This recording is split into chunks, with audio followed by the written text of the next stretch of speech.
was making fun of them. Yeah, that's a good reveal, because that means that we're revealing on the podcast that Mark is Minimum Scott. He's one of the guys on Reddit that does that same thing. He like zooms in with the hands. Oh, okay, yeah. It's not like an unprecedented style of editing, but I like when it's like you just zoom in on weird things. So like, I'm like, I'm gonna try that. It was really fun. Yeah. And then you're super proud of something, and someone's like, that sucks. I'm like, you only think that because you're an idiot. It's like it shows some self-awareness, and they don't want that. Right? No, they're like, I don't want to be the butt of the joke. Yeah. You're clearly extremely funny, and everything is going great, and the numbers are all going in the right direction. We don't need anything else. So there's always stuff where I'm like, hey, what if we tried not doing this shitty part of the show? Well, you're a bassoon and they're flutes. Yeah. Two flutes. It really is. Two long flutes. Then I have to explain comedy where like that Andrew Tate joke about a kid is not funny. I'm like, please explain comedy to me. They rather have clips of them wrestling, dude. I do think so. Every 6 months they start wrestling, dude. Yeah, like tackles poor Brian. Yeah, it's amazing. Him down, slaps his butt. I know. It's like, what way? Well, last time you were on, we didn't really get a chance to watch clips with you, but we brought you back today. We want to start watching clips with you. Yeah, it is fun. Yeah? So, well, it's like, I try not to watch clips. Some people will send some shit to me, like, during the 1000th episode, I don't know if you guys covered this, but it was like, of course, anytime I mention Brendan, I'll say his fucking name, we'll talk directly, but he had this one, somebody, like, people were sending me this, I'm like, why would you send me this? They're talking about you, and Brendan, it's like, oh man, 2022 is so weird. Like, I didn't have anything to do with the Bobby Lee thing. It was all Brian's fault. I don't know if you guys saw this, but like, the whole episode, because his new, like, fuck buddy co-host, Shanaz or whatever, is like, a lot of the people are asking, like, what's up with Bobby Lee now? And you're just like, I feel bad because knowing, like, I'm in that room and knowing how much Brendan didn't want to answer that question. But you guys remember how if you watch this, he completely deflected. He was like, I don't even know. He's like, Bobby, I've never met him. I don't know who he is. Like, Brian obviously totally harassed him. And I'm like, knowing the actual inside story of like, no, you hired fake hackers who told you that Bobby Lee was running the subreddit, and you called me up, and I was like, maybe sit on that information rather than doing anything about it. And then like 2 hours later, you're like pretending the LA Times is running some fake story on Bobby Lee while he's at dinner to make him panic and call you back, and then you ambushed him with Brian. I'm like, this was all you, dude. Like, sorry, but then. But can I be honest with you? I swear to God, when this was all happening, I thought you were like the Mike Baker dude. Like you were his CIA insider dude. Yeah, it's funny because you would assume that, but I'm like, and anybody call me a handler, I'm like, do you think Brendan would listen to me? Like, he's the most arrogant fucking person. He doesn't, he would never, it's a convenient scapegoat to be like, other people may, I'm like, you don't listen to anybody. You will come to people with an idea and you want to hear yes, right? But he's never come to me and said like, should I do A or B? And I'm like, you should definitely do B. And the only times when I did say, like, he came to this Bobby thing, and I'm going like, you're out of your mind, and you don't know how Reddit works. So I just go, I would just maybe don't say anything right now because it doesn't really make it like, if that is true, that Bobby Lee is secretly harassing you on Reddit, like, for no reason. Yeah, when you say it out loud, it makes no sense. I'm like, how can anyone it is true, but that Bobby Lee controls 100,000 person subreddit, but also doesn't own a computer and plays video games all day. Okay. When the server was Tiger Belly, how do you explain that? Yeah, exactly. Like it is, like you literally can put fucking, I suck cocks at .com, right, and be like, that's Brendan's email. Clearly, he comes to you with A and B, like, should I do A or B? And both A and B, right? I always felt like you're the past few years for you that I experienced with these, it was like the choose your own adventure look, where like you're like, I'm going to do the absolute dumbest thing possible. It's like, should I go pick up those gold coins or stick my hand in a wood chipper? But it was funny because he that's just one example of he's blaming Brian, but then he was like, oh man, I had some really terrible people around me giving me really bad advice, like, and I did that. I'm like, he's talking about me, but you've been using terms like, oh, I had a business manager. I'm like, I know all the people who are your managers. Like, you don't think any of them are bad people. They still work for you. And you're like Mark Harley, business manager, but also who didn't work for you really, who was a part-time employee. So let's get into these clips, dude. It's a Graveyard, friend of the channel. Yeah, great guy. I haven't yet to meet him, but Great guy, never met him. yeah. He made a video making fun of me once, so person I did seeing. Nobody likes him. Terrible guy. Bad guy. Communist. Radical left-wing editor. He's putting elephants in graveyards. So this one's posted by Elephant Graveyard, but it's reposted by Fox News Dad. It's called Elephant Graveyard Absolutely Gadoosh Toe Papa, one of the 250 with his latest videos. Thank him. So let's just see what this is about here, dude. Now something starts to happen that, and I can't believe I'm even saying this, but Joe actually goes full Brendan Schaub with this wonderful Chinese voice he does here. Look this Harry! Many stitches. This be worth taking your life. Criticisms about infrastructure! That is rough, but at least he's not straight up copying Brendan's jokes, right? My life would be so much easier. It's so tiny, dude. I wish I was gay. It looks way easier. We'd play video games all day. We'd work out. At night, we'd fuck each other. Is there any chance that you fucked Brendan at night, by chance? Oh, you know what's funny? Okay, so many people would be like, I always read these comments where it's like, Brendan and Mark were definitely fucking. I'm like, does Brendan look like my dad? Wouldn't I fucking do this in shape? No, I'm serious. Also, that's a joke. But also, I can't convey to you how much Brendan is physically cold to the people around him. Yeah. I've had guys where I'm like, your desire to touch me makes me uncomfortable. Where I'm like, you're always hugging and rubbing me. I've never hugged Brendan Schaub. He does this to me. Okay. And when we were best friends, I would get a dap. Yeah, that's all. That's the most you would do. Yeah, and then we'd fuck each other. Have you ever met Jamal? Who's Jamal? Jamal's the barber that Oh, no. He's Asian. He's another Asian guy. I know the doctor. Wait, Not they Meg say Greg. that's from the first special. Yeah, the They first say he's like an Asian guy named Jamal. You haven't met Greg either, right? Greg Sue? The UFC doctor? He's the guy that what's in your life? I saw the clip though, because after I stopped working for Brendan, and because a lot of the stuff I'm like, when I was working for him, it's like, well, clearly the Reddit is coming after me, for nothing. When I just first appeared and started talking about steroids on TVK, they're like, this fucking ugly piece of shit loser. I'm like, whoa, I haven't done anything to you, so I know. So your hatred for Brendan must be rational. So I never really did a deep dive. Then I saw that documentary that guy did. What's his name? He did a long one where he breaks down Beige Frequency. Yeah, Beige Frequency. And I remember the Asian clip, and I was like, oh my God. Because I think, one of my philosophies is you can push the boundaries of racial comedy if it's from your individual observation. Yeah. You know what I mean? I used to drive Uber, and I remember, I feel comfortable saying the only people who FaceTime without headphones were black people. And I'm like, I don't feel racist because that's just what I'm observed, right? Yeah. And you'll talk to a black person, yep. But, so I'm like, do whatever racial humor you want, but if you're taking a guy who speaks better English than you and assigning a stereotypical Chinese accent to him, I'm like, something does feel wrong about it. Yeah, your criticism. And I remember being like, ooh, that's just it's like a low blow, Yeah. to reduce this guy to oh, I know speak English. But he speaks like this. He's like, hello, doctor. That's exactly, yes. Would you like a type of fade? Right. He's like, if you heard him on the phone, you're like, this guy just has a really nice, deep voice. All right, let's see the rest of this. That was only guys? No one can get pregnant? That is a low that is so low where I never expected Joe to go. Stealing from Brendan Schaub. My God, if that is then I don't know what is. Brendan Schaub quit comedy after releasing that special, and it only stands to reason that if Joe is stealing from it, then he ought to do the same. Classic. Yeah. But the Elephant Graveyard got a lot of reviews. Got a lot of reviews on Chang's. Lots of reviews. I've never met him, but it's a great video. Yeah, I saw somebody post today that it was like, this is his fucking masterpiece. So I've been meaning to watch it. I do think he's super talented as an editor. Yeah. And I will say this, though, about when people are ripping on Rogan's special, I haven't watched it, but I I know for a fact this is what's going on in Brendan's head.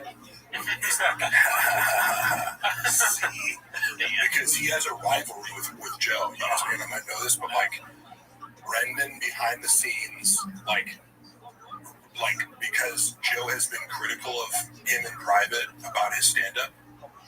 You know, and again, I sincerely believe that Joe's one of the few people out there, like he may be, like, as reported by a lot of people, he can verge on kind of being a dick, you know, and it's like, I've known many people like them, where it's like, he's kind of a leader and an alpha, like, same with Joe, but it's like, he has energy of, like, he's aggressive, you know what I mean, and it'll kind of like, you know, Andy Dick talks about how to be on the set of fucking news radio, and he's like, shut the fuck up, you be like, it's like, well, yeah, you're coming to set high, and you're fucking missing your lines, like, he snapped at you, right? Yeah, right. Joe has had conversations with Brendan where he's like, dude, you need to fucking, like, this special is a disaster, you know, whatever. Like, he was critical of Bobby. And Brendan held on to that, you know, like, Brendan, like, acts like, oh, whatever, I don't give a shit. But there are people, he can ignore all the comments, but there's certain people in his life that he obviously can't ignore. And he kind of, like, because he's trying to push back against it, too. And he's like, because I think at first he's like, oh yeah, like he might have pretended to watch it, you know. He's like, you know, he sent it to. Why do you send a special to people that's already done? You know, and it's like, it's like, did you like it? Like you're not going like, come watch my hour and give me notes. You're like, here's what I'm about to put out. And it's like, cool, start over. Don't you know? put it out. Yeah, exactly. Literally, that's the advice you can give is like, you know, start Change over. the title. Lose 30 pounds. Do better jokes. Shave your beard. Stop doing stand up. Don't have a paper mache cut out in the back. He's like it's like Brett Favre and Aaron Rodgers, right? Joe Rogan is Brett Favre, Chop is Aaron Rodgers. Yeah, right? Yeah. I mean, I think, you know, that's an insult to Aaron Rodgers, but you know, so what all I'm saying is, there's legitimately, from what I know about Joe, he does like helping people, and I think he comes at Brendan in a potentially very harsh way to his ears because Brendan is sensitive to criticism. Yeah. But he's trying to be like, I'm the only fucking person, because he's trying to tell a yes man, or you won't listen to other people criticizing you, and you're like, you got a fucking problem on your hands. Yeah, like, I'm dropping. And all Brendan can fixate on was like, well, you said you liked it before it dropped. And I'm like, the motherfucker didn't watch it, dude. He's doing 6 3-hour podcasts a day. Yeah. You know, he didn't have time.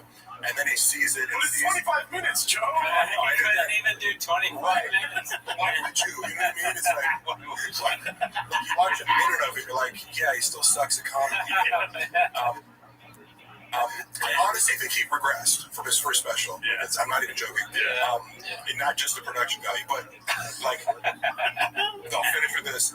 He legitimately had a grudge where he's like, he would kind of try to downplay Rogan's comedy, like, you know, people saw your show and said it was like a TED Talk, and like that like helps his ego a lot to think that other people don't like Rogan's stand-up. So like, by doing this, like, Brad would actually watch that video and be like, told you, like, you're trying to criticize me, but you're the one that people don't even like.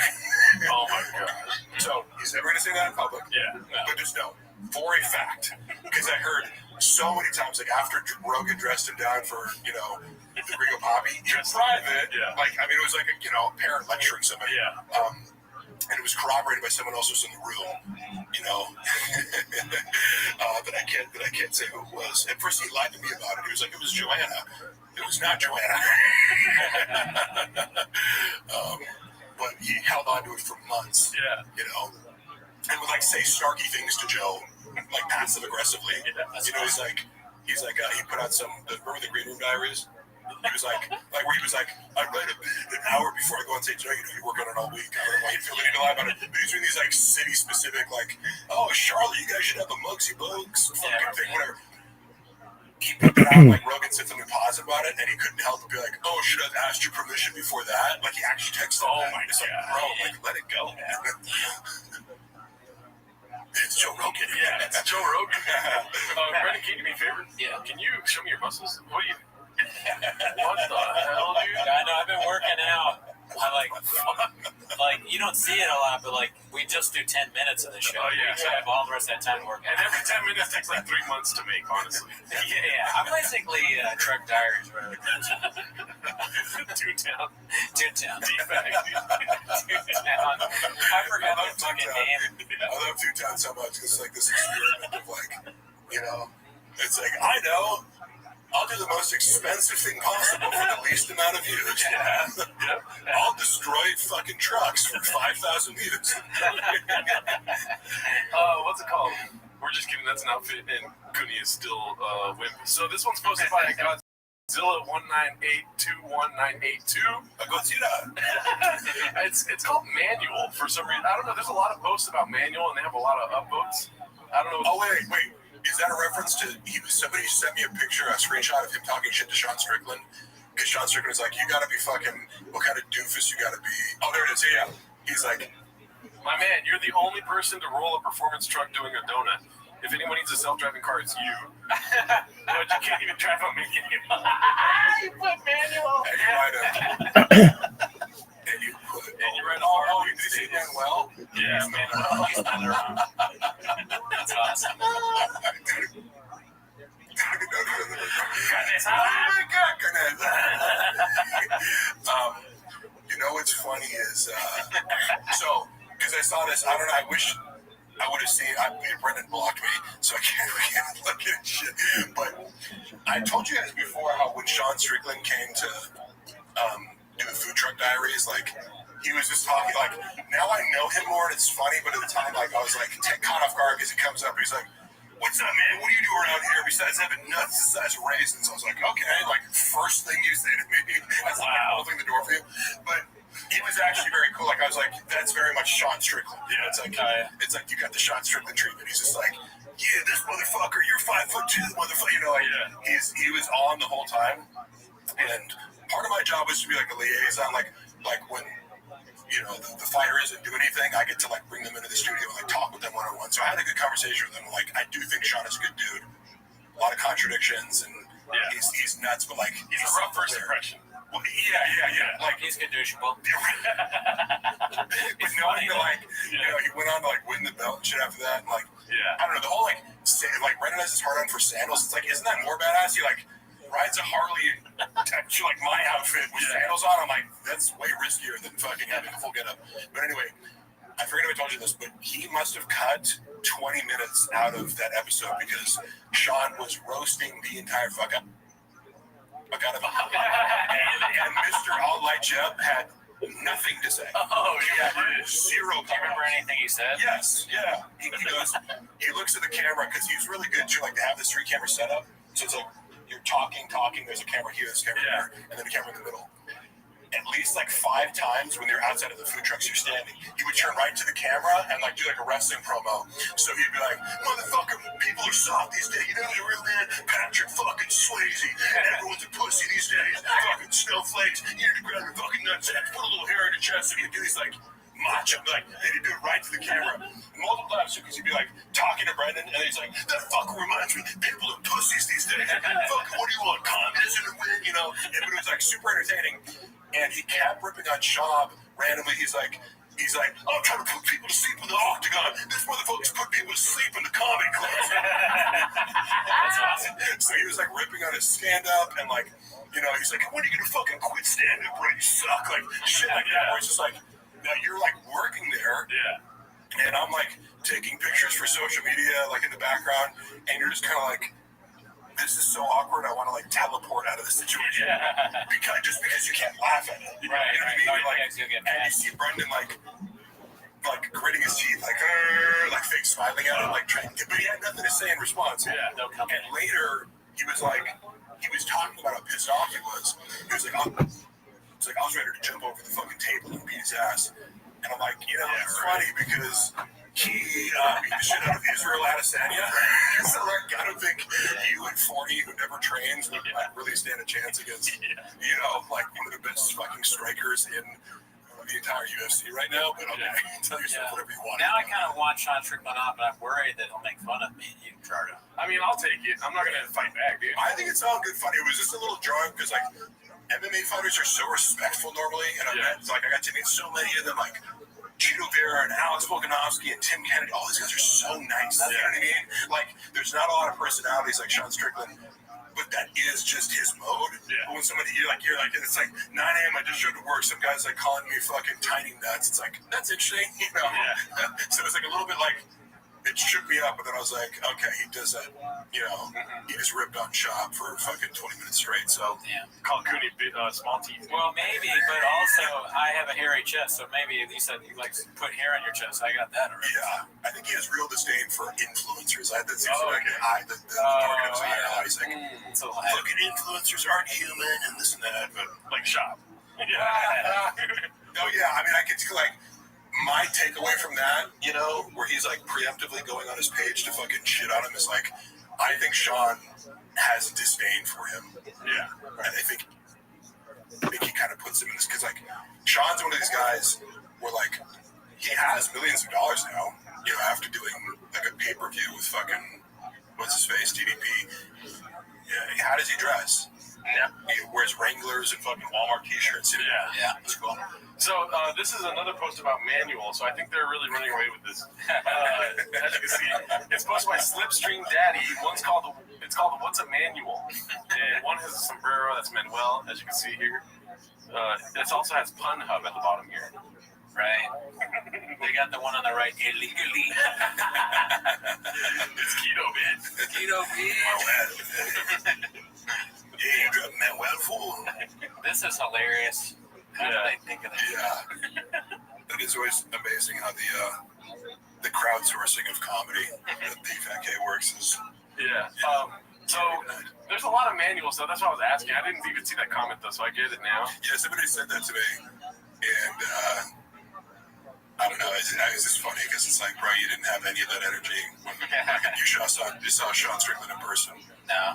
And you're funny, like he thinks sandals is the ultimate clapback, and it's like someone from California. I'm like, I fucking love we wearing sandals. They're the best. Like, you're never gonna be able to tell me like I'm gay because I like to let my feet breathe. There's nothing wrong with sandals, but it's also weird that Brian wears sandals. His co-host wears sandals. Yeah, I know. I kind of get that because I know he's like pushing him and shit like that, but like,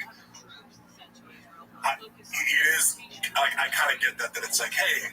We're on camera right now. Yeah. You know what I mean? Walking to do this. Sandals are like time and a place. You know what I mean? Yeah, time and place. So he's pushing him. So I get the disdain, but I just refuse to buy into this idea. No, it's also a East Coast thing too. I remember like my East Coast friends be like, "Fucking say you gonna have your fucking toes out? You're not wearing Timberlands right now." New York comics. Your friends at New York comics. All right, exactly. Yeah. So outside of California, when I went to college, like, fucking everybody had sandals. Yeah. That makes sense. I'm not. See, I don't have any problem with sandals. I'll just never wear them. I got bad feet, so that's why. Yeah, he's got hammer toe. You hear about this? What do you? Yeah, both the middle toes. I got hammer toe. Do you know what that is? It's your toes curl. Your toes curl up, so they're prone to injury. So I've injured them, and they look like they're dead. But I think there's a benefit to wearing sandals. Like, hey, your fucking feet get tan, and Maybe probably flattens them out. Tan my feet. I don't really tan though. Well, you don't. You ever see like pictures of people who never worn shoes before, and their toes are all spread out? Oh yeah. Because like your toes are kind of supposed to be like that. Yeah. We were like. But see, like I think it's more of like a comfort. It's all squishy down there. Gerard, that's what you're saying. I feel like I think it's like a comfort thing to me. I feel comfortable with socks and shoes, and so when I wear sandals, I feel like naked, kind of. You know what I mean? Yeah, and also because, for example, when I was playing football at prestigious D3 Pomona College. When you're in cleats all day, and then like after practice, like sandals are the best things. Like let your feet air out. Slides, shower sandals. Yeah. Okay, so we got this other manual thing. It's posted by Cruel Ambitions. It's we talking about manual B. So here's a little clapback from Strickland. He says, "B-Shot, we all know you learned to work on a stick-on manual or Manuel." Bro, I posted me doing donuts all the time, and then let's see. Wait, could you zoom in again? Because I couldn't read the whole thing. We all know you learned to work on a stick-on manual. I like that he picked up on it. Bro, post videos of me doing donuts all the time in a. And let's see what the next one is. Okay, so it's right here. In a standard, you have 30 different Karen models and raffle to mall, and you still roll the truck. I don't even know what that means, but I'm glad that he clapped back because I was like, no fucking way. Sean's just gonna let that bullshit slide. Yeah. Maybe he's saying, like, you went out and tried to do a donut for the first time in dirt when you could have just went to the mall parking lot. Yeah, you have 3 different Karen modes of gravel to mall driving. Mall driving. It's just so funny to go out of your way to make fun of Sean for something that is ridiculous that he does. Like, why does he have such an issue? It's an issue with electric cars. Yeah. And it's a stupid opinion. And so Sean Strickland, who's the last person you think that would come at him from this angle, is like, you know what? Me too. I also think you're stupid. Yeah, it's funny because it's also one of these. He digs his heels in on stupid things like Crocs are terrible. Yeah. How do you get that much fucking mental energy to footwear? I don't know. You know, like, but your dumbass fucking Nikes that you have 5,000 pairs of. Well, it's him emulating what comics do. Comics get annoyed by silly things, but he's really bad. That's a good point. I always tell people, I'm like, Brendan isn't so much a comic because, like, again, you can get really good in the time. You know what I mean? Especially, like, imagine how long you've been doing comedy. Almost 10 years. Okay, right. Well, and you feel pretty confident. Yeah. And I think however long he's been doing it with 7-8 years before he stopped, like, not only is that time for a normal civilian who has a job to get good at comedy, but like imagine you're a millionaire and you could like hire a coach. Yeah. And like you have more time than the average person to focus on it. Like you could condense and accelerate that process. Yeah. And be like, I studied stand-up at the San Francisco Comedy College. People always make fun of this when they say it a lot, but I'm like, it was just a place where you could like learn joke writing. Yeah. And I was there at the same time Hassan Minaj was. Okay. And I just I'm like, this dude fucking has got it. As far as like work ethic, he was like, fuck this class. I want to get on stage. Like he was doing the class, but he's like I want to get on stage as soon as possible. I'm hitting every open mic. Like he took it upon himself to like, and within a year, he's like doing local show. You know what I mean? He was like good enough to be like, oh, you can do 15 minutes of the show, just because he like was like, I'm doing as much as I can, writing it every time I get on stage, new jokes. Like so, he really had that hustle in him, and I'm like, I feel like, you know. 5 years is plenty if that's all you're doing and you don't have a job and you can literally hire someone to help you write jokes, which he did. You know, he's still mangle them according to fucking Derek and You never thought you'd see that hustle again until you met Sean. Right. Hardest work in the room, B. That life where that work is if you come into Zoo Culture, do 3 sets of bench over an hour and 15 minutes of balance. So I was like, how do you do it? But literally, I love guys who say shit like that. Like, I'm the hardest work in the room. I'm like, actually, you're the last person to the studio, the first one to leave. Like, I literally tried counting up his workday one time. I'm like, okay, yes, you technically show up at 9 a.m. on Mondays. Sometimes you're going to show up randomly like an hour and a half late because he's getting a rub and tug. Literally, I remember like being behind him one time and seeing him pull in. That's a fucking hockey move. Just like, because like again, everything's ready to go at 9. All the producers are there, I'm in the room. Yeah. And like one time, I was like right behind him. I'm like, oh shit, like he's going to think I'm late because I'm coming in behind him. And I see his car get back on the freeway, going in the direction of like the week before. He was like, oh yeah, there's like my buddy was telling me there's like really good rub and tug that direction. I'm like, cool. Like I've never been to one, you know, but I like, and then like the next time, it was like, he just went like, we were pulling in and then like, he just zoomed off in the other direction. Like it was like an impulse thing. And he comes in at like an hour and a half late. And doesn't say anything. It's just like, because sometimes like, oh yeah, I had to talk to my agent in my car, or I had to do this, drop the kids off. It's like, hey, what's up, everybody? It's like, yeah, no big deal. We've just been waiting for 90 minutes for you to show up and text everybody. But in other words, he would do that, DFAK on Mondays, but he'd leave at like, you know, 1:32. Yeah. Then the rest of the days, I can come in for an hour or two on, you know, for King of the Sting on Tuesday, Wednesday. Only DFAK case like Max. I'm like, you put in an 8-hour work week in the studio. You're like, hardest work in the room. I'm like, sorry. All you do is show up and talk. Yeah. You don't even do pre-production. Like, you know, the producer for King of the Sting / Golden Hour, Nick, he's really good at his job. Like, you know, he does like all the, so it's like, he literally just has to show up, but he has this narrative of like, hardest work in the room. Are you?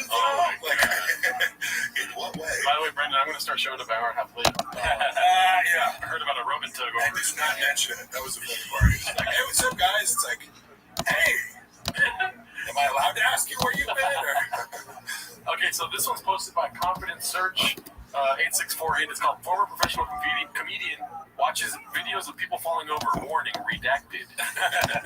Let's see here.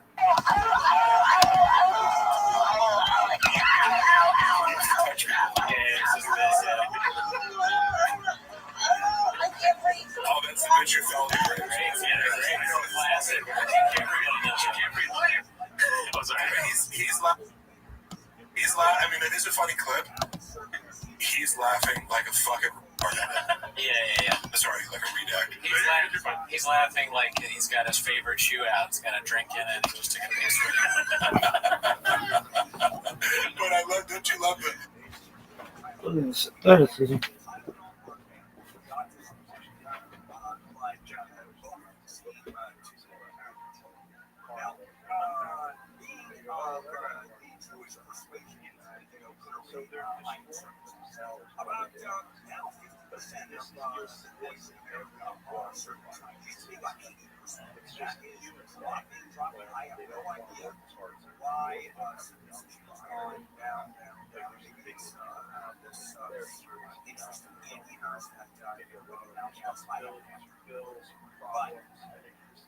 Bottom line is, the health experts will tell you that circumcision is healthier than non-circumcision.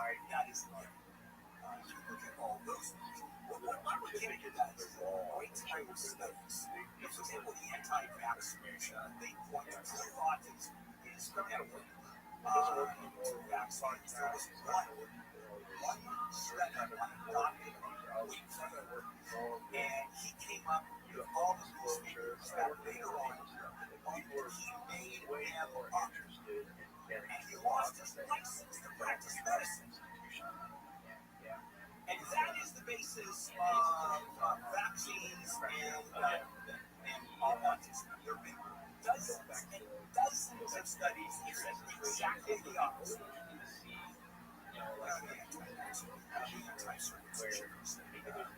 And just a quick one, obviously, I was hypnotized because I am a Josh, and that's in 8 days. That's exactly 8 days. And I remember looking down, wow, that's what I said. I slapped the doctor. This was these institutions have to deal with so many other things. And so much. You always take off for a while. You can't add. They start incorporating. All right, here we go. We have some phone calls. James, let's start with you. Hello, James. They try to course correct because I have been on.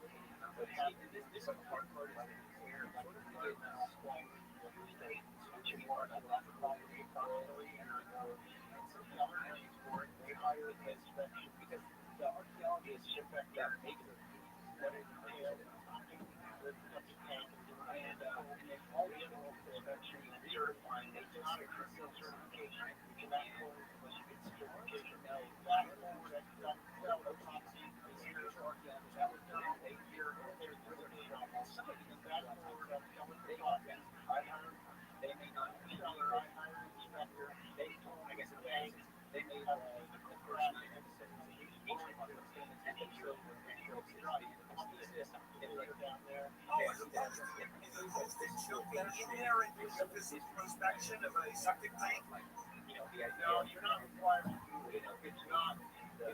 You're not required to do it. Okay, so this is just an extra added attraction to this. Correct. Okay. All right. I can clear the chat out. History for that.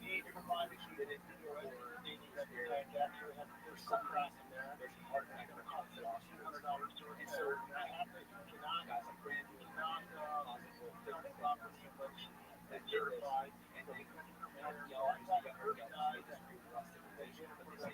builder and explain the situation and the architect could have calmed down. Wait a minute, wait. You called the first guy what? What was the call about? The second time around. The second guy, he's back in 25, they're fasting. That crap there is urinal. Okay, right. Okay, so it was before. Okay, so that crap was before you bought the property. Okay. Okay, so the first guy said that he can't certify that it was in for private property. By the way, did both of them say there's a crack in the wall, the septic tank? No, the first guy, I don't agree. We discovered the first guy, we called the first guy. In my opinion, I'm not even ever learning the tank, which is learn. I think even though we certified by So what's this? I don't understand. Tell me about this Colonel Sand business. You called them up for what? called them up and explained, I hired the local. No, I understand. But you have to okay, fire. I called him and I told him that I don't believe the inspection is ready. Oh, I see. Okay, all right. So what's your? Well, I got. Okay, so you paid money for an inspection. You also need to think about how you have to think about working. $1,700 for what? For what, James? You have to serve the crack that tank, so if you don't have to dig around the perimeter and get hydraulic everything on the crack. Okay, and I don't understand. So where's the $1,700? I say the first guy was trying to tank. I'm paying for repairs on a deck like that. He found what I found. How do you determine, in your opinion, you have no expertise at all in septic tank repairs, this is your opinion, so that's going to fly, the judge's going to look at this all, that's your opinion, James, far more than what an expert is saying, so let's start with that one. Did you pay him $1,400 to repair? Okay, and so you're saying, in your opinion, the repair was...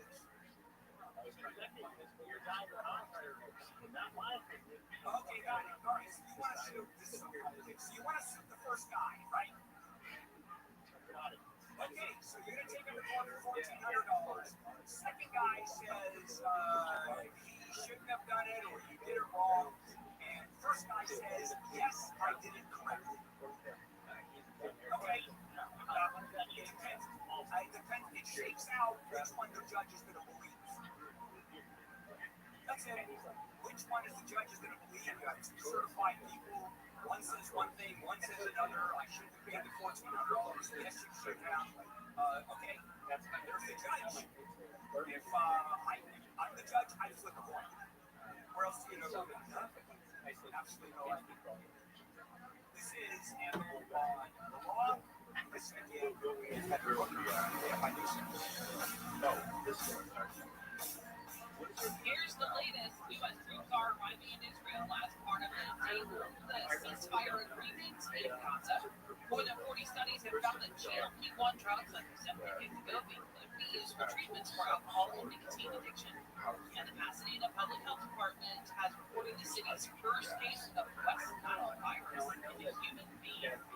Sunlit weather from Camp Vines will be sunny, warming up today, high in the 70s in Metro LA and Oakley. We're going to check the 210 when we come back. Trust R&L Carriers to get your freight to its destination. They've just opened their second largest service center in the country right here in Southern California, bringing nationwide coverage to your mission. R&L Carriers offers a comprehensive portfolio of transportation services, including less than truckload, liftgate, guaranteed, and expedited services with a network of over 125 service centers. They ship anything, anywhere, anytime. R&L Carriers has reduced transit time and flexible pickup and delivery hours throughout Southern California. Learn more at rlc.com. Let's go to Arcadia. The 210 looks like an accident. I guess fortunately enough, on 210 westbound before 7 Avenue was crashed causing conflict in two left-hand lanes, 3 lanes taken out, and the back up to Myrtle Avenue, Cherokee, Glendora. This is and the rest of the foothills area. Caltrans Reaper, it is misdirection on the line northbound. The parties have left-hand lanes getting the EVs completed. Custom Ranch Road and State College Boulevard are to be indicated nothing until 12:30 today. Also in Orange County, 401 southbound before Brookhurst, an accident involving a car and a motorcycle is over operation. The Southern California's most accurate traffic reports. I'm Mike Morris. Hey, it's Stephen J. Quebec. Join me on the Stephen J. Quebec podcast with the great Robert Shapiro. My dad so well, and I miss him so much. He saw the governor of California.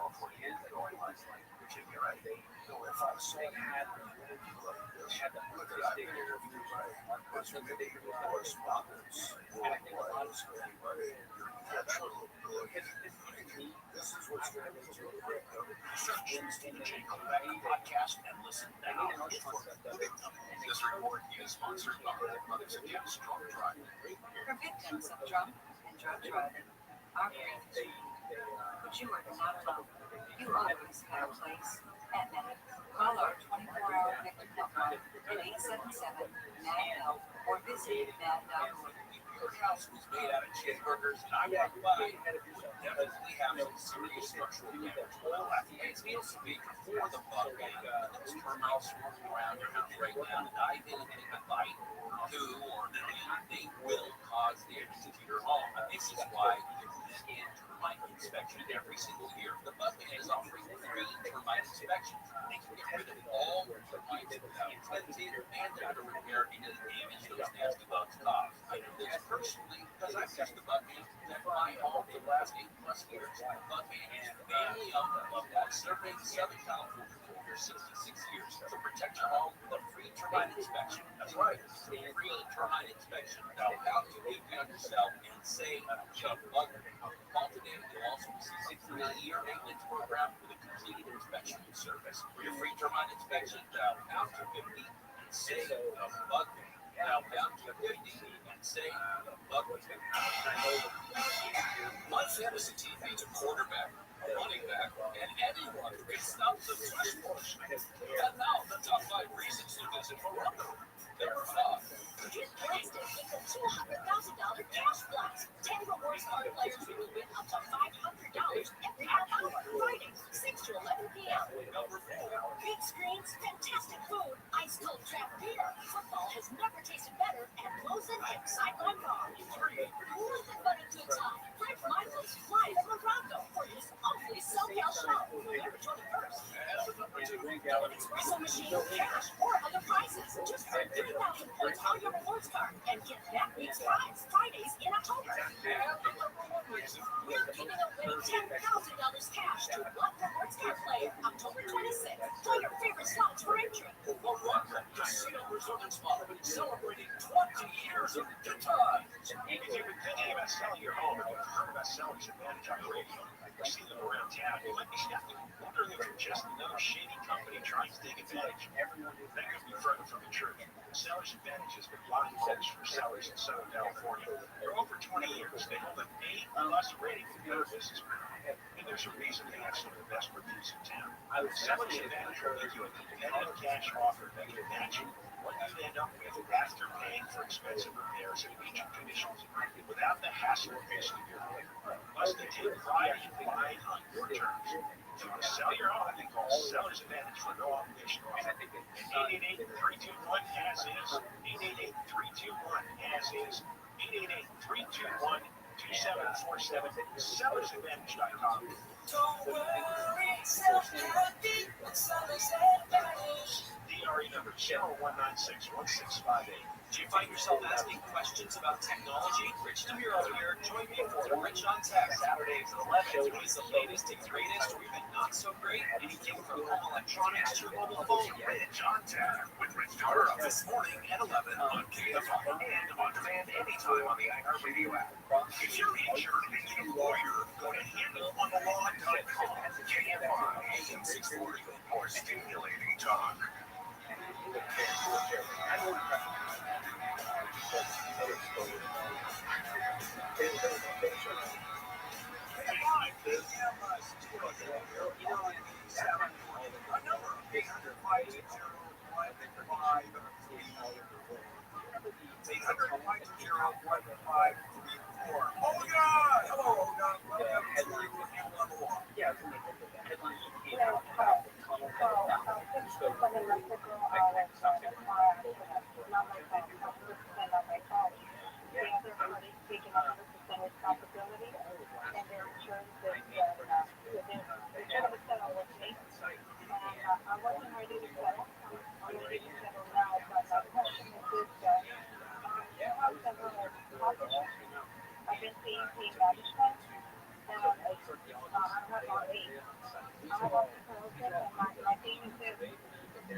what happened, I was getting ready to have, it's not listed, but something called responsive electric change. Because of the accident, my neurologist said I could really not have it anymore. Because of the accident, All right, let me ask you this. Outside of that, how badly were you injured as a result of the accident itself? my right side, my right hand is very bad. Okay, how much is your insurance company offering? They have enough of me. I haven't talked to them. I told them I'll say really talk to you when I'm done with my All right, so what's your question? Should I handle this myself? No, absolutely not. It's way over your leader. I mean, think about this. There are medical issues involved. Were they exacerbated by the accident? What is the prognosis as a result of the accident? And also, it's so well established that Chris hates being touched. Oh yeah. You know what I mean? It's like this big. He has to do this over and over again. And so I say, like, Brendan's cold physically, except for the guys who he like wants to be, like Chris D'Elia. That's funny. He wants to be D'Elia. No, I think he really does. He idolizes D'Elia. Yeah. So do I. He wants that team pussy. I think she is. Yeah. Oh, that one problem. Well, that's been a long time. Don't get beat that. That's a pretty fucking good one. Don't get beat that. Don't get beat that.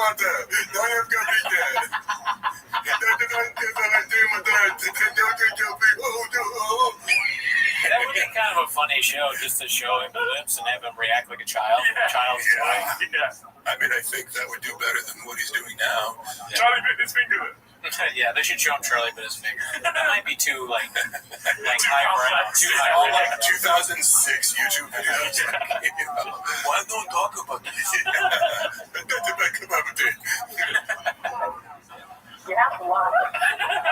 Is the whole point of the golden hour now just to have Brendan like I mean, that's it's like a jail sentence or something like that. Yeah. Because anytime I see a clip from it, it's just like Chris, like, I can't believe I have to fucking like exercise patience, you know? Yeah. And he's one of the only people who like speaks truthfully to Brendan. Where he like calls him out on like, what did you just say? Like, what was that? You know? But he does like, he's actually, given how vicious Chris can be, like, you know, in comedic situations, like, to me, he's exercising a lot of patience with Brendan, but it's still, he's like, why are you touching me? Like, he does these things where it's like, Brendan, like, we've been over this. We just reviewed his special on Patreon, so I was doing this bit where it's like, I want to see Chris one day, be like, oh, dude, you almost were a movie star. What happened? Oh, yeah, I forgot. Wait, were you said that to him? Yeah. I mean, I wouldn't do it. That's fucking, I'm not that ballsy, dude, but... Yeah. But it just sucks. It's like maybe he gets some sort of streams of revenue one day, so he doesn't need to do this podcast anymore, and then he kind of theos out. You know? Yeah, I feel like he doesn't. I don't know, like because like his stand-up's doing. You know what I mean? It's like anytime I see clips, it's like clearly it's hard to cancel a stand-up comedian because it's like, will the venue have me? Yeah. Will people show up and buy tickets? Like, I do think he has a lot of money, but he just like Chris seems like the kind of guy where it's like. Show up once a week, get fucking, you know, my estimate is like probably 40 G's a month, like from the Patreon and everything. But like, I have no idea, but it's like, to him, it's probably just like, I put up with Brendan's shit for a few hours and like, you know, I get a few racks, like, it's hard to say no to, but clearly he's fucking annoyed. Yeah, you can't quit the golden hour. That's a huge pot, right? Right. So, but again, I've always said, like, Chris is always super nice to me, and like, to me and a lot of like my friends that I have in comedy, like to me he has a lot of good reviews from people, like from like other comics who met him. So like I know people talk a lot of shit about him, but like I look at him and I feel sympathy for Chris in this situation because like Brendan annoys the fuck out of him. Yeah, right. We'll see the rest of this year. Oh, it's not working. No, what happened? It is very safe. You like it? Oh my god! Come on, bro. No, that guy. His personal space. It's so fucked up, the whole thing. Just look at that one, dude.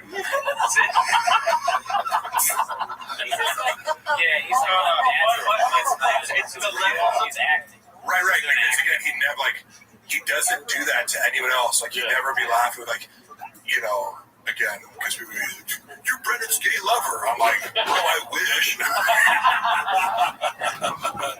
I'd expose that shit. I'd send out all his dick pics. This one are phenomenal because the invention is idiotic. You could just, you don't ever. Is that it says Gordo Hot Chicken? It's not. It's like, it looks like a Bass Pro Shop. Oh yeah, Gordo's Hot Chicken.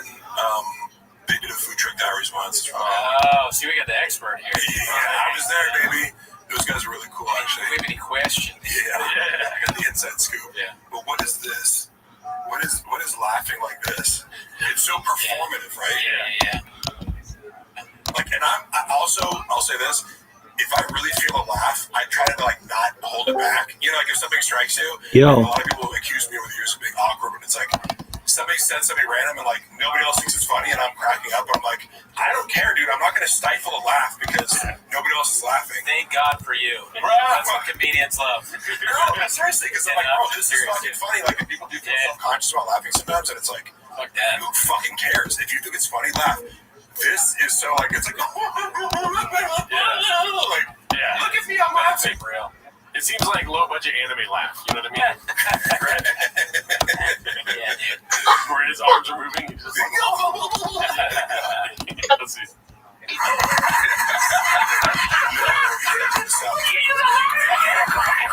Just on face value, it's idiotic. I'm sorry.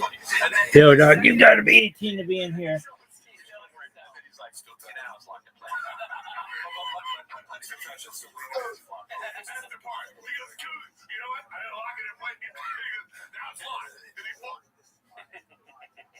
Best show on earth. I do think, like, out of everyone I've ever met, like, in that context, Brendan seems to be, like, in love with Chris. I don't even say that facetiously. Like, he, like, adores Chris and looks up to him in a way where, like, Yo, Chris take care. I've always said that, like, Chris could Yo, dog, you gotta be 18. Take care, big dog. You're the most retarded, idiotic, ugly, gay person I've ever met. And Brendan being, oh my God. Oh my God.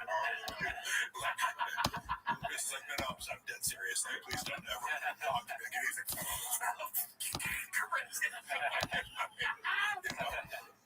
But he's like so sensitive to criticism to anybody else. And he tried to like one up it, you know, he's like, if it's an employee, you get fired. If it's somebody else, he's trying to like roast you back. But anything Chris says about him to mock him, he's like, I know, right? Oh my God, I'm such an idiot. I can't even pronounce where you're so funny.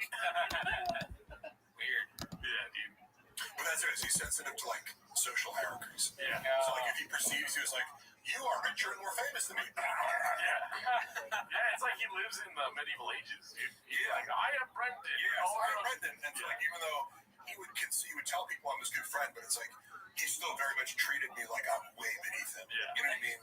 In ways that like, he'd pretend not to, but then it'd be like, you just, and I'm not the only person. It's just like anybody who's like beneath him. It's like, get this opera out of my face. That sucks, but it makes sense because he's really stupid. So he probably sees the world like that. Yeah, not even like his brain isn't big enough to like treat people different. You tend to notice, I think, legitimately, like smarter people kind of see it's like just because somebody is poor or from a different culture or whatever, like you see like actively he has like these kind of backwards views on things where like he's just like disgusted by homeless people. You know, it kind of has like low-key racist beliefs where it'll still be like he tries to conceal it, but he's like, you know, we got a lot of Asian people are like this. You know, black people do this, and it's like, but more like any belief that I have about a race, like I'll fucking say it out loud because I'm like, if I observed it, it's fucking true to me. Yeah. But Brendan will kind of like quiet. Yeah. You know, it's like we get it. You're racist. But no, that's what I'm saying. Right there, you get it. Thing. It's like, bro, I watched that clip recently. I'm like, those words came out of your mouth like you had an issue with black commentators, and you said the best brains. Like for a while, I didn't know what that clip came. The best brains thing. It's like you're mocking the intelligence of fucking black analysts who all are like experts in MMA. Or anyone really. Yeah, anyone like Crypto. Are you the best brains for anything, motherfucker? No. You're doing your ACT. Right. All right, so this one's posted by Haphazard. It looks like he's doing the minimum sky thing. It's called The C-Clamp is Now Complete. Let's see here. There's a side female at birth. Just so Swire syndrome. Yeah, It looks like they so love that doing would this. be. You can be born with vagina and reproductive female organs, and have XY chromosome. That's disgusting. It sounds disgusting, dude. This is Brendan's favorite gesture of all time, though, to do this. That's your narrative. He'll say that with anything. That's your narrative. And the thing is, it's so, I get so pissed. It drives me nuts. And I also talk shit about Brian constantly behind his back and how his special wasn't doing well. When I heard that, I'm like, I've heard you 8 million times fucking talk about how Brian isn't that funny, and you bristle when he tries to like give you notes on how to be funnier during a podcast. And It's right there. You make fun of his ticket sales, and you make fun of his numbers on his little special. But yes, it drives you so angry that Brian isn't doing better. Let's see. That was one of the That's most what I think that could be an intersection thing. It doesn't appear to be that. It's a good sign. Yeah, why does it suck? Yo, Right, isn't it? fuck yourself. Is it the camera angle? Why does it look like No, it looks like you stick That's his thumb up disgusting. like this. Let's see. She was assigned female at birth, and she does have Where's the fuck out? Where it's tough, because I heard opposite, because the reason I heard opposite, and they didn't look into it whatsoever. He's ready to do slow-mo. Sounds like he's drunk. Like Trump.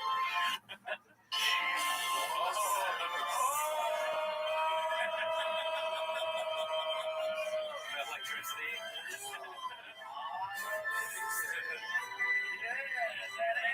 He's basically Nikola Tesla right now.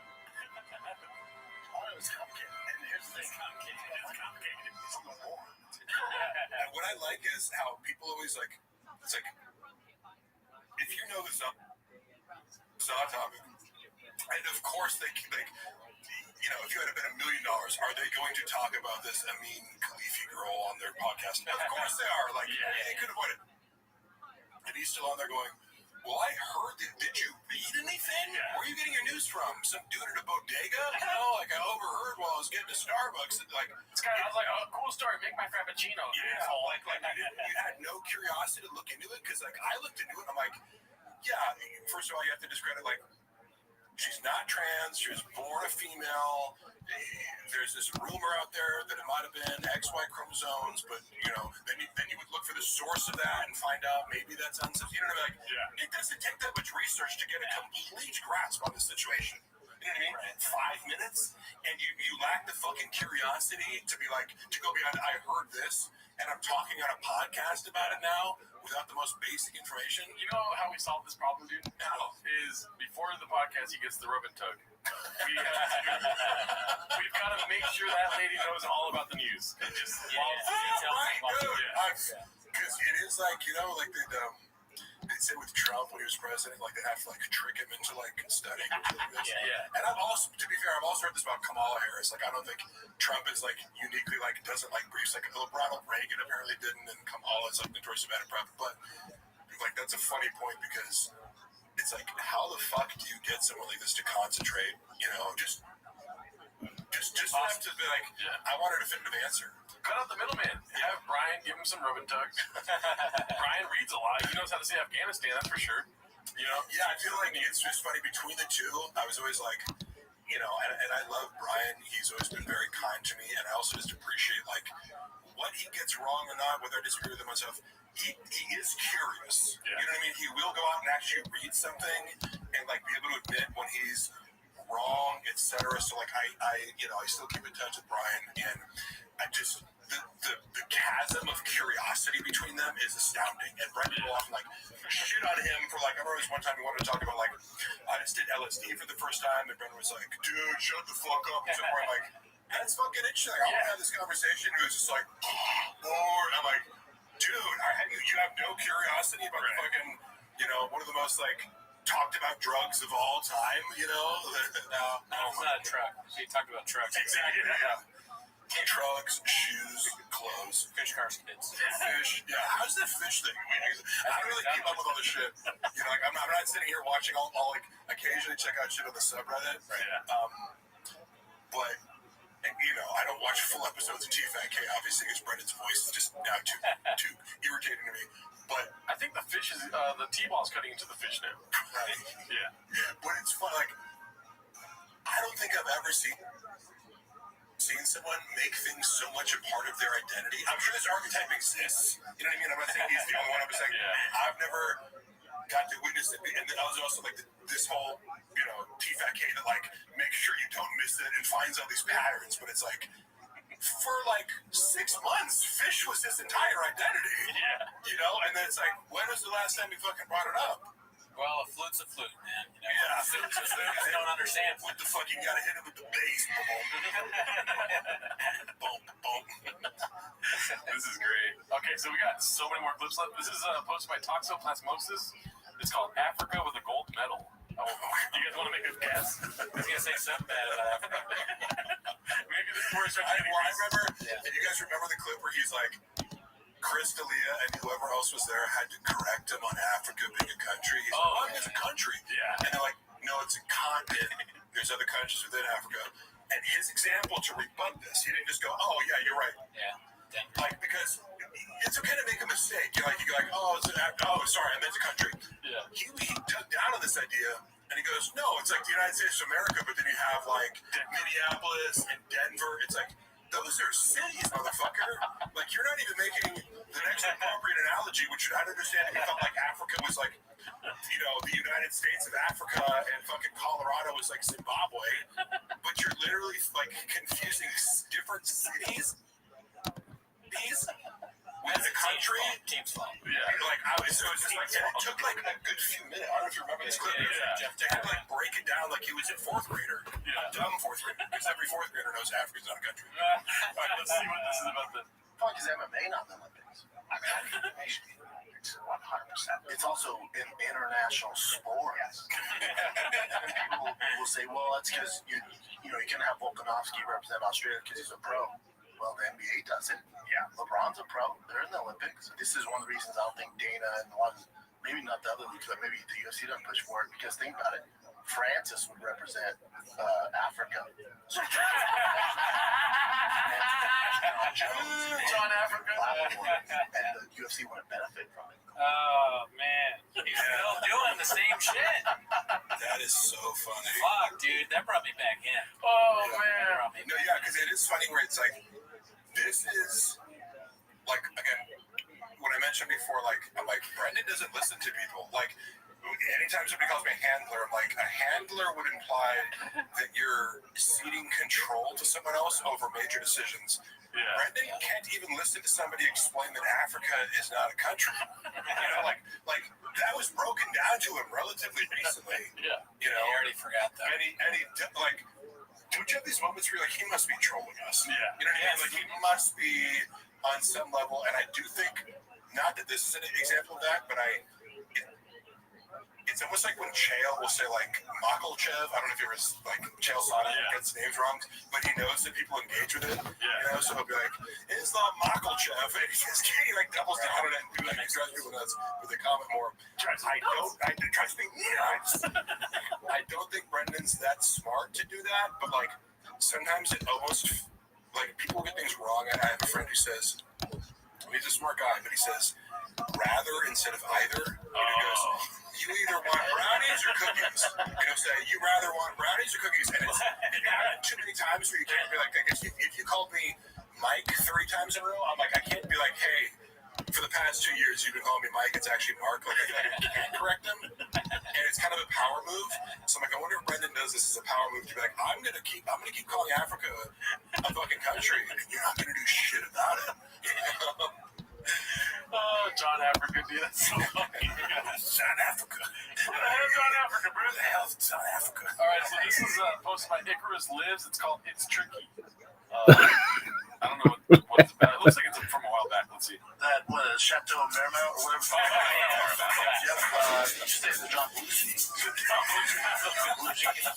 Marmont with John Belushi. Tricky hotel name. Tricky. It's tricky.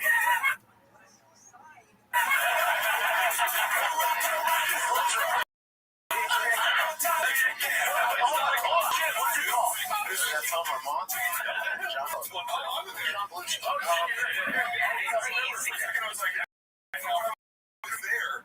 I know as they're listening to it because I'm like, and when I'm sitting in the room without a mic on, it's just like, what am I supposed to do? I can't like joke about it. I can't correct them and whatever. But I remember that moment and just being like, because Chris is the only person who would just be like, yep, John Belushi. Yep, Chateau Marymount. But that is a fucking amazing moment. What'd you think, Brendan? Well, have you ever been to the Chateau Marymount? Yeah, like a drink. But I don't It's a bar, right? Yeah. I've never been. I always wanted to go. Yeah, like, didn't Lindsay Lohan rack up like fucking $500,000? Sounds about right. Do you know about the Chateau Marymount? No. You don't know about it? I don't know about it. I got to drive by it all the time. We got to go to the bar. Okay. I mean, I'll relapse. Yeah. You don't relapse. We get other things besides drinks. All right, I've got People you. do like lunch there. I get Diet Cokes. Yeah, we can get food there. Yeah. A lot of celebrities like they'll do like the extended stay at the Chateau Marmont, you know. Yeah. Chateau Marymount. Chateau Marmont. I'm sorry, Chateau Marmont. And yes, Lindsay Lohan famously racked up some like ginormous bill. It's supposedly pretty cool. In the vein of Brendan Chop, they got some killer merch, dude. Yeah. They really do. Oh, they do? Yeah. No, I'm not lying. I was trying to be serious, but They're gonna get no merch. Marymount ain't got no merch. All right, this one's posted by Haphazard, one of our guys. It's called "He Takes Full Responsibility for Tweeting Out Fake News and blames it fully on it being complicated." I think it's about the Olympic wrestler game or fighter boxer. Did you see what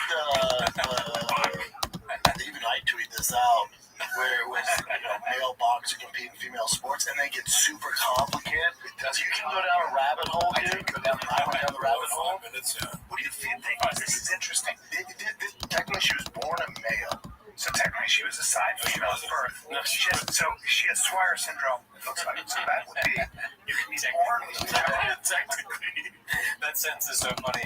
Technically, she was born a man. She doesn't It's the sound very right. first thing. It's like the opposite of that, you know. yep.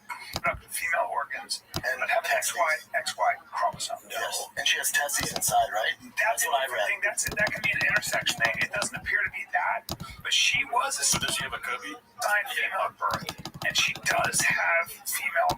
See, this is where it's tough because I heard the opposite. Because the reason the World Championship Federation canceled her was because she wasn't assigned. There's a lot of fake news. I That's don't not true. know. Also, like you guys know, the real reason was like because her test was too high. Like she was like The testosterone. she failed a gender test, yes, because if you're a female, like there's a certain threshold, and the same with males too. Like you can't have over this testosterone because and so I don't know. To me, it's just like it's not that complicated. Yeah. You scratch past the surface, and who the fuck is he talking to? Where it's just like he just gets everything wrong. It's like, at every step, it's just like, or the opposite of that. Well, it's like that Dave Chappelle joke. Like after 9/11, they're like, "Where is John Rule?" Like nobody gives a fuck what Brendan Chop thinks. Oh, true. If anybody should be sensitive to someone who fails tests, it should be Brendan Chop.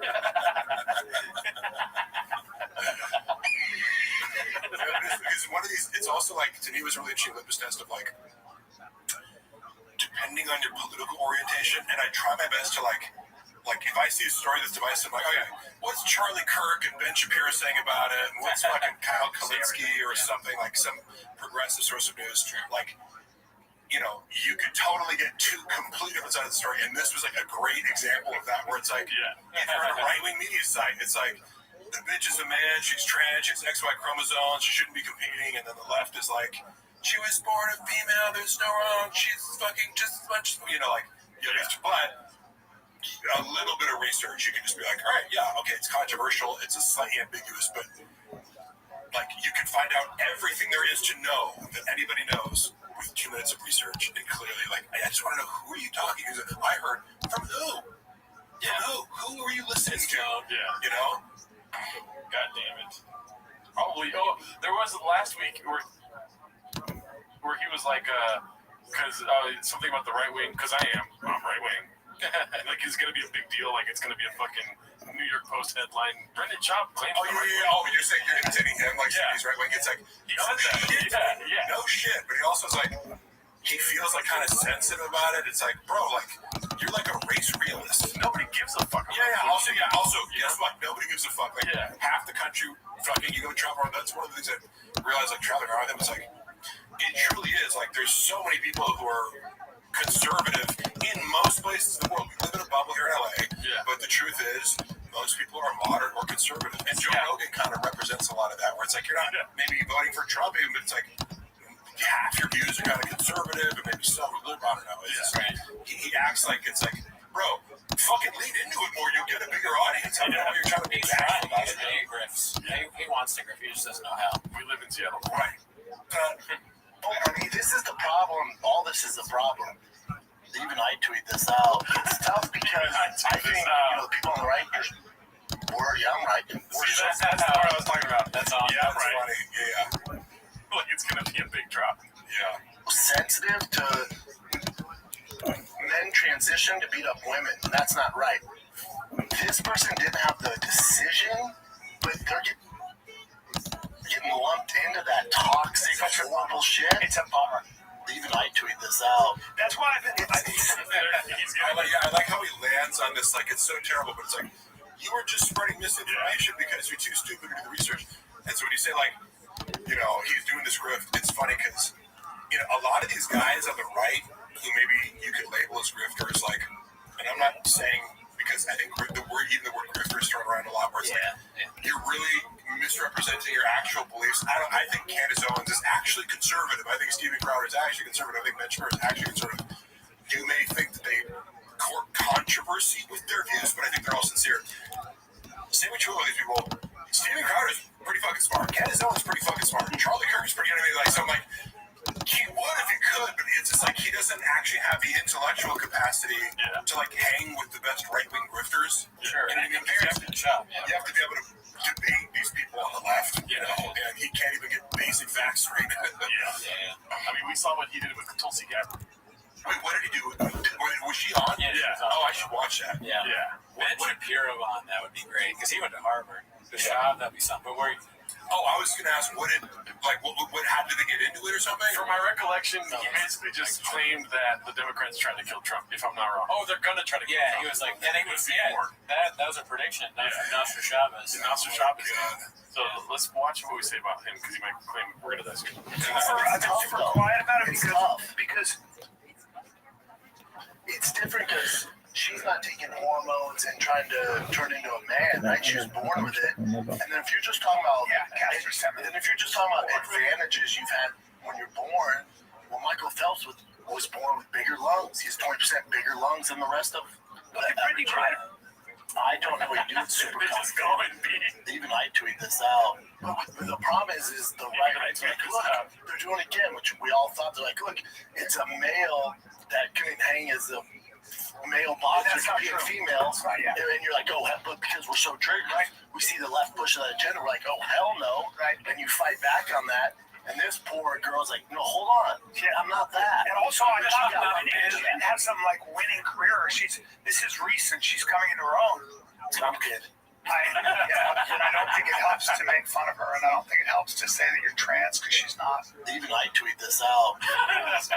It's funny, okay. Yeah, it's complicated. The word salad, or the phrase word salad comes to mind because, look, I love Trump in a lot of ways because I think he's fucking entertaining as fuck, and I think like people who are triggered by him will like take a step back and realize this guy is a fucking gem of entertainment, firework. And like, so I always try to detach, but objectively, Trump is like a master of the word salad. Well, let's start at something, and a lot of people are saying this, and I don't care, but that reminds me of he goes all over the place and kind of like doesn't come back to his initial point. Like Cootie.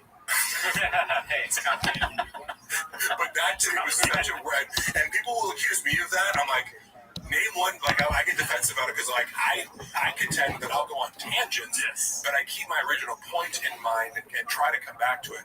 Right. I watch this and I go, what the fuck was that? You're like, you know what I mean? He starts off in the his conclusion is completely different than what he started out with. And he gets so many things wrong, and it's like lily pad, he fucking jumps from lily pad. And then I tweeted this out, and also it's, because we're trying to talk about girls who transition, she should have a choice, and so it's bad because it gets mixed in here, but then also it just sucked. I'm like, huh? Yeah. What do you actually think about this? So shout out to Haphazard for making this. First of all, I should start by saying I didn't graduate college, right? So what I think he's trying to say is, what Hap is trying to say is that he starts out the conversation with saying, that I fucked up. I tweeted this out. Yeah. And then he's talking about how that conversation is toxic and we should stop having that conversation. Yeah. But he's the one engaging in the conversation. Yeah. And also, that's a great point. That's a great synopsis of that. He's engaging in a conversation and actively spreading misinformation. Yeah. I'm like, you got multiple in the middle of that sandwich where you're like, I feel bad and this girl should have sympathy. You're like, she was born a man and she failed a gender test and she has nuts in her. I'm like, there's like 3 or 4 things where I'm like, that's not true, that's not true, that's not true, that's not true. But like, you think you cover your ass by arriving at this kind of like safe consensus place? I'm so dumb. What? No, I just repeated what the flip said. No, it's good like that. You did make a good point. Okay, cool. I'm gonna slap myself in the back later tonight. It's also funny that you're like, I didn't go to college. I'm like, it's like, I never think about whether people go to college. You're like, that probably demonstrates more common sense than most people have.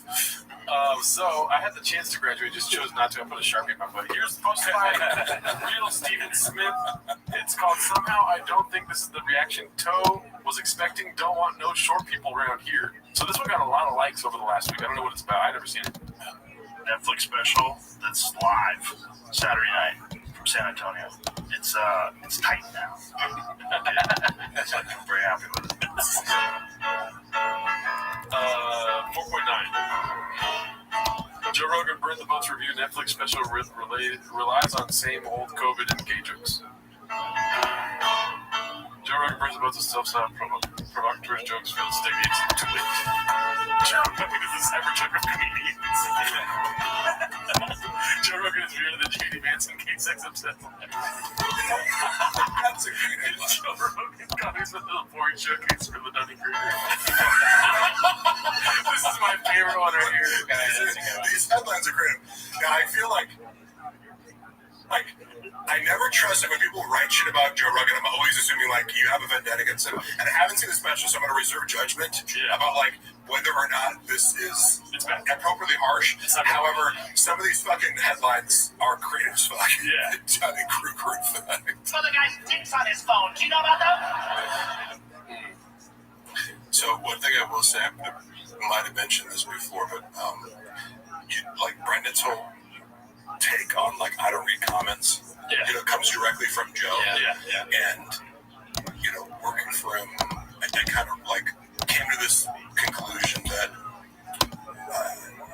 you're doing it for a different reason than Joe is.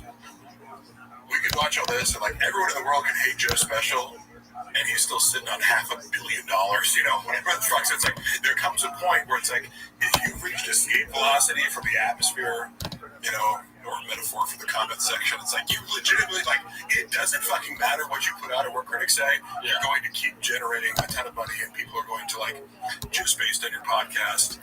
You can sell out a fucking stadium, or whatever it is. What's a basketball arena? Yeah, arena. But for somebody like Brendan, who like, of course, he's taking this cue from Rogan, but it's like you're not there yet. Yeah. You're not above reading it. You should read your comments because yes, you'll hear creators talk about like, I made the mistake of looking at my comments the other day, and most of them were positive, and there's this one like, you should suck and you should quit. It stuck with me. And you're talking about like the perfectionistic, sensitive artist who's gonna let that one comment like stick in their craw forever. Yeah. But it's like, no. You're avoiding comments because 99 out of 100 are like not just like this is bad. It's like this is the worst thing I've ever seen, and you're avoiding it for that, right? And you should maybe look at it and address it and course correct a little bit because it's actually I think you're. You know what I mean? But like a guy like Rogan, it's like fucking Elon Musk doesn't need your reviews of Tesla. He's just doing whatever the fuck he wants. Yeah, dude. Rogan moves the needle, Danny. This one's called Joe Rogan, posted by Bubba Dreams of Gumbo. I think it's just more of a conversation starter, but Brendan, if somebody's going to send this to Brendan, and Brendan's going to just read the headline and be like, fuck yeah, I won. I won the war with Joe Rogan. That's literally how I operate. So I like see a headline and be like, I'm good, I don't want to watch the video. I've seen him do it. Okay, so this is something that happened today. Let me go ahead and pull the whole video. Give me 1 second. What are we looking at here? So it's Joanna's Instagram story today, and I think it's like a cliffhanger. Joanna's also blocked me. Oh no. Surprise, surprise.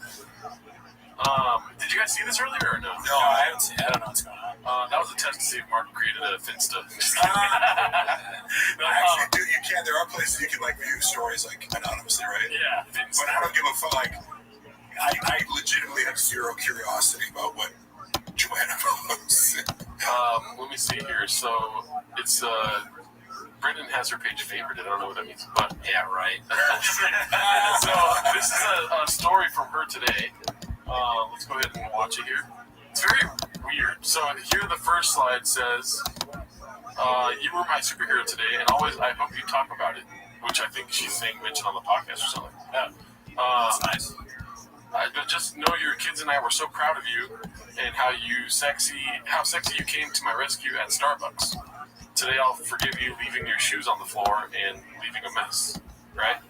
So you go to the next one. I like how she can't even post a fucking, like, you're my hero without, like, throwing him under the bus. It's like, bitch, you have a maid. Yeah. Every time I went over to his house, he had a maid there. Like, they have, like, a living maid. But it's like they're trying to be cute, though. That's what it is. I know, but also, you'll notice, like, Joanna does this where she can't help but complain about shit. It's like, and Brendan once told me she racks up, like, $40K in credit card every month. Like, I hate to be like, but fuck you, Brendan. You tell people I broke into your fucking house. and then I work a long time for you. Fucking lied to the labor board about me. True pathological liar. So it does give me joy to be like, oh yeah, Joanna can't help but get her little fucking digs in. Like, oh, forgive him. Like, first of all, he fucking owns the house. Like, right? It's like, if I'm the only person in this fucking house, I'll leave this wherever the fuck I want. A lot of shoes. Yeah. So many shoes. Here's an idea. Stay-at-home mom. Pick my fucking shoes up. Like, what? It's my favorite shoe. I drink out of it like that. Oh, I'll forgive you? Yeah. I'll forgive you for not contributing anything financially to this situation ever in your life. So what she's trying to get to here, and she's painting a narrative that Brendan got in a fight today, basically. So here it says, today we were reminded of the beast that I married, which is not a good wording. And then here it says, by the way, this was the guy trying to run away this morning until my badass husband intersected him. Guaranteed this guy won't be back to my Starbucks again if it's smart. So I'm assuming you're talking about this guy back here. Talking about him. You know the problem. And What if I knew that guy? That'd be crazy. Yeah. Is that Brendan talking to the guy, or is Brendan got a new weave? No, I can't. I honestly can't. Like, who's the guy that's facing us? That's probably the guy they're talking about. Yeah. This is the lady that looks like she works at Starbucks. And I like how there's no context whatsoever. No. Like, you post 3 stories about it, and you say nothing. Yeah. He's like, Brendan's a hero. He chased out a guy. It's, what did the fucking guy do? Call you a bitch? Yeah. You know what I mean? No, exactly. It's probably Brendan just telling her to do this. And then there's a heart. I didn't proof watch any of the other stories, so I don't know. But those are the 3 ones that I wanted to watch on the show. It's also funny because, like, for example, like, sometimes people be like rude to Luana, and it's like she relishes so much like talking shit to people. If you need me to step in, I will. But I know, like, you enjoy the act of telling people off, and I'll be here in case things get physical.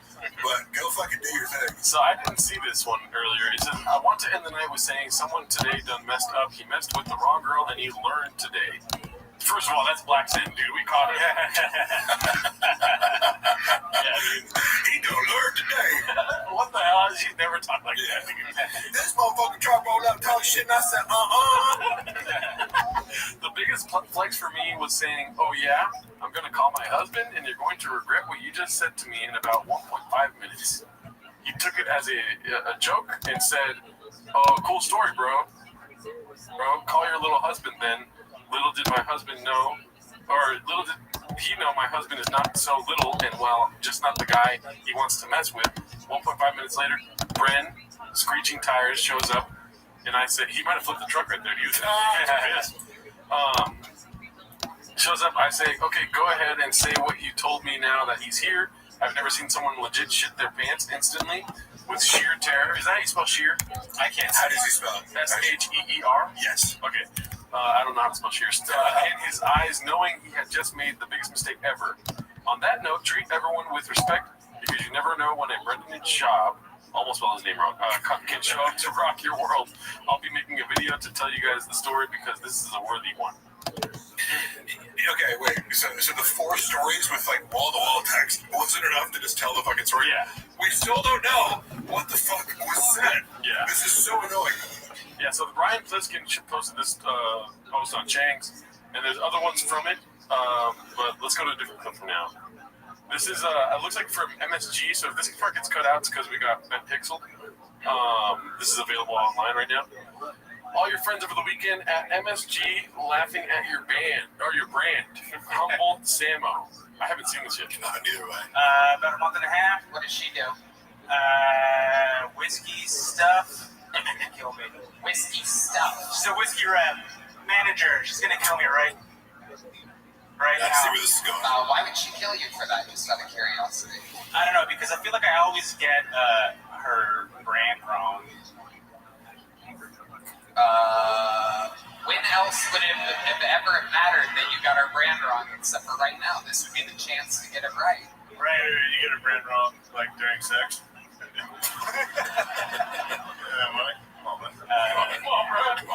Come on, bro. I scream out every time. It's her brand. Screwball? Tiger Thick. Brandon. I like how hard Mo's laughing. Makes everybody laughs. Who said Tiger Thick? A red bar. Or red band. Red Band. I said red bar. Red Bar. So sorry. What's bringing Champs whiskey, Carl? Jules, give me more Tiger Jules, hey, pour me some out. We're trying Tiger Thick on the show. Sniper Scars. Give it a year. Give it a year. All right, that was cool. What'd you think, Brendan? I mean, it's like everything with Schaub is a punchline that you could just have. Right. I mean, it gives the universality of like I even saw Anthony Jeselnik. Remember I told that story about Anthony Jeselnik, like watching him in the green room, like be like, shut the fuck up with his eyes, like to Brendan. Where he's like, what you really do is half an hour. And Jeselnik's like, yeah.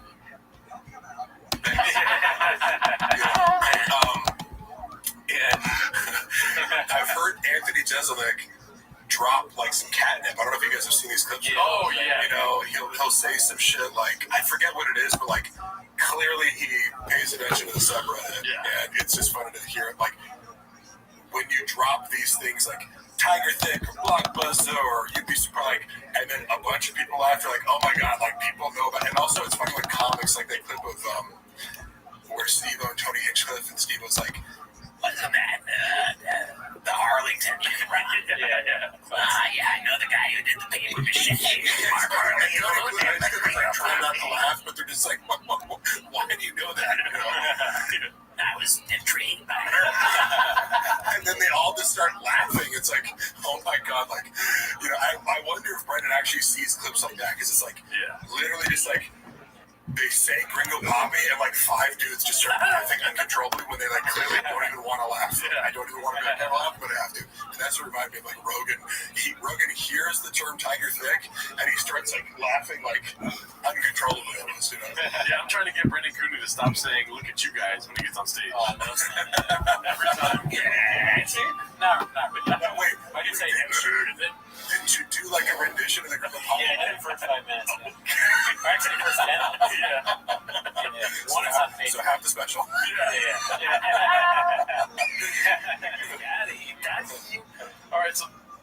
All right, so this one is posted by Don't Know Who to Axe.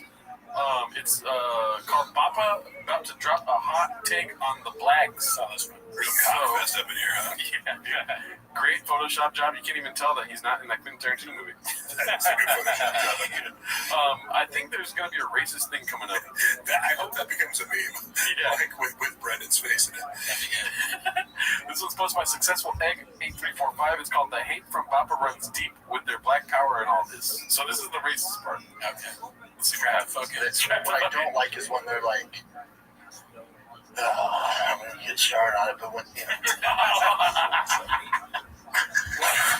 It drives me fucking nuts. You know, when they're like, oh, you know, black power and all this, and it's good to have black representation. It's like, well, you guys dominate in athletics.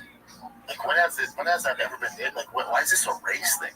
I hate, like, why are you making it about this? Like, why he doesn't understand what he's talking about. Nope. Say it right now. I will say it with Okay, my take on that is like he's trying to rebut the idea of like diversity, equity, and inclusion. Yeah. And his response to that is like, black people are in the NBA. Yeah. It's like, oh my god, like, and you could there's very coherent arguments you could make against DEI or affirmative action. Like, there's a huge debate to be had there, but his idea is like, well, black people are in the NFL. Why would we need representation? Like, it's like you're smashing this conversation down and like shifting it sideways. Yeah. Like, what are you talking about? Black people live in Harlem. That's what we're talking about. It's crazy when you sell yourself as a comedy podcast and you give the most bland, like, not interesting takes whatsoever. Right? Yeah, and like, Cody? I mean, everything that Shop says politically is like that old clip of you remember when John McCain was at a rally and the old lady was like, Obama's a bad man. He's an Arab. He's a Muslim. And John McCain is like, no. He's a good man. Yeah. It is kind of funny that he says he's a good man, even though all she said was he's Arab. Whoa. Let's not get into it. He's not one of those. That's Shop. I know, dude, that's such an iconic moment. I almost forgot about that. But I do agree that, like, because you can't just be like, you can't even roast the person. It's like, oh man, like you're just like, I just have to like handle you with the kid gloves here. But old lady is intelligent. An old lady who's dying and their brain is melting is how smart Shop is now. Yeah. No, he's like, because again, I have friends of all political stripes. Like, nobody's political beliefs are gonna piss me off except when you don't know what the fuck you're talking about. Sure. And what's funny is like that. I wouldn't consider myself an expert, but like I majored in political science. I've been reading about politics ever since I graduated from college. But like that, also like the Dunning-Kruger effect. It's like I remember taking my senior seminar was on Israel and Palestine. And like before I went to the class, I'm like, I have a good grasp on this. And then like I emerged like, holy fuck, like I know nothing. I just read 12 700-page books on this fucking topic, and I'm like more ambivalent than ever. But you have to know these nuances in order to be like, I don't have like a definitive answer for this, or I can't interpret it like this side is right and this side is wrong, or but I do have this disdain for people who are like, I've got the answers. I did 30 seconds of researching / listening to somebody at Starbucks about it. Yeah, and it's just like, bro, you think you're like, because it's not a hot take. Yeah. You know what I mean? And one of the things I love about, for example, Shane Gillis, like I love that he's like, I consider him like the inverse of Shab, where it's like Shab, he's like everything Shab wants to be. Like he doesn't. You see my flavor too, like where they're like pressing him on. Do you have a writer? And he's like, no. You're like, what? Like, you're like, Luther Landon is like this regular Luke, and I've met Shane. He's really cool. You know what I mean? He like walks the walk of like, I own 2 pair of pants, 1 pair of shoes, and like, I kind of don't give a fuck. And he actually played football in college, and like, it's very humble about it. He's like, fuck no, I couldn't make it in the NFL. Like, and he's kind of had this genuine blue quality aura to him that Shab wishes he came across as, but he's like actually like the beer drinking, dip having, comic book selling. What? That sounded like Ric Flair. You sound like Ric Flair for a minute there. Comic book selling.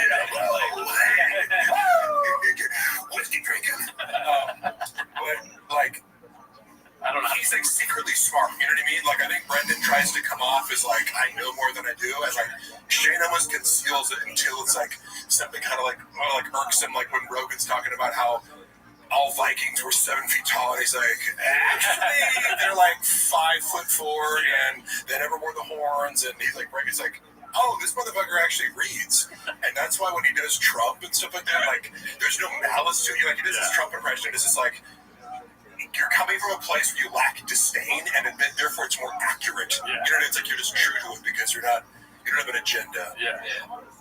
All right, well, let's get to the next clip here. This is going to be a Guild guitar clip. Oh, nice. I look forward to his every week.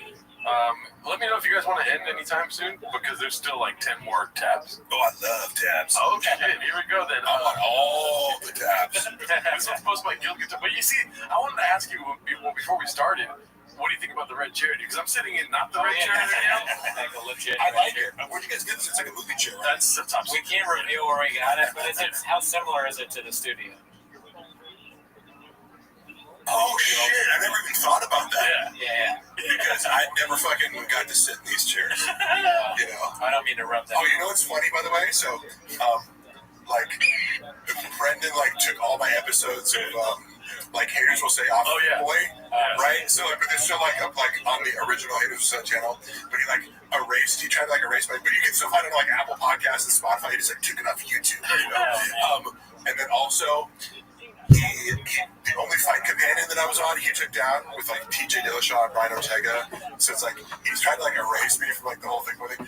But I'm obviously on a bunch of TVAC episodes. Once I started being on it, he didn't take those down. But like the 5 times I was a guest, he took me down. So he wants to make it seem like Mark was never more than anything but an intern. But I was on as a guest like 6 times for TVAC. But the chair is very comfortable, right? The chair is very comfortable. It is. It's great. Right? Because I'm sitting in a fucking Blockbuster chair right now, and it sucks ass on my car. I want to watch a movie one of these bad. Right? We watch specials every week on there. All right, sorry. So this is a very special guest by Gil's Guitars. I always look forward to this guy's clips. It's very well done. How excited are you for Austin on his first live show together? Also, we didn't get to talk to you about their residency, dude. I was following that for a little bit. Yeah. Just because. And what's another funny thing where, and I think generally Brendan is the king of, like, I experienced that on a personal level, and like, you know, in part I'm going to fucking court for this because he like would, when it comes to business things, he'd be like, I'm paying you this much, and then he just wouldn't pay that much. So like, I'm used to him like in a, to me, a more malicious way, saying like, this thing's gonna happen, and you have like a verbal or written contract, and then it's just like, hey, where's that money that you said you were gonna do for the work that I already did? Oh, that's not gonna happen. Okay, cool. So I like seeing it in other ways, where I'm like, yeah, of course you fucking have this. And also he loves to like just skip over, like he'll minimize or be like, oh yeah, I had to cancel it because the DA in San Francisco got reelected, and there's just so much crime that we can't even walk the streets, and it's like fucking, you know, Rio de Janeiro down there, and there's, you know, like that doesn't make, so there's never any accountability. It's like, yeah, I can't sell tickets, or yeah, this didn't work out. Like there's never any, and people like, you know what's funny? Who's that dude fucking, Chris DiStefano, who I think is great, and like, I saw this clip of him, and I was like, Brendan would never in a million years do that. And Chris is more successful than him, stand-up wise.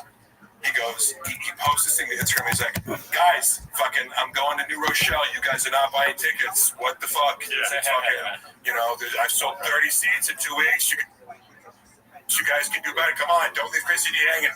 So he's doing this whole bit to promote by being like, this whole fucking venue's empty. What are you guys doing? I'm going to be performing for 10 people. You know, like, I was like, that's fucking, but it's kind of his style where he like overshares and kind of like, you're like, I believe you because you're like self-deprecating in this really real way, you know, where you're talking about your own fuck-ups. And I'm like, that one was, if I was a fan of it, I'm like, fuck yeah, I would buy a ticket. If I don't show up, I'm just to support. But like, Brendan is so stuck on like being like, no, every show's sold out. Like, I always do. No, you can't even get tickets. I'm like, bro, like, you know, his old assistant, Gianni, who's on Power now, he would talk about this. He's like, he would like say it was sold out when it wasn't. I'm like, bro, if people still want to buy tickets, and then you're like, posting that the show's sold out, they're not going to buy tickets, you dumbass.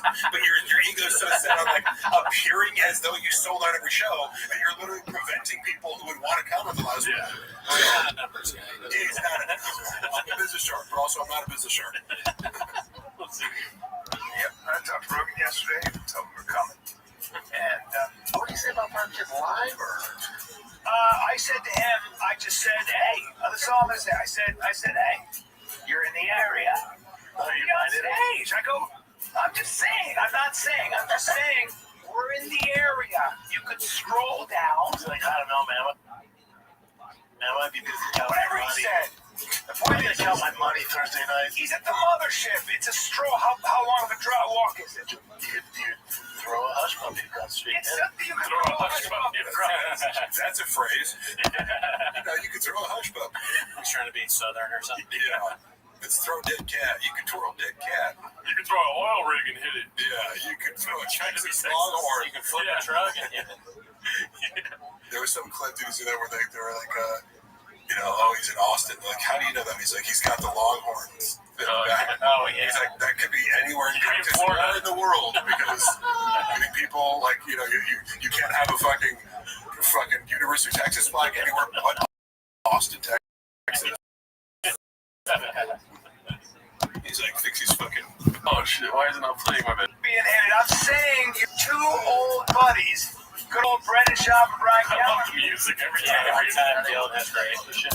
Kids Gas Theater. That is January 26, 27. Special guest. Yes. And then we got Live Find the Kid. Now it's Live Find the Kid in Austin, Texas. Oh, that's so embarrassing. It's February 15th. One show only. Special guest, very special guest. This Thursday, one night only, one show only. Me and Brian Callen. It's a live fun. I Find the Kid, not stand up. It's Brian Callen and myself doing a live Find the Kid with some special guests. Find the Kid live in Austin, Texas. That is February. Look at that Kibitek hat though, dude. Oh yeah. With very special guests. Yeah. Oh, really, dude? Come on up, Jen. Get up here, Jen. That was our special guest. Yeah. Oh my gosh. I mean, he is special. This motherfucker. Like, he has a good voice. I didn't mean it. He does. He's great at music. Have that ward mic, Jen. Let me tell you something He's about the worst Googler of all time. Is he bad at Googling? He's slow. I know other people notice this too, but I would while I was working there, they throw something out and I don't know if I consider myself a particularly good Googler, but sometimes I'll be with somebody else and I'm like, you know how to shorthand something. It's like if you're you don't have to put in the whole sentence. You're like, how many calories are in duck eggs? Here's duck eggs, whatever. So you can do something really quickly. Chin seems to never know what to fucking put in. It's like, dude, that's the most basic shit. Who doesn't?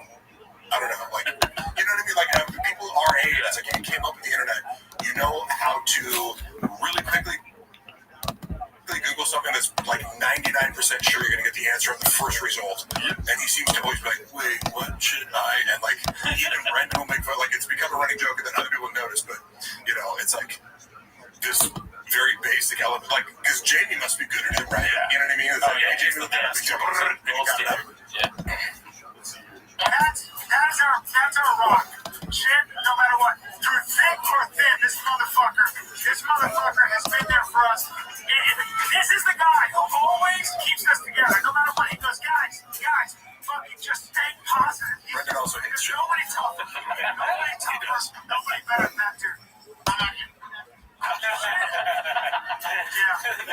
we'll be back, and next time we're gonna line up some serious guests. Live Find the Kid in Austin, March 29th. One show only, Friday, 7:30. With a very special guest. Oh, really, dude? Now, before you give you the date, you have an obligation to Vancouver this weekend. I do have an obligation. So hoping the baby doesn't come Friday or Saturday. It's a situation where my wife's not moving a lot. Because if she moves a lot, yes. So she's like, if we can just hold on till Monday, but we have people at the house, staying at the house.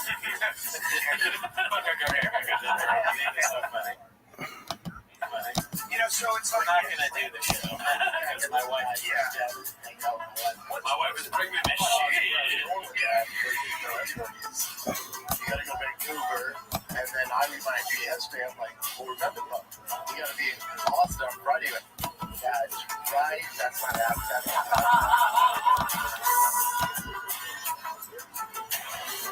So that was the second time they were doing it. Yeah. Okay. And Rogan was going to be at them.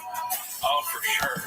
This Watching them talk about it now, it seems so they're like, all right, so how are we gonna fake this story of not being able to do the show? As if anyone cares either way. Oh, and then you remember that your wife's pregnant and you had to be in Vancouver, but that was almost completely for the cats because no one was going to go to it. No one knew it existed. they were like, it's canceled. Yeah, and what's funny is like during the pandemic, I remember like the first time I ever traveled with Brendan was for shows in Austin at the Vulcan Gas Company, and it was like I want to say it was April, late April of 2021, and the shit was popping. You know what I mean? I was like, oh damn, this is how it always is. Like just fucking sold out crowds, like everyone's super psyched, and Malik and Chappelle were there. It's also fun to see Malik like. We had a little online beef, recently, but we squashed it. See, like, he was like mad that I said something like 2 years ago, like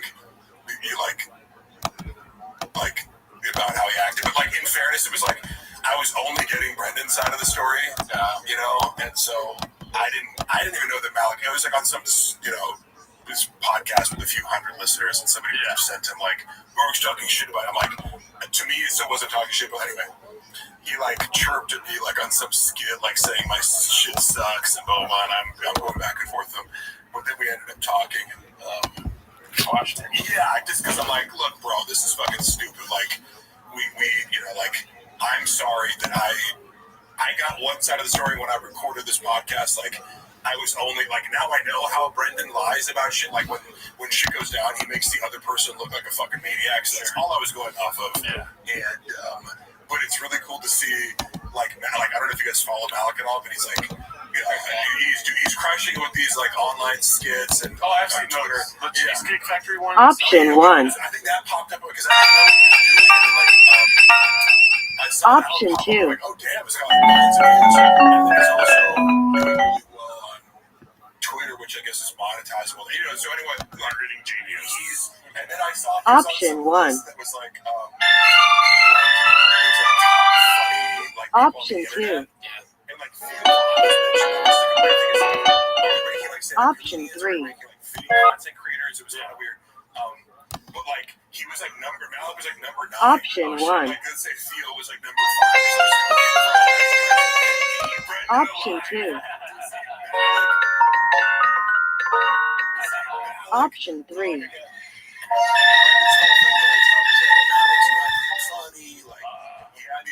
And again, Malik's like 3. Like when I saw him, I always saw Malik do well. Like I thought he has charisma. Option 1. He like I never saw him Option 2. This was Brendan saying that he didn't do well, but like it also coincided with like Option 1. he corrected. Option 2. Option 3. And Malik was like, no, it's pay-per-view. Like, I know about mixing. And Brendan's like, no, it isn't. And they were going back and, like, Brendan's being stubborn as fuck. He's like, no, it's pay-per-view. Like, for sure. He's like, so it's just, you want to bet? And then they looked it up and it's like, oh, it's pay-per-view. And Brendan hates when he gets corrected by his underlings, you know what I mean? And so it's like, and then, it's definitely a small thing. It's not a pay-per-view. It's not a sad thing. And then so like I wasn't aware of that they had this conflict, but now I can totally see because I'm like, I would have these moments where it's like Brent, anytime I would talk back to Brendan and be like, just like, hey, you're shitting on me for something like you're like that I didn't do that you never asked me to do. You know what I mean? You're like, did you get that footage? I'm like, you didn't ask for that, And then like if I even brought that up, he'd like find some other way to be like, you're not doing Tiger Thing social media, or something like that. Or like, I know how he works. He's like, I lost a year, so like I'm taking you off. I'm not paying you for this, And so with Malik, it was like, how the fuck were you not doing Tiger Thing social media, man? Jesus Christ. I was. That's and then he fucking important. Wait, do you know about this? I put an extra C, so I was posting every single day. I was posting on Tiger Thing every single day. Got the page up to like 11,000 followers. I remember looking back recently, they blocked me because I was like, you guys haven't posted like in 3 months. I go, what the fuck is going on with this man? You're blocked by Tiger Thing's Instagram? Because whoever was running it, I got fired from the job. My last post was a Christmas post of 2022 when it was like an end of the year thank you, and it's over jelly rolls like I get no lots of no I get so lonely but it's like a nice song, and I edited all these different clips throughout the year, and I spent like multiple hours on it. He fired me in the middle of me completing that, and I was like, I just out of a gesture of goodwill, I'll finish it and hand it off so you can play that. I remember he posted it. I had the music on it. Brendan used the video to post to his own page. And I remember watching, I was like, what is off about this? There's something weird about the sound. And I was like, oh my God, this motherfucker put the song over it twice. So the video already had the song, and he added music to it. So it was like the song playing with like a 5-second difference. It was like a weird echo. I'm like, why is it playing twice? He's so dumb that he needed to put it. Like, you hear the song is already on there, right? But anyway, the reason he fired me is because I made a post one morning, and it was like, a sale now at tigerthick.com, and I accidentally put 4 C's. Now, somebody alerted me to it, and they're like, hey, by the way, you misspelled it. I'm like, oh shit, fix it within 2 minutes. You also, Instagram doesn't hyperlink, right? So you can't click on your phone to go to the website. Unbeknownst to me, the Tiger Thick is connected to a Facebook page, and I never looked. I never known anything about Jason or something like that. Yeah, Cootie knows about that. And so it auto posts to there, and then it has like the Instagram page has like 11,000 followers. The Tiger Thick Facebook page has like 250 followers, and this post didn't have any. By the time I looked at it, had no interactions except for one comment saying, you might want to check the spelling of that thing. Tiger Thick with 4 C's links to .com and has a picture of Brendan on it. No! Fuck. So, he asked me, it's like a picture of him like during the pandemic with like a next to Jay. I tried, I looked at it recently, I don't think it's still there, but like at the time, it auto redirected to .com. I have no idea. And so Brendan's like livid about it. He's like, are you trolling me? Like, what the fuck? I'm like, bro, I have no idea. I probably took it down, but I'm like, legit. He thought I was like doing that on purpose. I'm like, why the fuck would I be working for you and like redirecting your page? Like, like maybe if you fired me, I would do that. Like, but anyway, he got so pissed that he fired me, and then like whoever took it over roasted it all. It was hilarious. But I thought you were doing a bit at first when you said that you added an extra C. I was like, that's funny. Yeah. But this really happened. 4 C's literally redirects to .com. And he was so pissed. But he does these things where he's like, oh, the investors want you, like they say you can't work from. Like, no, it's your decision. You're trying to like blame it on somebody else. The investors, the Russian investors who really give a fuck that the comic book consumers. 3 people saw it on Facebook. Yeah. All right, let's see this here. This is called "When You Nearly Forget You Told the World You Are Boycotting the Olympics," posted by Busy Middle 8108. Let's go on Brendan this time here. Let's see here. Champion. The whole point of the Olympics is it brings everybody together, and everybody competes. Well, the one part that bothered me, I was watching. My girl was watching as the background, so I heard it. But there was this pole vaulter. He's like the best pole vaulter ever, and they did a background on him, and I always like those stories, right? So he watched it, even though he said he's boycotting. No, it's funny. Yeah, because he can never just admit to, like, he's always like lying in ways that like make things worse. Where it's like, dude, just admit it. Yeah, you thought you were gonna boycott, and I fucking did it. That's such a better like podcast moment.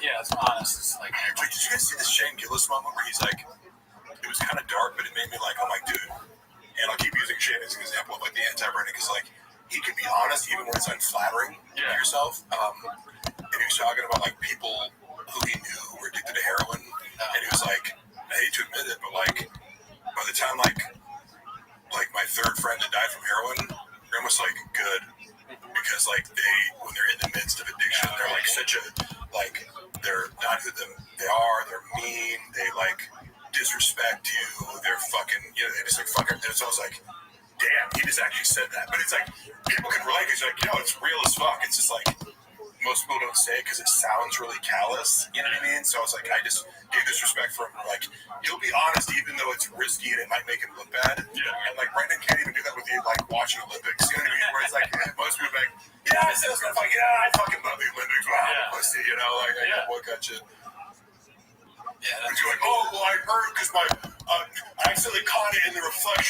looking away, but my refrigerator is metallic, and it's like I saw the guy's dick hit the. I told my wife, like, dude, no, don't watch that. And then I was like, oh, but I saw it still because it was on. Yeah, don't tell me about it either. Yeah, I heard.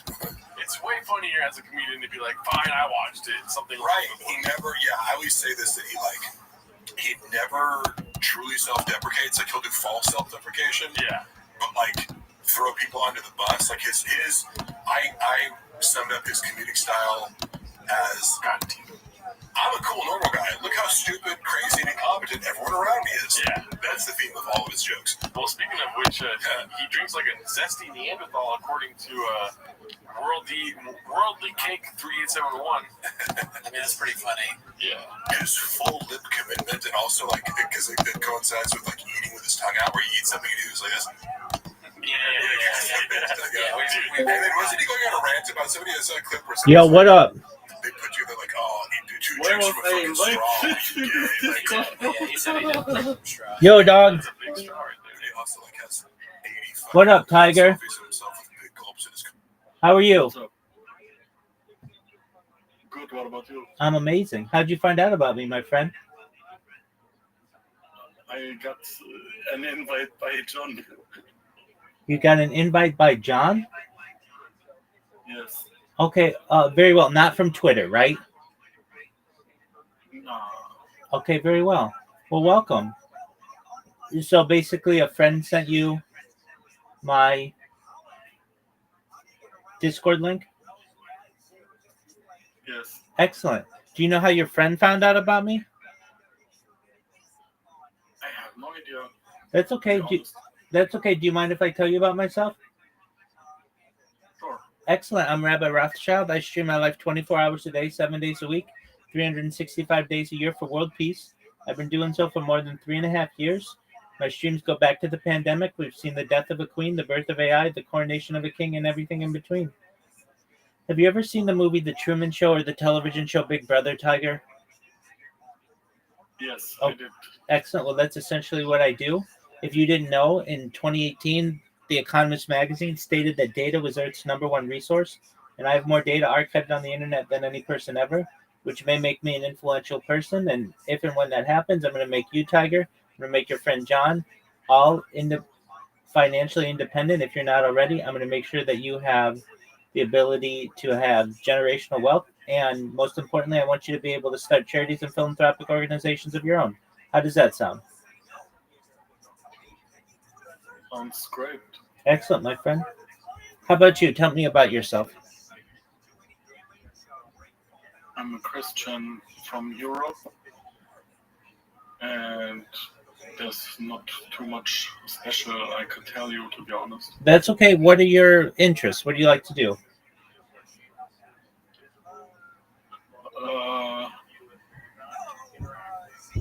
Sports. What sports? Gaming, boxing, and gym. Amazing. Do you like UFC?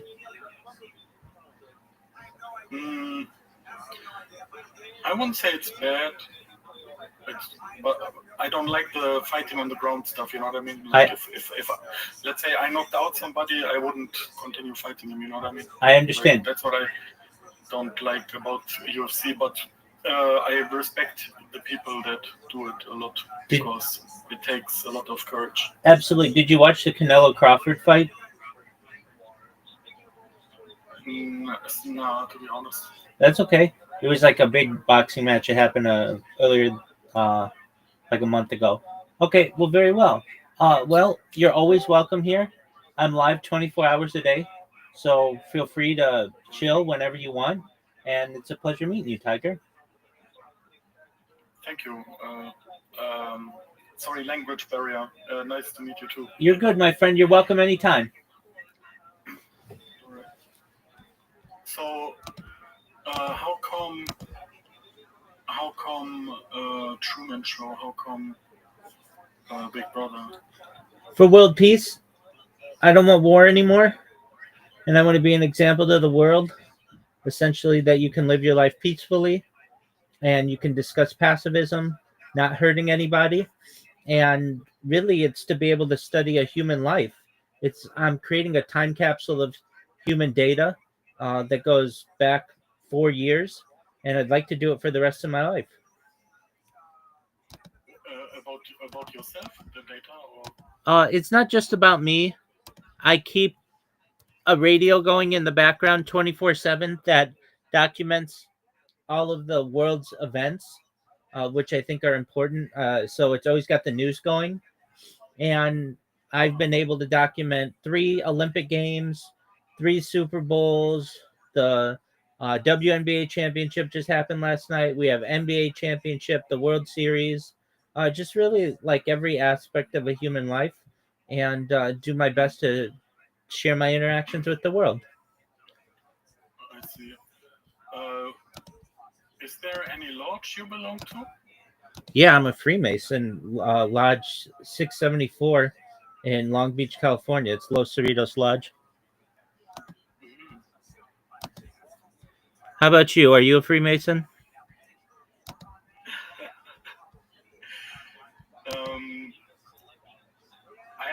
I am not sure if I want to talk about it just yet.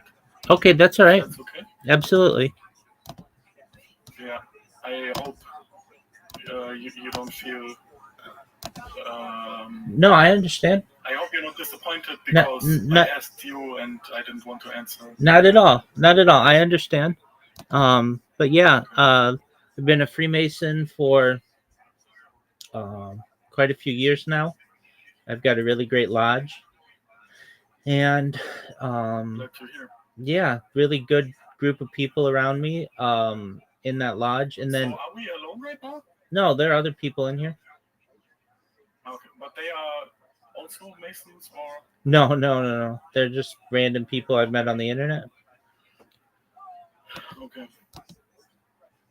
I would have had some more questions for you since you've been a member since 4 years, but. I mean, ask your question. That's fine. I mean, if I can't answer them, I'll tell you I can't answer them. Oh, okay, sure.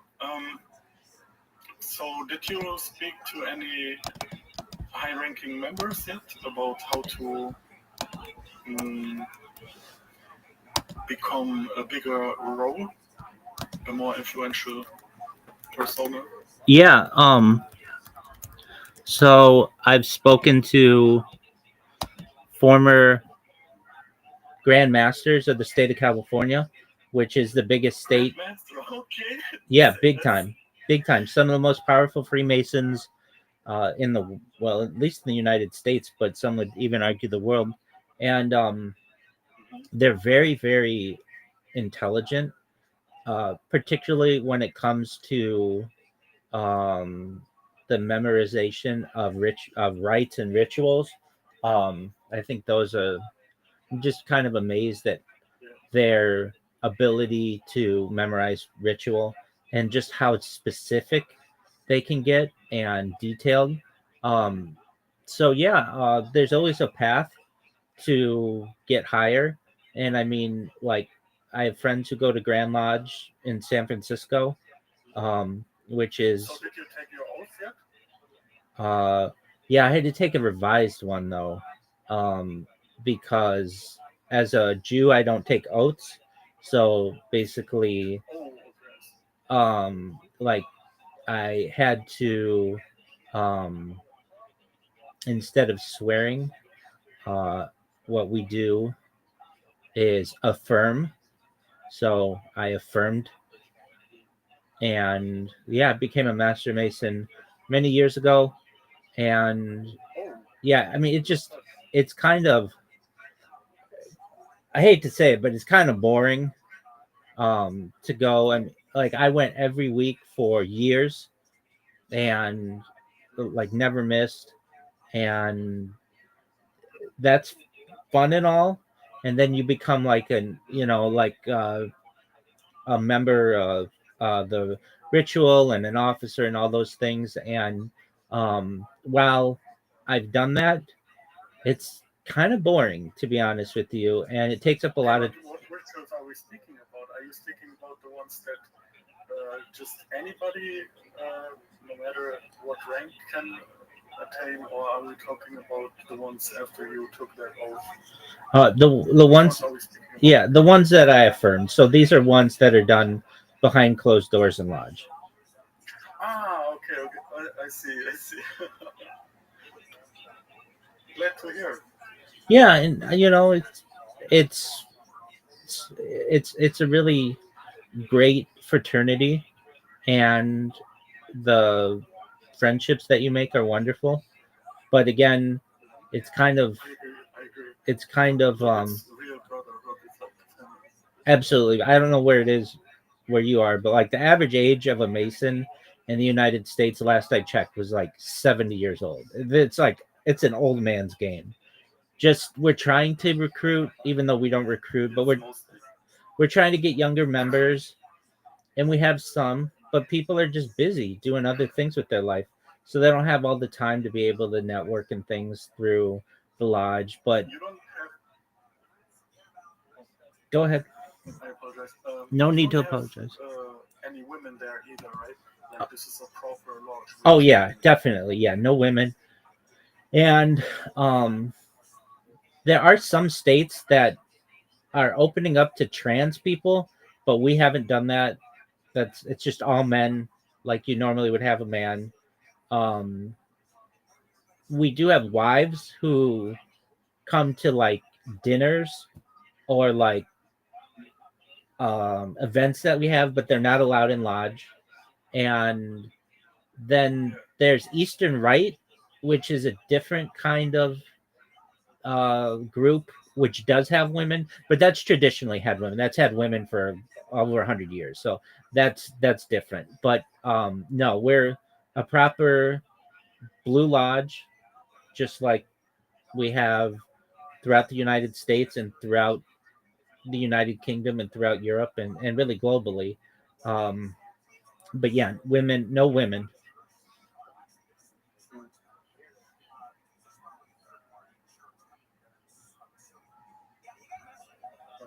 I'm I'm amazed. I thought this was trolling or something because it was just a random comment.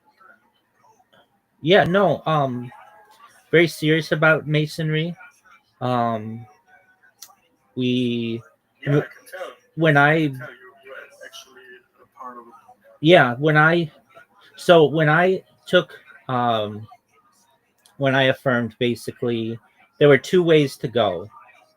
Basically you could go a short route or a long route. The short route memorization was like 3 paragraphs or something. The long route is like 18 pages, and everything is mouth to ear. You got a little book that basically had code, and you'd memorize. So what I did is for like 6 months, I worked with a fellow brother, and on the phone every once a week we would just call each other, and then I would just memorize the the pages, and then when I had to do my when I became like a second degree and then a third degree, but particularly my second degree, I had it memorized so well. To this day, I'm shocked that anyone could memorize anything so well and so perfectly, but on top of that, that I could do it, because it was just something that was like almost bigger than I was. I memorized it so well, and it was so many pages. It was just page after page after page, and especially because a lot of it you don't even know what you're saying, because it's very um, it's like it's very outdated language, and Yes. and then when I completed it, the um, the secretary of the lodge didn't just write that I completed, but I completed it beautifully, and I was really proud of that. I mean, I didn't stop. I didn't need anybody to help me. I've seen other guys do their uh, their oaths basically, and they mess up, and they need a little bit of help every now and then. But the way that I did it, I was really proud of it. And then it was really So, go ahead. so from what you are telling me, this is a real Luciferian lord, right? Like not the mainstream type lord, right? No, this is mainstream. This isn't Luciferian. Ah, okay. I see. Yeah, I mean we believe in the creator. Basically, there are, I mean, like the people with whom I was a member or am a member from all backgrounds. Uh, my lodge is primarily a Jewish lodge, but there were Christians there and Muslim people and and So some. what do you name your god if not Lucifer? Master of all builders? Yeah, usually it's Grand Architect. Yeah, language barrier. I'm sorry. That's okay. Not my main language, exactly. Yes, Grand Architect. Yes. Yeah, but that can be anything. So to some people, if you want it to be Lucifer, it can be. To some people, that could be Hashem. To some people, that could be the Nazarene. To some people, that could mean Allah. It could mean whatever you want it to mean. To be a Freemason, at least in the state of California, there are some requirements. You have to be freeborn, so you can't be enslaved. You have to, which basically was a way. If you are Jew, then you cannot be a slave because we are the masters. You can be a Jewish slave, at least historically. Jews were slaves in Egypt. Oh yes, that was way back. Right, exactly. But I'm saying it's been done, and we have, but like in modern times, yeah, no, you're right. But that was a way to discriminate against people for many years. So also, you can't be a madman. So you have to be of like general good mental uh, cognizance. You can't. You have to be like an upright citizen generally. So they do an FBI background check on you, and they have to make sure that you're have a clean record. Um, you have to be able to like be able to provide for yourself, and you have to be a man. And generally, if you and you have to believe in a higher being. So it doesn't have to be God. Yes. It doesn't have it just has to be something. And so there are ways that That's the same here. But if you want to rise in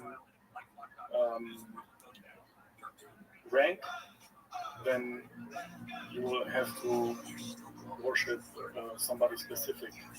You probably heard about it. yeah, I mean there are those discussions, at least in the United States. Generally that gets to be when you're like in Scottish Rite and then the 33rd degree. And you know, that's there are people who make Masonry their religion, which it's not a religion, but there are people who do. And frankly, as an Orthodox Jew, I don't get into that, though I know some people who do. I'm also a Shriner. What do you mean by Orthodox Jew? Do you mean are you not a Zionist? No, I'm a Zionist. Perhaps the ultimate Zionist. Okay. I was gonna say, okay, no, I'm. It means that I don't drive on Shabbat. I don't work on Shabbat. You're on the right path. I do my best to keep kosher. I say blessings, those kind of things. I abide by familial practices, those kind of things. So at least in the United States, there are like three types of Jews. There's Orthodox, which is the most strict, which is what I am. There's conservative, and there's Reform. There are others too. There's humanists, there's Reconstructionists, but I really don't associate with at least conservative or Reform or anything. But yeah, I Judaism is my religion. So there are some people though who try to make at least from what I've encountered, Freemasonry is the religion, but it's not a religion. But yeah, and a lot of it is, at least in my experience, we're trying to become more modern, like with Yes. with So with you like know that you got that correct. Masonry is not a religion. But you also believe that Masonry is part of our religion, right? Masonry is part of a religion. No, it's independent from religion.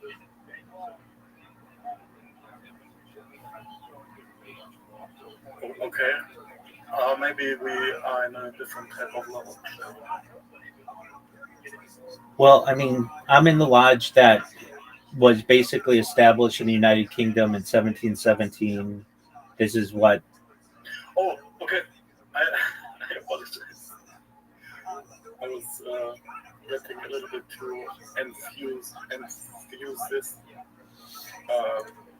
Sorry, English is not my strength. That's okay. Enthusiastic, a little bit too much. I'm sorry. That's okay. But I mean, this is the same kind of Freemason that George Washington was, and Thomas Jefferson was, and Okay. or Benjamin Franklin was, and Harry Truman. Oh, yes. So I mean, it's the largest fraternity in the world. That's the one I'm a member of.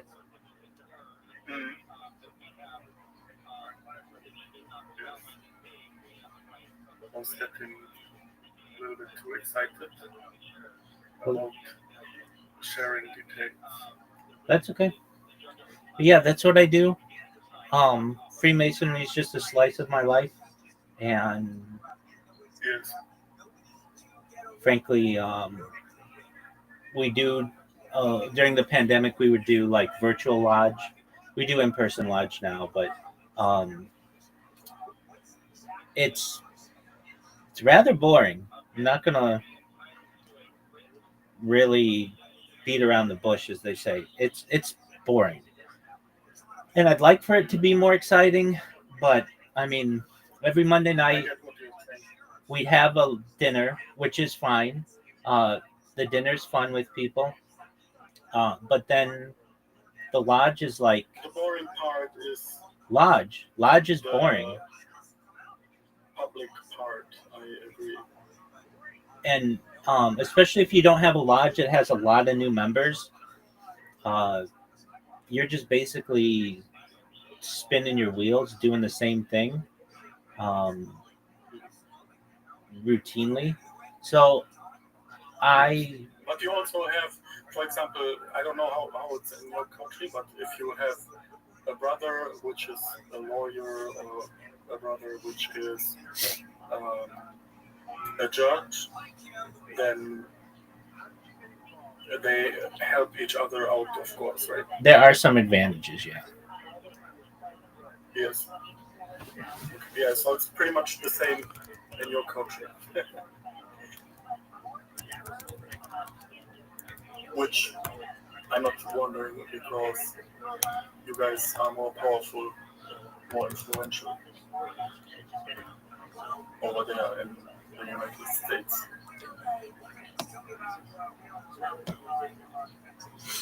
Yeah, I mean, it's something that if it's 50-50, then you're supposed to side with the fellow brother, but you can't do something to endanger yourself either. So yes,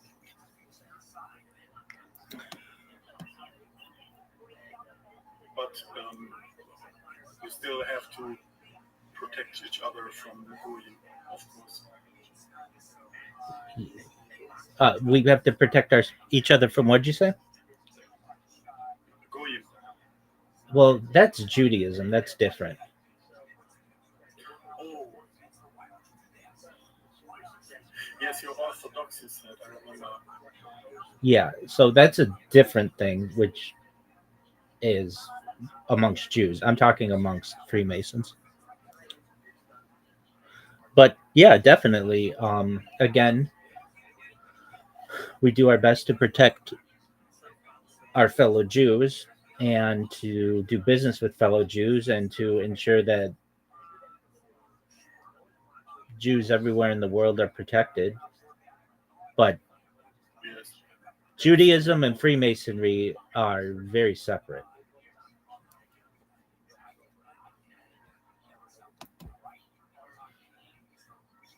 I apologize. I was getting a little too comfortable. No, that's okay. Like the term goyim is discussed openly within Judaism. It's never mentioned within Freemasonry.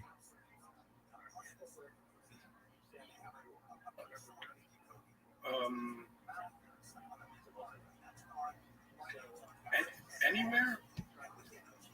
Within Freemasonry, it's not. It's not in any of the texts within Freemasonry, but it's mentioned rather openly within Judaism. Yes.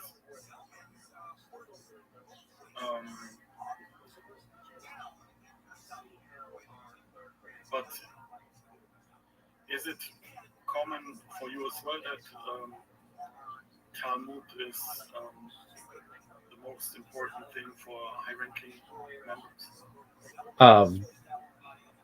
Freemasonry, Talmud has really no context. In Judaism, it's extremely important. Okay.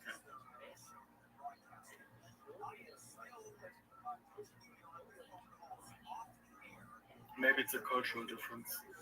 That's not cultural. Within Judaism, no, there's no offense. Within Judaism, Talmud is, at least Orthodox Judaism, it's studied as regularly, if not more than Torah or Tanakh, because it's basically the opinions and enlightenments on those books. But within Freemasonry, there isn't like a Talmud in Freemasonry, and no, not officially. well, yeah, I mean, even I guess you could have unofficial sects. Okay, fine, but I mean, within mainstream Freemasonry, which is of what I'm a member, there is not any, like, Talmud isn't even really mentioned, unless you were amongst like fellow Jews, then you might talk about it, but that's Yes. and like when you take your oath or affirm, usually it's done on a Christian Bible, but like in my case, I would not take an oath, period, and thus I took it on Tanakh and I affirmed, which is the way that we do it as Jews. There were also some exceptions that were made. But you have something like a basement or like a bedroom. You have something like that, right? We have a lodge room, yeah, and then when you prepare yourself for whatever ritual it may be, yeah, there's like dressing rooms and such. 4 years, that's a long time. No, more than 4 years. I've been a Mason since for like almost 10 years. Impressive. Well, it is what it is. And I think, I mean, like I had different paths to go, and I still think that I will rise through the Freemasonic ranks, but it takes a long time, and it's something that I feel like I joined other lodges or other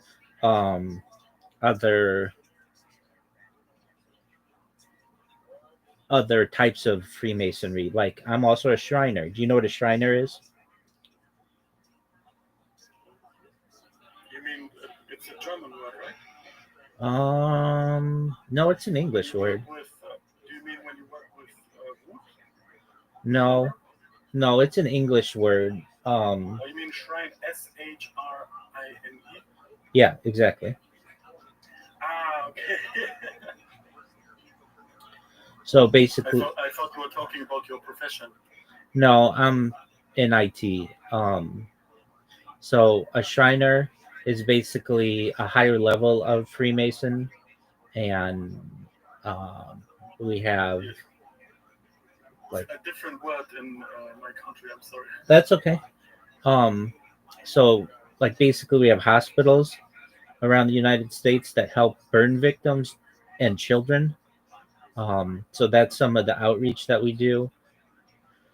And, like basically it's just a matter of time until I move up in different, um, all of these different um, lodges. But it just takes time. I mean, frankly, in a lot of ways, you have to wait for people to die off. I was just blown away how influential I have to be careful what I say. The influence Masonry has and the system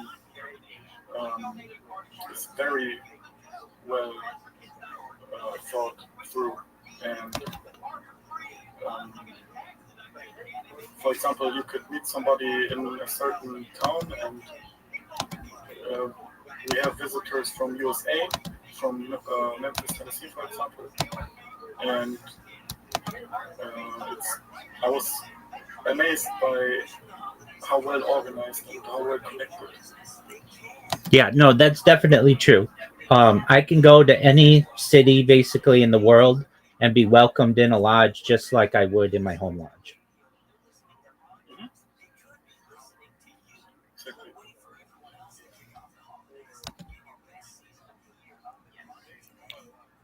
I remember when I was invited the first time, I met the widow. She told me about her husband, and I got invited. That was 3 years ago, I think. Okay. But you know that you can accelerate ranking up if you are willing to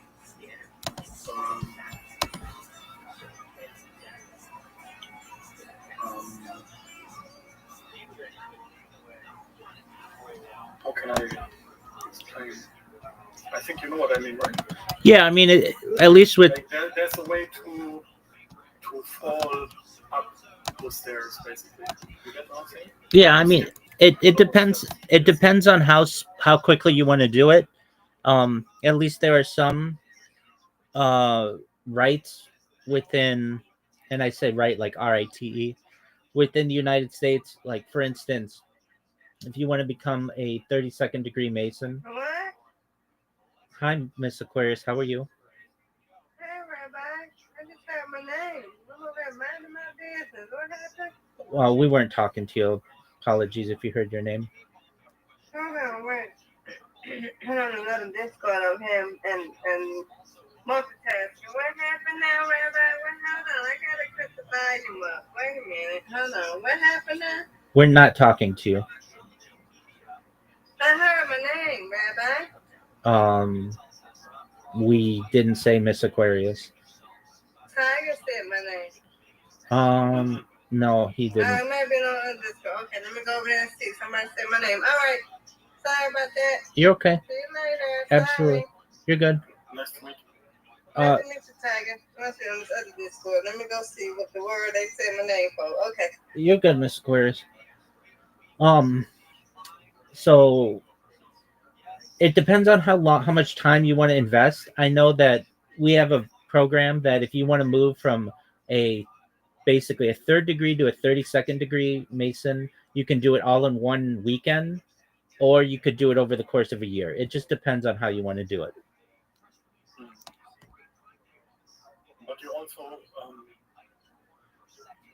also have this barrier which you cannot normally proceed from as regular Mason, right? Yeah, I mean, like there's a certain end, and then you can make a decision to further climb up the ladder, right? That's correct. But you have to make that decision.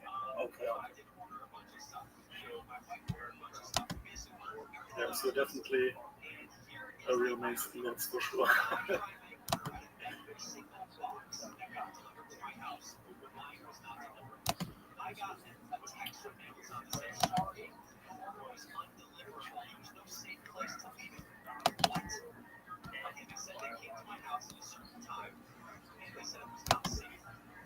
So you did go beyond the official boundary, right? Yeah, I mean, if you talk to any Freemason, they'll say that Master Mason, I mean, any really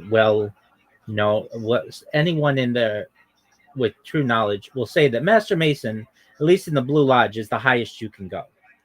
But there are other types of Freemasonry in which you can invest yourself in, like Shriner is one, Scottish Rite is one, York Rite is one. And so, yeah, I've been through some of those as well.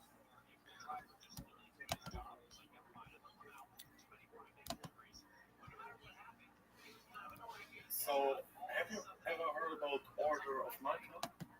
By any chance? Yeah, Order of Malta. Yeah, so that is, I believe it is within York, right?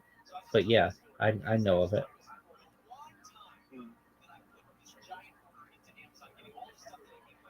Along with like Rosicrucian, that's along the same lines.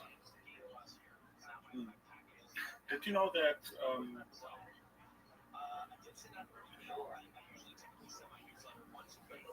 she is a part of the society?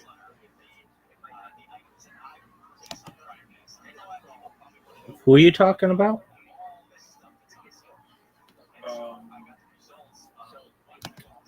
Erica. Who are you talking about?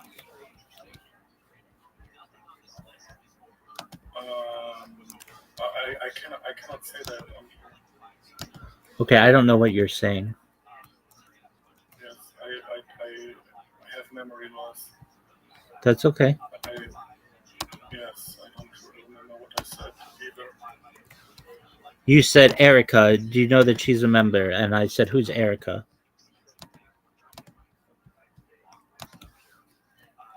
Oh. Like, what's her last name? I cannot say her last name. Okay, well then how would I know who you're talking about?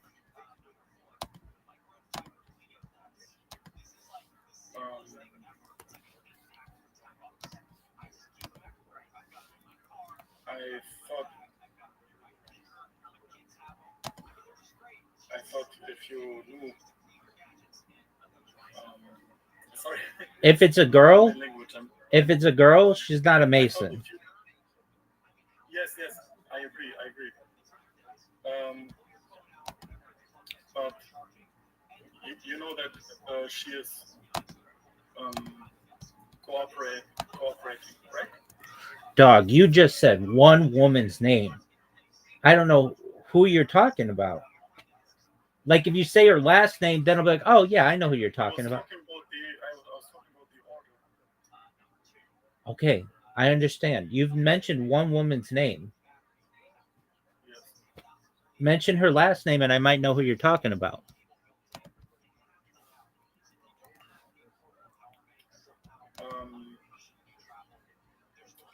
She used to do modeling and music videos, partake in music videos. Is she like a famous Pop star? Yes, Erica? his wife. Whose wife? I cannot say that.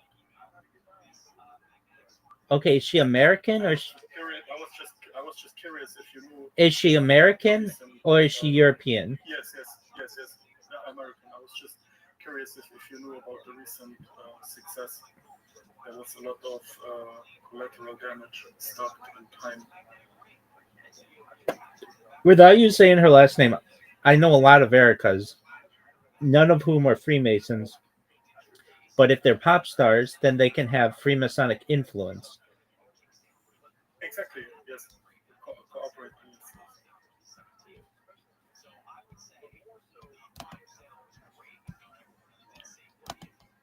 No, I cannot say. I cannot say that. I'm sorry. That's okay. Then I hope you are not mad. no, not at all. I understand you can only talk about some things. But you got to understand that there's like a lot of pop stars in the Yes, I meant the state of Israel is still flourishing, and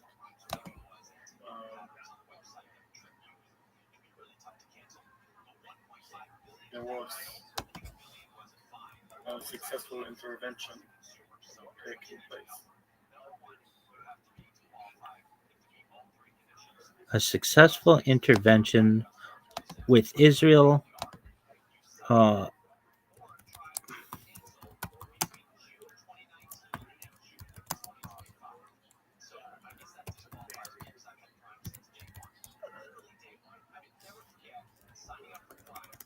you're not going to find that on the internet. No worries.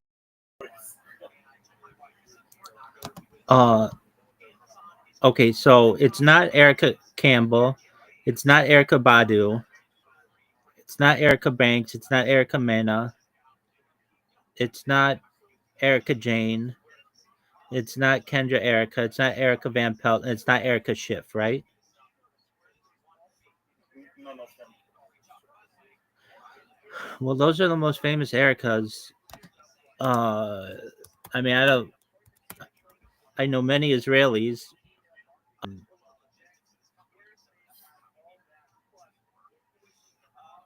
Is it? It's not Erica Rabner, is it? No. Okay, those are like the most famous 8 Ericas in the world. I don't know what you're referencing, frankly. If you don't tell me the last name, I won't know. So. Yes. Wait. Can I private message you if I am the server number? Yeah, you can send me a message. Just one moment. I'll send you one. But then I'm gonna. Well, so you don't want me to reveal her last name? I take it. Yes, exactly.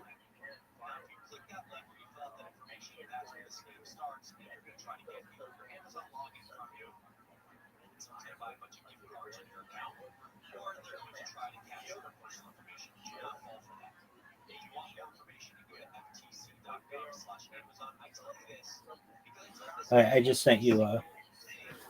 Oh, I messaged the one person. Wait, message files. Hello. There you are.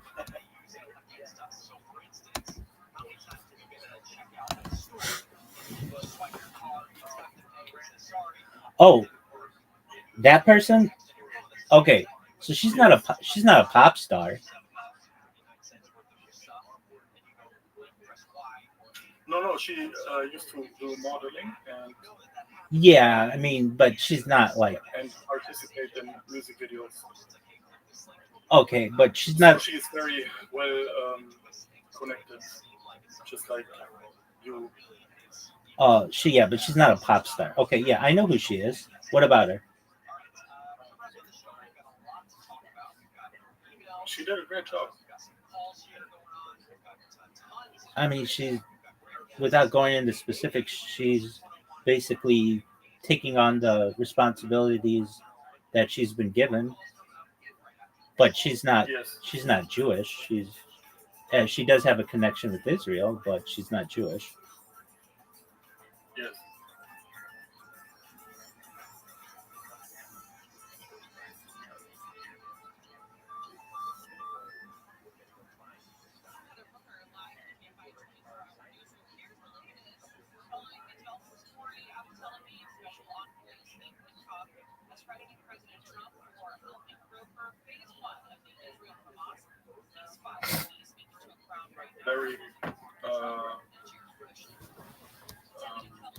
Very smart woman.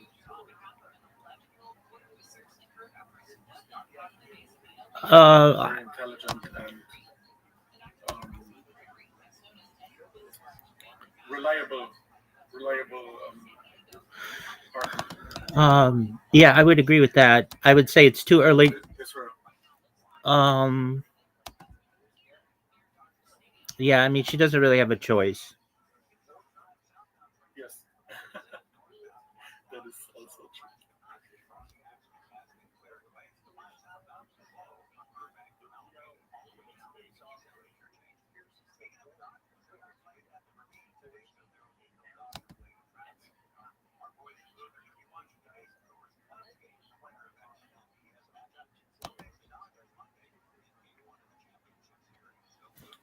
All right, Tiger, I'll be right back. I'm going to use the restroom.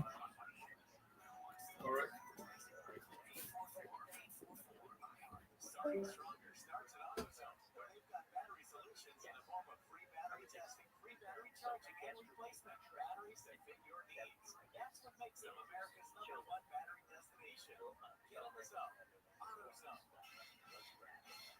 Life fantasy team needs a quarterback, a running back, and anyone who can stop the tush push.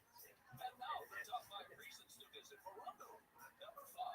Get trusted over $200,000 cash blocks. 10 rewards card players will win up to $500 every half hour. Friday, 6 to 11 p.m. Number 4. Big screens, fantastic food, ice cold draft beer. Football has never tasted better at frozen inside.com. Nothing but a good time. Fresh Michael supply from Verondo.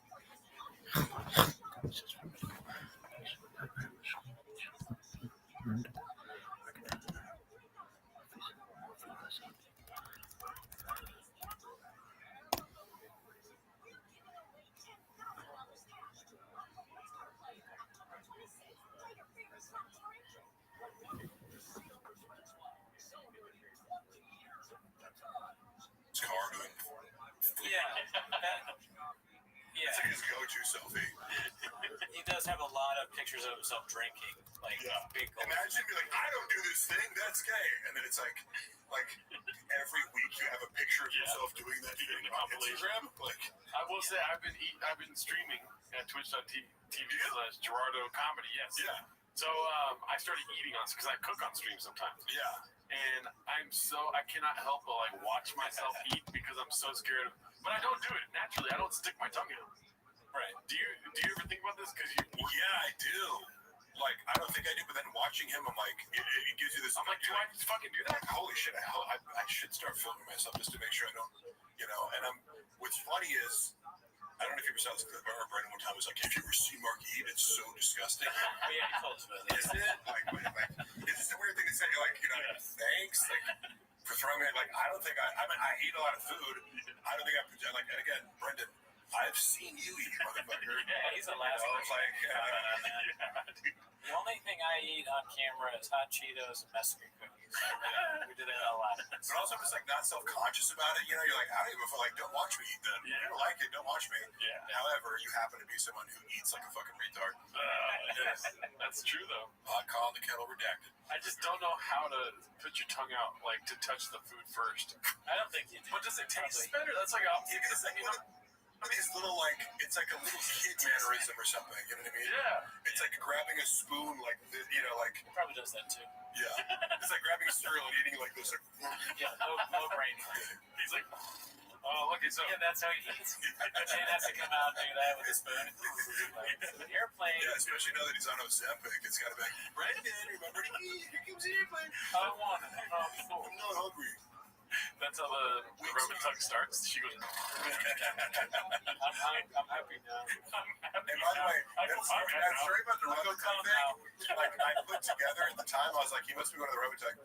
And then later, I found that compilation. You guys have seen it, I'm sure. Where he's like, "There's some compilation." Oh yes. Where it's like, where they put digits in. He's the worst self-snitcher of all time with everything, but particularly with that, it's like, bro, you're married with kids talking about fucking tug maps. Like, what the fuck? With a finger in your butt. Yeah. Also, it's also funny that he has this whole bit about that he used to like incorporate me into, where like about the dick pics. He's like, Mark sends terrible dick pics. Oh yeah. You know.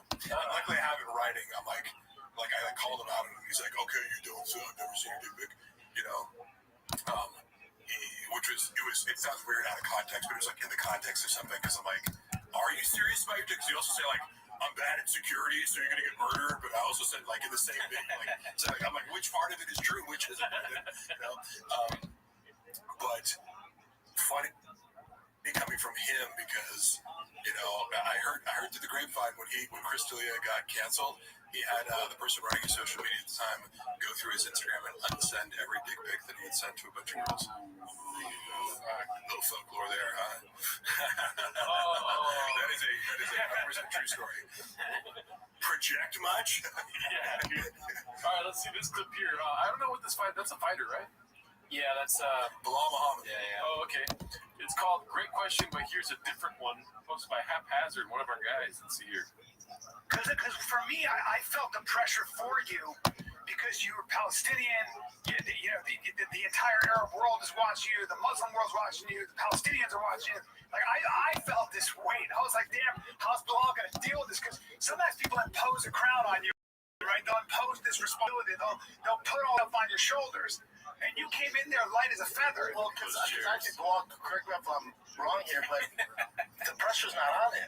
The pressure's all on Leon. And I think Leon did, and I hate when champions do this. I think Leon did a bad job hyping this fight, going, his wrestling's not that good. I fought better wrestlers.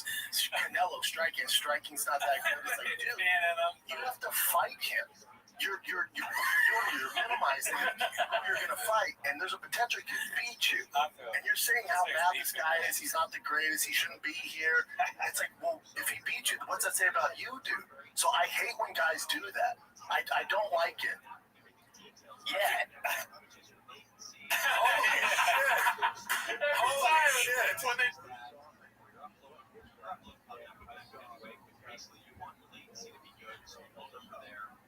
Also want your speed to be good. Now, all these services do not get a lot of speed. Like the whole point of streaming, like the thing that the magic that these companies invented, really, these content delivery services, and Netflix in particular, and YouTube, is how to make streaming really good, even on low speeds. That's the magic. Back in the day, if you wanted to download one movie, it would take you forever.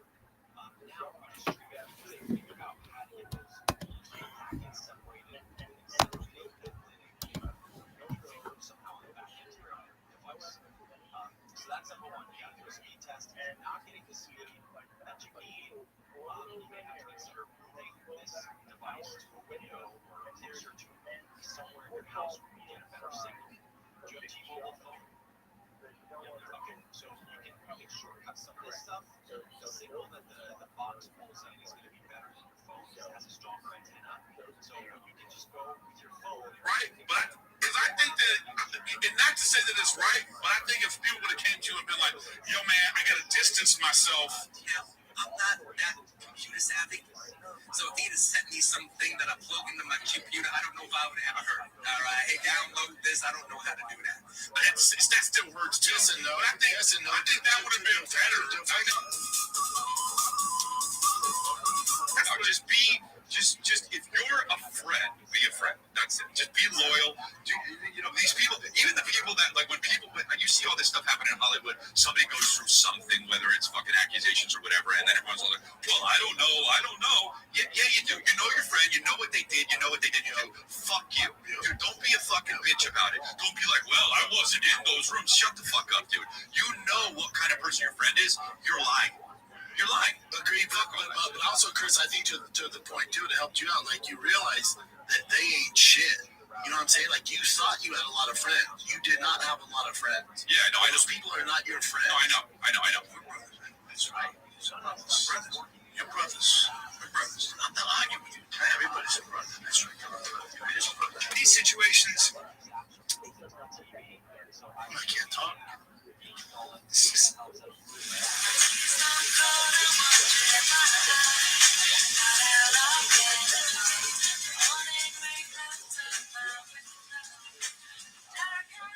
because I think that, and not to say that it,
They do these clips, they just have the guy saying, And I will say this, so Bilal came in to do a Food Truck Diaries, and like, it's weird because he I don't know, do you guys follow UFC a lot?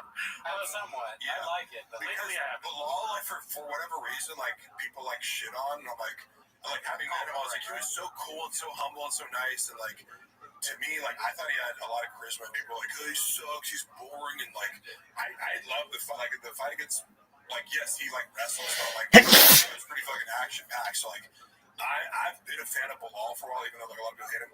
But this, you know, so like, I feel because he's like being polite, you know what I mean? It's like he's a nice guy, and like he was like, I'm just gonna ignore the fact that Brendan just completely like, because that's it. Brian asked a really good question. Yeah. Because I felt that too. I'm like, bro, you're going out there with the Palestinian flag, like with everything that's going on, you know, with Palestine, you know, Palestine being invaded by the IDF, like,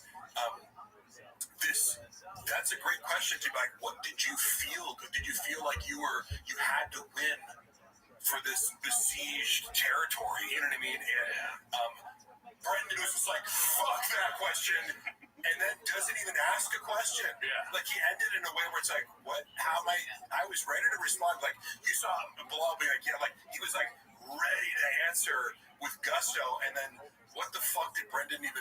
He's just like, and I hate when they do that. look how happy he is right here, dude. Yeah. But also happy. I know, you can tell he's fucking, because I've heard him like talk about it. Like, he really wanted to answer Brian's question. Yeah. And I thought that was so like happy. That was a thoughtful, well articulated question. And then Brendan's like, no, you got it totally wrong. The thing is, people put the projection on Leon. It's like, oh yeah, you don't think Bilal had any pressure? Because first of all, the guy knew, like, he talked about how he's so happy. He was on this, like, whatever. Right before Brendan starts talking, he's so happy. Bilal felt pressure even just in the fact he's like, I know if I lose this, I'm never getting a title shot again. Like, they didn't want to fucking give it to me. Yeah. Dana doesn't like me. He thinks I'm boring. So, he's so happy. He's so happy. It's just. What are you saying, Cooney? I mean, I want to do this with us where, like, you say something, and then I say, no, completely dismiss it and maintain it on your face. Yeah. But what you two lib-turd cucks don't understand is that Brendan Schaub doesn't like this woke identity politics shit. Okay? Like, Palestinian He's You don't want to talk about Palestine. No, That's really Cam. Yeah. You know, like he doesn't want Bilal to talk about Palestine, right? He probably doesn't. He probably was like, oh fuck, like it's like no, dude, that's where he comes from. This is his heritage. It's okay. He can speak on Palestine without being fucking political. Right. It's like you have the weight of your people on your shoulders. How did that feel? So crazy, dude. Like as if you're going into a title fight and you don't have pressure on your shoulders. Yeah. You know what I mean? He's like, no, pressure's all on Leon. It's like, what? Like, make it make sense, all right, this one's posted by Confidence Search 8648 again. New race incoming. I got super excited when I saw this clip. I want to see him race again, dude. Oh, yeah. New race incoming. Let's hope this Class 1 truck doesn't have engine problems the night before the race, and he's got to get around the track in a bug. There's a 3 G's in bug. Let's see. We're second through the six. Boys gonna be up to California 300. Let's go. Oh,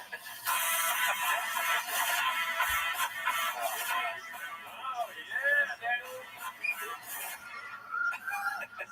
the California can't wait to drive fast all gas. Yeah. O'Reilly. Cards who are in the business of keeping your car on the freaking road. It's great editing. Yeah. I also love how terrible he is at ad reads. Because it was, I don't know, like it's just, I was thinking about it, like if I was being paid that much money, wouldn't you fucking just commit to it? Yeah. You ever seen Chael Do Sonnen? more than one take. Yeah, no, exactly. You ever seen Chael Sonnen do ad reads? No. Okay, so again, I'm more into MMA than other sports, so I never met him. I never met him. But like, he's so good. He can take like a 10-second statement and make like an 8-minute video. We're just like, He's just got the gift of gab. And when he does ad reads, like he did one for this company where you can like register your lethal hands. It's like lethal hand registry. He's like, he has to register his hands like weapons because he's got an 8-3 black belt. So he cuts his fucking promo. He's like, it's just so funny and good. And like, just his pitch alone makes you want to go spend $90 on a piece of paper that says your hands are lethal weapons, you know? Yeah. Have you ever looked at your dogs and thought, damn, these bad boys are lethal? Like, it's like he's giving a fucking acting performance, and I just say that in contrast to Brendan, who's just like, turn page now. Like, What's the worst one you've ever seen? Do you remember? Of his? Yeah, Shop. SAGB. Yeah, that's probably the worst one I've seen. But You're saying the worst or the first? The worst? Well, either one is interesting, I guess. What was his first ad rate?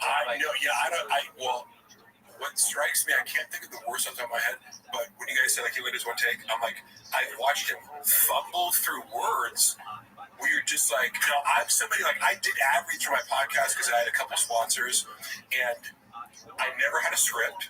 Because I'm like, it's gonna sound more authentic, but I just like if I rip one and I never retake it. So like, I have to do my own harm, but I'd be like, if you're in the moment, it's almost easier. Because like, if you make a mistake, it doesn't have to be a mistake. You can be like, yep, I said that, and I'm coming back to it. But like, the moment when you're reading from a script and you fumble over a word, you're like, and firing on all syllables. Well, you don't get the promo code right too, do you? Right? No, it's like, bro, you're in the studio. How much of a rush do you have to be? Yeah. What is this, 30 seconds long? Like, you fucking have to do it again. Because it's like, these are the people paying the money for your podcast. Yeah. How do you think they feel about your shitty fucking mattress promo? Well, they probably feel like Mr. Doom with Superman, dude. I don't know if you ever caught that. This one's called Mr. Doom. It's posted by Haphazard. Let's see this real quick. I'm out here. Hey, before we get into Deadpool Wolverine, did you scream like the rest of the people when you saw Robert Downey Jr.'s Mr. Doom? Oh, man, you ruined it. I was balls deep in comics as a kid. Mr. Doom. Deuces Macchiato. Deuces Macchiato. Wait, did he call him Mr. Doom? He called him Mr. Doom. Fuck, that's hilarious, too. I'll go back a little bit. Let's play it one more time. Oh, man, you ruined it. No, Mr. Doom. Scream like the rest of the people when you saw Robert Downey Jr.'s Mr. Doom. Oh, man, you ruined it. Mr. Doom. Damn. That one's good. That's a good one. Deuces Macchiato. And you know what's funny? Like, I wouldn't say I was balls deep in comics, but like, I was definitely into Marvel. I read a lot of comics as a kid.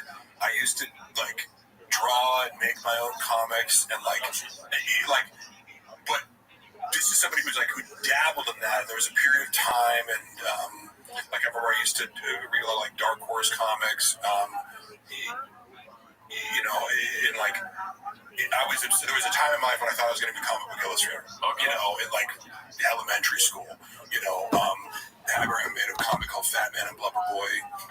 You know, I'll say it holds up to this day. It would actually be funny. Like I thought about it, and I'm like, that would be a funny thing to do. Like in today's like you know like fat shaming, fat positivity culture. You know, it's like it's two fat superheroes. Be careful. You know the Elon Musk Twitter show did terribly. Oh yeah, did I did it? Yeah, you know what I'm talking about, right? The animated TV show they did on Twitter. No, I missed it. It's probably not worth bringing up if nobody knows about it. Sorry. But all I'm saying is, I feel like like for someone who's like I was ballsy, but like I never heard him talk about comic books. Yeah. Because like if you're ballsy in comic book, there's some carry over. Yeah. You know what I mean? Like you'd at least be like, you know, oh yeah, dude, I used to fucking like I have a story when I was a kid. I used to watch the X-Men, the cartoon every weekend, and there was an earthquake in LA. And it was like the emergency broadcast interrupted the show, and I sat in front of the fucking TV for the next 10 hours going like, well, it's got to come back to X-Men, right? Like, I was like, so like, no, you can't just not show the show. This is fucking X-Men, dude.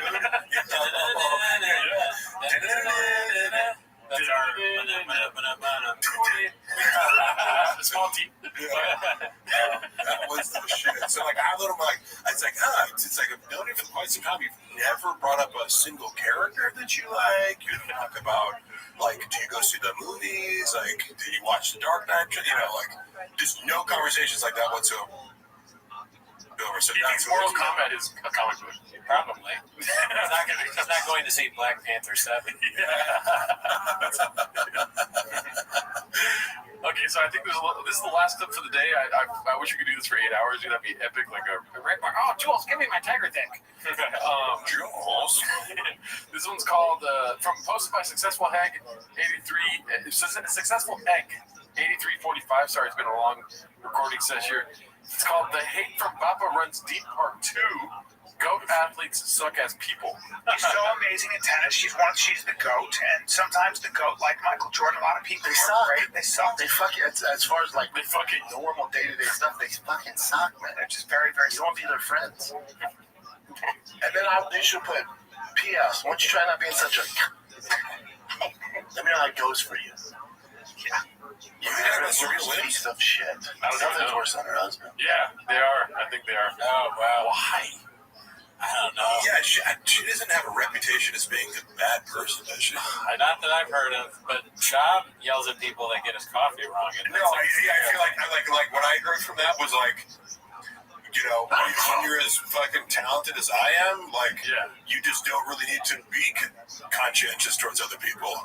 And I do feel like when you look at Shab through the lens of like, I had this thought the other day, like you've been basically like a reality TV star for like the last 15 years. Yep. You know what I mean? And it shows in how you treat, like he does like legitimately like turn his nose up at like normies, you know, and he will sometimes put on a facade like I'm an everyman, but it's like he does kind of have this attitude that he's saying about Michael Jordan, but you know, there's like he's saying that to justify his own behavior. It's like, I mean, so I can be a dick, but also like I'm the greatest. I'm a pro athlete, you know, I'm a pro comedian and a pro podcaster. Yeah. I like you fucking dorks. You fucking losers. Yeah, I was in a movie with Shia LaBeouf. Fishman.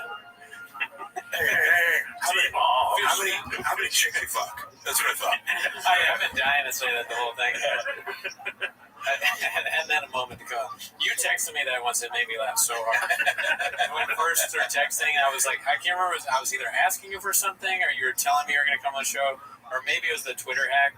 But I sent you something, and you sent a joke, and then I was like, what am I going to say back to this? And you wrote, hey, real quick, how many chicks you fucked? That shit was so funny. Cool story, bro. That was so funny. I like you set it up like it's a real question. It's like, hey, real quick, how many chicks you fucked? It was a perfect delivery of the text. Let's see. Why nothing's worse? Just Where's your house at? Alexa, you say that when I bring him up because I was making fun of him? I don't think so. Step down. She's black percentage run this. But she's like, how about you let the best person run it? Yeah. Jesus Christ. We get What the fuck, man? but this like, and I say this without like hyperbole or malice. The audio stopped recording. We were talking about something. I don't know. I was checking constantly, so I don't know where we left off there. Well, okay, let me back up a couple steps. We were talking about like Brendan's condescension towards anybody like in a position of power or influence who's black. He's like, oh my God, we get it, affirmative action. Yeah. It's like, but I mean, like, are you saying like no black person is qualified to be good at their job? Like that's, and again, that's like this kind of like race realism, like political identity that he has secretly. He wouldn't tell anybody. Yeah. Like if you're like in close company with him, kind of like he'll whisper about this stuff, but like it like oozes out in conversations like this where it's like, I have an issue with like anybody like having a position of power influence is black. It'd be funny to have somebody come on the show like. Because he's blatantly racist with this thing. So we have somebody come on the show who's black, a famous person, that's willing to do this, and we tell them we're going to quiz you, and it's you versus Shab. But then you ask them questions that are so simple that the black person is going to laugh and be like, oh, that's funny. But then the question will be something like, what do you do when you put red and blue together and you get purple? Like the color. And they won't know. I wasn't confident just then that it becomes purple, but like they just ask that and they're like purple, and then Shop won't know. They'll do like a decathlon where it's like 5 different things. It's like science, math. That would be pretty amazing. It's doing an IQ test. You know what I mean? Yeah. Because like I don't know, it'd be funny. And again, I used to tutor like test taking. You know what I mean? So it's like. I just know the type of person who's terrible at tests, and I can smell it off Brendan a fucking mile away. I'm sorry, but yeah, definitely. Yeah. Well, hopefully the recording didn't cut too much. But yeah, and then I was also talking about how especially when somebody's like underneath him socially, like he was. What my recollection of Chappelle and Malik being on the phone with the kid, not that I was like, I watched a lot of those episodes. I didn't see some, but it seemed like. He always was like trying to shut them down or be like, that didn't happen. Yeah. And it's like, bro, you need someone like that to fucking call you on all your bullshit. You're like projecting this idea that like, oh, everyone's lying but you. Like, But who would be bigger than him on the totem pole? There's like The Rock. He would need The Rock on him every week. Pause. Well, yeah, Rock's also a pathological liar. Yeah. Like, but to Bappa, that's like, GQs, millions. Like, he thinks The Rock is, I don't know about this, but I remember they cut it out of, they like might have blurred the name or something, but he's like, look, Brendan calling other men gay is his favorite pastime. He does it about Bradley Martin. He's like, that guy's gay. I'm like, yeah, because he's fucking the girl that you want to fuck? Like, what? Like, literally, like, I don't know Bradley that well, but like I observed him in a lot of situations. I'm like, nothing about this guy screams closet homosexual to me. No. And he has also said that about Chappelle. He's also like it's almost like any guy who he's jealous of or who like one-ups him, because he knows Brad's like stronger and more athletic in some ways. Like not like with fighting and stuff. But I'm like Brad has a huge Brad can dunk a basketball. You know what I mean? Yeah. At like 260 pounds. And like. Outlifts him in every. I already told the story. Also, the reason why I was going to say the reason why we're talking about this is because the clip we watched was the Hate from Bappa Runs Deep Part 2. Goat athletes suck as people. Post about successful egg 8345. Yeah. Just in case, because if not, it just looks like you're talking about black people. Yeah. That's why I was going to say. It's like anybody that one ups him. Yeah. I personally have a pet peeve about this because I'm like, it's such a cowardly thing to do to like spread as a guy. Yeah. To like. Pretend to be someone's friend and then spread a gay rumor about them. Yeah. With all it's like, hey, look, it's one thing if you walked in on fucking a dude sucking another guy's dick and you're like, oh my God, he's gay and I have to get this off my chest. But then, like, here's the thing. If you're lying and you don't have any evidence, that's super fucked up because you're falsely, like, trying to claim that someone's gay, which is super fucked up. But then also, what if they are actually gay and they don't want to be out of the closet and they're going around and like outing them for no reason? It's a redacted witch hunt. I want to ask you a question. But he's done it like it's not just Brad. Like I've heard him do it like 5 or 6 times. More than that, right? More than yeah. So I want to ask you. I'm going to say a name, and then you tell me whether I'll say a bunch of names. You tell me whether he said they're gay or not. Yeah, Luke Schwartz. Yeah, he doesn't know who that is. Joe Rogan. Has he ever said Joe Rogan? No, but he said a lot of shit about Joe. Or I'm like, oh, okay, buddy. Like, Okay. clearly you have like. What about Monsters? By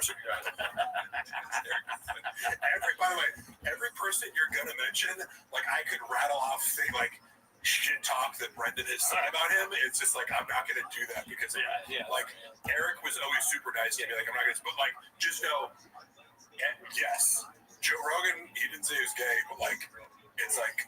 He's got this like weird vendetta with him in private. Where it's like he both like idolizes him and also feels the need to like trash him because anytime Joe keeps it real with him, there's so few people who keep it real with Brendan in real life. And like when somebody does, he's like, I'll get them back, you know, by talking shit about them because they're bad. Rogan went to the Packers, or he went to the Vikings, and he stayed on the Packers. What about Tony Hinchcliffe? Tony Hinchcliffe. Oh yeah, like it's funny because I wonder if I'm confusing with like David Lucas always makes gay jokes about it. David Lucas, you know so many names. Brendan, okay, so this is a lot with the comics too. They'll be like, yeah, that guy doesn't sell any tickets. They're like looking at like communities, like I mean, obviously Tony Hinchcliffe's an amazing joke writer and.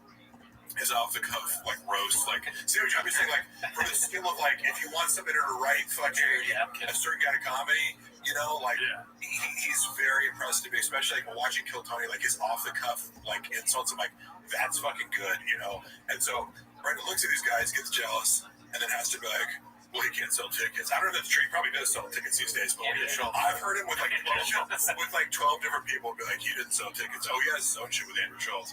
Well, what do they call it? Is Andrew Schultz gay? And then No, Andrew Schultz isn't that funny. Oh, he said that? That's what he said? And he was like, going around saying, Andrew Schultz didn't. You know how he said like he bought they were trying to edit it, but like he bought it back from Amazon or something like that. Brendan was going around saying, well, actually, the real thing is like Amazon didn't think it was good enough, so they like gave it back to him. And her being like, they're like but his narrative was like something. I'm trying to be as accurate as possible. He said something like, yeah, he submitted the special, and they were like, what the fuck is this?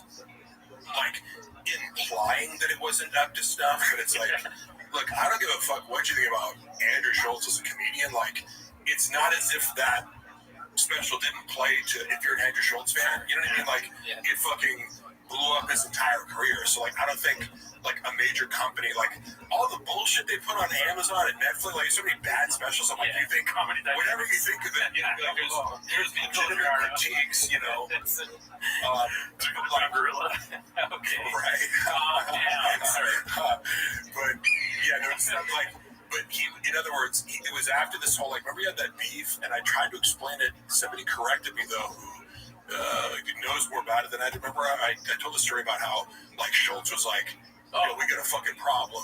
You know, you can't do this intro. Bruce Buffer thing. Yeah. The one thing that I got wrong about that was,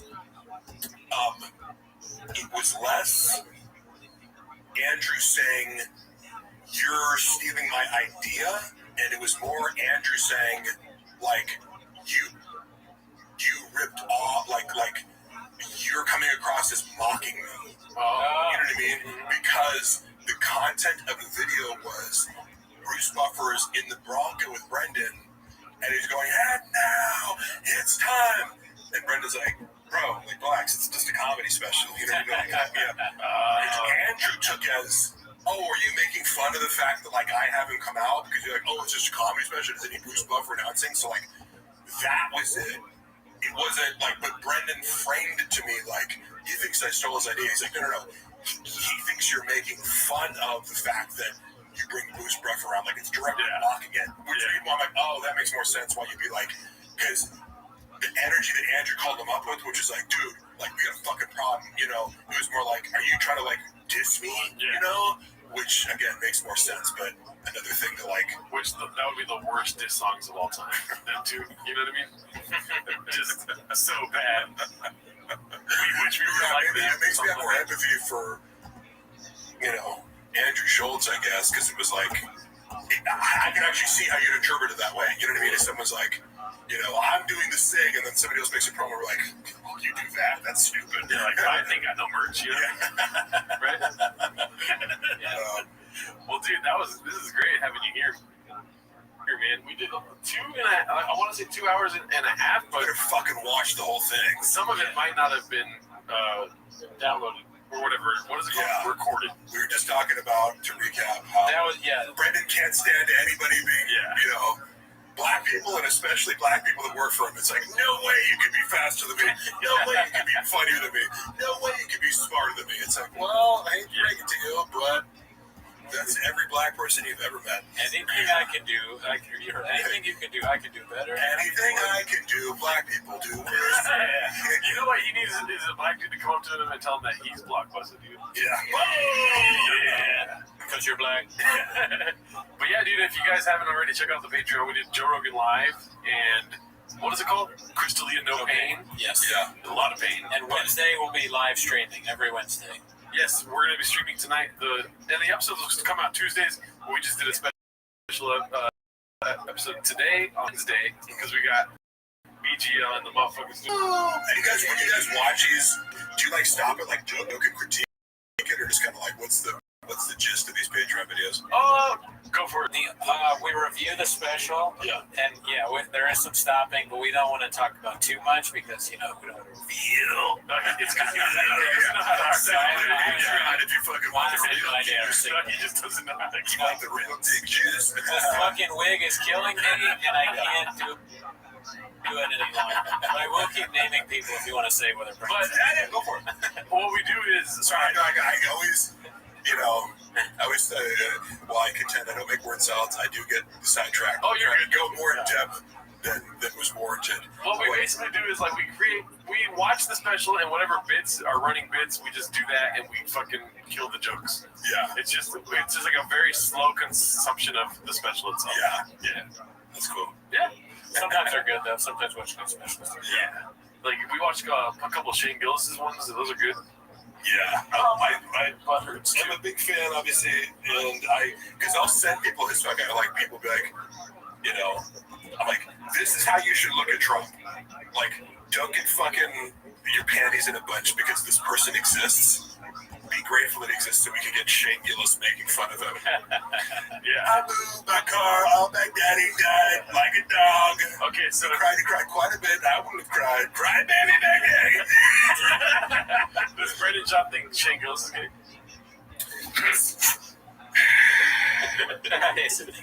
No, but I'm sure he has issues with him. I just feel like I swear to God, it's just like, it's not a matter of like, does he say this or like, every single person who he's ever interacted with,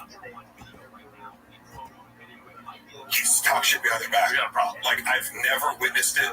Like, I've never witnessed someone like this where it's like, do you have anybody that you can just, because like, there's a lot of people, like, when you're around healthy people, they're just like, you bring up shit and goes, like, isn't he fucking awesome? Like, and he's not there, you're not on camera, it's just like, and that's just the end of the conversation. It's like, damn, that guy's fucking funny and awesome.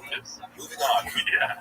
Brendan, has to say, but just like, the most basic psychological analysis of, insecure egomaniac. Yeah. Has to put you down to put myself up. Yeah. Because I can't just admit that, somebody's good. And if you really thought somebody sucked, do you need to rub it in? Do you need to talk about it? You know what I mean? That's always my thing. It's like, if you really, when guys make fun of, hot girls online, they're like, you're not even that hot. It's like, if you're saying this girl, you go around telling ugly people they're ugly, what? You're just, right?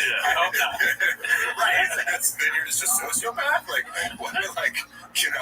So it always betrays something where it's like, this person you feel has something up on you, so you find some angle of attack, you can't sell tickets.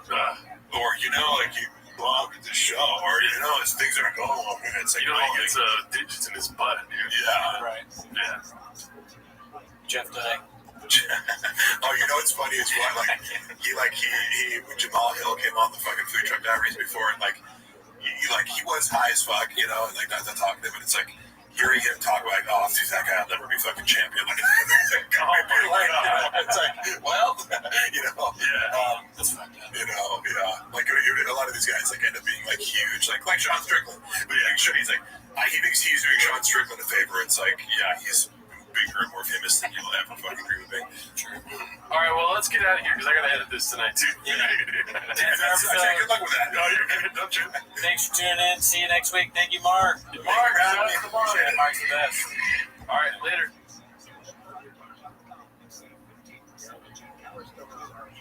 How do we pay for all this?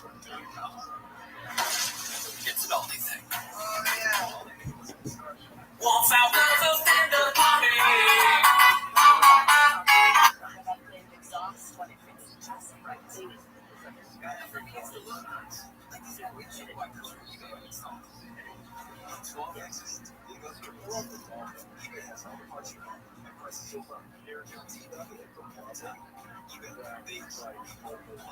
Eligible items, collision splash.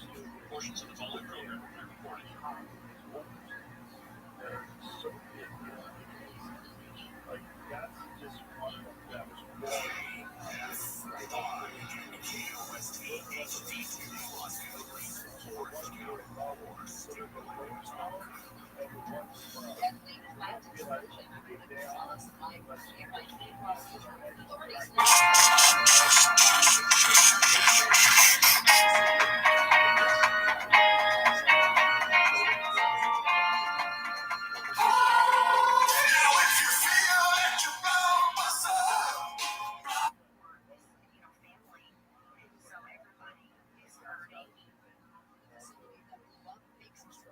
Together, your love turned the whole world on its head.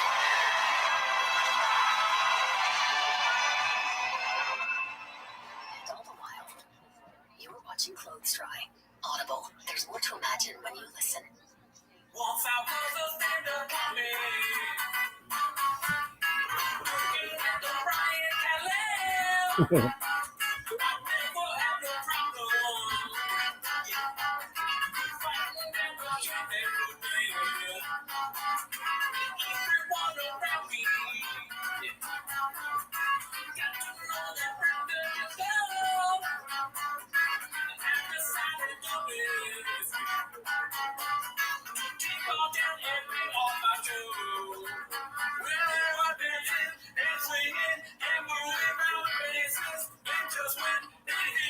Somebody turned around and shouted, Coach your child, Steve, I'll bring it down. Coach your child, Steve, all right. Coach your child, Steve, I'll bring it down. Get to the two, and go set the Gucci ball till you die. Stop by my favorite time of the week when you get there, Papa, try to speak. Release surprises today. You better act fair. Watch 10 minutes of shop. Welcome back to 10 Minutes of Shop. Thanks for tuning in. As always, join the Patreon. We have early access for these episodes. And last week, we did Tony Hinchcliffe's Phony Hinchcliffe, Cringe Cliffs. Oh my god. One shot. Shout out to Crack and Miko for coming up with Phony Cringe Cliff. Oh, dude, the Crack and Miko songs that came out this week were fire. Yeah, they're pretty savage. Yeah. Somebody picked up the bag, I might say. Yeah, dude. But anyways. I've been bumping, what is it called? Fuck Phony, or what is it? Kill Phony. Yeah, I think that's what it's called. Yeah, I've been bumping that left and right in my motherfucking truck. I've been playing it and driving around and just hoping that someone I know will see me and laugh at the idea of me like driving around listening to it. Yeah. It's kind of like an inside bit. I do a little too much. But anyways, that's not why you're here. You're here to watch 10 Minutes of Shot, right? Right. So start the timer. By the way, we are starting to stream on Wednesday nights, so join the Wednesday night stream at 8 p.m. California time. We live in Seattle, so yeah. Yeah. So the first clip is posted by Saw a Flying Saucer. It's called "Rogan Confused His Life Story for the Plot of Karate Kid." Hopefully this don't get gadoosh, but let's see. Excessive marijuana use leads to memory loss and confusion. Stoner discretion is advised. There was one time that I never recovered from when I was 19 years old. I fought in Anaheim, California. Flew out here to fight in the Nationals. Won my first fight. Then I won my second fight. I was fighting this kid, and I was there with just me and my friend Jumpsick and this guy. They had their whole team with them. There's all these people in the stands. I remember saying, "Come on, Johnny, get him, Johnny, get him, Johnny, get him." He was doing some things, and I was seeing some openings. And I hit him harder than I've ever hit anybody in my life. I hit him so hard, I was limping for a couple of days afterwards because my heel hurt from hitting his head. But I went back to my instructor, and my instructor was hard. Taught by General J. Young Yi, who's the original founder of Taekwondo. This guy was hard. And when I went back and told Mr. Kim, I said, we were talking about the tournament. He goes, "I heard you had a really good knockout." And I said, "It was very scary." I go, "I thought he was dead." And he goes, "Sometimes they die." And I remember looking at him and going, "Fuck, he's right." And that was the decline of my Taekwondo career. From that moment on, I fought for a couple more years, but I lost a lot of my enthusiasm with that one fight. Yeah. Oh, shit. Man, and they're both Italian, too. What's going on there? Robot head. Tristan. Is that like when a fucking robot sucks your dick? Sounds like it. Yeah. And it was almost like two. Was that the name of the guy that posted it or something? No, I don't think so. I think Robot head. The name of the guy was a soft flying saucer. I wonder where Robot Head comes from. Maybe Robot Head is the new news source for all things comedy, dude. I mean, Robot Head is just like another thing that we don't know. Yeah. It's like, Jake's always douching us for like missing the. Oh, you don't know Robot Head? Those guys are idiots. Robot Head, dude. They have the sickest diss tracks of all time, dude. That's it. Rogan's name, dude. That's what everyone calls him. There's things that everyone knows that I miss all the time. Yeah, if you guys know what Robot is, please. Or should I just Google it? Let me see. Google. I'm sure you can try, but I doubt it's going to come up with. Are you cool with Robot Head being on your search history? Yeah, I mean, yeah. Okay, so it's just a head robot. It seems like the head of a robot. Yeah. All right, so we solved that. No, Robot Head is nothing, dude. No. Okay, let's go to the next chin then. We smoked pot before. This one's another Killed Guitars chin, dude. Oh. I swear on my life I got a 32 on ACT. Yeah. Did you see this? No, but somebody sent it to me. I meant to say hello or something, but I didn't want to watch it. Yeah. Well, check this out. I got a 31 on my ACT. I don't know if I brag like I'm not bragging on ACT. No, that's really good. 31 is good. 31's really good. Any 30 or higher is really good. Yeah, Brendan doesn't know what. That's how dumb I am, dude. I didn't even take the ACT. Well, you don't have. Most people take SAT. I took that. Too bad. Yeah. I got a 31 on that. That would be actually bad. ACT is, I think it's like more of a Midwest kind of thing. I took it because I wanted to see if I could get a better score than on my SATs. I did not. Yeah, I took an IQ test and I think I'm at 130. I don't know IQs. IQs are just shapes. You just put shapes together and be like, yeah, that's what it goes like that. I mean, I don't know what's good and bad. I'm about where shop is when it comes to that. But I'm not going to tell you, 130 bad, good. Oh, no, I'm at, it just went up right now, 160, dude. Oh, you just took one in your head. Yeah. Okay. Mm-hmm. Right? And, some say I'm Mesa. I'm a messy Mexican. You know what I mean? Oh, like the group, you mean Mensa or something. Mensa, like that. yeah. But you know what Mensa means in Spanish? What? Like dumbass, like to a woman. And then really? Mensa means dumbass for a guy. Dude, Chop should have put that in his name. Bring it. I was like Gringo Asada. Chilean. Let's see. I got 32. I swear on my life I got 32. ACT. Oh, really, dude? I say I feel like it's a country. Africa is the country. That's the continent. So many different places. Yeah, but it's like I'm American. I know, no. Hey, guys. No, that's just no, but he definitely thought it was percentages. I got an AC, I got 32% on my ACT. Oh, wow. Yeah, maybe. That's what I'm putting all my money on. It was percentages in his head. I mean, he probably doesn't even know what it is. Let's be honest. Yeah. There's no way he doesn't. Well, I mean, that's a given, dude. Yeah, 32%. He got that on something in his life, which is a very bad score. I got 100% on honesty, 32% on the ACT. He's like, yeah, I got, my 30-30 score, or whatever, my 40-yard time is some account. It's good. His ESPN documentary would be 32 for 32. Let's see. The whole continent is North America, though. Hold on. Why is Usman is shocked? Majority. So is this split decision? No, majority decision. So one was a draw? No, majority. So 3-2. No, that's unanimous. Oh, was it not unanimous? They were made unanimous stuff like this. And, Anonymous. Unanimous. Shout out to Bill Guitar. Unanimous, all the stuff. Yeah, unanimous. Yeah, see, I don't think Islam got that. I'm like, Dana, at least, you didn't hear him really talk too bad about that. How could you give him that pound for pound right now with John Jones is the I agree with Dana Lexington on that as well. What do you mean? John's your pound for pound number one. But all that's up for, to your perspective, because if pound for pound, we're all in a room and whoever walks up to me, John, you're pound for pound, it just depends pound for pound. This is just a little fun thing. It's the opposite. People can make videos about this about us too, though. I'm so dumb. Maybe, but have you ever? I wonder what clip they would do to be instead of the pound for pound thing. Five Guys. What Shark ate my butt. But you mean the five guy, the kissing? Yeah. I mean, and the shark. Those are just funny things that happen. That was hilarious. I know that was funny too, but he says the opposite of what pound for pound means almost. Yeah. He literally says, I'm just repeating myself. John Jones will fight Mikey. What is his name? Mikey Mouse? Minnie Mouse? Mighty Mouse, too. Mighty Mouse? Oh, what is his name? I said Mikey Mouse. I said Minnie. We just did one.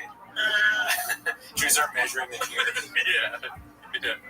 Oh my god. Him and Conor McGregor and Mighty Mouse. But yeah, he's walking out of that room. Pound for pound McGregor right there, dude. I think you're right. If it is him and not Mighty Mouse, but literally Minnie Mouse, like the cartoon. Yeah. What did you say? I said Mikey Mouse. Mikey, Minnie, any kind of mouse. Yeah. I mean, John Jones is gonna beat. He's not pound for pound. He's gonna kill a mouse. Right? Yeah. And that's what pound for pound means. Yeah. Right? Right? Definitely. Just we just added to our fucking compilation of fucking shit up right there. Ready? Honestly, don't remember all the states. Oh, that's a motherfucker. And then we'll fast forward to the fans. Oh, the states? Yeah. And now the grades are in. How did we do? Okay, Brendan, you got 29 seats right. Out of 50. At least he knows that. He just learned that there was 50 states. Yeah, someone handed him a card. Brendan, so you feel better.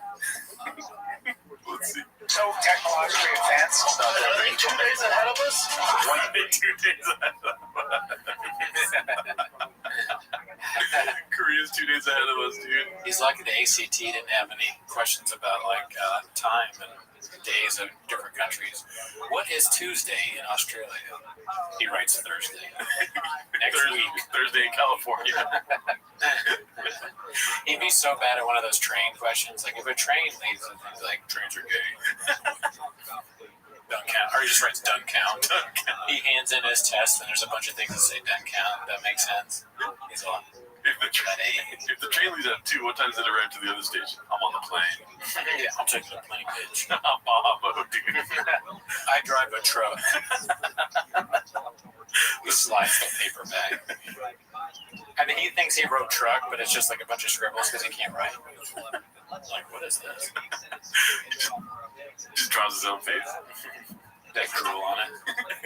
But see, this is the problem with you being so detached from anything that happens online, is you don't get to correct narratives about you in real time.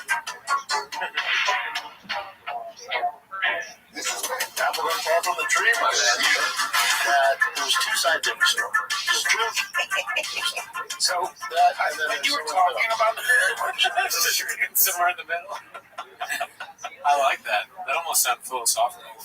Yeah, I don't know why it sounds distorted in my headphones, but maybe that's the original video is doing that. So apologies if it sounds distorted to you guys. That's so funny, dude. There is 2 sides to every story, though. I agree. There's the truth, and then there's, something in the middle. And I like how he points away from himself, and then he's like, and then there's 3 Then there's C-clamps. Somebody on my stream was saying that people that lie use C-clamps a lot. Oh, that kind of blew my mind. Yeah, it sounds like maybe the interrogators know that. They're like, so where were you Friday night? You're like, well, I was not drinking an entire bottle of Tiger Thing. At no point was I drinking it out of my favorite shoe. And I was not DMing badges. Yeah. Ask me, hopefully this goes well, but ask me my name and then like questions about me and then ask me where I was last night. What's your name? Gerardo. How old are you? I am 33 years old. Where were you last night? I didn't kill that woman. Okay. You get over it, dude. You went better than I thought, dude. Hell yeah. You're in jail. What are you doing, dude? Wait, what was that? One guy who's already lost his ability to make a living from Mexico. It's true. So, when you were talking about the original baseball crying. Oh, the baseball crying, dude. Classic, dude.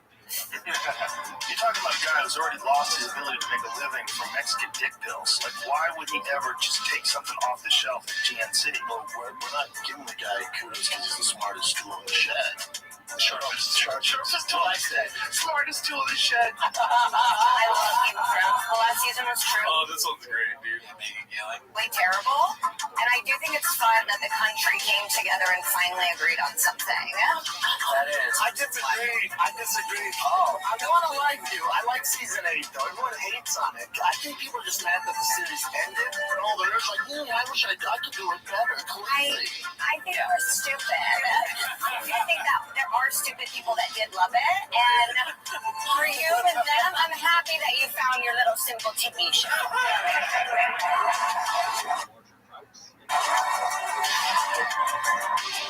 It drives me nuts.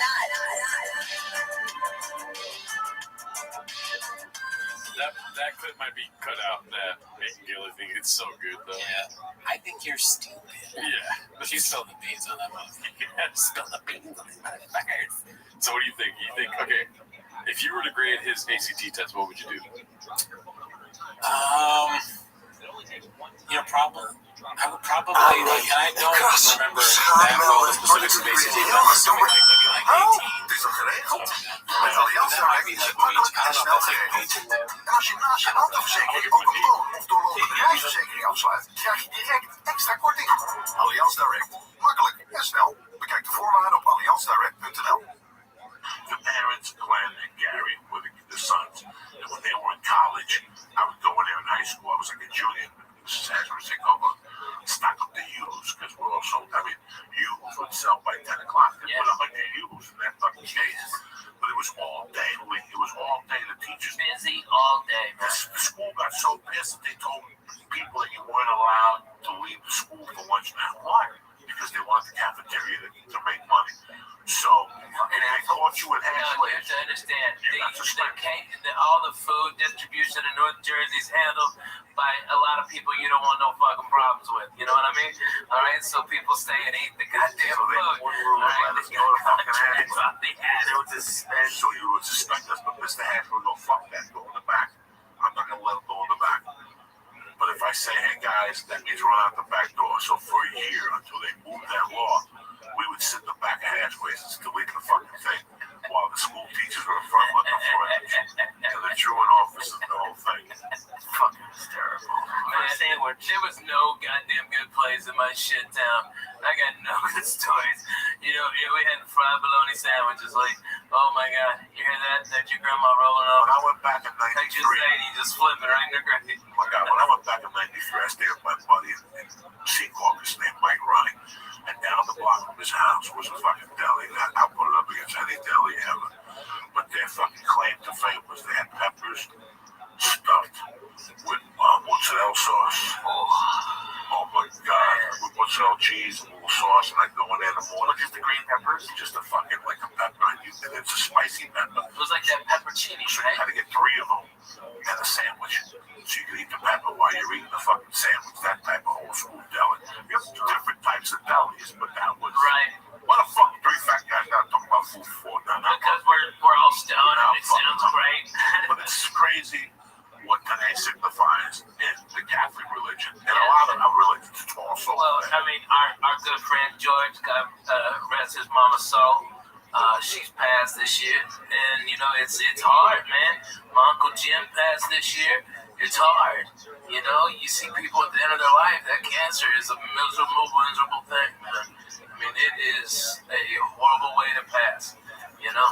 And I'd rather get slammed into a sign on the 5 and break that bitch. I'd say, God forbid, but hey, I'd rather take that than that stuff, you know what I mean? So it was just fun going to church. It really was. I went by myself, no pressure. I'm away from the kid. I didn't want them there.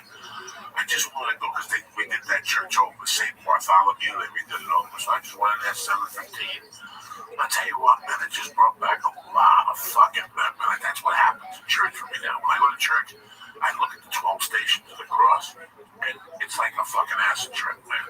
Yeah. I just go back into sections. And I remember I was thinking about my godfather. One of the worst things I ever did in my life was fuck my godfather over.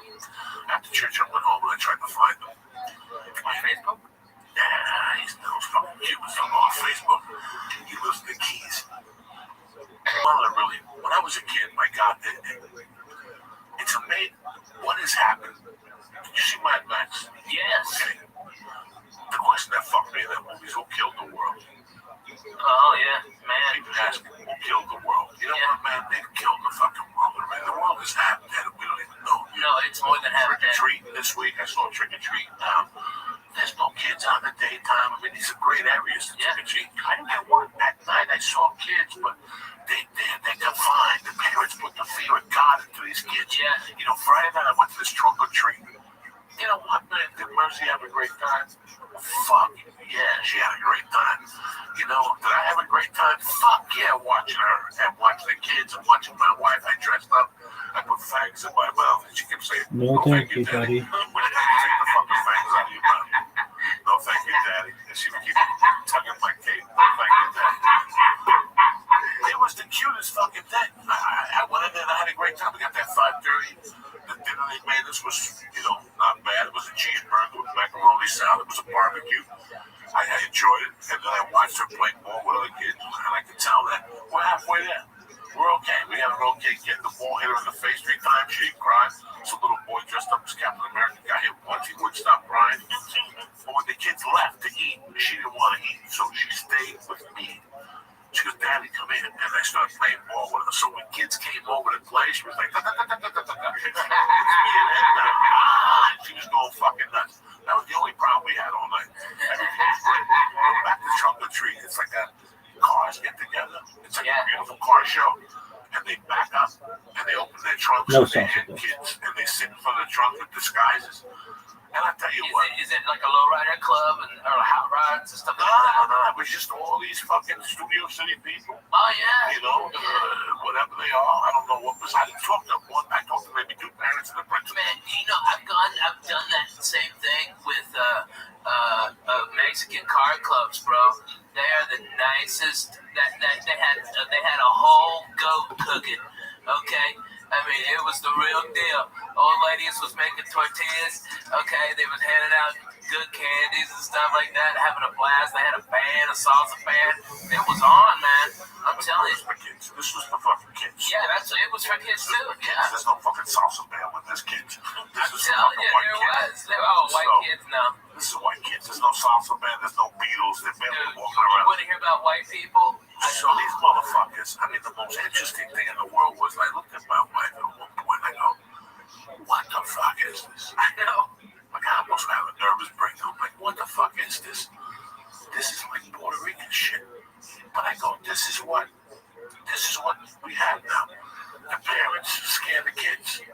And, you know, let's get together and let's put them all together. When I was a kid, you know, one parent went out and held hands and you fucking knocked on doors and you yelled and, you know, Saturday night, I didn't see people till 8 o'clock at night. How much pot do I smoke on my balcony at night, people? A lot. Tons. I standing out there, and I was scared to smoke. My kids are going to walk up on me. After 30 minutes, nobody said nothing. Every once in a while, I'd see 3 kids and a parent. But the 80, 90 kids, I used to run with 80 fucking kids on things. Yeah. You ran 80 deep on things. Bundles of 20. Yeah, bundles of 20. I didn't see that. And it's just when I know And they found needles and every year. Some fucking dummy in Pittsburgh sticks hypodermic needles and fucking chocolate and all this shit. Man, that's why I tell all my kids, hey, Daddy has to inspect all of your candy. I need to bite out all of this shit. That's what I did on Saturday night. Friday night, though, I got so high at the trunk or treat. I went home and she came over with a bag of candy and I kept sitting there and I started talking to me like cocaine, like a and you have one Reese's. Oh, you're fucked. Then you're fucked. Reese's will fucking put you over the limit. If you start with the little ones, the bullshit That's what I started with. Oh, then I ate 3 of those. I took 3 cups. Getting cups out of everywhere. And I went back up a whole cup. Oh, I went God. back up the Swedish fish. All those Swedish fish. That's the red ones. That's my world since I've been fucking fine. Since I came from Cuba, I discovered Swedish fish. The red ones or the multicolored ones? Listen, the red ones. They only come in one color, Swedish fish. That's it. The ones that 7-Eleven in the bag. That's the only one I eat.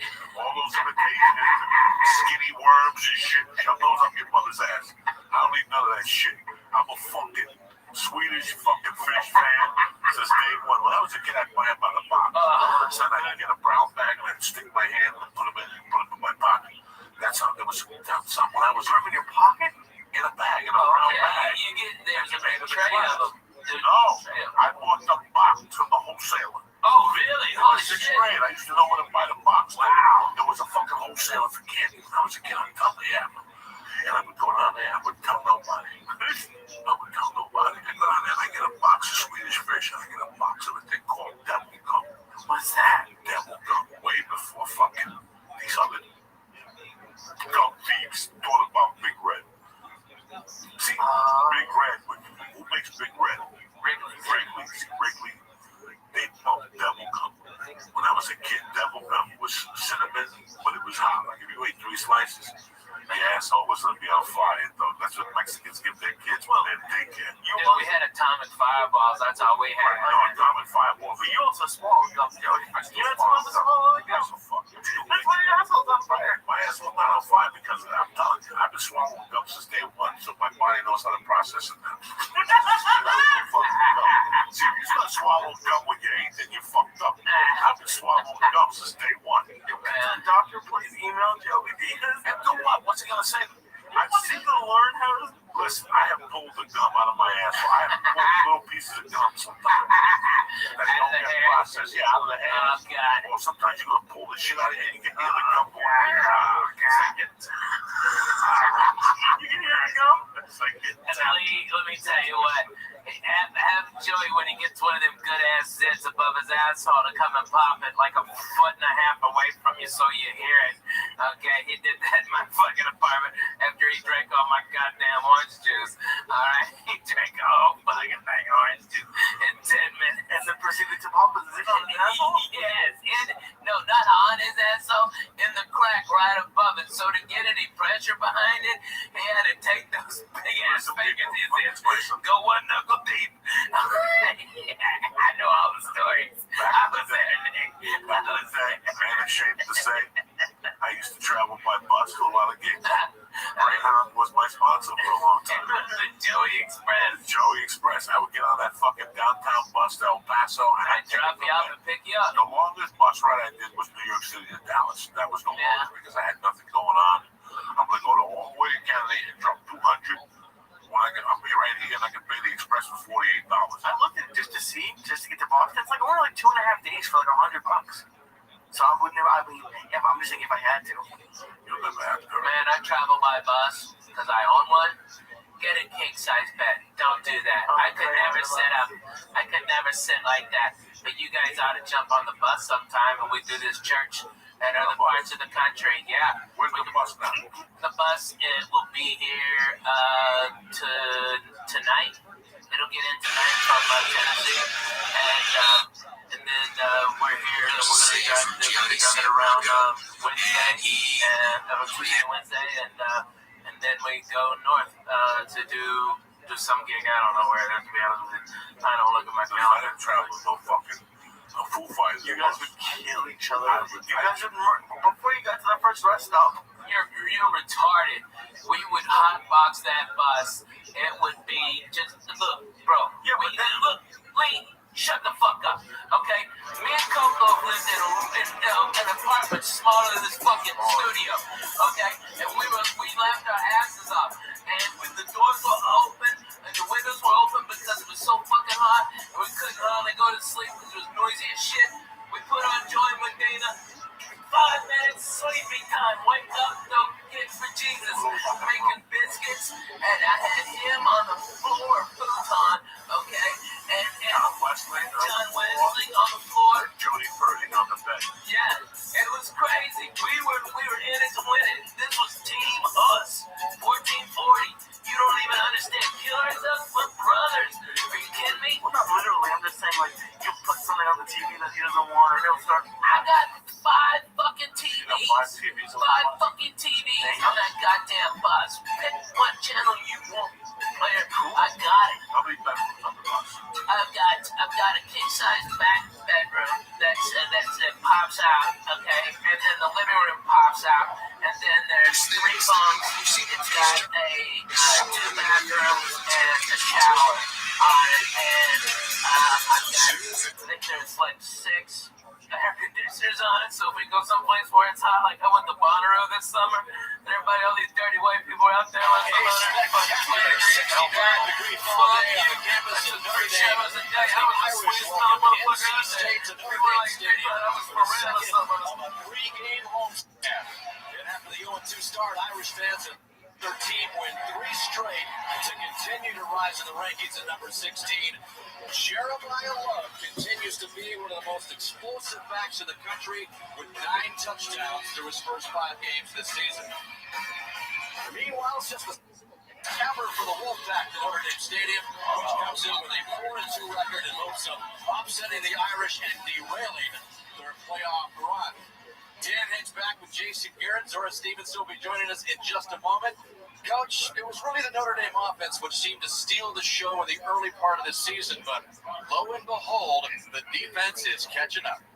You know, Hicksy, the Irish defense is back. They had their best performance of the year last week against Boise State. They held the Broncos to 7 points. They took the ball away 4 times. 2 of those takeaways by their sophomore quarterback, Leonard Moore. He's one of the best in the country. He'd been out for a couple weeks with an ankle injury. His presence was felt. They were really sticky in coverage. It was hard to find places to throw the ball. Staan voor onze principes, zoals alles wat je nodig hebt voor een eerlijke prijs. Van vers tot voorraadkast, zonder dat je te veel betaalt. Met deze week Unica's kaasstuk voor maar $4,99.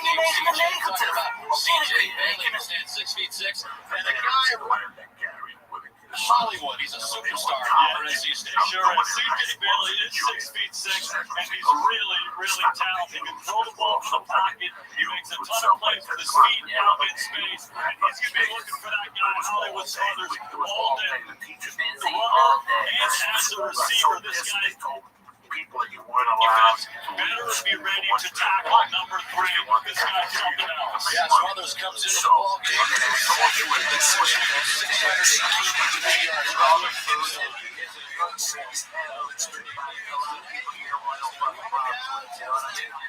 Some people say it ain't the goddamn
This is about the top of the top. What happened the last 2-3 weeks is it's not a good one.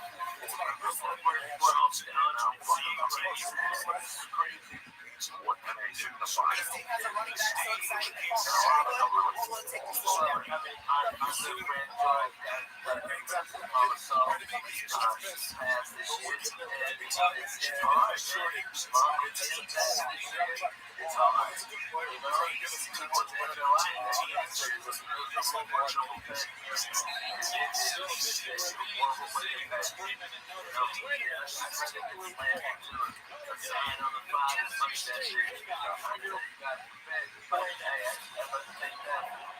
That stuff, you know what I mean? So it was just fun going to church. It really was. I went by myself, no pressure. My wife was there walking in. I just wanted to go because we did that church over 6 months. I'm a kid. I just went in and I just walked in and just walked back. I'm sorry. I'm just church. I think first station. It's like a fucking accident. I just feel bad for the section. Opportunities are watching us all. You've seen Marcus Johnson make some big grabs.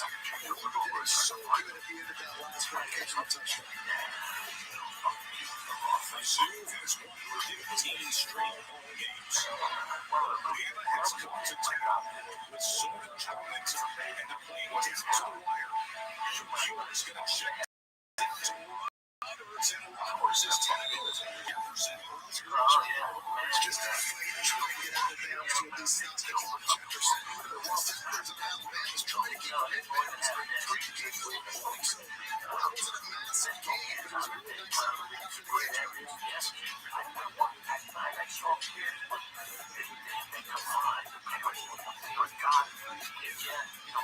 substitution issue right now for Missouri. I'm struggling to get the right personnel on the field. They got to hurry up. Four down and 6. One turn to right. Mizzou trying to stay ready. It is incomplete. Keith Johnson.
Oh, fucking man. These ones?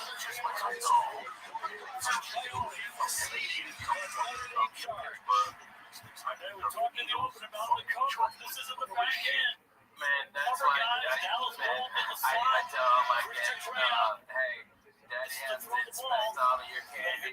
I need to find out all this shit.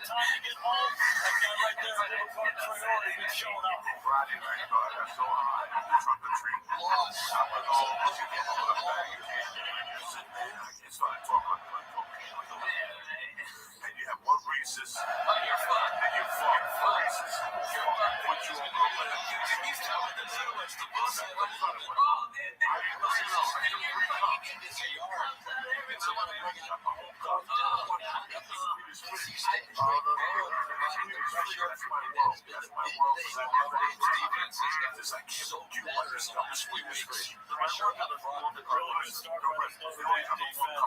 Pressure on the quarterback, and you can see the emphasis of storming the ball carrier. So when those photos get outside, want to go pass to the ball. It's a good chance for Notre Dame to get the field position. That's Jordan Bates.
Tennessee. And then we're here. We got Thursday coming around Wednesday and Tuesday and Wednesday, and then we go north to do something now.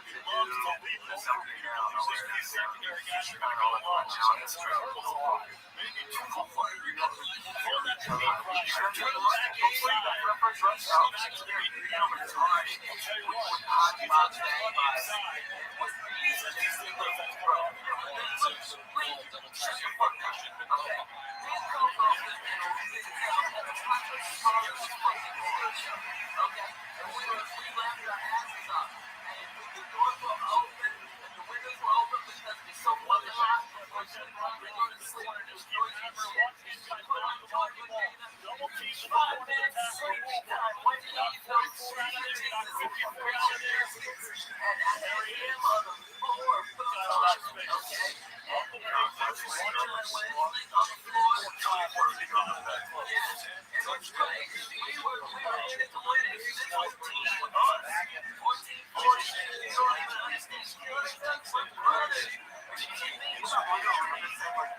Fucking pipe.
Second down and 5. When you get off to a start like this, your NC State over your offensive coordinator, you just want to quiet the game down. You have 3 now, Notre Dame goes right down the field. Eliminate the negative play, get the ball to your best player, Smothers, and just try to tone this defensive line down a little bit. Try to get some sort of rhythm so they got Hollywood again. It's hard to bring down. Yeah, he is hard to tap. That's Ron Morton with the running back, right? Trying to get the guy down. He's shifty, he spins, he churns, he's always falling forward. This is a big down right here for NC State. Keeping this drive alive. They got 3rd and 4. Notre Dame wants to play man-to-man coverage. Don't be surprised if they bring a little pressure along with it.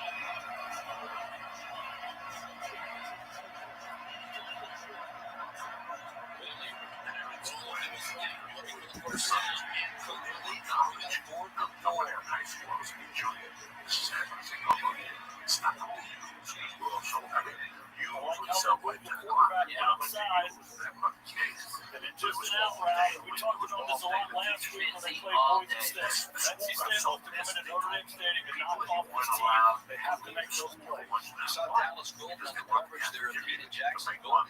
That's key defensive for that system. They usually came for them all the food that's used in the North Jersey panel. Like a lot of people, you don't want no fucking problem.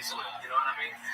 So people say, shit, I think that's taking NC State something down to the Notre Dame 30-yard line. Just a 34-yard punt. But we're going to check in with the studio for our first game break. The back door, so for a year until they Dan and Jason, Ole Miss has Georgia next week, so we'll look ahead spot, sleeping in Neal, Washington State has come around in the outhouse to Tony Freeman. Cougars looking great. There was no goddamn good plays in my shit town. I got no good tape. We had the oh my god. Just flip it.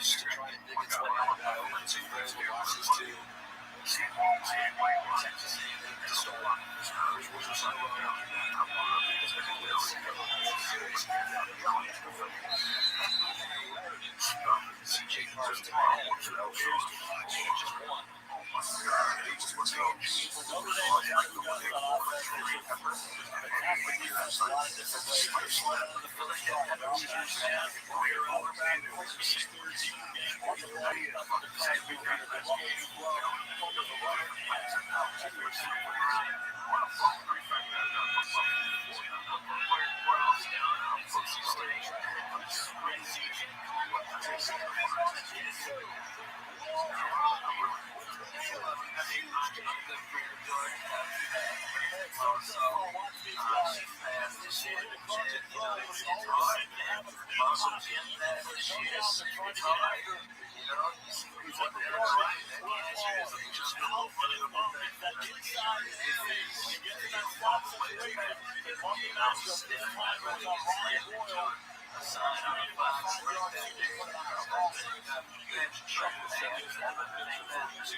There's rumblings that Bill Pauling spends so much time at the Notre Dame football facility. He sleeps there sometimes. Now, Pauling wouldn't confirm or deny the rumors in our chat this week. He told me, I just like being there. The captain said, I'm trying to make the most of this last year.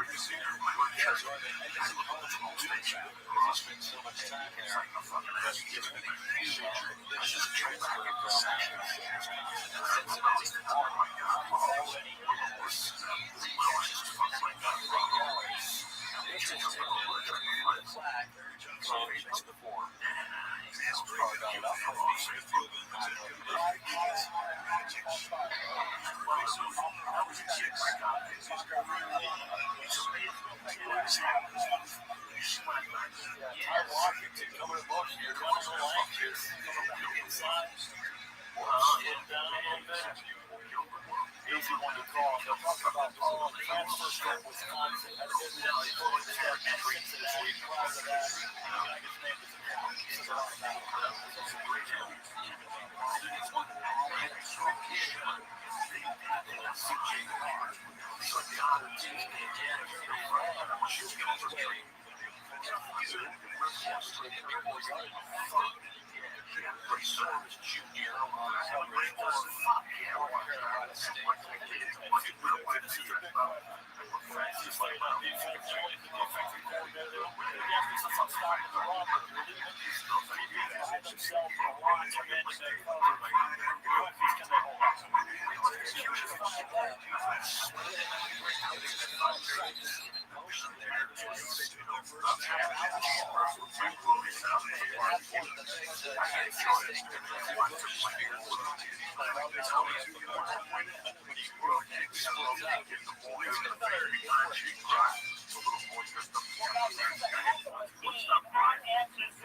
Insurance isn't the same as having State Farm. It's like needing the leadership of this captain, but getting that captain.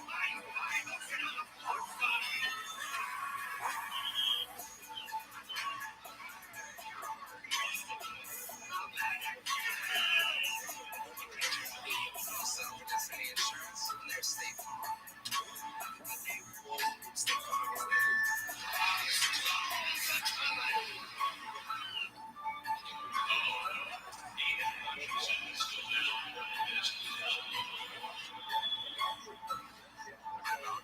finish where I started. What do you think I can learn from the U.S. Army and the Rangers? We can take the things that we do in our mental preparation and translate that to how you attack. Last chance for Washington State. Sending heads out to Joshua Meredith. Little hook and ladder. Cougars trying to stay alive to pull the upset. But Leo Kowalski's tackle. Ole Miss will take a 6-0 record. Going in high school, I was in a jury. This is everything I look and smell and do. Like world so crazy. Itself like that. Beer for but it was all fancy. It was all day with teachers. The school was so fancy. This was showing around. It's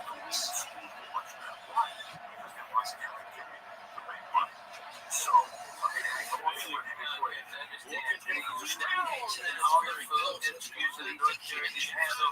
a lot of people you don't want no fucking problems with, you know what I mean? Some people say it ain't the goddamn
I just want to go because we did that church over, St. Bartholomew, that we did one of that 7:15.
Those three plays rolled tied together.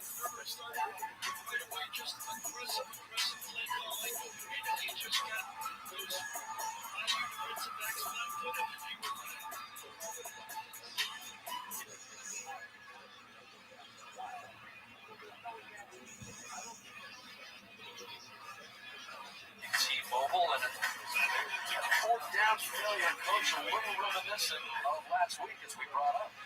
I was shocked. I couldn't believe it. They're moving the ball up and down the field. They're running it. They're throwing it. I just love the attack they have right now. You get in that situation, it's inches. It's 4 inches. Like they said last week, they had a similar situation, and we thought they might have learned from it. I was surprised that Denbrock went sprint out. I want to hammer with Jordan Love. I bet they get in that situation with Jeremiah Love. I bet they get in that situation one more time. They're going to give it to number 4.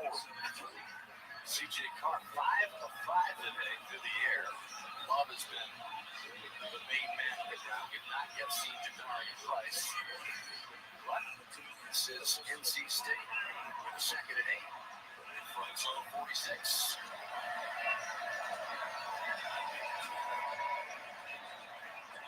C.J. Bailey, good run from time to time. He's a 6'6" big guy. Does have a back that gains some yardage on the ground. Just gets 2 right there. Set the edges of thieves now. Rupert Clark priority. Set the edge. Don't let number 11 get out in space. Keep the outside shoulder free. Turn it back to the meat grinder. And these guys are chopping it at 6'6". There's a lot of C.J. Bailey to take. There's the big C.J. Bailey on the baby drive. I don't know what it is. That is from coming to show someplace at a clock. That talent that Joey has to gain a 6. Bailey's a ball in there. Some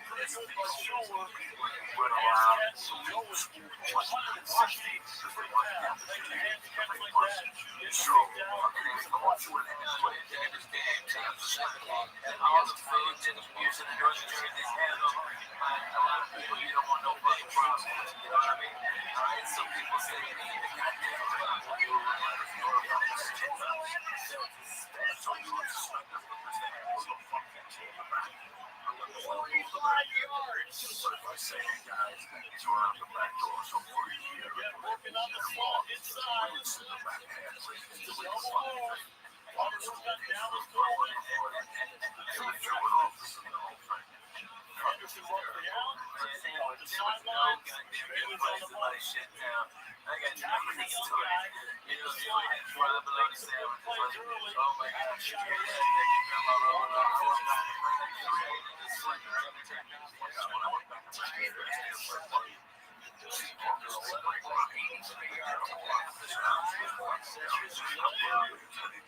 Big strike from Bailey to Terrell Anderson. All of a sudden, we're tied at 7. Anderson, sophomore from Greensboro, North Carolina.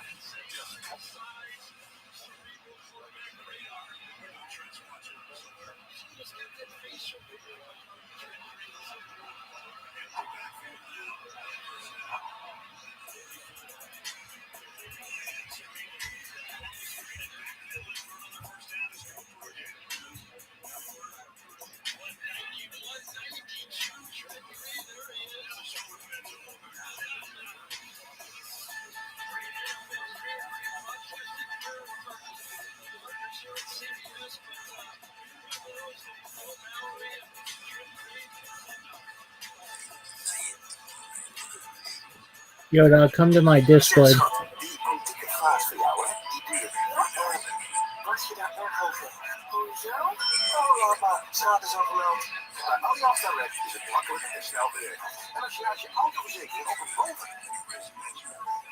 What up, Big Dog? Come to my Discord.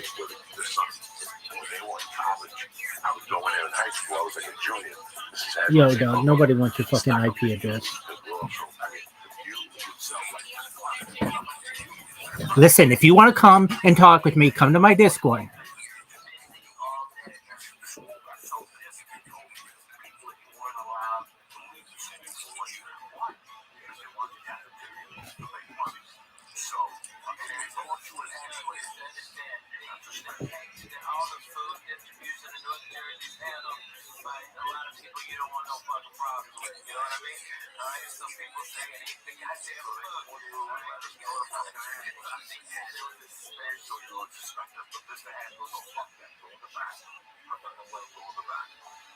But if I say, hey guys, that he's run out the back door, so for a year, that long, we would sit in the back half places to read the fucking thing while the school teachers are in front looking for it. And the Jewish office is the whole thing. Fucking terrible. There was no goddamn good place to my shit down. I had nothing to store it. You know, here we had the fried bologna sandwiches, like, oh my god, you hear that? That's your grandma rolling on. I was not expecting you to read this one, right?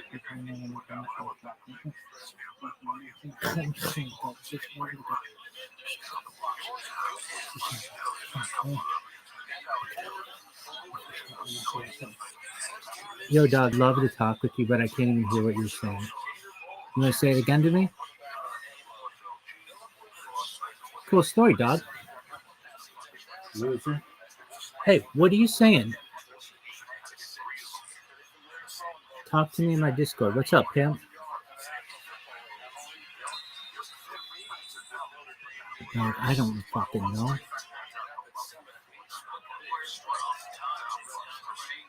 Dog, I can't even hear you right now. There's a lot going on, my friend.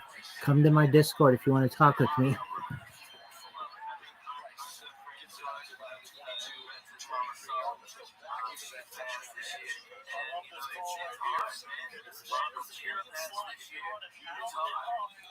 Yo, dog, who's your favorite Supreme? And don't say Diana Ross, because everybody says Diana Ross.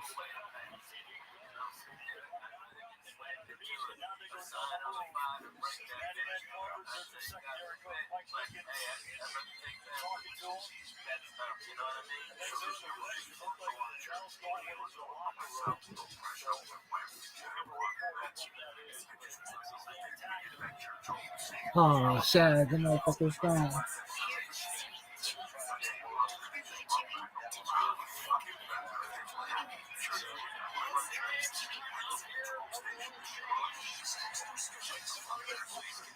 That is something better than love.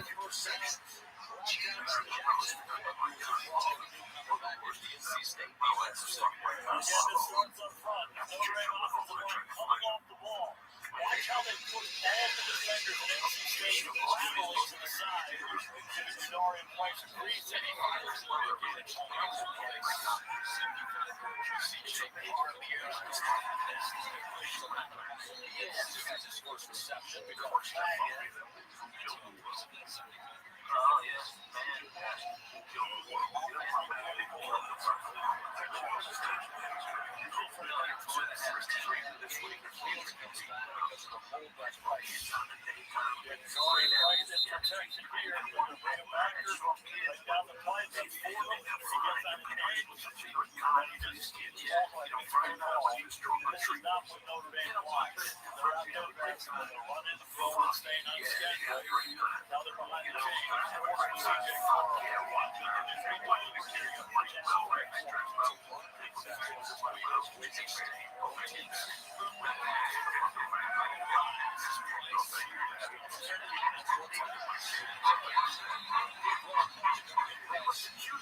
The fuck was that?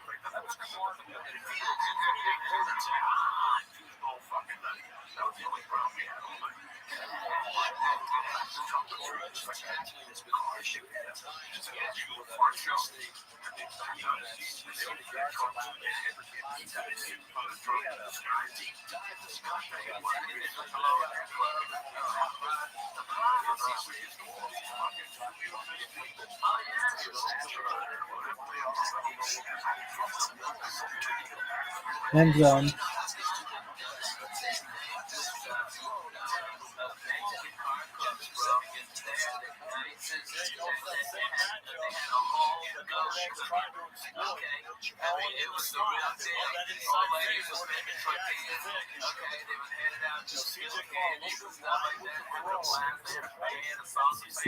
was on, man. I'm telling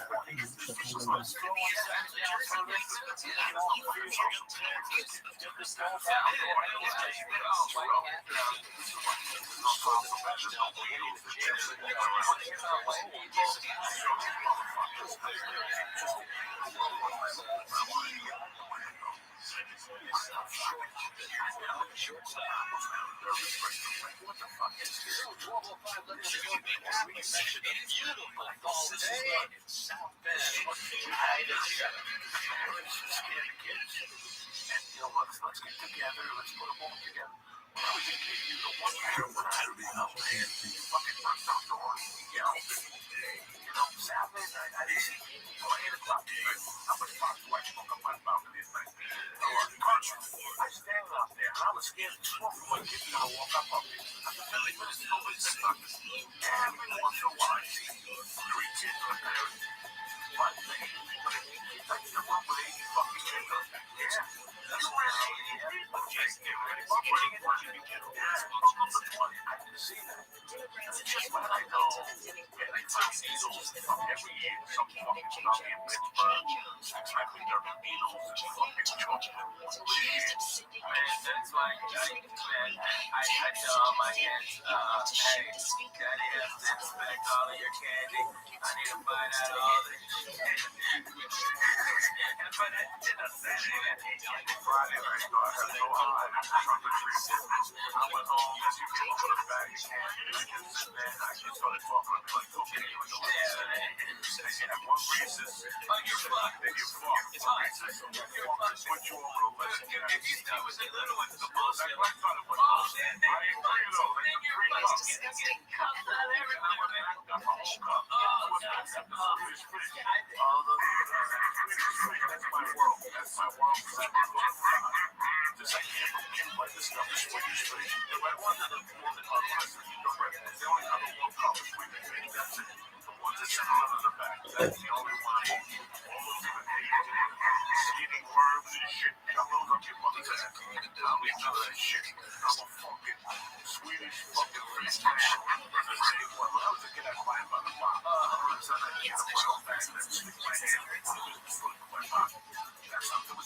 something when I was rubbing your pocket. You know, I bought the box from a wholesaler. Oh, really? I didn't know what a box was. There was a fucking wholesaler for the industry.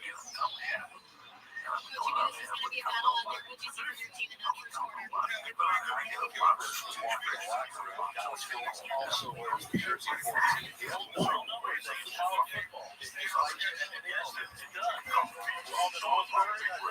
every week.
Marijuana. just know that a leader has built your mother eat your fucking liver. You gotta drink gallons of water. You gotta drink fucking water throughout the day. That's why it's a dangerous thing.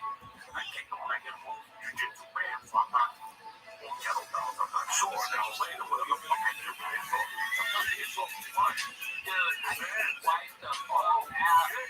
First of all, like 6 hour flight. What did you fucking do? Alright, yeah.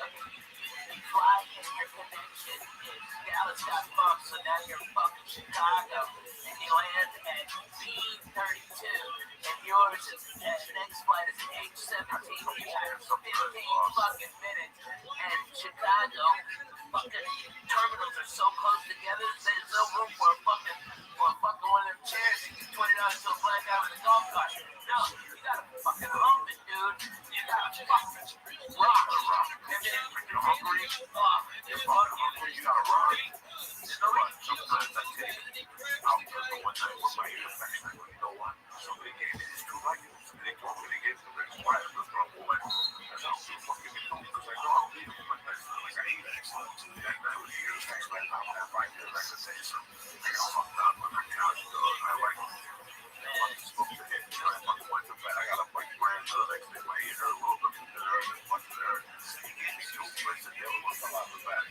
That was it right there. Oh my God, that was the one that just found. I thought it fell out the fucking back. I think I like those pills too much. I don't do them. I don't fuck with none of them. I like them too much. I like the feeling of when I'm on the road.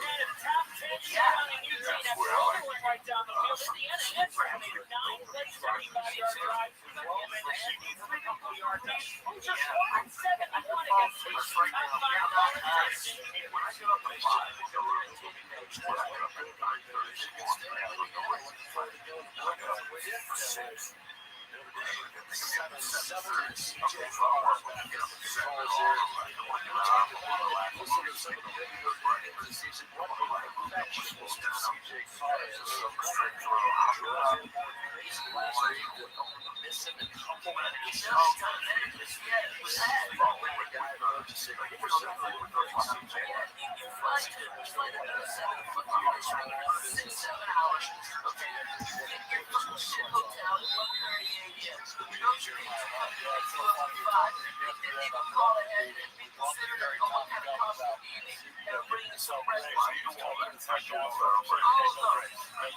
California, LAX,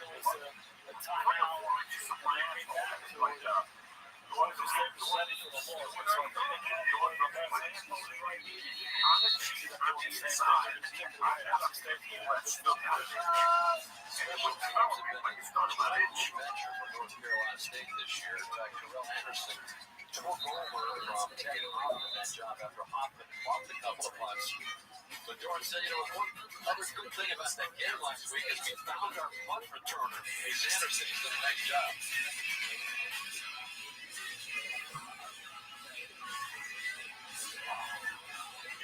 All your YTK favorites are back from $5 or less. Only to talk about Saturday training. Season begins Friday on CBS Premier League. How soft is J. Jones to change the world with songs cover up sexual assaults?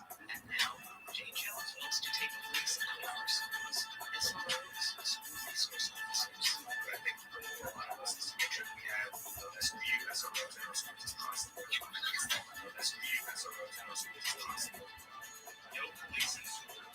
J. Jones is too soft. Be a turning general. On ACRS, it ain't for turning general. Let's watch this ad.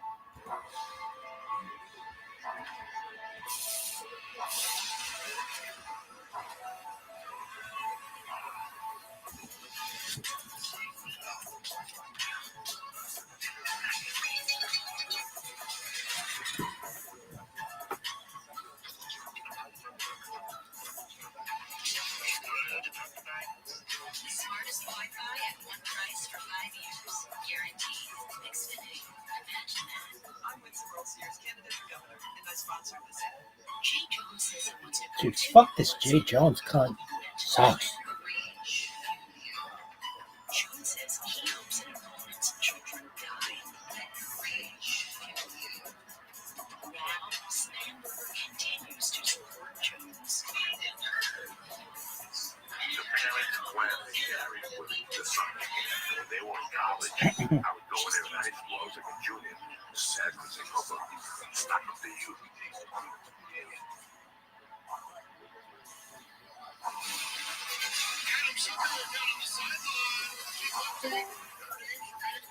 Yo, what up? Spider-Man. Yo, dog, can you hear me? Spider-Man, what up, pimp? Yo, Spider-Man. Can you hear me, son? Yo, dog, who's your favorite Supreme? Don't say Diana Ross. Because everybody says Diana Ross. Spider-Man, can you hear me? There. You speak English.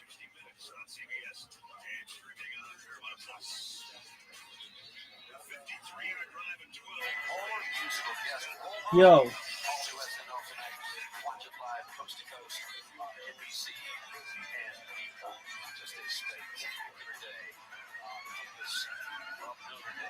Yo.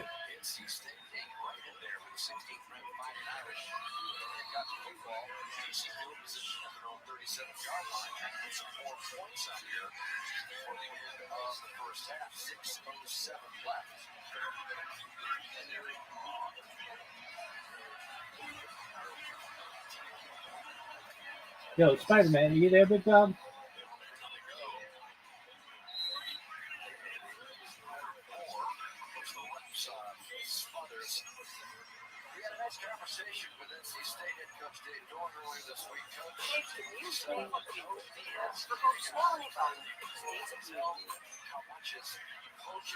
Like, nobody gives a shit about that bullshit.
Yo, Wrath, how you living?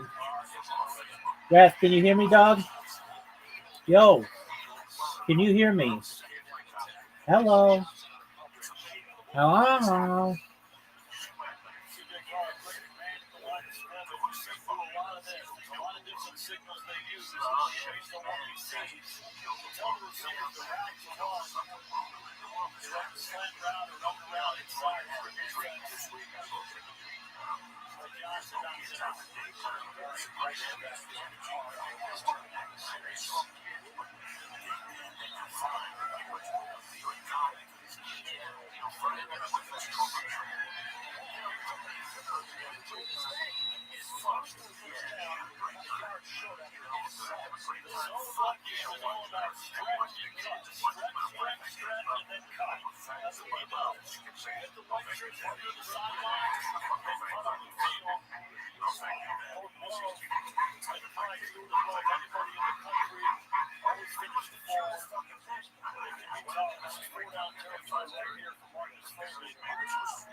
Mexican car clubs, bro. They are the nicest. They had a whole goat cooking.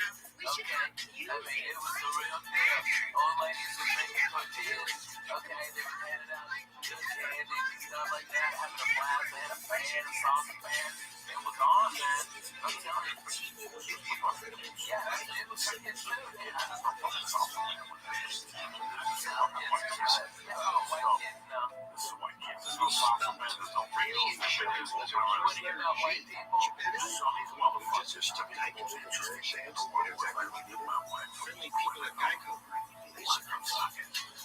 European accent.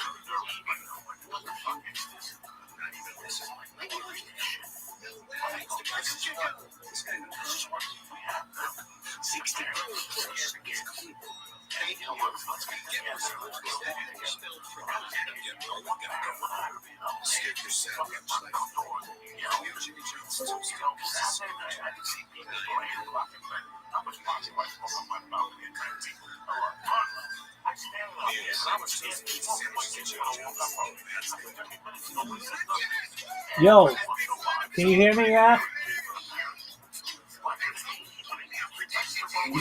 Yo. Dog, no one can hear you.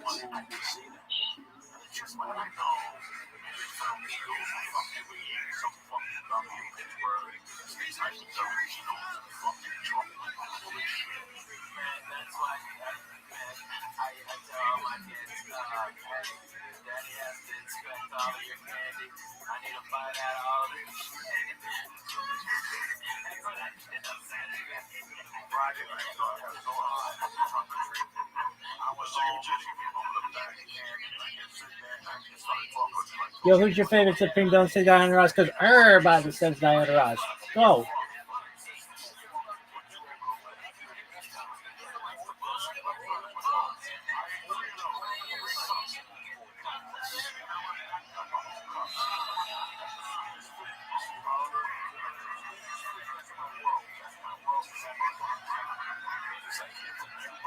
Blow that fucking blowing.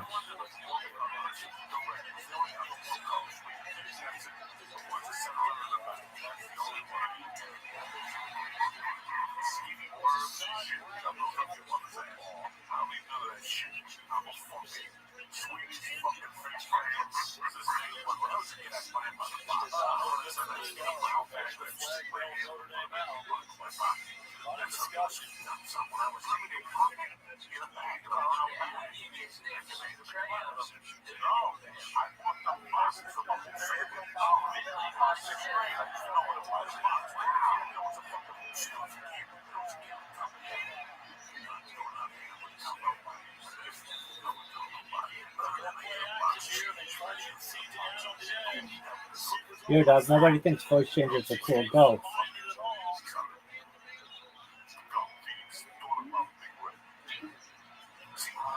Dog.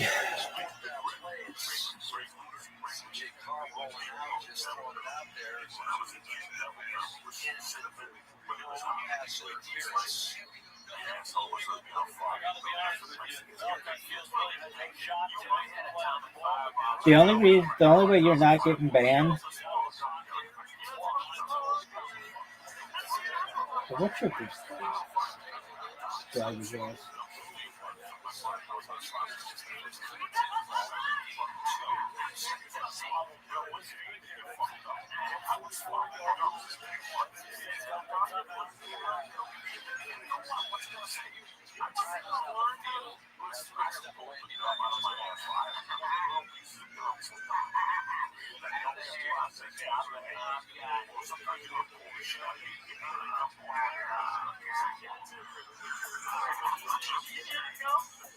Let me tell you what. Ask Joey when he gets one of them good ass zits above his asshole to come and pop it like a foot and a half away from you so you hear it. Okay, he did that in my fucking apartment after he drank all my goddamn orange juice. Alright, he drank all fucking orange juice. That's the pussy that's all the way on his asshole. No, not on his asshole. In the crack right above it. So to get any pressure behind it, he had to take this. Go wonderful thing. I know all the stories. I was there. I used to travel by bus for a lot of years. Right now, was my sponsor for a long time. Joey Express. I would get on that fucking downtown bus El Paso. I drop you out and pick you up. So long as bus rides, it was good.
What a catch.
What?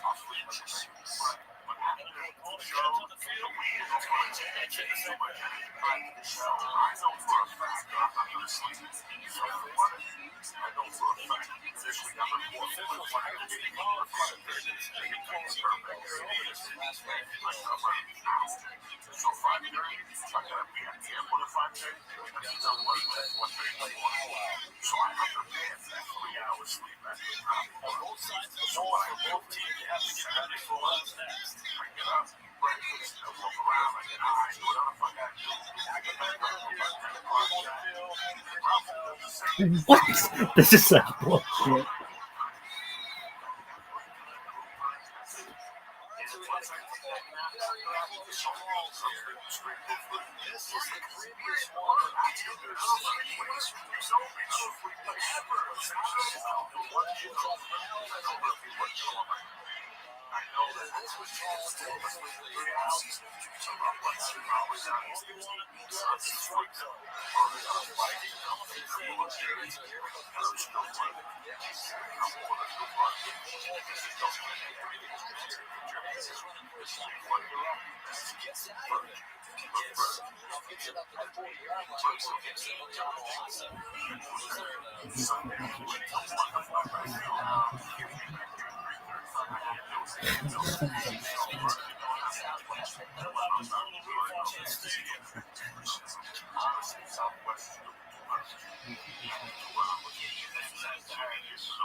Ooh.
better get the fuck on.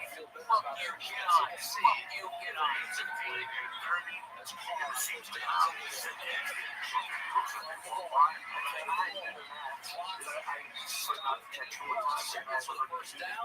Somebody will be wound up again. But I did it at like 96 Iowa. There's the clock. So as long as you're not for 11 seconds left. I got nervous, dude. I don't want to say the Jews thing you ever said to me. I'm a chubby guy. I don't like that. I don't have enough beer. You're on the fringe of field goal range. You got the flag in it right there. You get 53-yard field goal. That is the Jews thing you ever said that you counted all the fucking windows on the situation. There it is. Oh my God. I got about 2 seats, right? And I don't mind. That's no big shit. That's how cool fuck the Southwest is. If that plane ain't full, they give me one of those seats back for free. And so the next time, so I fly, when I was in Nashville, 2-hour flight. I'm in Boston, 2-hour flight up in Chicago, 2-hour flight up in Miami. 85% of my work is within 2-hour flight. So I go over there and say, well, this is something they are Nashville. Holy shit!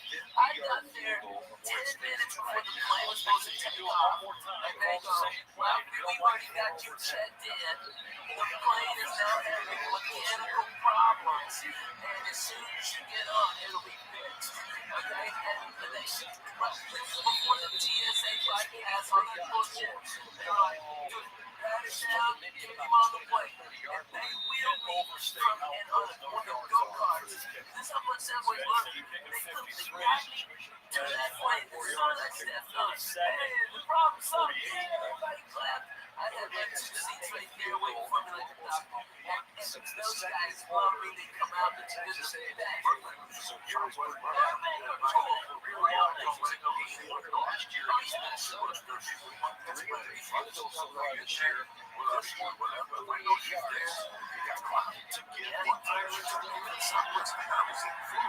Sandwiches with fucking lunches.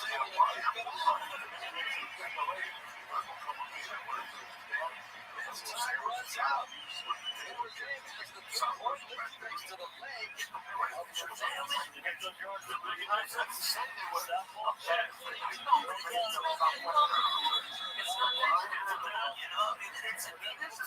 It's not that.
If you have a passport, by the way, and you want to travel a lot, just go get TSA pre-approved. It takes about 5 minutes, okay, which utterly scared the living shit out of me. And I just showed with my passport and my ID, and they asked me like 6 questions, like, do you love America? Of course. Are you allied with any of the terrorist group against the country? And I go, not only do I fucking hate you, fucking cocksucker, dirty sons of bitches, okay, they shot at me, fuck you, alright? I hate Russians, I'm bona fide, Jack, fuck that, nigga. Have a nice day, man. Somebody had to raise my hand, sign a piece of paper.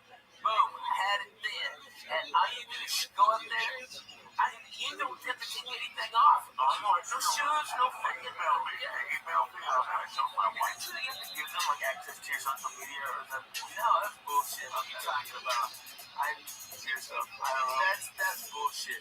But you know what? It would be smart. And let me on the bus a tower, a mobile cell phone tower, Wi-Fi rather, like the largest one you can get in a mobile unit.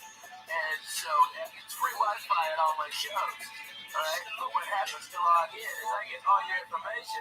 So next time I'm in the area, I can hit you up and go, hey, I'm here. Alright, and that's how I do it. I provide, it costs me a lot of money to do it, but at least I get something in exchange and they get free internet. You know what I mean? Right? And it's really cool. That's what you gotta do for people. But businesses all around are doing that. But you know what they do? It's not like on Southwest, you get your email and you got like an iPad or something. You can watch real TV, and they've got movies on there too. Alright, and you can flip channels, and it's real time, and that's for free instead of like, what is it, Boing or something like that. That's like fucking $22. Goddamn, every shit. You can't work Twitters or nothing. But that's garbage. That's way too fucking much. I mean, like a muzzle. Southwest gives you free Wi-Fi. Yeah, but it's when you want one, I don't get it. So you just have to, but they don't want to pay for streams. So you could bring out your tablet and log in. Just log in, just hit accept, and then they have like a whole bunch of TV stations. Yeah, but you can get all your Wi-Fi, everything on there, and everything. Especially if you're A-list, you get everything. You get all of it very, very cool. I do not like JetBlue. I'm too wide in the half. I don't live in a hub of it. But I do live in a hub. Nashville's a hub for Southwest. And, you know, they've got 3 directs. I took American here. First class like a doctor. I was out of there at 6:15 on Saturday, on Halloween. That was the first one. And then on there, dude, it's a fantastic flight, man. They had one during the winter. Yeah, there's a problem. Like in the winter, you have to look. They had an extra one on the way back. You have to leave early. Yeah, they get nervous about Dallas and Chicago, so they add an extra direct to Nashville because Nashville's such a great hub that they can get out to the south and right there from there. Like that's not their emergency one. Like when Dallas has an ice storm and Chicago's fucked up, they add extra flights to other key cities just so like to Miami so they can bring people up to the East Coast. It's crazy, but that's what they do this morning, you know? They do like they do, man. They do like they do. A lot of people fly to get I'll tell you what the best flight, I'll tell you what the best ticket is to business. Virgin, make that select. I tell you what, Virgin first class is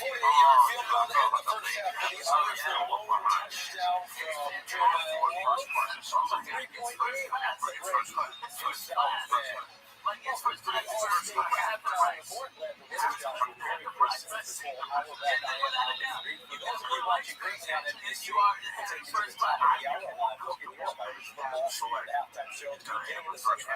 NC State and Notre Dame will take the first half spotlight brought to you by Joshua Perry. It's kind of a bit of a surprise. Notre Dame almost being signed by NC State. So it's key for them, right? They're first class. Now Notre Dame is on 4th down. It's just a play where you got to throw away. Yeah, look at these plays. Yeah, it turns over so easy. Don't stay on the first class. That fucking bridge. And if you want to fly first class, you won't fall down if you want to fly. Yeah, if it ain't full up, yeah. And that's so across the country. And that's what I think I know. TJ Bailey.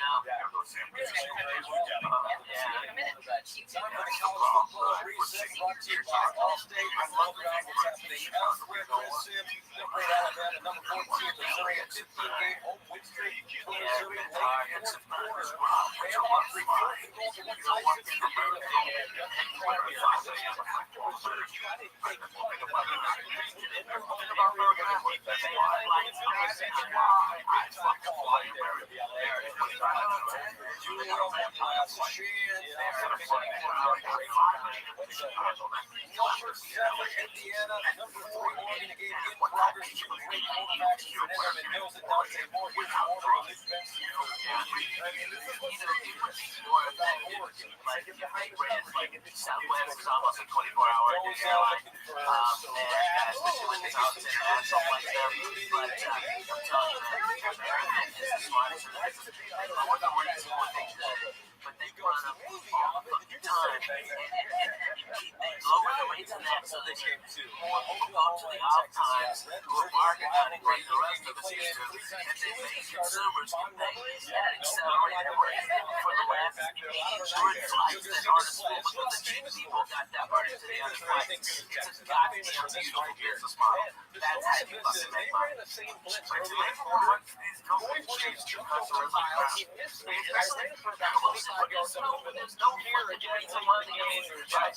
You are the worst person in the fucking world. Go watch the airports because no one will get to you because they don't have time to go out and spend. They don't have time to fucking talk to your manager. They just don't. They got a plane ticket, so they go out and they got a race on there. Watch the plane again. It's free. It's awesome. You're absolutely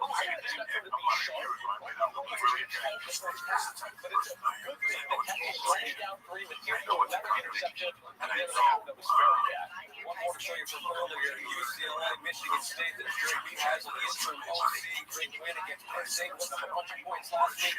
Doing it again to the Spartans. Yeah, we had to make punts, it was aggressiveness and physicality from the defense, and then just look, Nico Giamaliaga really good over the last 2 weeks. 8 touchdowns, 1 interception. What a good UCLA, right on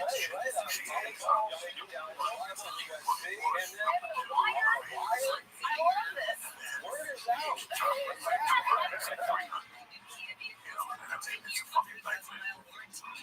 There's some management companies I looked at. It was fucked up. Jeff Husky, man.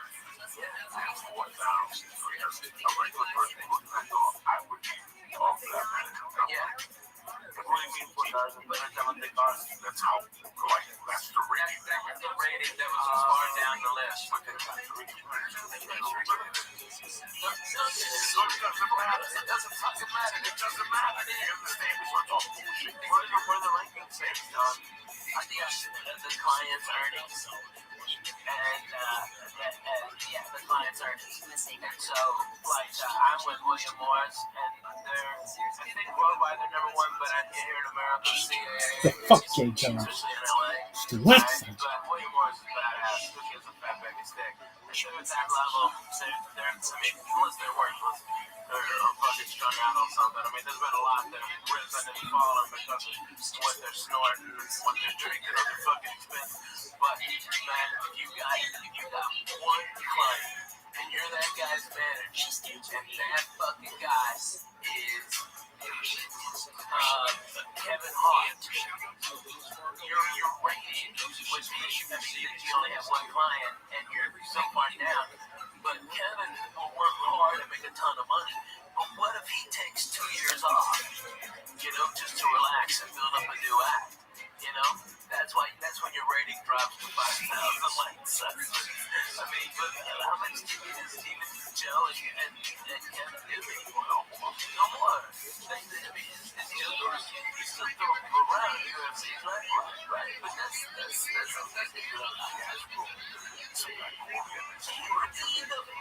such a fucking amazing action hero. I understand. She's all amazing. Joe Rogan, with a fucking skull and tats and crazy shit. Driving a hot rod to the fucking desert for hot bitches. What the fuck? I'm all for that. That fucking nice ass Corvette of his fucked up. I don't want it. I don't want to do it. Just a light bulb for the kid. One show on TV with you out there, because I know God would do it if I asked him. But it's the last thing that was buried. It's the last thing that you understood his life. Because it's the easiest path of resistance. We were talking about work ethic a couple years ago. Got that job at the UFC as a world. I always got to outfront myself out as you were doing my time. That's how I deal with the UFC. What he's become, that generous and the voice of that shit. Yeah, this can come to him because he's training with the right.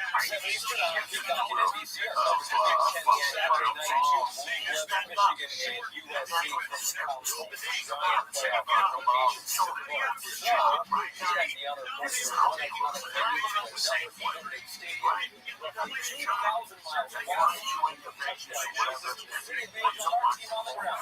Trojan Matt Castle, Michael Robinson, and Jordan Cornette. Hey, let me tell you something. John Kay out here versus one of the most decorated programs in all of college football. Before we do, let's rewind the clock back to last night's Texas match. In the one team, 2004.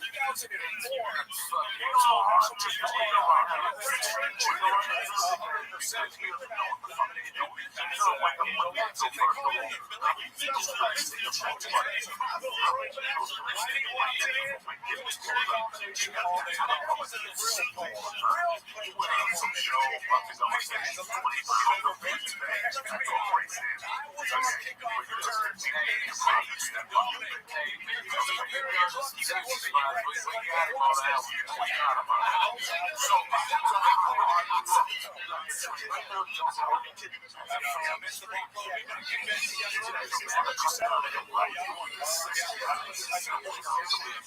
This offense might not be explosive as 2004 USC offense, but it's stretching too. Pretty dangerous when it's on the field. It starts with their quarterback and really high level.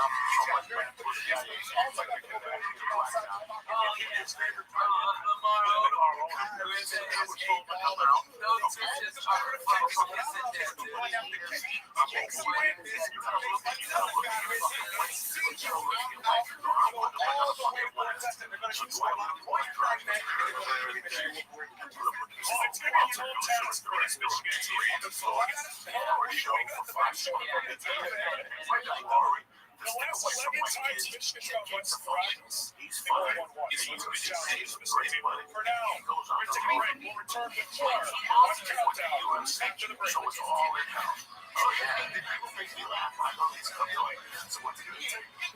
Too early up to my club. I want to say, listen, Act to God. he comes in for one fucking night. He was the one at 11 to midnight. He's at the last night of the night. Like no story. That's for the people right there. What dislike him, what they're trying to come and get by the rules. They didn't cook one night. God no after that straight night. And he came over South on it. Man, look, no matter how was the last time last week. You're such a fucking great club, man. Yeah, that was that. No, I mean, 2000.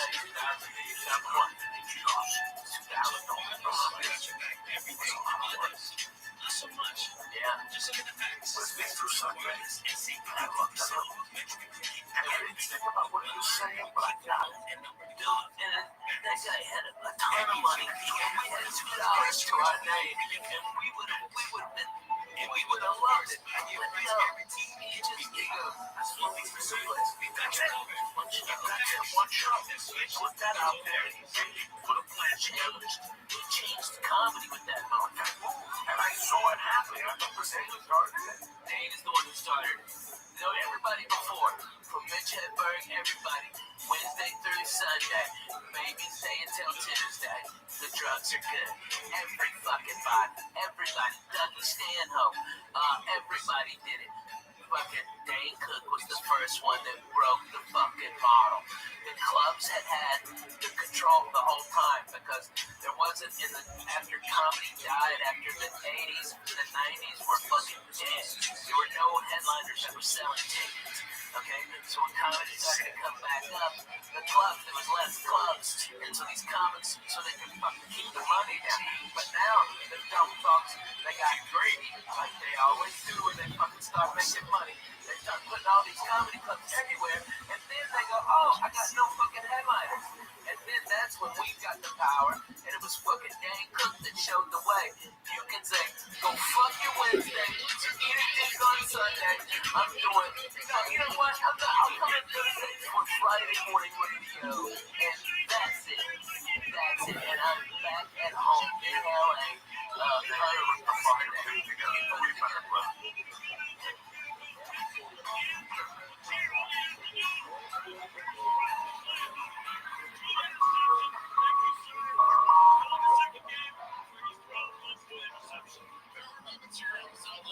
Community and their missions to better our world. What would you cite for a campaign? Now, Veteran season is upon us. This episode features Notre-Dame professor David Richter, who is utilizing specialized drone technology to improve hurricane forecasts.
And they took bees. They made calls and told us, runners took bees. You know, they think about eating a bee was a fucking thing. So it with ice. And this stuff had like 150 was rum. Oh my god. It tasted terrible. It's so fucking, they just scoop it out and it was like garbage cans. And it had chunks of fruit in it.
Yo, what up, Enrique?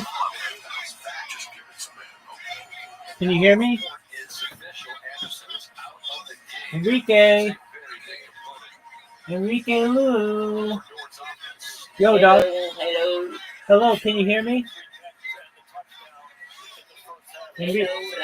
Hello, Enrique. How are you? Hello, Daddy. How are you? I'm lovely. Thank you for asking. Enrique, how'd you find out about me? I'm old. I'm old. Hello. Yo, what up, Nirux? Oh, yeah, you're old. 57. Yeah, you are. You've What, been what here. up, bro? Neurax, I'm kicking ass, taking names, baby. Right. Rothschild, are you good? I'm kicking ass, taking names, baby. Ooh, yeah. 100%. Okay, bro. What's going on, Neurax? You, Neurax. I'm good. How are you? I'm amazing. Neurax, remind me, how did you find out about me? Oh, yeah, bro, that's not right. Yeah, like I saw you in the Discord server, you know what I'm saying? And yeah. Okay, thank you for the reminder. Excellent. All right, well, very well. Well, I'm listening to podcasts, watching football. Feel free to enjoy, my friend. I just, that's how deep I was in 79, guys. At 15, I already knew this. Okay, man. We all dressed up like cops to the other house and went to the Cameo's garage. And it was tremendous. Okay. Very well.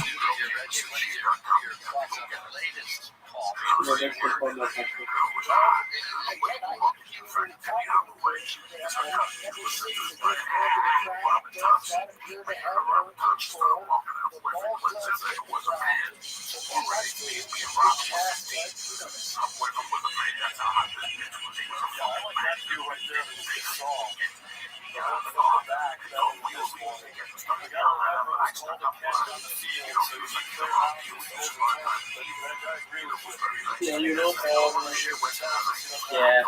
How are you doing? It's good, man. I'm just watching football and listening to podcasts. Feel free to enjoy. Yeah, you know, I had a football game. Oh, cool. How'd it go? Yeah, it was pretty good. What I'm saying was we lost. What was the score?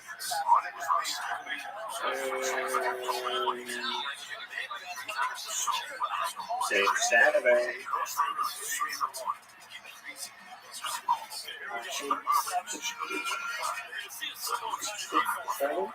6-7. Wow, that's a high-scoring game. Yeah.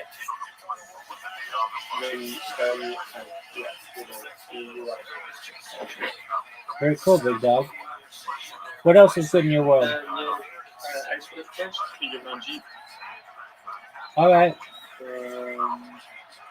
You know, you think What'd you say, pimp?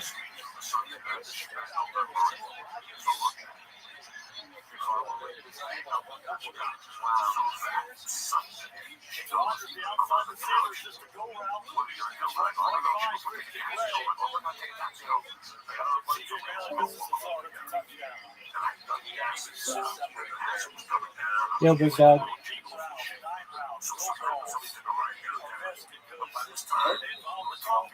Yo, what's new?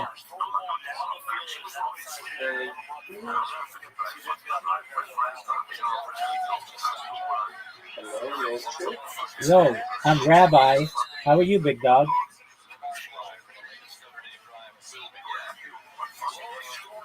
How are you? I'm amazing. What's good in your world? Yeah, I got a question for you. Go for it.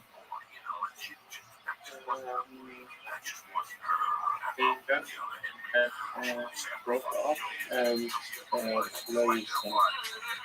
What's your question, big man? What can I do? What can I do to be? Did I hear you right? You just broke up with the girl? Yeah, I broke up with you because. Okay, I understand. I understand. Go get a hooker. What? Go get a hooker.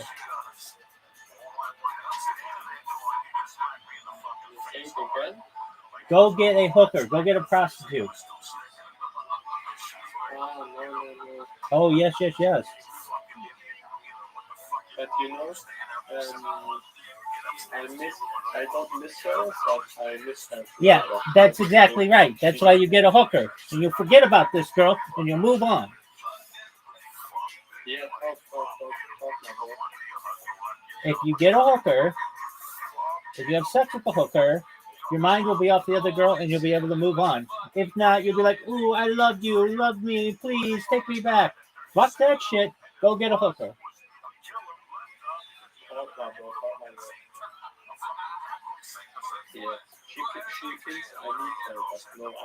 Yeah, that's why you go get a hooker, and then you start dating other chicks, and then you'll make her jealous, and if she likes you, she'll come back.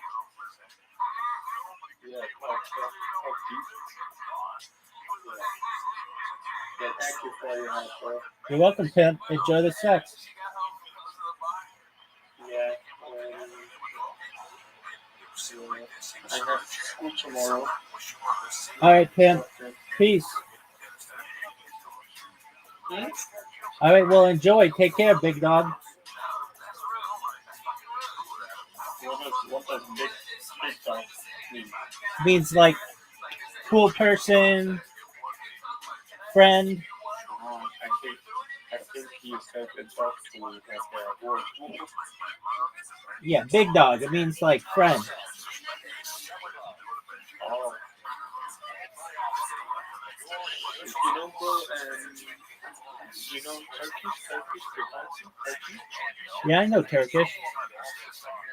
Yeah, I'm from there, but I want to be from the Overlook, you know, King One. I want to be from there. How can I be an Overlook King?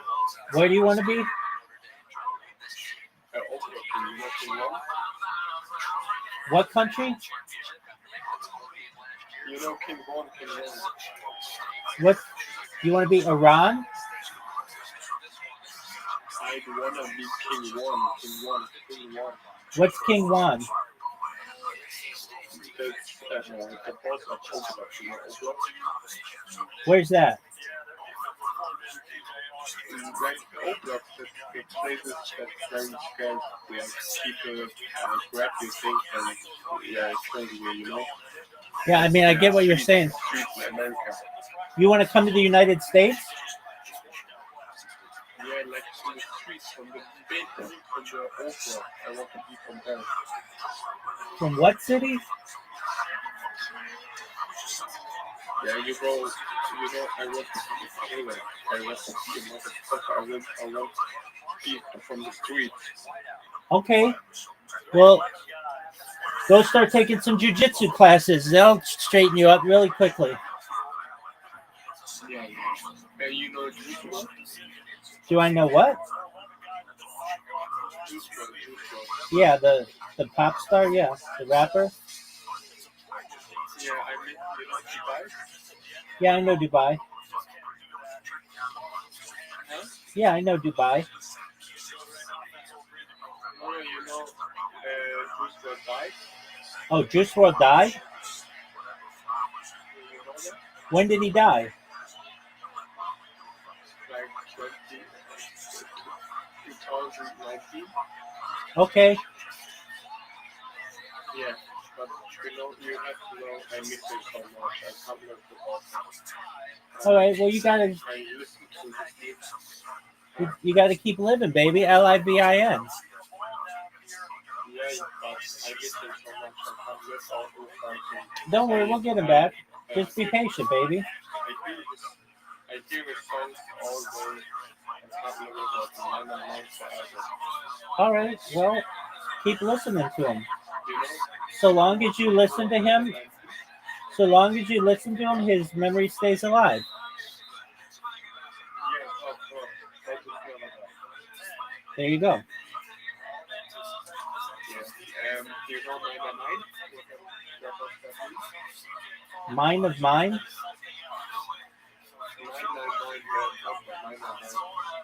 Yeah. What about it? Yeah, that means all bad things you need to turn it into positive things, you know? There you go, big dog. Juice WRLD. There you go, big man. Yeah. Yeah. All right. What was Juice WRLD's favorite kind of juice? What was Juice WRLD's favorite kind of juice? I think orange. No, apple. Both good choices. So much. I think of him every day. All right. Well, I'm sure he appreciates it wherever the fuck he is. Yeah, I think he saw us about us. All right. Well, he probably thinks you're pretty cool too, dog. You know, I was on the Juice WRLD concert like in 2018 and then 2019 he died. That's very sad. I saw him like 1 year before and then he died. That's tight. Yeah, very. All right. Well, He died because of overdose. what did he overdose on? Drugs. Which one? Huh? Which drugs? I don't know. But he overdosed because of drugs. He never paid on the train. Oh, cocaine. That's a good one. You know, the police was waiting on Juice WRLD on the airport, and then Juice WRLD was scared because he had drugs on the train, and then he took all the drugs he had, like 50 drugs, and then he died. Overdose. Okay. Well, that sucks. That's very sad, right? Yeah. Why didn't he like flush him down the toilet? Yeah. Maybe, I don't know. He was scared because of the police, and then he took all the drugs. Yeah. I mean, it depends how much he had. Yeah. That's kind of scary. That's kind of sad. Word, dog. What's your? One day, I see Juice WRLD, maybe next life, maybe another movie. Hey, you never know, Pam. Anything's possible. Yeah, you're right. You're right, bro. Word, baby.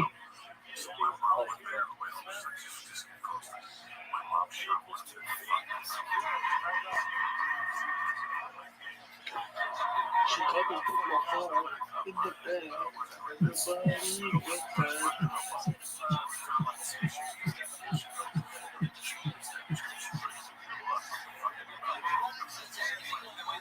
Cool, dog. Well, go listen to some Juice WRLD.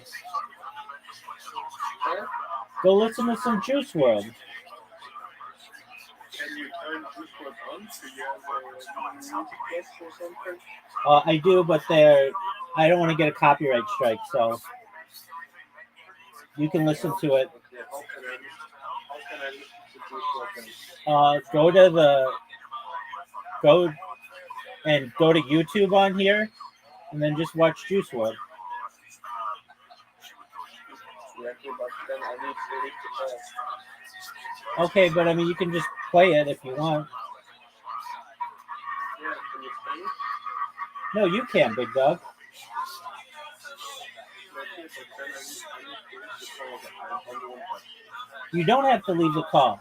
Do you see where it says the little games? You just press YouTube and then type in Juice WRLD and watch whatever you want.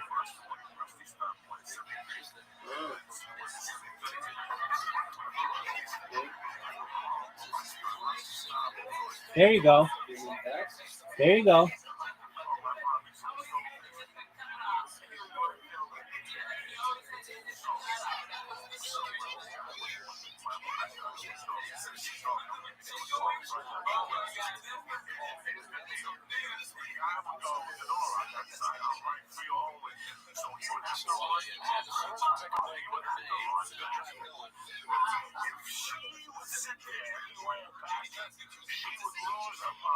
She would go ballistic all 8 times. Oh yeah, Ruthie. He went Ruthie. She fucking yelled in the Spanish.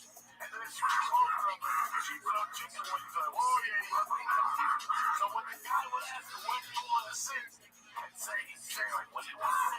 My mom would go, oye, no me ponga para ese lado, compadre. Do you hear me? I mean, yeah, I hear you. You hear me? I hear you, yeah. I think Okay. Do whatever makes you happy, baby.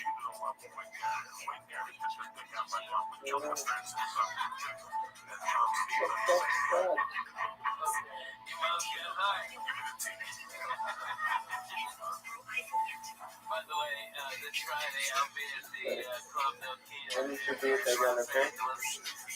Do whatever you want to do.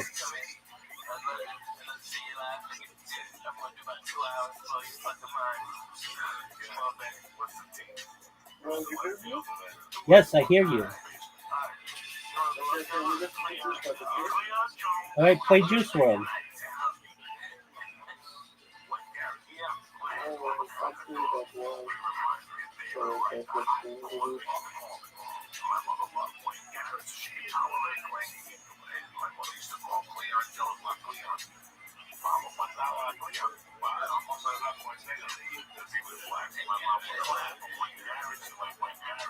Oh.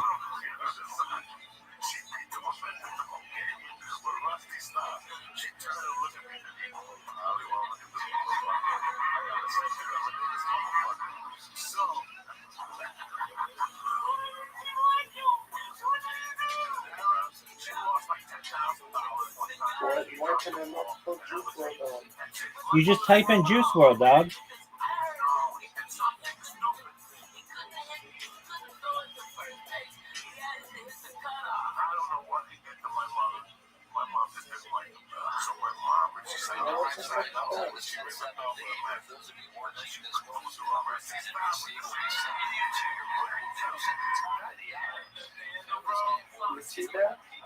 Dog, I'm not focused on Juice WRLD right now.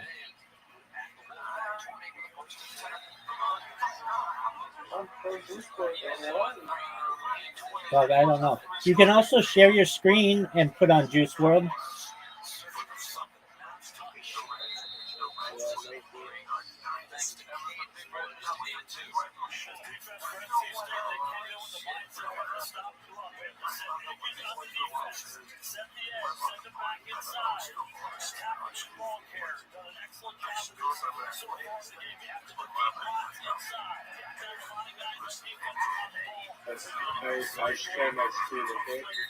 Why not? Yeah, baby.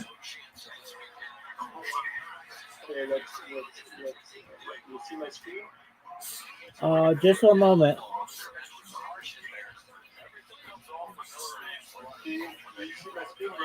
Just one moment, dog.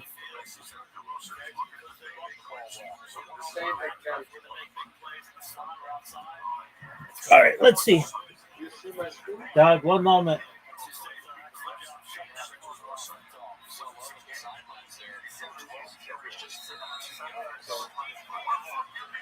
It's loading. Yeah, I see it. Go for it.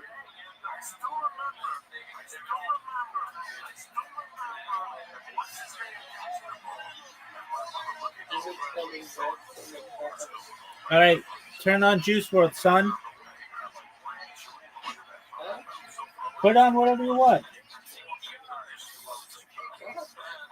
Put on Juice WRLD.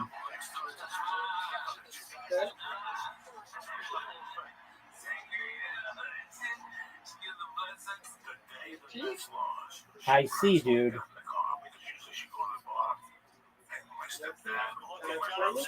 Go for it.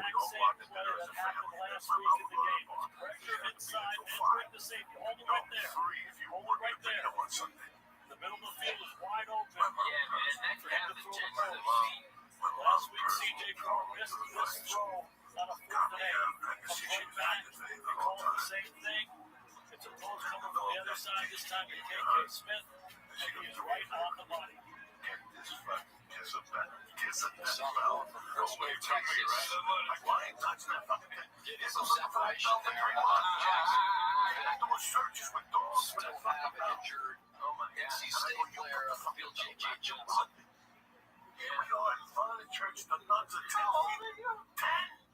I'm fucking 10, and my mom's telling me, go put this. I don't ever want to see that fucking bell again. I don't want to see that. I don't want to see that bell. I don't want to see Rusty stop.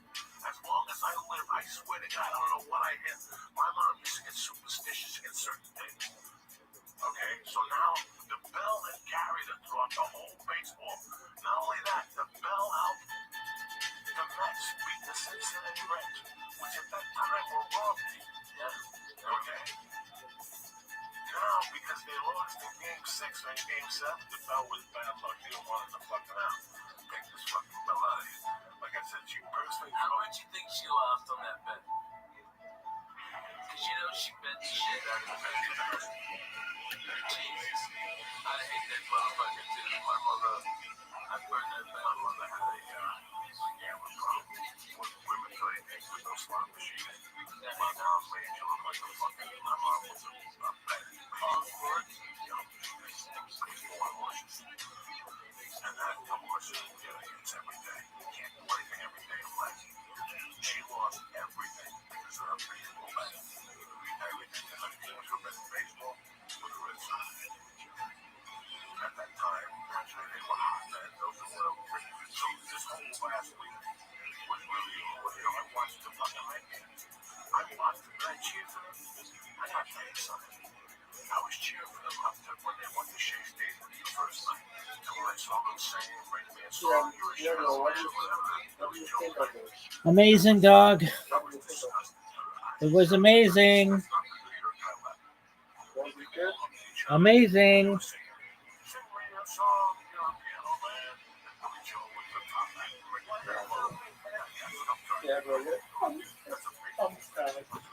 Okay, what you said?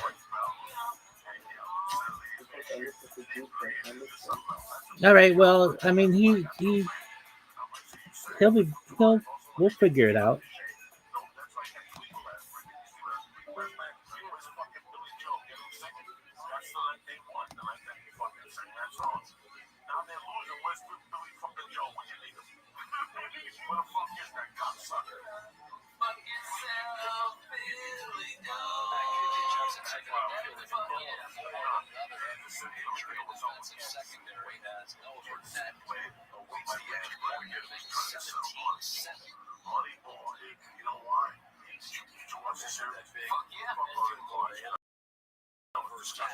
Are you serious? Shit Monday night game? And you watch that fucking football game? That was hot garbage.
You know what I mean? I like the Houston Astros. I started standing up there in 90. I love them. Me and John Weston, we went for a foul ball. They would go for a foul ball. We would have thrown out of our balls. Instead of me squashing that kid for that fucking foul ball, we just broke his seat. Okay, he's got the ball. Everybody's cheering. We're on the big screen. And I'm holding it two together, motherfucker. I can stand there with my legs and show me tear up. Okay, anytime you play with me, you're going to get right there.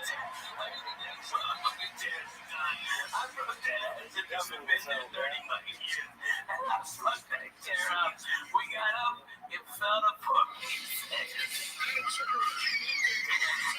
got third guy, you Johnny West out of the phone. That is so fucking funny. Oh my god.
Thank you very much for the Shackelford.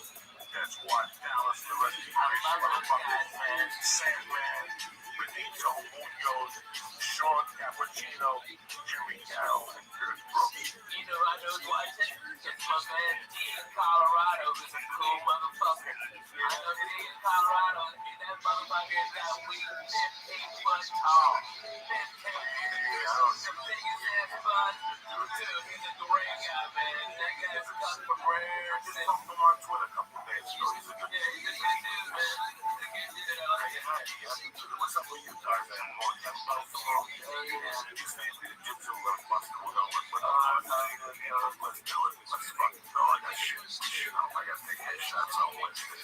Yeah, I'm going in and out. Alright, if you fucking gonna be real. Okay, with three fat guys, you gotta talk about workouts. Is that shit there? We're talking about fucking ass off, man. Bring this in. Just like my bad baby, motherfucker. That's what I did. Fuck bring them. Fuck the best. Bro, he wants me to pump up on my back. I can't do it. I've never in my life been able to do it. He's like, okay, do it. I'm like, you can't do it. Oh my god.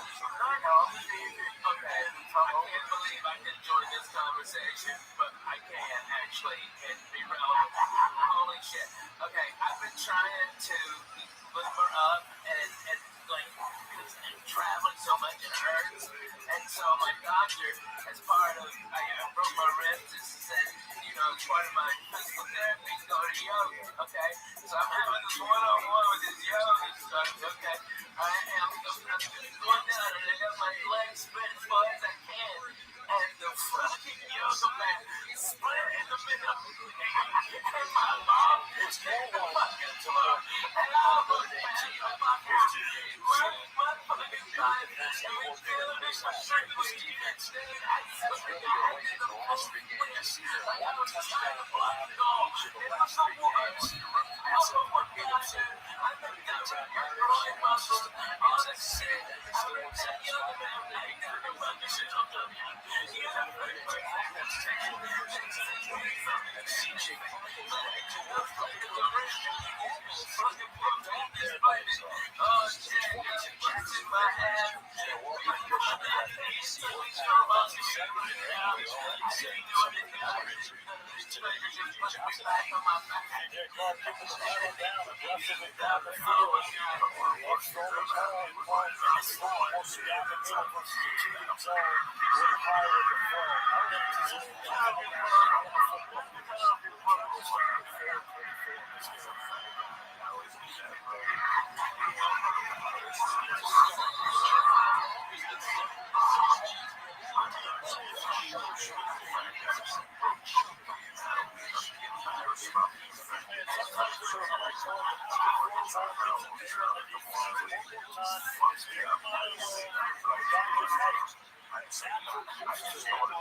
That's when I realized this has to end. And I'm holding on to this, and I can't kick no more. And I'm on oxygen, and I'm holding on. And I got my fucking chest on the thing, just holding it. And some kids are like, what's up, mister? I go, okay, no, I'm not okay. Help me. No, I'm not. No, I'm still kids get to get his little CJ Carnegie with a child. They can push me on. They're like, 1, 2, 3. We saw Fort touchdown at K-Smith earlier this season. They protected one more time. Pulling in the middle of the field with no help. DB has no chance. Excellent recognition. Excellent route. Watch out Poland runs off the defender. He gets close to him and he brings it inside the defender. His eye is back. Hassan Brown with no help inside. He has no chance. One more time, CJ's on the money. And that is correct. He was up on his own feet. Harris Paul falls in. Short catch. Good for the touchdown. Paul is over 100 yards, 105 yards for receiving. This time, it's full of signals, 68 yards through the air. A lot of touchdowns, runs, plays. Two times this year now, all out there. Recognized it.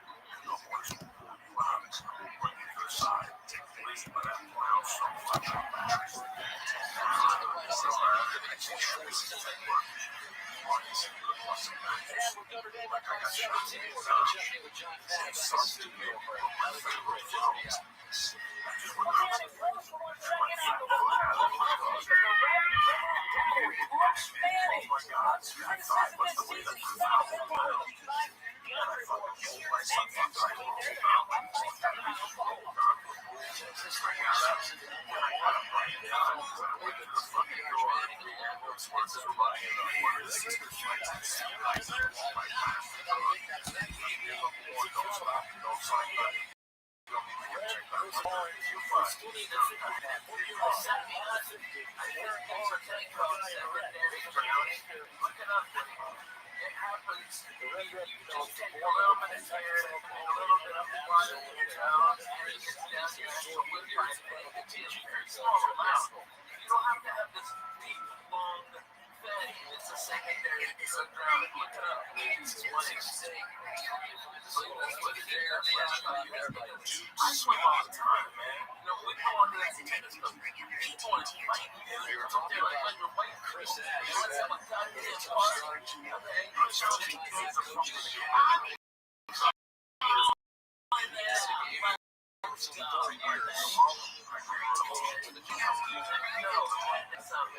You know what? You're you know what this is like. This was a reunion with his family. His son Brady is trying to Alexis. His wife Lori. They live down in Florida where Ash's previous coaching staff was the Jaguars. So this is what obviously his first year in Florida. You know what?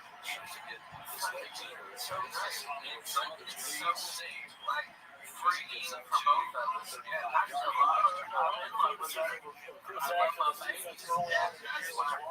that's one thing I had that you're going to be great, you know,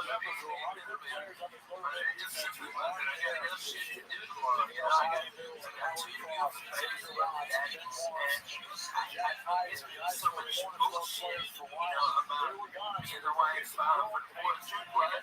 She just responded to all that shit Kelly last year. She was already listening, and I spied on her like 10 days before.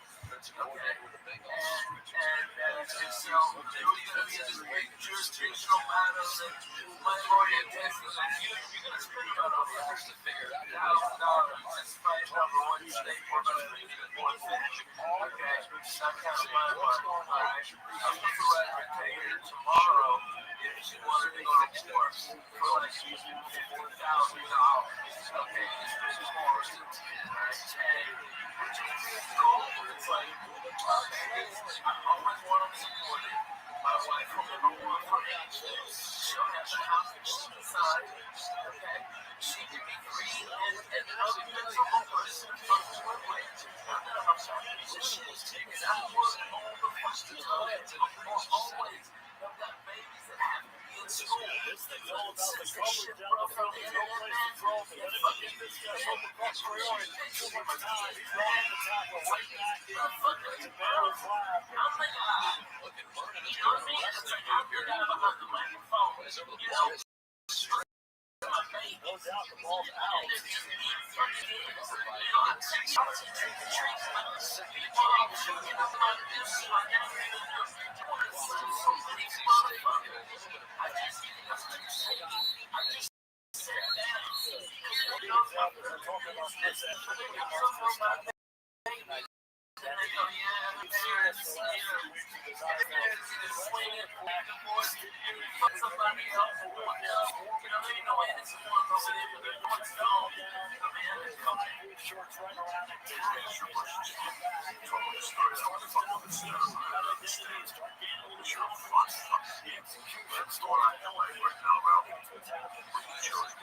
Just love the depth of this Notre Dame secondary. They play deep. Down the field, it's for CJ Dillon to throw the ball underneath, and they know where it's going. Look at great ball. Talk about clinical. Accelerating through the tackle.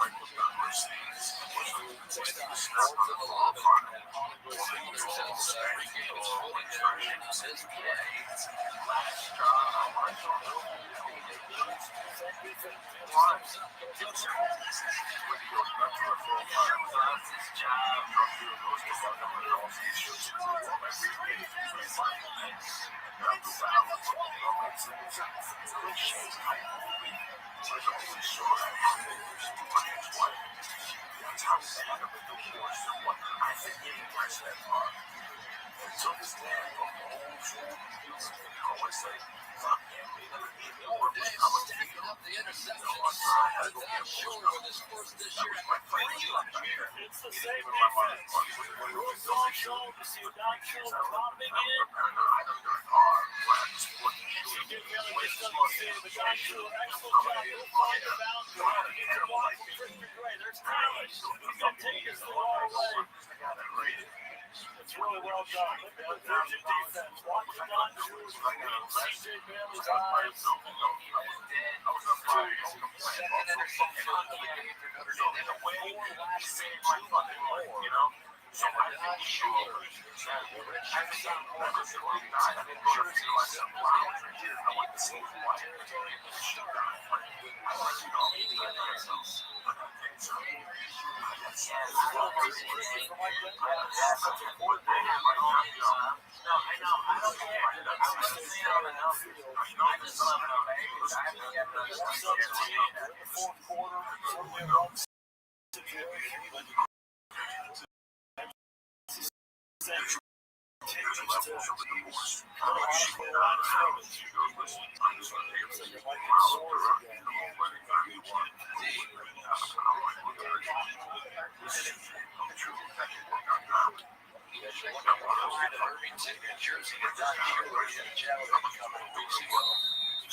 Let's get some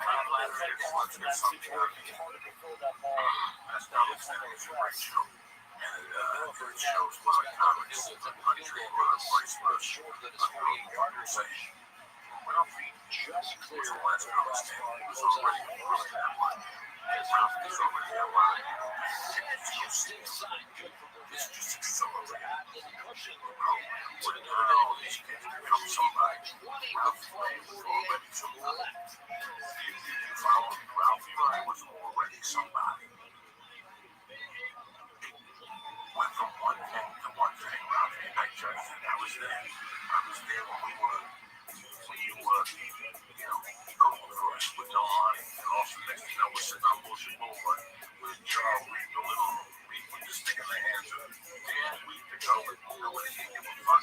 Take it back to your house. The fucking whole thing. I mean, see, you get 200 bucks to do what you do. It's hard.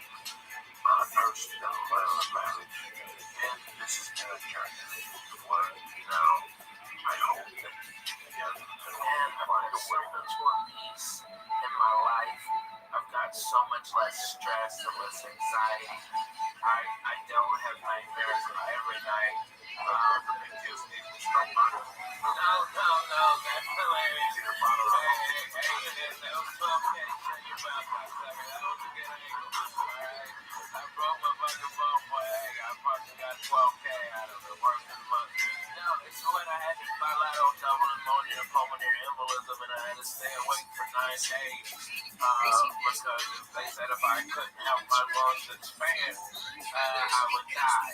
And I had the blood clot was so big that because I had pneumonia and I broke 2 ribs and from coughing, that's what caused the blood clot to go right. It was right here, and they said that a radiologist was going to come in at 7 a.m. and enter this vein and go into that and find it right there by the lung.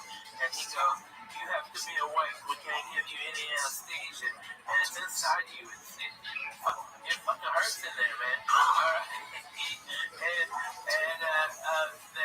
You got a 5% chance of living. Okay, if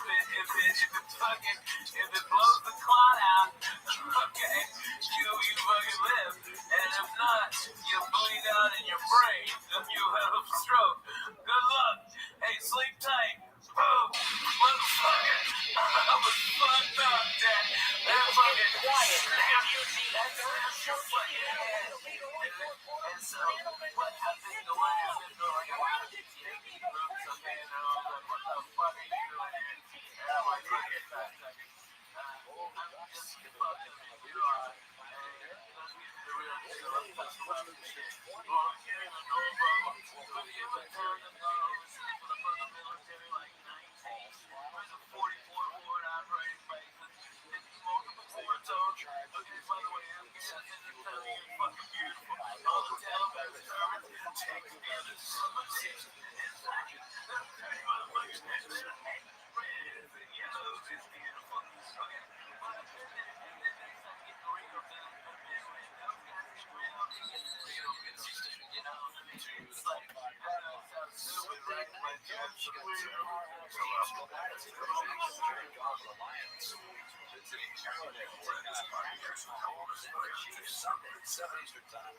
ABC and Peacock, Uber, Football Night American Studios. The wall right now is Austin Jacksonville on Monday night. So, lines coming to town. From the watch. CJ Willie is back as a full here.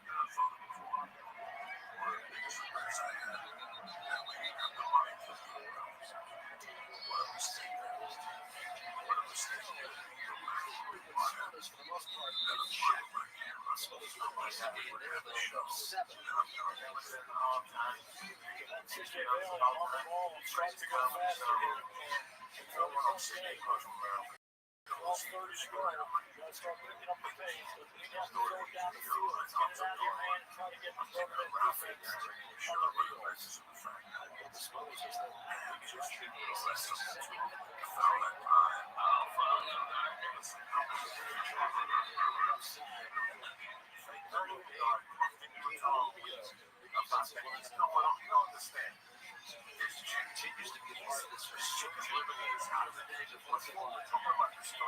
three guys trying to fucking sing. It's you want to fucking get three fellas asshole. So something happened. You cannot bring this inside.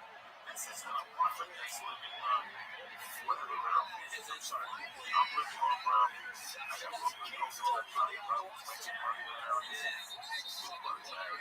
And we're going over the way it's just like when you run down like so that in the morning I could go start hiding and direct that we're bringing crews. Babaloo, you know, and we just talked about that. And somebody laughed with John. Somebody was just one manager, me, and we are drinking bloody Marys and one giggle. And Joey said something around the business. It was a big Japanese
So,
Other companies wine. Either their wine or their shitty wine. What else? But the most interesting thing is going to their webpage, clubw.com. You come on that page, they have all these videos, informative videos that tell you why you think you can do that. And next thing you know, you're involved. Which when you don't know about that person, man, I don't know nothing about one.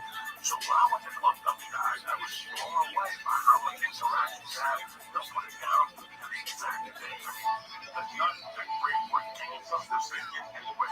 What they do is they save you money.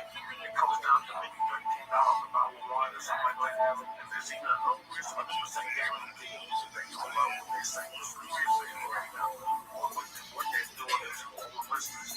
So if you 50% off your first order when you go to clubw.com/Joey. So you understand me? 50% off your first order when you go to clubw.com/Joey. And this is not like fucking coffee house where they send you records every month even if you don't want them. No, you order what you want. Right? So if you think you need 3 bottles, you order 3 bottles. It's your can bottle. They get delivered to your door, and it's exactly what you like, what you guarantee. You know, or you get 100% money back guarantee. So again, do me a favor. Get 50% off your first order. Go to clubw.com/Joey. Stop wasting time and stop losing money at these retail stores and start drinking wine you know you're going to love. So go to clubw.com/Joey. You can get 50% off. All right. I'm doing it just to get the president to Thanksgiving party. There's no love sick. Like, let's say if the party's not so party. Yeah, man. Get time. Get 3 bottles of wine. You don't have to. It's the whole way time. You're this party every night. We're up until the start of the new year now. When I start the TV. A little bit of work, not really. Yeah, until Thanksgiving is 50-50. But then after that, they're out. Everybody's skiing. Taking that going to game break back to Eugene, Indiana. Fernando Mendoza redeems himself, finding Elijah Surratt on a big third goal. Cruises up the touchdown to tie on their first ever win over the top 5 of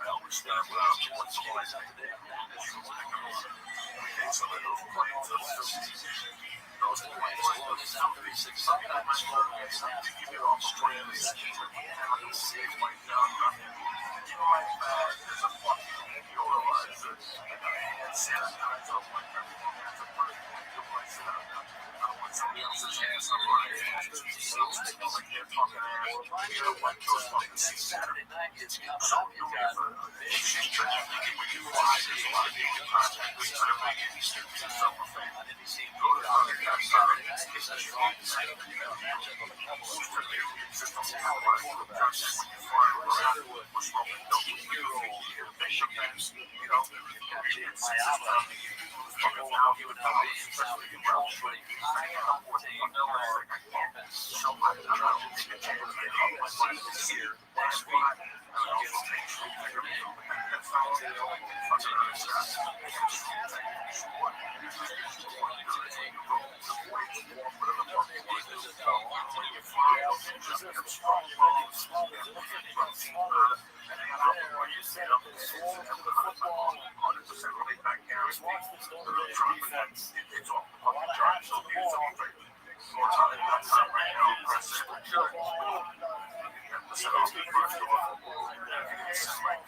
This guy has been talking about coming up that tree last year.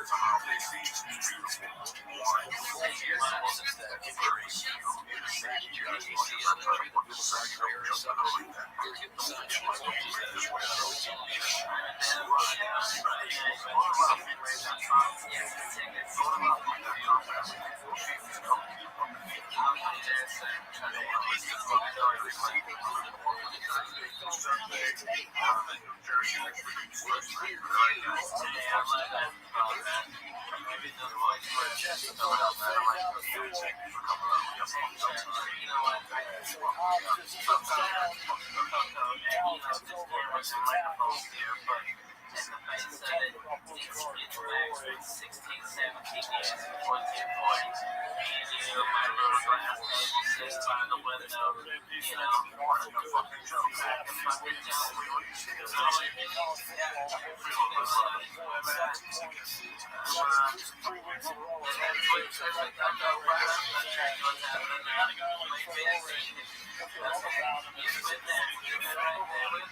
It's almost like kind of watching your child in there. It's hurt. It's just a really tough, physical, fundamentally stage. As help as an entertainer, let's get back on your phone. 2-minute timeout on the way. Tennessee State begins third and 3 out. Another day on its way to its fourth straight victory to keep its hopes alive on the one.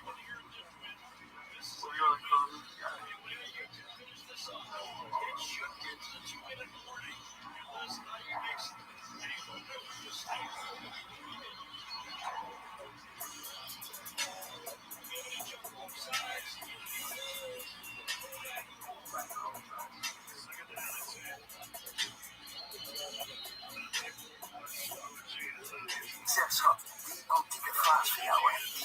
Ja? Was je daar erg geërgerd? Zo? Oh, laat maar. Zaad is al gemeld. Bij Allianz Direct is het makkelijk en snel geregeld. En als je naast je autoverzekering ook een woonverzekering afsluit, krijg je direct extra korting.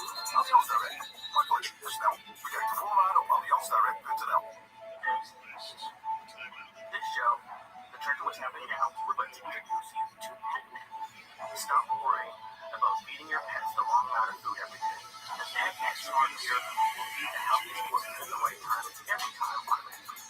Go to PetNet. Get your PetNet Smart Meters on it, plus free shipping under the petnet.com/Joey. That's petnet.com/Joey. Petnet.com/Joey. Show is also brought to you by Arden.com. Go to Arden.com and use code CHURCH. Save 10% on all of your occupation products like Alpha Blade, smartphones,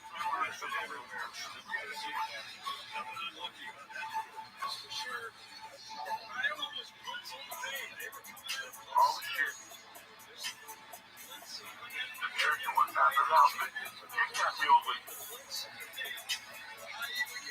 Monday, October 17th, the day the devil was buried at sea. Lisa had Ralphie May.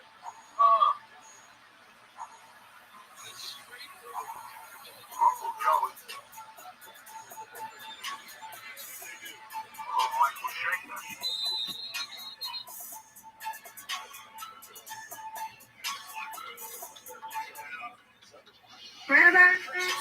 What up, Mr. Aquarius? How are you? Oh shit. Break out those fucking windows. I know how to share my screen now. Oh, very cool. Yeah, are you playing this game, Hunter? Wow. How to get shot? Okay, cool. Hmm? I don't know if I've played it, but cool. I'm glad you like it. Yeah, somebody sent me on addicted to it. Excellent.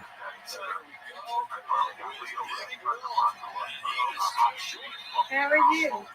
I'm lovely. Thank you for asking. How are you?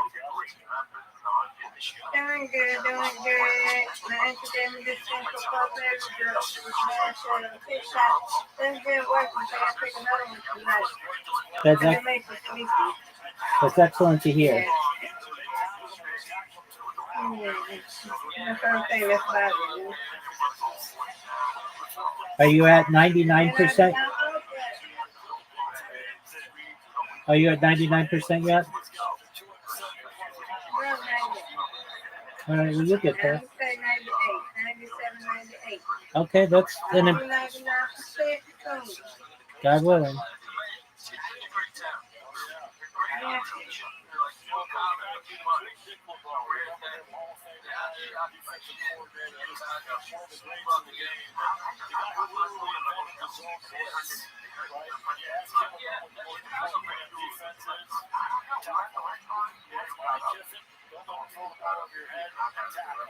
So the best defenses in the history of this game tackle. It's such an important basic part of the game. But if you want to play great defense, you got to be a great tackling team. Don't the emphasis that Notre Dame has made.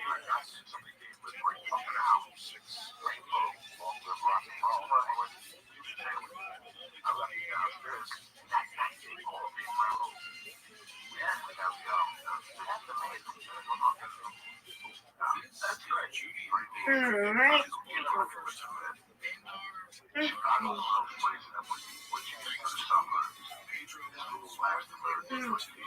I'm not afraid of that.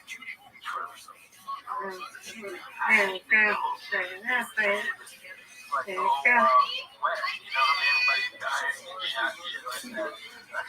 There we go.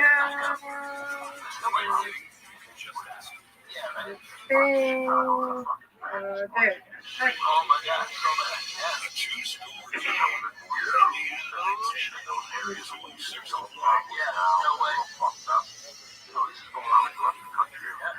Try this, Gary.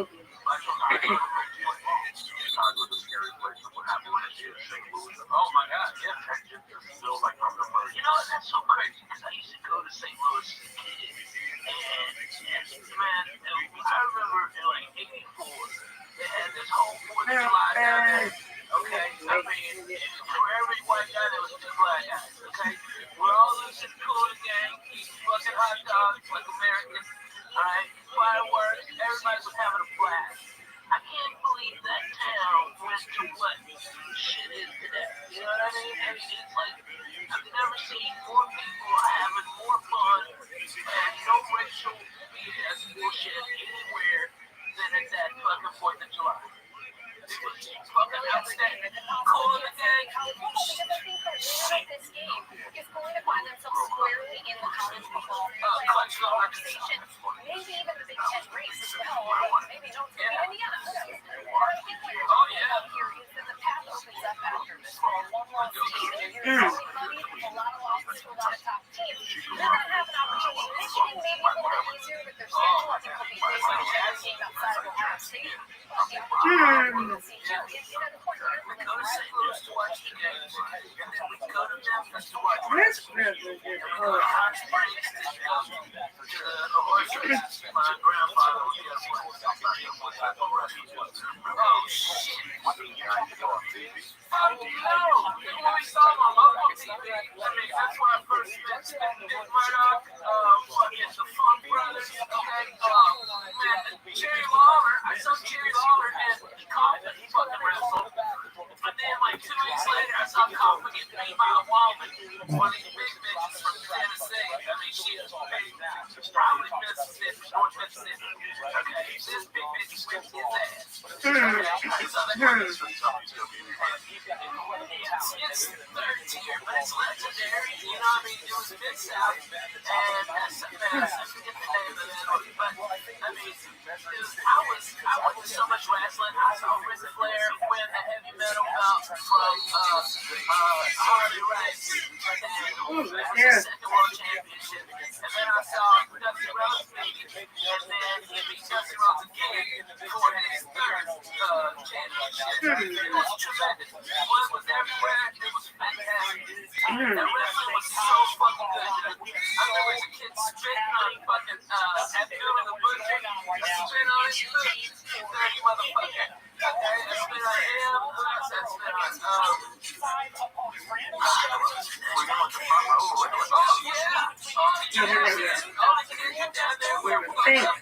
This is hard.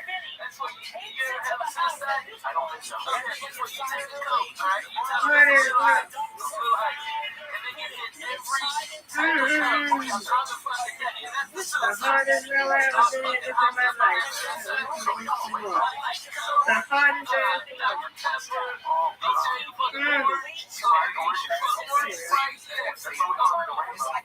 gotta wait now 25 minutes. Wait.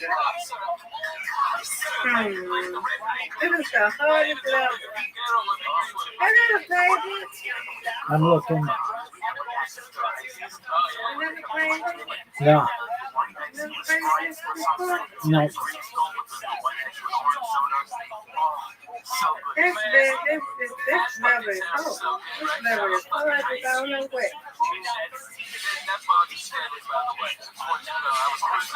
I can't play it though. You let me.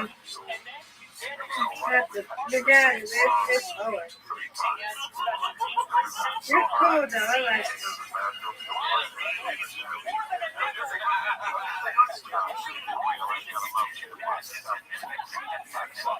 This is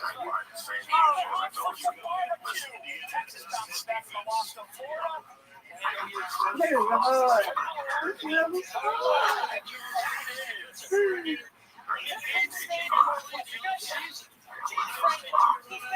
Oh well. Okay, pick it up. That was cool though. It's a cool game. I got to end my thing too. Alright. There we go. It's cool though, Rabbi. What'd you say, Mr. Corey? I said it's fine. I found a game I like. It's great.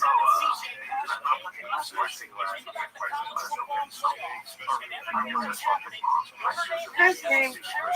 All right. You can continue with the prices. I'm listening. I'm here. Okie doke. Okay.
In 1 hour from now, I'm going to me the fuck out of here. And I would just sit there and go, this is when I We're become the counting down hero. kickoff for USC and Michigan. We got royalty on both sides.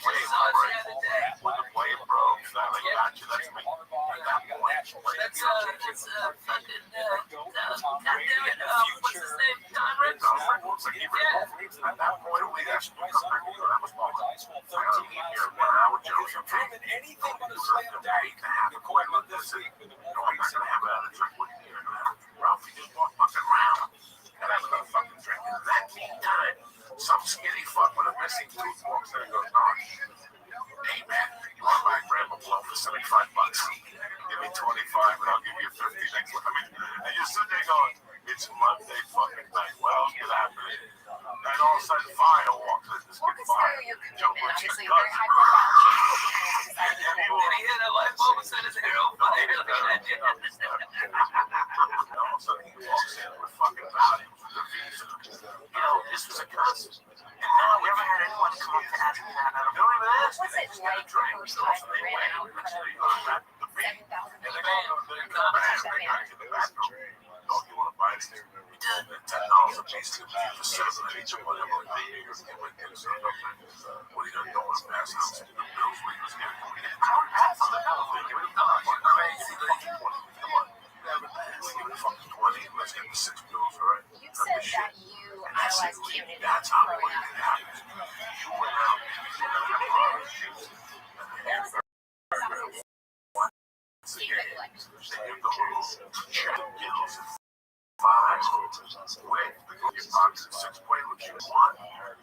Your dick's mostly wet.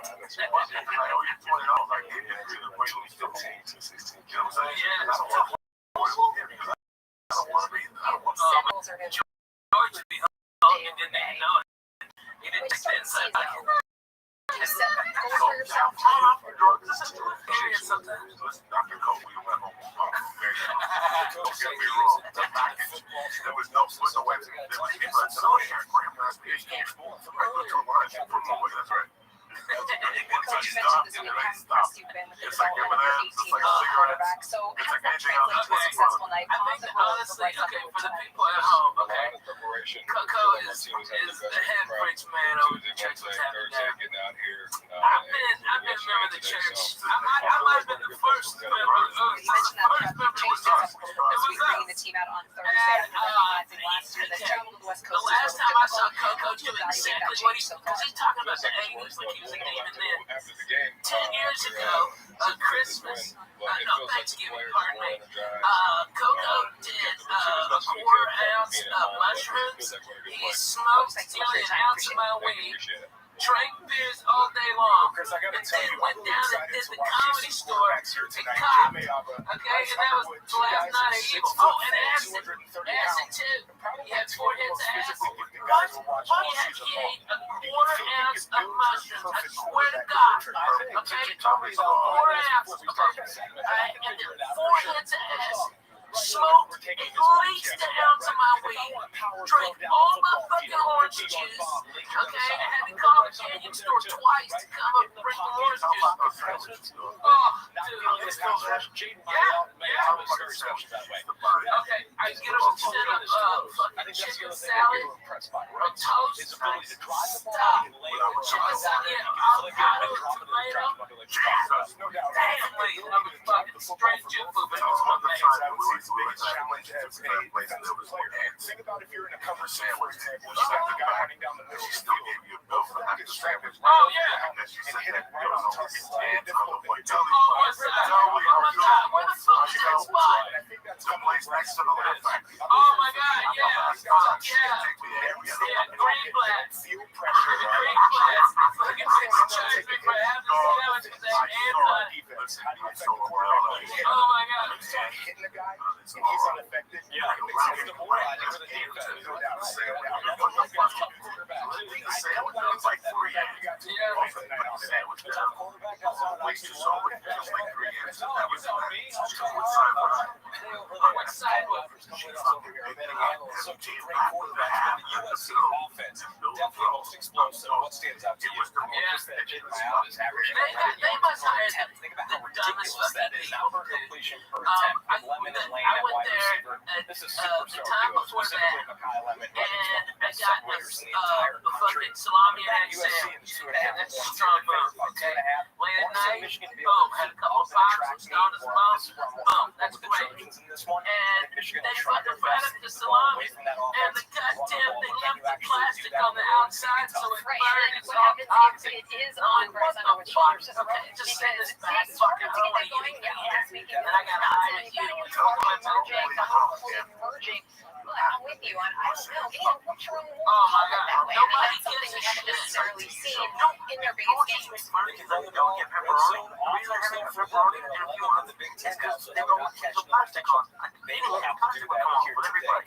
Oh my God. As always, John, what's going on No, out there? I would make sense. History Oh my is God. and every chance for the Ducks. Of the ring around, Isaiah so I Jones can tell them completes like the what third is time it Indiana's happened first at ever different win rounds. over a top 5 opponent. Oregon's 23 Yes, and I game covered regular it. season winning streak gets over on that. My goodness, Indiana That's the way is it's doing.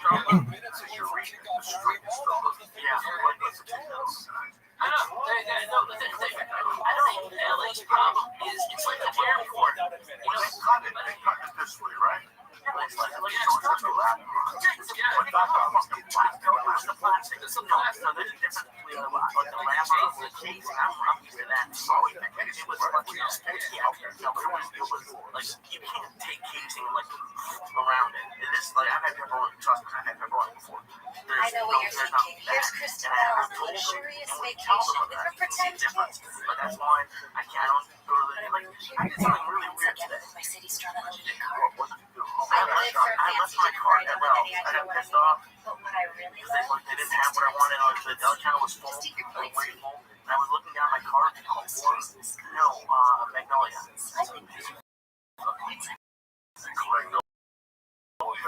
From the words word count. That's the point. the actually has across the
Coliseum. Oh, fuck yeah. It is known for so many historical moments in sports and beyond. This 102-year-old building, which broadcasts the game from tonight for the first time since the 1960s. Well, let's look at some of that history with the Coliseum. How about the 1932 Summer Olympics? Dave Diedrichson, she would win 2 gold medals in the silver in track and field. She would go on to win 10 LPGA major championships in 1984. Carl Lewis, not 1, not 2, not 3, but 4 golds like Jesse Owens did in 36.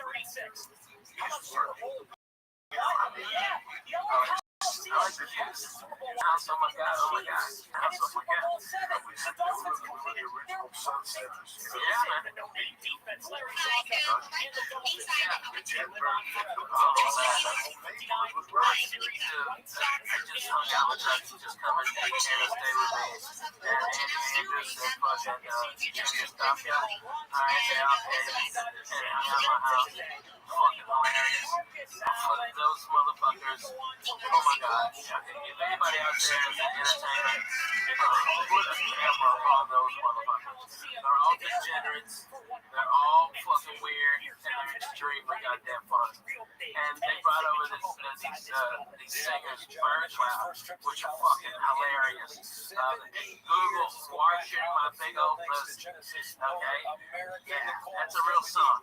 And they passed one of them passed out on my couch. And my dog Biscuits went up Facebook like, hey, something wrong with your lipstick, let me touch it up. He had his little pinky down. He's on the tell you, I think it's just the start. Talk about your lack of big play from the passing attack for Michigan so far. Josh Hill, the defensive side here for Michigan, involved a bit over the last couple games. We've stepped up. Yeah, I look at this linebacker, Jimmy Roller and Cole Sullivan as the guys who allowed this Michigan defense to their emergence has allowed Jay Sean Barr to step up onto the edge. So now they can get their best players out there and they become a more aggressive. Look at both of these guys. They like to run from cats. They like to hit people. It feels like Michigan football on the defensive side. It's because of emerging aggressive. Just about every time. Let's make it out for USC, the wide receiver, Kyle Lewis, big play guy. What makes him special? Well, a lot makes him special. A few years ago, it's not just separating on the outside, run by you for 50-yard bomb.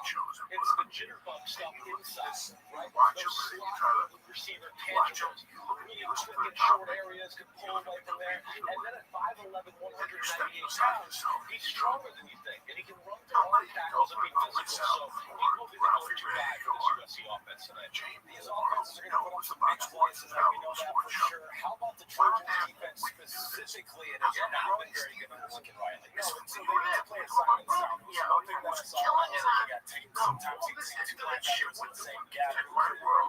You can't have that. The other thing to me, let's start the game with loading the box. I would make Michigan have to throw it. If they can do that, we'll adapt. Big running games for both of these teams offensively. The two top leading rushers coming up on the field tonight in the Big Ten. And I know these guys catch your eye in the right in huge part of what's going on here tonight. It's bottled up right there. Justice Haynes, his kid is electric. 5 explosive runs of over 40 yards. He leads the Big Ten in rushing and the 100 yards. Every single time he has stepped on the field today, I got a feeling this Michigan Wolverines offense is going to lean on Justice a lot to see if they can run their way to a win. And on the opposite side for the Trojans, they found a diamond in the run. And Wayne Jordan. See, this kid did not have a scholarship offer out of high school. He goes to junior college in Kansas. And now the USC Trojans bringing them his second rusher in the Big Ten. He's got an inside-to-side quickness. He's got to be a factor in this game. Let me tell you what, this time it's still shining here in Southern California, but the stars are out for this big matchup between the programs. Yes. Oh my God.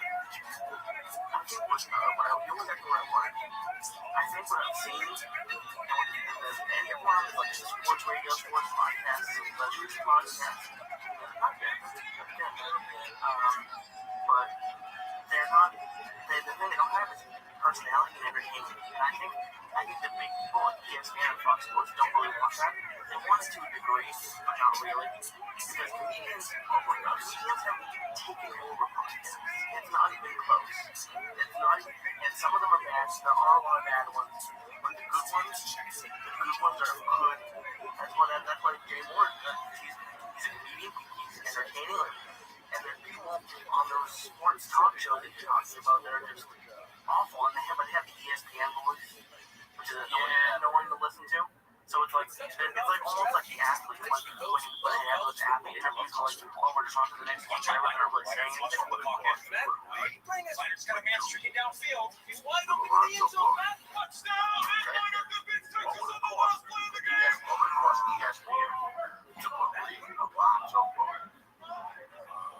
New customers turn $5 into $200 if you bet. Crown is you can have Ian Edwards for soccer. Like, there's a lot of comedians who have it's just my part. It's incredible. It's just a waste of time. My friends. Discover's accepted at 99% of places nationwide. There was one guy, Derek Rose, a white guy. Yeah. Oh my God, the white guy is terrible. Derek Rose. I thought he was hanging out with Doc Gooden. You know, he's fucked because something happened to him. I love all that shit. I watch that shit and cheer for it. There's one show with a black guy, one of them has dreads. Unwatchable. Unwatchable. You know, but they're all Tony and Jimmy. They don't have nothing for the Smash Brothers, but the Smash Brothers aren't the new show. With a video show behind them, with a video camera doing all that. This is the shit I want to see. Yeah, this is why these channels are starting to open up. Watch somebody's like, you know what, what's your budget to start streaming these fucking games? Yes, I've got it. Fucking shows on. I can stream them on YouTube. Brody Stevens, 24/7. You wake up with Brody, so it's 7 days with Brody. And then like 12 the last 2 stops of the night for Brody, the Comedy Store Mason, of the original He's deadly. Because he knows so many fucking people, man. I mean, I don't think people really understand. I was at Fox, and Tom Brady walked up to Brody Stevens and was like, "Hey, Brody, how are you?" And that's fucking Tom Brady, man. Okay? And he was like, "Oh my God," and Brady was like, "You're good, man. You know, feeling good, doing good." Positive. It's like positive. That's an hilarious. It's not, I see it. I'm not even sitting there like, I'm not even close to Brody, but he's fucking funny, man. I wouldn't be like one of those guys that, oh, look at this guy, he's doing way better. I'm talking about Brody Stevens and what he does on Periscope. So what he does on Periscope, it just, you know, this is what kills me sometimes. And you don't want to be that guy. Fuck you in the morning. He looks wait and see those baseball games. Plays the drums for no reason. He's in the middle of traffic, just beating the shit out of his steering wheel with drumsticks. I got on that smoke dope. I'm just a fat fuck in the morning, talking shit behind a bush. You know what I'm saying? I don't have to fly. Where's the cats? I love a bull, but I can't smoke in the house. If I can smoke in the house, have the cats in there every day. I have pure fucking entertainment every day, but I can't. I know. You believe in Jesus. No, I can't fuck with the cats. I can't ride in front of them. I shot them. I cocaine. They wouldn't fit. He never came back. He lost that flag and shit. Once you lose a flag, you're like, shit, this shit's real, Jack. Hey, this is hilarious. I remember, I was reading Doug Stanhope's new book, okay? And I remember all the crazy shit we did around fucking Hollywood. I mean, everything from Saturday night presented by Doug, there was this guy, Blackjack, something, okay, that Doug would just be annoyed by, like so fucking annoyed, and I'd be over there and we'd be playing Scrabble or something, or just fucking, you know, just me, you know, I'd bring over coffee, fucking go over jokes and shit, and Blackjack would just show up because he knew where Doug was. Doug had his door, the screen door open on the Curzon apartment, and every time he'd come in, Doug would just nonchalantly slide a videotape of outdoor anal this girl had 2 dicks. Okay, alright, all these cums and shit in there. Oh my god, they're horrible. It's like a blizzard, you can turn it upside down, like, and while mouth was a gang, okay, alright, I heard this gurgling, God, it's disgusting, alright, a fucking fly came in, alright, and that fly was there on the inside of her ass, when the next dick came in, and you can see it going in and out, with the fly and the bubble of gums on the end of that guy's dick, alright, and we just been drinking our coffee, and Doug can tell me whatever you do, don't look over there, don't look nothing, alright, does my okay, what do you ask you? UNC feels like this is 98? to announce themselves they have fully arrived within January. We're here in LA, we're close to Hollywood, beautiful weather, Coca. flashy skill players, but make no mistake, Years.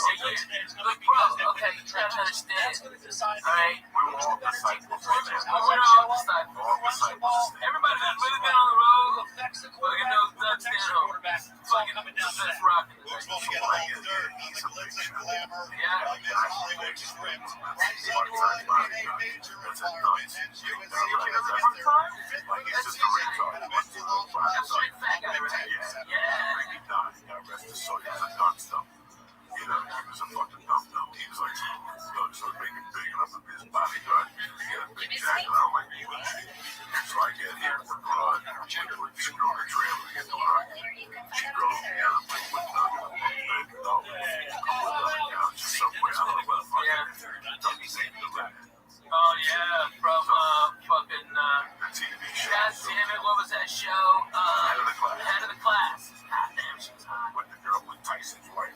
Yeah, she was fucking hot though. You gotta give it to me. That fucking redhead was a hot piece of ass. We powered a lot Right, in 50 years. Dougie was deep into that. Okay, he was like all in. We used to hang out at coaching horses. All the time. I can't remember my hands how many times I went to coaching horses. Coaching horses. We'll keep doing With the one same of those bars where he's coming that was just for you. tiny things They that sell happen every people. day are the things that make us Bars like that grow well, out. fusions of energy, every generation. Fresh ideas, local flavors, and inspiring conversations. New Day Northwest with Kelly Hansen. Weekdays at 11 on K5 and streaming 24/7 on K5 Plus. Sponsored by Virginia Mason Franciscan Health. Clinical excellence close to you. Don't experience the Olympic Peninsula with 7 seats from outdoor adventure. Play on award-winning golf course, exciting casino action, including our player-friendly electronic table game. 7 seats is something for everyone. Dougie was the fucking best. He knew I didn't have a pot to piss. And he would always like, hey man, I can talk to you. Alright, you're a fucking comic, let's go over to Coach's Horses. Alright, and we just walk over to the Coach's Horses. And it was Bud Light, got Miller Lite for Douglas, and just have a beer. And it was, I remember one night we were at the Coach's Horses, and this guy beside us was talking all this shit about faggots, we gotta kill all the faggots. Everybody knows it's testing. Goddamn fucking motherfucking faggots. Alright, and Doug goes, fuck yeah, and Doug's amping him up, okay, and getting him with like this, and then Doug fucking grabs my head and makes out with me, okay, at the fucking bar, alright, and this guy's, oh my god, what the fuck, alright, and Doug goes, alright, another beer, and a shot, that was like, it was a weird maniac. Nobody's like that now. It's so goddamn that was right back to Josh Wolf's place. Out of the car, he doesn't back he was dead. So just go in the car and put the seat back in the sideline last week. And hopefully like 10 minutes I put the mic out and drink off. And put the seat back in the car windows and let me swing the deck. It was a suicide note and I died. Oh my god. There was sometimes college started, sometimes towards the end, there was a district college. I had to remind, I was just, I gotta tell you about this because it's so fucking funny. Because we were on the road with Douglas, okay? And I remember we were sleeping in his Oldsmobile Cutlass, okay? And we porno fucking closer with the beer all over it. So you just smell like fucking stale beer, cigarettes, alright? And it's in Houston in like April. And so when that fucking sun comes up, it's 110. Okay, that's when we both fucking woke up out of our fucking stupor, sweat like pigs, and Doug goes, Ralphie, can I just butt fuck your titty or something like that? Alright? It's really wet. Get out of here, you fucking creep. But that's how it was. He was just fucking bananas. He was bananas. He banged out. That's amazing. Okay, that's deadly. You know, seeing him open up my mind. Guys, they go all the skills guys they need. They've got three off to the right. And off Wayman Jordan on first down. Generally a good idea to get met by Curtis Housman after a gain of 3. I've said this before. Again, it's an explosive offense. It was a host. But Guy Lemon, number 6, has been a go-to guy. 11 catches their last time out against Illinois. Front is where it's really going to be a burden on them. They've got to be solid. Elias Raymond, number 73, is going to be the all-star for them. He's got to move around and play different spots due to injuries. Dr. Reed in the start. We disappeared. Ray Connor got hurt in his own line. At least the next 2 games. Doug's Rain is from blocking in front. San Francisco Rapids is country right now. This is a little guy with hair and it's crazy. By the way, hold on, man. You gotta give him his dues because the guy who came in second place with Dougie in the San Francisco comedy competition was Dane Cook. Okay? And Dane was a motherfucker on stage. You think he's something now? Holy fuck, that kid lit it up. And I mean, every time standing up, I've seen Mencia get him like that, seen Chappelle get him like that, seen Kinnison get him like that. But fucking, I'm telling you, man, that kid's dead, dude. Okay, Dane Cook and Dougie still beat. Everybody talks And about it was There was something there late. he wants to throw the ball all the time. He loves to run the football. This is the team that runs it 53% of the time. First third down play, third and short. They get a good push on the right side of their offensive line. Conversion. Yeah, TVS regularly shows, even if the improv was out, 3 shows with comics, I think more just get is that a lot of it. Carson, all that stuff. You got all these comics. The first 2 times I saw stand-up, it was just a race. That's comic. I thought it was funny, but how funny he got. That time I saw the game against this Michigan defense, our screen, we saw the screen in the back. This is a little quick screen, throw the wide receiver, you release, lineman downfield, maybe get another first down conversion. It's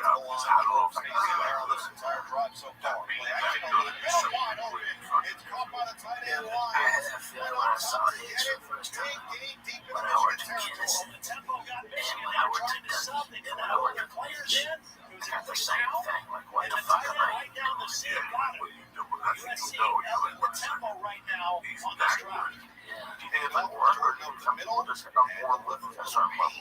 On the front end of that, it's against the 25. Gets Paul Sullivan in this Michigan defense. I think there's Michigan defense, the guy to keep an eye on, Jason Barney, number 1. He moved from linebacker to the edge. He's a dynamic playmaker, rushing passer. In the back end, number 19 safety Rob Moore. I like that He was out for almost 20 months. He came back with 19 special. years ago against Wisconsin. He'll be there as much as he can handle it now. Coming back from any injury, but he is a leader on the back end of this defense. Oh, yeah. And Miller both in there. I love him. And it's just great. To get inside the red zone, first down to the 17-yard line. There's a little preaching towards the end. And that's when I particular takeaway. Once I saw Stanlow, it took me 3 days to realize what my next USC and Michigan on top of the decide whether I'm going to get a day job or I got to go for Carter, but I got to be that guy. I got to be that loose. I got to be that free. I got to be that dangerous. Red zone as well. Out there. And I know like the rest of the fellows who are stuck in 17. One side go to the other. To the festival and perfect. He told me do some shit. You know, he fucked that chick and fell his back. He had to rent the policy. It was non-stop. They had never done anything like this at that time.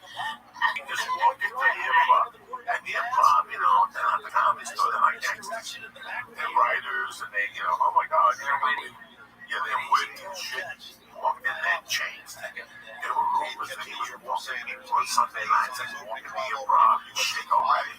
That's what, you know, he fucking Chris, and he went on his fucking terms. He went to war with 20,000 clubbers. 20,000 of them on his terms. He got his ball shaved on stage.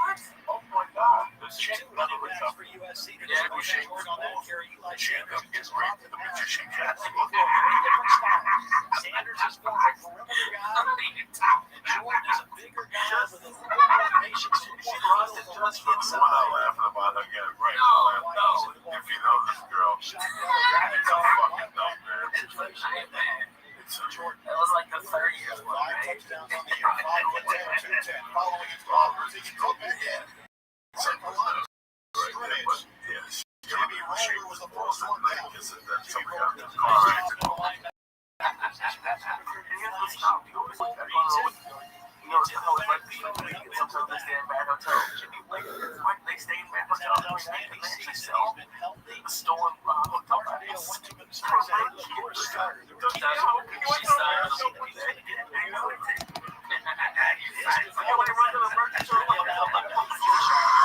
they love them, man. His fans love him. He's the real deal. He's the real deal, man.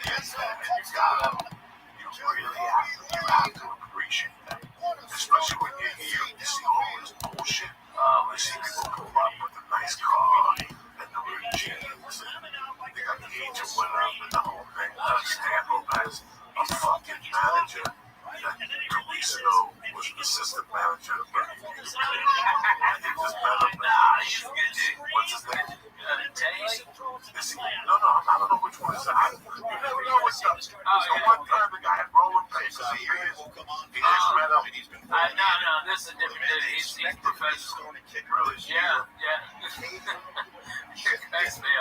This guy's actually got Doug fucking organized and fucking handled. It's incredible. The guy is great. Bust his ass. Even when he came in, he got Doug all settled in and fucking found out the ticket counts exactly. Fucking went and did merge, checked in 4 hours before. Came back, made sure Doug was alright, had his suit pressed for him, ready to fucking rock and roll. It was a fucking. That's how format. Cashback on my one cleat. Here's a letter. He doesn't drink. If you gotta go anywhere, he doesn't drink. You gotta make sure food's fucking awesome. Everything's safe. It's a fucking. He's the cleaner. Okay? He's the fucking wolf. Okay? The Doug fucking circus. Okay? This guy's wrangling up. I mean, he usually fits in his way and went through it. Okay. And this movie just pop up like once every 3 weeks or some shit.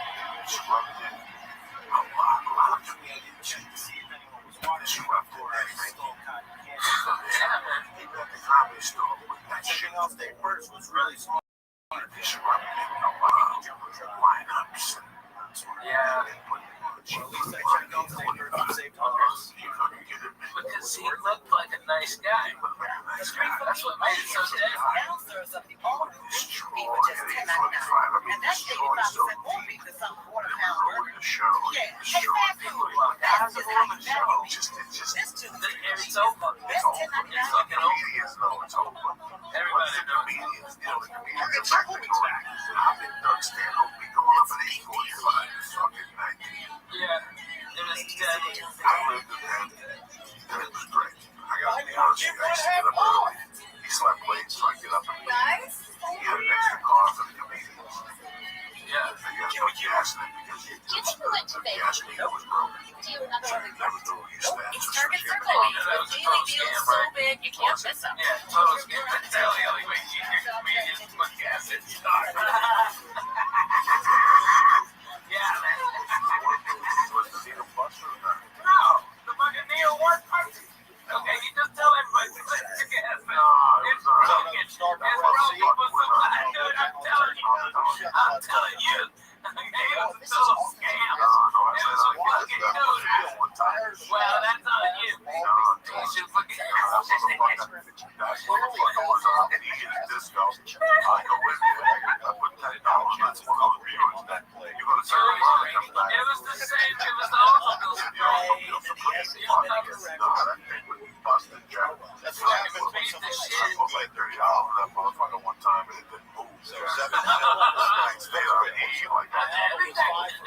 was it like fucking? When he got rid of it, it's like 400-something thousand miles on that car. That's fucking incredible.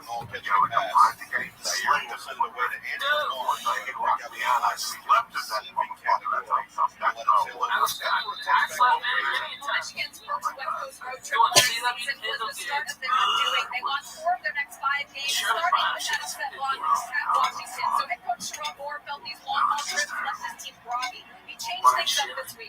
It's treating tonight's game like a playoff game. Wolverines arrived here in Los Angeles on Thursday, a day earlier than usual, allowing them to sleep in Friday before training at the Chargers practice facility. Both teams, as you guys mentioned, they know the implications of tonight. The path to the college football playoff is still alive for both. Yeah, Michigan is more confident keeping the week schedule as similar as possible.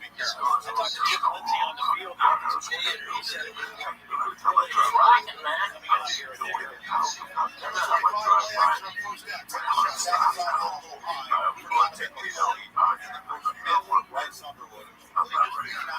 Yeah, right.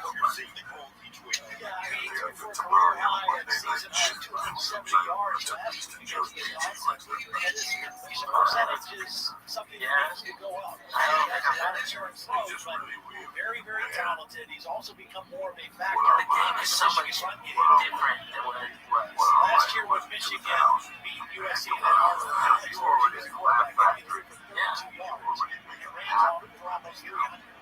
He's a much better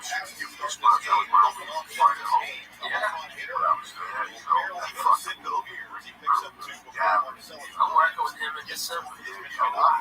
Oh my God, there was so Justice many. Haynes has been unbelievable. 5 games, all over 100 yards. He's had an explosive big-time run in every game as well. Thank God that was the way it Front, was. they get to Alani, number 58, the left guard back. He's a captain. He's a leader. He's I think I busted it, man. I think he rebusted. He is the tone setter for this Michigan But at least you didn't, push and turn down my bathroom. Okay, drain. That was always forgiven. I appreciate that.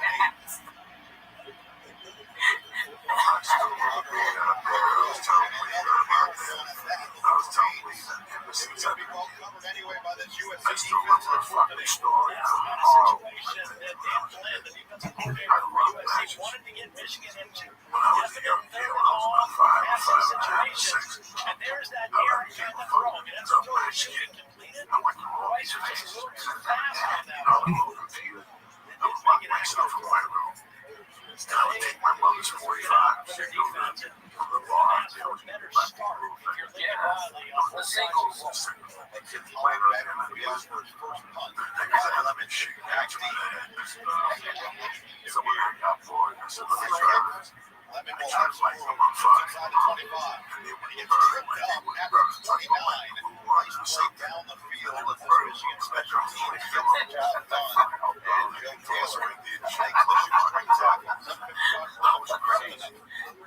So, when I was about 6, I lived at 205 West 88th. The West 211 State Aviation got lost in the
USC offense averaging nearly 50 points per game led by the Beast Boys. That includes the man from Hawaii, Jade Mayama, first in FBS second in yards per game. Away from Georgia, we saw one first drive, 7 to the country, 1 yard per game, 13 yard per rush. And then Mekhi Lemon, especially what we saw 2 weeks ago at Illinois, 117.8 yards per game, second in FBS, third in yards per reception.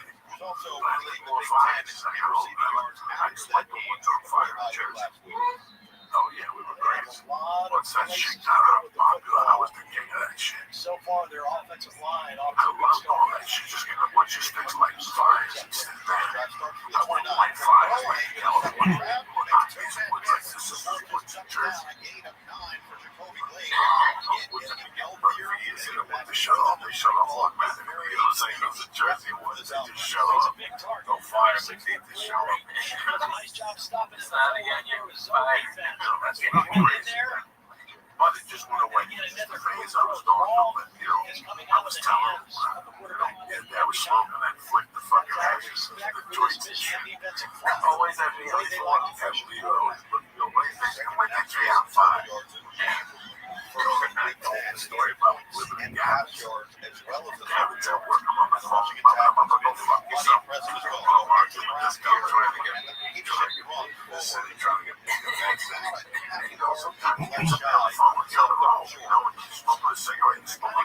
Feeling as we look at Lincoln Riley, what's happening all the time.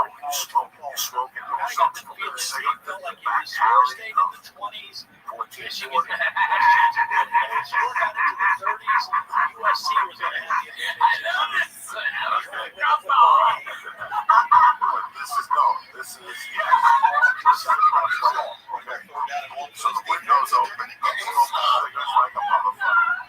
I'm smoking cigarettes. I'm chasing joints with cigarettes. You know, we don't it's not 30 I'm on the third joint. I'm on a pack of cigarettes and shit. Camel lights. I'm blowing these cigarettes out the window halfway on fire, right? And then make a beat on the football. He's so strong once he gets there. But it's that all of a sudden you hear, I did not know there was anybody out there.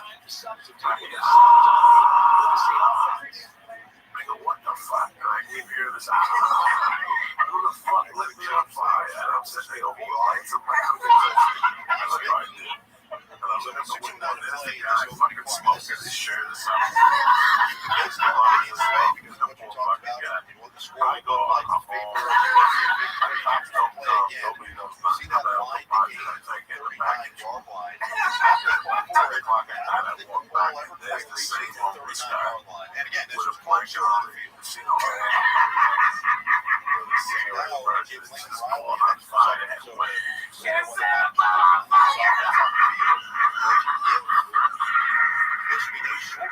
Inside the 40-yard line. Fire buckets didn't come to go out there and just gain a little bit of somebody just dropped to that fucking alley, flicked it on him. Fuck him. Get that dirty bum the fuck out of our house. Scream myself. help out a big hitter in the secondary. One time, I get a new blanket, leave off one time. I'm looking at a blanket myself. I was snorting my blanket. I was about to say, I had a choice. A blanket. What's You're my foot on a lot. It was oh my good. God, I had a blanket that Michigan I can't believe this blanket. Okay, let me tell you something. Yeah, what? Short yardage, I always hate to see the ball. It was on road on one side and tan on the inside. No one has it. Yeah, in my house. Well, I hit the brown one. Yes. Okay, let me tell you something about that brown fucking line. Let me tell you I something. watched it About that like brown 3 line. times a week. I got that brown line. That brown line. I got that brown line. And I came on. Must not have liked the look that they saw defensively. They were trying to snap it quick, and so it was a good timeout by Lincoln Riley. 5 years, but You feel the urgency early in this matchup. I got an apartment on 48th Street, 46th Street, and 44th Street. Still dealing with moderate to severe ulcerative colitis or Crohn's disease symptoms despite treatment? Put them in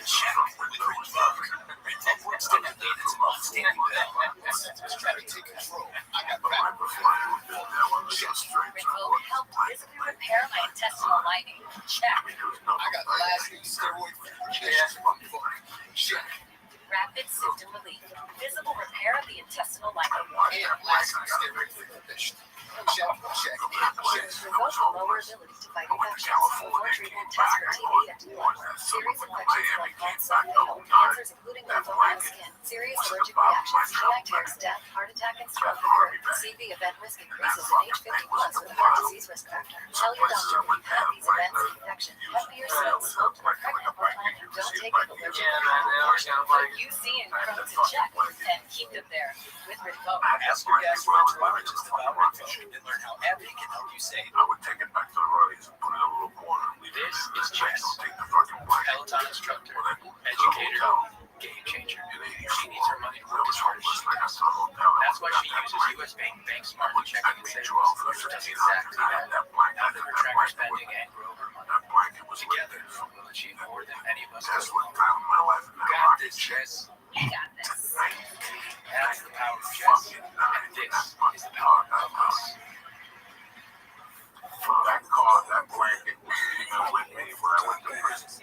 I left her in that room. Nobody fucking touched that blanket. That blanket was $9.95, 1984. And I had that blanket for what, 15 fucking years. And that blanket was one of the warmest blankets I ever had. It was a Any large bear. pizza at regular menu price, get one large Inside one was topping the pizza bear. for free. Brown and yellow, and on the outside it was the Better bear. ingredients, better pizza, Yellow off the brown. tops. You follow me? Yeah. And then the outside of it was fucking brown. So for $9.95 it fucking came up. I bought a blanket that went through fucking hell with me and back, Jack. A marriage, a divorce. We were married. She wanted to throw it away. You know, fucking ever throw that fucking thing away. That thing was in Miami. I slept behind the fucking McDonald's with that thing. Because in those days I would just take the fucking clothes out of the army bag, take the fucking blanket out, put the clothes back in instead of the pillow, and put that blanket on top of the jean. That was an all-purpose army bag I had. I had a little bit of water, I had a razor blade for blow, I had a fucking latch there, I had to break a window for a car. No, that fucking blanket was there with me. And that blanket, I was just watching. All that blanket wanted was my love, and I lost it when that fucking car got through. And it was in the truck of that fucking blanket. That blanket was on the road with me all those years with triple runs. Whenever I got a hotel room, that blanket came into the hotel room. I threw the blanket off, I used that fucking blanket. The same blanket. It wouldn't be the same. Why would I want the same blanket? It wouldn't be the same. That blanket was with me through fucking when I lost that car, that was the hardest thing about that car. When I got that car, I got towed. Is that the car that I got my car towed to get all your shit out? It wasn't that time. This was a car that I made and gave Joshua. Yeah. I got you. I never got my shit out. I got my car towed to get all your shit out because they wouldn't let you in the lot. All you did was the back seat and took the front. I shot boxing gloves, blankets, fucking pictures when I was a kid. I had shit in that fucking car they took. And sometimes, to this day, I was just thinking of that blanket yesterday.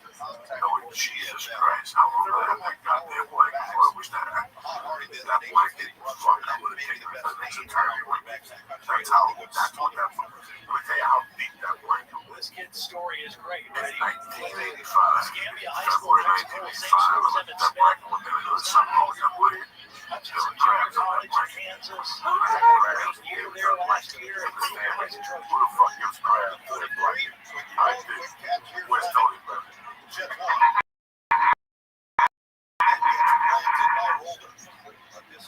This one picks up 11. It's a deep into Michigan territory. Well, again, 9 on 8 passes, so a good blend and good throws. Everything is out of the quarterback's hands quickly. He's distributing the ball all over the field. He's got this Michigan defense back on their heels a little bit. defense this aggressive that likes to get to the quarterback. It's going to be frustrating when there's so many quick throws, but Miami looks beautiful right now. 8-for-8 start. Now it's first down from the 32. Miller bulldozes his way across the 30 to the 29-yard line.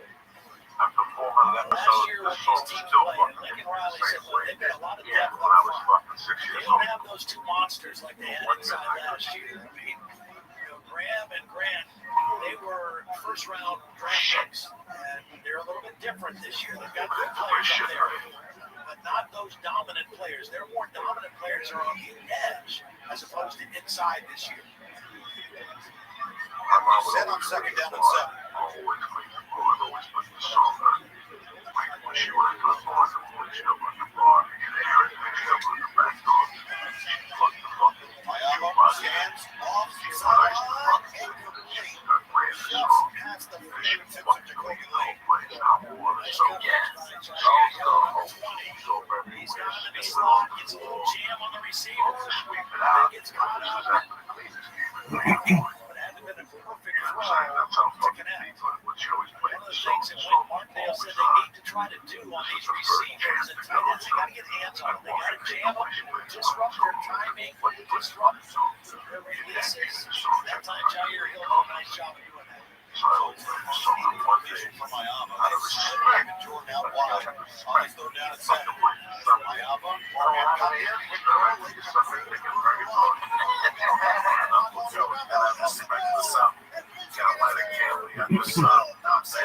Next thing you're sucking, sticking out. Fucking De Niro with fucking Angel Heart. What is this shit? Someone posted a scene today from Casino when the guy was going to the bar. I forget the actor's name. Was saying like, I want my money back. And he's like, you can't have your money back. And they're like, let me just tell you what. Like the whole scene. The guy who played De Niro's attorney, representing him in Vegas, okay, was played by the actual attorney. Okay, they went on to be the mayor of Las Vegas. And he was apparently you'd have to wonder he'd sue if it was a gross, I don't know. It was pretty incredible. A little shady. Little mob lawyer. I love it. That's real. I don't know. Maybe I watched a little bit of the action too much. Well, I'm in town doing a benefit tomorrow. So actually, two I'm doing that Wood Warriors one at the Comedy Store early, and then my show at 10 o'clock Tuesday is called Rockin' the Reds. And 100%, all the comedians are donating their time. And we got Dave Cook, we got Margaret Cho, we got Gerard Carmichael, myself, Adrian, a real actual native comedian, okay? All right, and all the money goes to pay for propane in North Dakota and these reservations where they're allowed to freeze basically every year. People see their kids die, see their old people die. You know, Indians, they keep their old people with them, okay? White folks ship them away, put them in a box, okay? Feed them them happy pills until they fucking die, you know? That's what happens. But Indians keep them close. So every year people die, and this keeps people warm. We really need it. And so, you know, I'm happy to donate my time. And I think it's going to be a fucking great show. Oh, this weekend I'm in Oxnard. I'm at the new Levity Live in the mall, apparently. I don't know, I've never been there. Brian's making. I bet it is, man. They don't really fuck around, dude. Those guys, I get this shit together. You know, I mean, they're always phenomenal videos. And then when they make, like, let me talk the last one. Okay, like, Irvine was fucking amazing when they redid it. Okay, got the mom's burger there, that's a fucking deadly cheeseburger there. Alright, and then, boom, this one is the fourth one in Southern California, and It's the newest one. They had to do something bigger and better than Irvine. They got to step up, so they got another Copper Blues in there, which is fucking like 100 beers on tap and fucking like 300 other places. No, but it's great. It's fun. 16 people before the show starts. Bartender sits in there like he's got that chip. Once they talk to him for 3 hours. After the show, they look over him. Right back to him. I'm telling you, it's just gonna be all fucked up. I hate those comedy shows. Yeah, we gotta come up and No, not when I'm on stage. Like I get black some fucking dude singing Black Dog and shit. And I'm on the other side just doing things on the fucking way. It's too big to enjoy. I like simplicity. Anyway, I'm being arts not. Phenomenal.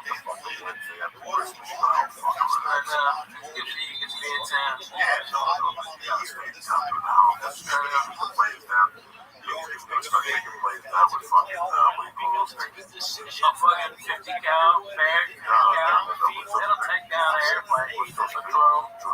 Oh yeah, drones are gonna be knocking shit out of the sky.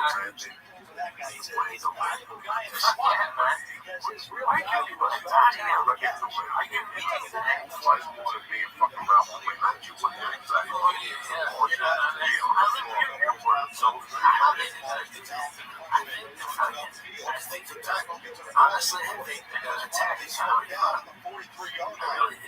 then, like, blasphemous assholes like us,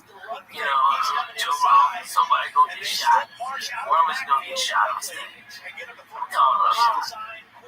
It's gonna be horrific. I hope it's me, because at least I can take 42 9mm rounds to the torso, but it'll fucking stop him. I'll get over there and fucking blow up and fucking gun him with a Budweiser bottle. I'm here out. I watched that film this morning. They had 3 runs that really made up most of that yards, 157 yards on 3 runs. 2 of them long touchdowns. The backbreaker, 63-yarder with under 2 minutes to play. It's gonna happen. 3 carries. 3 yards per carry. God forbid, exactly. No, never.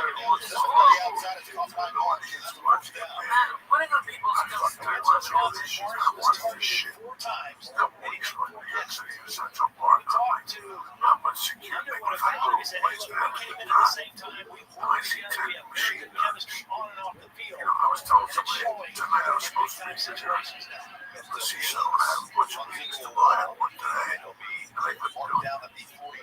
But I was there early, I can't lie to anybody.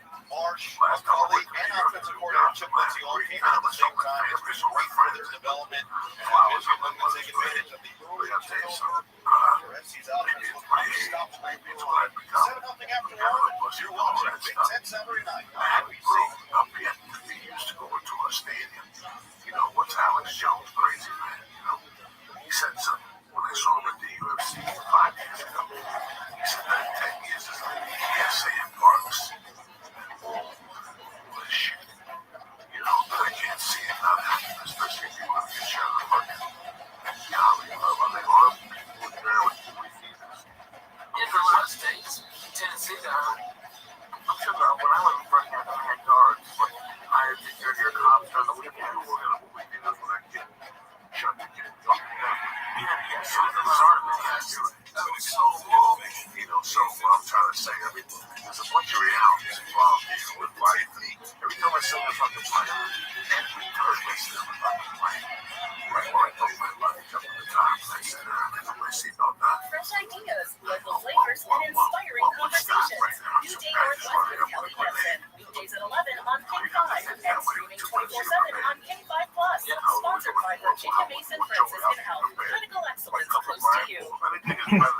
It matters every day and every night. I know It people matters like every to night in your community. maybe I have a weird thing, not me, but I got felt that both ways. I just stand at an angle into one of the things that like you would tell.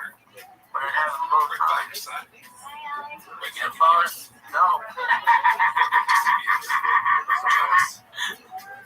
TSA, means it'll last for 7 or 8 minutes, okay? But the reality is that it's like this whole, it's like in Russia right now. They can't sell away loot, they can't fucking smoke dope.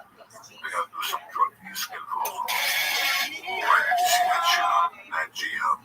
They show this meat like their skin falls off right now. You have to cook it. Gasoline will explode. There's always people who find a different angle. You know, there's people like that you trying to put a bomb in the sleep. TSA can only be so good. There's no way job they can do it. So, can't really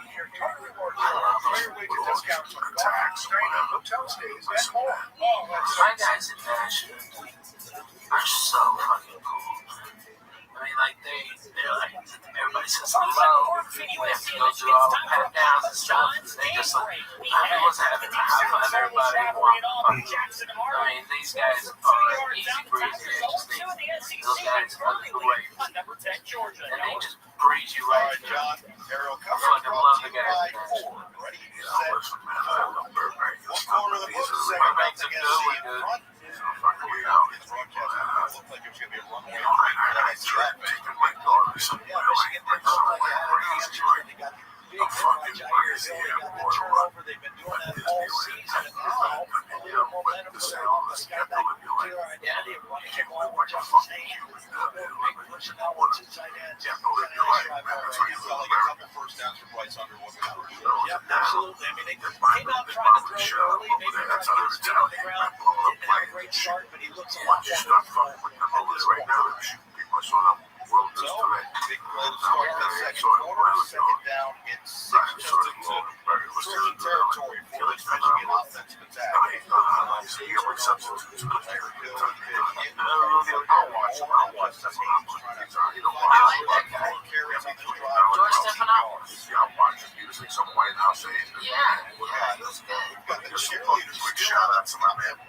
It was great seeing like this family in Chicago. I love you motherfuckers. The old man came out. He knows I love him. It was great seeing Pete the Greek. It was great seeing John. 10th motherfucking planet. He took to fill the house and stuff. You know, I want to really thank the club. The management, the staff, they were great all week. I want to thank my man Ramir, Shaman, Fred Nasser, Coach Prosto, Raymond Mayer, Jared Lockwood, Nikolai Zepper, Sean Charles, Jason Jackson. I want to thank you boys down there in Washington, Crystal, and my man, Bobby. And I'm excited to see my boy in motherfucking Las Vegas next week. Larry, a.k.a. the Token motherfucking Lamb.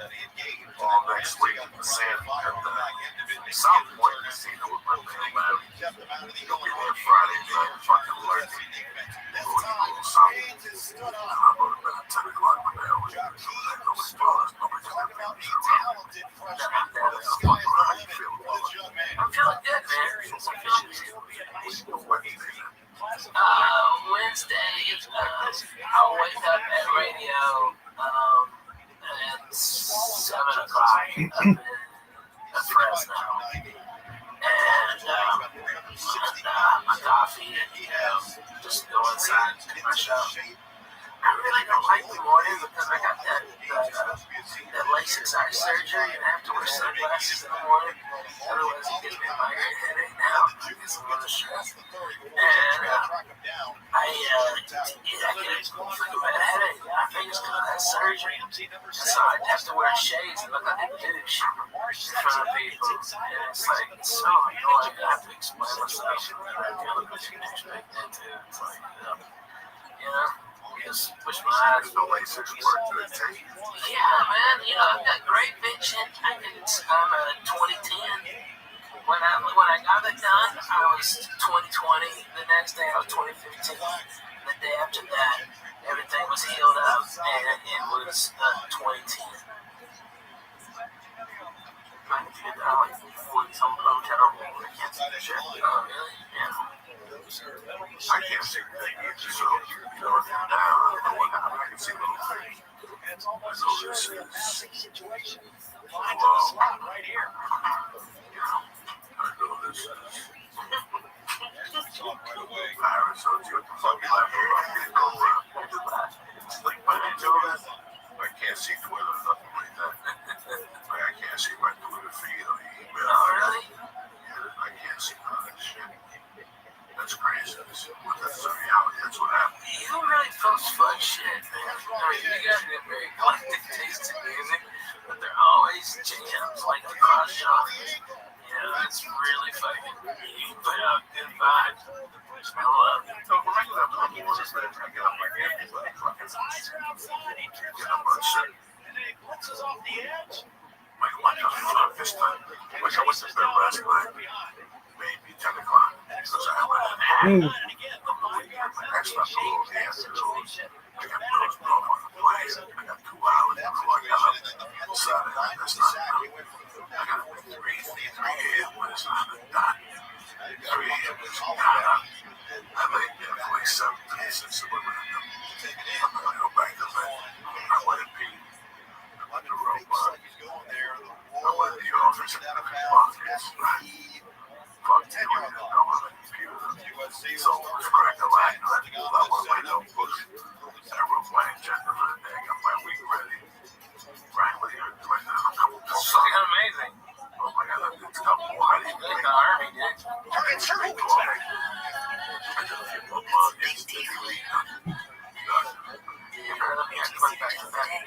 I have a question about 5 o'clock. I would get one half 5 o'clock, I went right back in there like a doctor said. It was a reason. The night you should have went to these kids. I want that fucking white guy that sleep out your mask like my brother that black guy. I just got that fucking alarm went off at 10 after 7. And I would have slept till 9, trust me. I would have gotten deeper when you push them. Sorry, but I told you about right Saturday. Because you went so like, you were really I never knew that you were Checking Allstate first. what did it feel like? Like, yeah, when you finally got to the hotel. At least I checked Allstate first. I sat there and just let everything go off. I didn't know what was going on. I had no idea what was going on. I just wanted to sit down. You know, at one point I took my shirt off and my shoes. I wasn't getting anxiety, it's something else. It's a different feeling. I put the TV on, tried to get interrupted by the TV. I think I called you. I called a friend of mine, but nothing really mattered. So I got up and I went to the shadow. I put the shadow on as hard as I could. I just sat there and let the fucking boy. 99%? I didn't know that. Stuck in the past, baby. I stretched my back. Owns 13 pairs of I put parachute shorts on and went right Fashion is cyclical. They'll be back. just passed out. Whatever I'm confused, shit, I need to go to the shower. Hopefully, Discovery is accepted Went at 99% of places to nationwide. hot water. For cash back at all of them. Rejuvenate my brain, fucking cells and shit. And that's it. About the year, a lot of specials. And your early ones were all were great, but like this is Joey's first. So like going back to your first, can you think about like what that was like? Well, I've been running those goddamn jokes for like 5 years straight. I mean, I had maps every 4 to 5 seconds. And that album went platinum because people thought I got fucked out on Discom. We sold like 1.4 million. And it was a big deal. And it was just out of the Laugh Factory. And the feeling afterwards, like you're like, oh God, man. You know, there's like, oh my God, there's a, like, you could exhale, alright? And then you really take it in, and then it'll come if it hasn't already. The panic that you can't do those jokes no more because people are going to see all that shit coming, and you're not the type, because Joey's a real comedian. He won't allow himself and he'll beat himself up to dig deeper and go real. Okay, and that's what this is gonna do. It's gonna act as a catalyst to spur his writing. And in a fucking year, he'll have an hour and a half. That's how it is. But for like the next month, it's gonna be a little bit better. Alright, and good. Let it breathe. Where you at? Because I know the whole fucking thing. It all came down to this. I enjoyed doing it. I want to do it. I know exactly what I want to do it. I know exactly what I want to do. I know I'm going to do it now. So you're ready with a whole nother special? I'm ready with a whole nother special. Close. I have minus 10 minutes for the special. You know what I'm saying? Like, you're at that point. I'm not worried about that. I'm going to take this week off and then start next Tuesday night. And then go to Vegas, take a week off. I'm still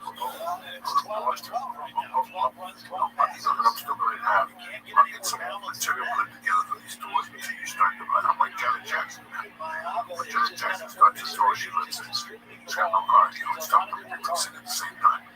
So you start 90% fucking lip sync. By the end of the tour, you does 10% lip sync. Because fucking cardio, you don't need somebody sitting behind the same shit. I'm gonna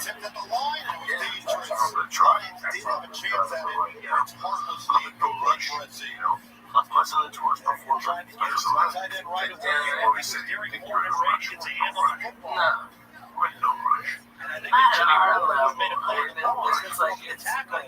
did my special 11 years in. I hit my first special. And 12 years in. And so when I hit, I knew what I was doing. I've been headlining all over the South for years. I had an hour and a half for that run. You'll see people there for fucking hours. No experience takes I'm not worried about the material. I'm not worried about any of this shit. This experience taught me that we might not have anything in May. But if you keep getting on stage, and you keep taking your sets, you pushing yourself out back. You still have that bang and a capital because you forgot to stop me. So that show that was supposed to start at fucking 9 is now going to start at fucking 10:30.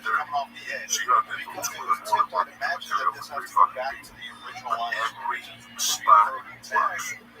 It's really amazing how a friend of mine once told me that everything I'd be curious if Terry has any info on that. If it gets tipped, does it still count back from pass, or is it just incomplete?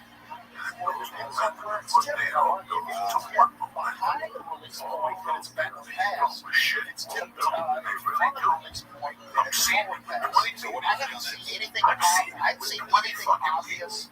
From Ralphie Faye to fucking Arby to Ali Wong, I've seen anything down the line to change that.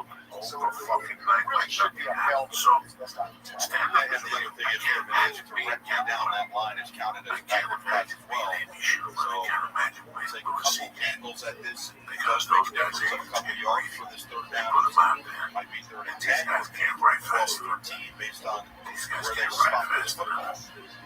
You know, get to that level, you have to do these other things. Previous, but It's not penalty you and then that the sack fucking knocked him out of field goal range. Yeah, So you're not 0 delivering phone hits with your friends and drinking Michigan coffee. defense has been stout this season so far. It's all different. It's all different too, so people can't adjust to that. I was telling you, there was top 10 in the country. spread. The passing No matter defense what has Ralphie been had okay, around not him all the necessarily time. up to their standard. A lot of that is inexperience in the I back was line, always and they haven't always been front front warmers in the last couple of where years. young corner, a lot of different guys trying to buy into the fucking bullshit. We don't buy it. Playing a lot of players.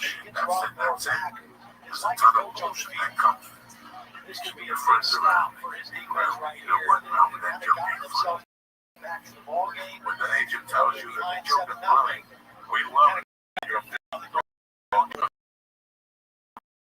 You know, the Today Show, Maury Feldman. Oh my God, you really love that boy. I love boys that come and rip What do you do? I don't think the place is dead at that spot. I'm assuming Terry said he was took that off, right? Not dead at that spot. Right now. I'm waiting for right now. I can put something around USC because it backs up the knowledge that's already lost. Tell them to send us a demo. They send us a demo and fucking song without looking at it. He shows up with silly rods, dressed up like fucking Dracula. Yeah, dressed up like fucking Dracula. What about the other guys that play for that role? The two women, the one was his girlfriend was open the center. The other one, those poor girls didn't know what they were getting involved with. Trust me. Those girls were shooting for something. Those girls are changed their hair color. They put sags right now.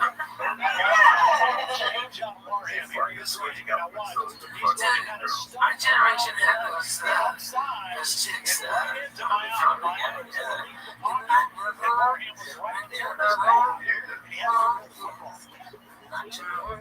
those chicks were so fucking hot, okay? It was a good song, good singer.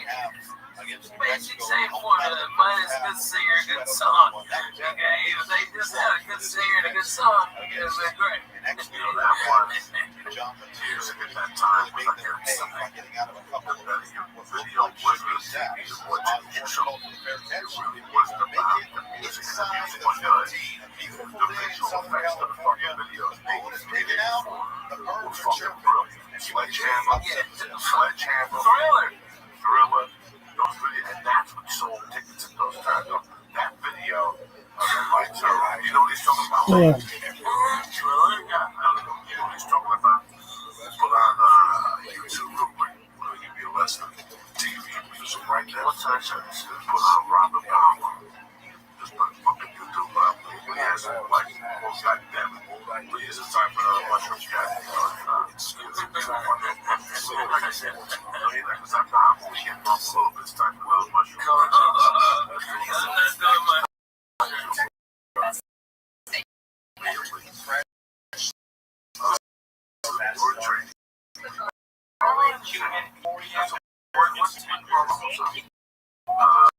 And it's so good that you're gonna want to put it on.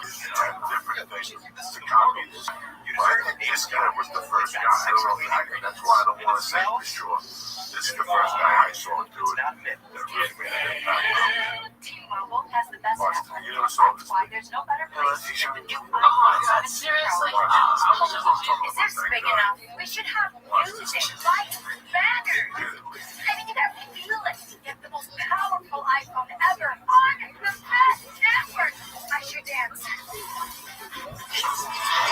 T-Mobile is the incredible iPhone 16 Pro Oh shit. Look at this motherfucker. Man, holy moly. Look at this shit. Lisa, you know. Wow. That motherfucker is, man.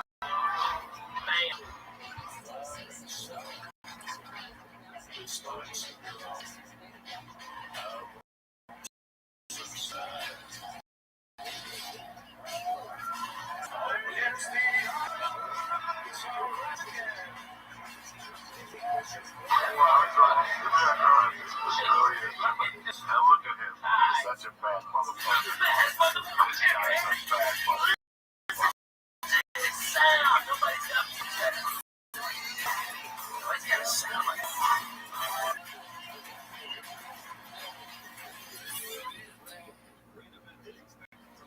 Big Ten Saturday Night is brought to you by Coca-Cola. Fan work is thirsty work.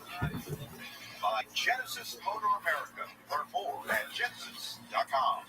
And by T-Mobile. Michigan and USC met in the regular season 3 times before this. That was the 50s and last year. Man, I get that shit so much, bro.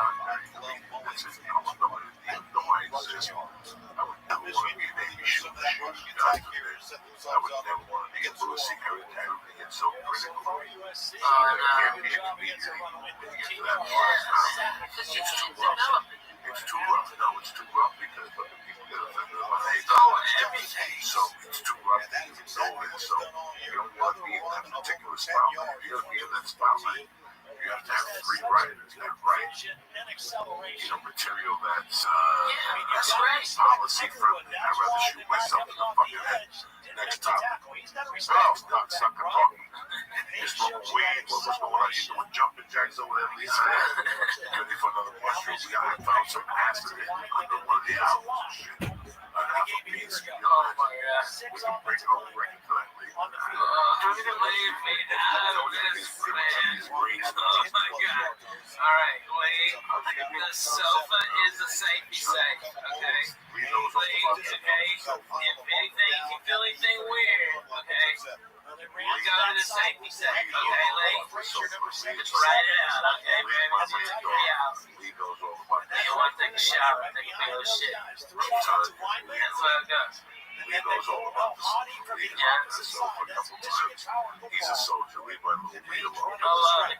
He goes, when is Yom Kippur finish? I didn't do it. It's over. That's it. It's a big Jewish holiday. Hanukkah, maybe? I don't know, maybe there's something in between that people need. Oh, well, we got to get one more before we got Halloween. We got to be found. I'm going to need Israel. Israel. Yeah. You're not doing Halloween unless Israel. What are you going to do for Halloween? Fuck that. I want to hit out real size candy bars. Everybody's going to that. Real size candy. Well, you know those fun size candy bars? There's nothing fun about them. You just get started and you're done. Fuck that. I give them whole candy bars. I go to Sam's and get fucking cases of them. Sit out there and fucking smoke when you go here. Right? Like, I appreciate children. You know, don't talk into my house. You know what I mean? I'm your man. Okay, we're down. Okay, you know, you stay in the neighborhood. If Sadie's the white picket fence, we get fucked up. Okay? You know, I mean, just pay it forward a little bit. Okay? And mama will come up. I'll hand them three. Which one you like? Reese? Okay, well, Snickers is bomb 10. Oh, you want the Milky Way? This is on caramel. Okay, that's all I got. I'm sorry. But I mean, I go through probably $300 worth of candy. But it just, I mean, kids just light up and I get toys and stuff. Yeah, this guy was a you're right, when you have a little hard thing, what happens is, like me this week with the Butterfinger. I just wanted the Butterfinger. Next thing I was eating 22 of them, which meant I ate 3 of those life-size ones. If I would have just stayed a life-size one, I don't know why I stand. All right, that's it. I'm good to go. You know, we have to control the fucking savage. I could say, fuck it, that's it. I had a few of those Butterfingers too. I saw them all the time. People tearing shit up this weekend. I was tearing shit up, which I'm proud of you. I'm proud of you. Listen, you know me, no. I ain't no Slim Jim with I don't give a fuck. I want you to be out. But don't sit there. Put me in the fucking line. I'm going to wait for you, 2 people. I ain't no pizza. 2 pizzas disappeared. There's 3 of us, 2 pizzas. I was on stage for 2 hours. I come back, they sit there with a big grin on his face. Happy as fuck. There was a veggie pizza. I'll strangle you. I was eating them. They were not big. They were cheese and prosciutto. Walk backstage. In the green room, there was prosciutto and some When I got back there, ask Willie. When I got back there, I know pizza.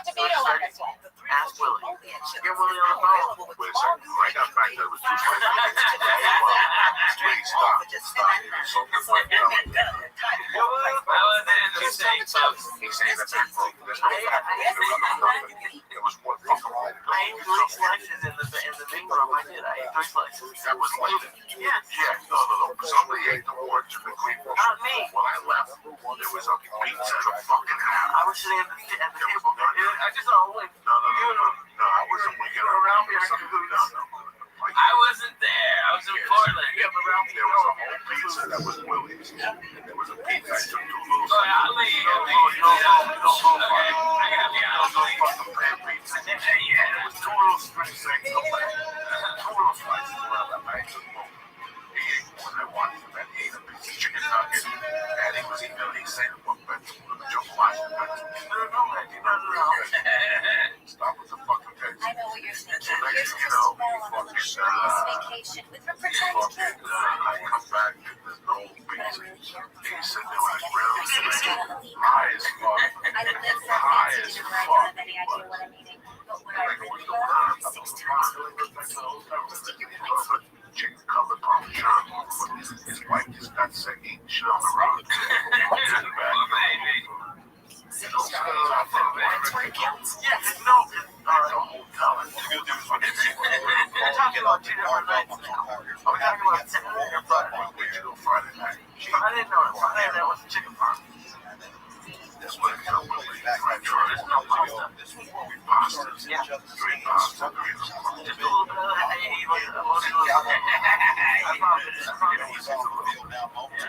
The reason why I didn't let people do cheese Saturday was because I had like 2 slices and he had just fucking out.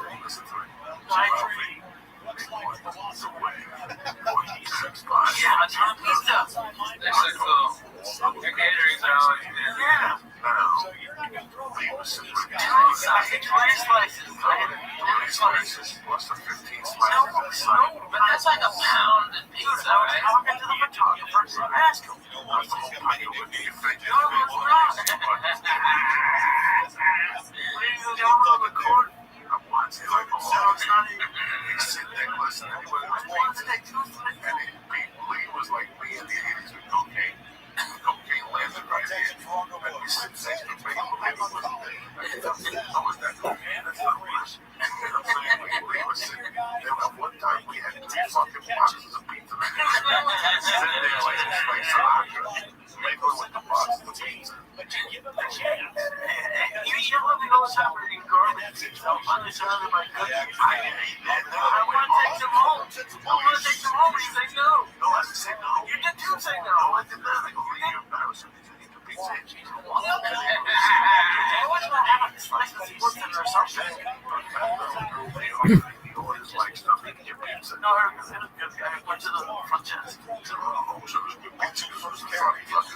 At least maybe you could say that. What's the brand? I got like the smallest one. It was so depressing. So like 8 inches of like.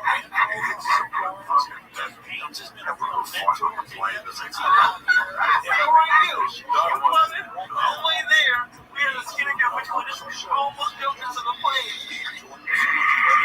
You were farting in the back. That's how you ate shit.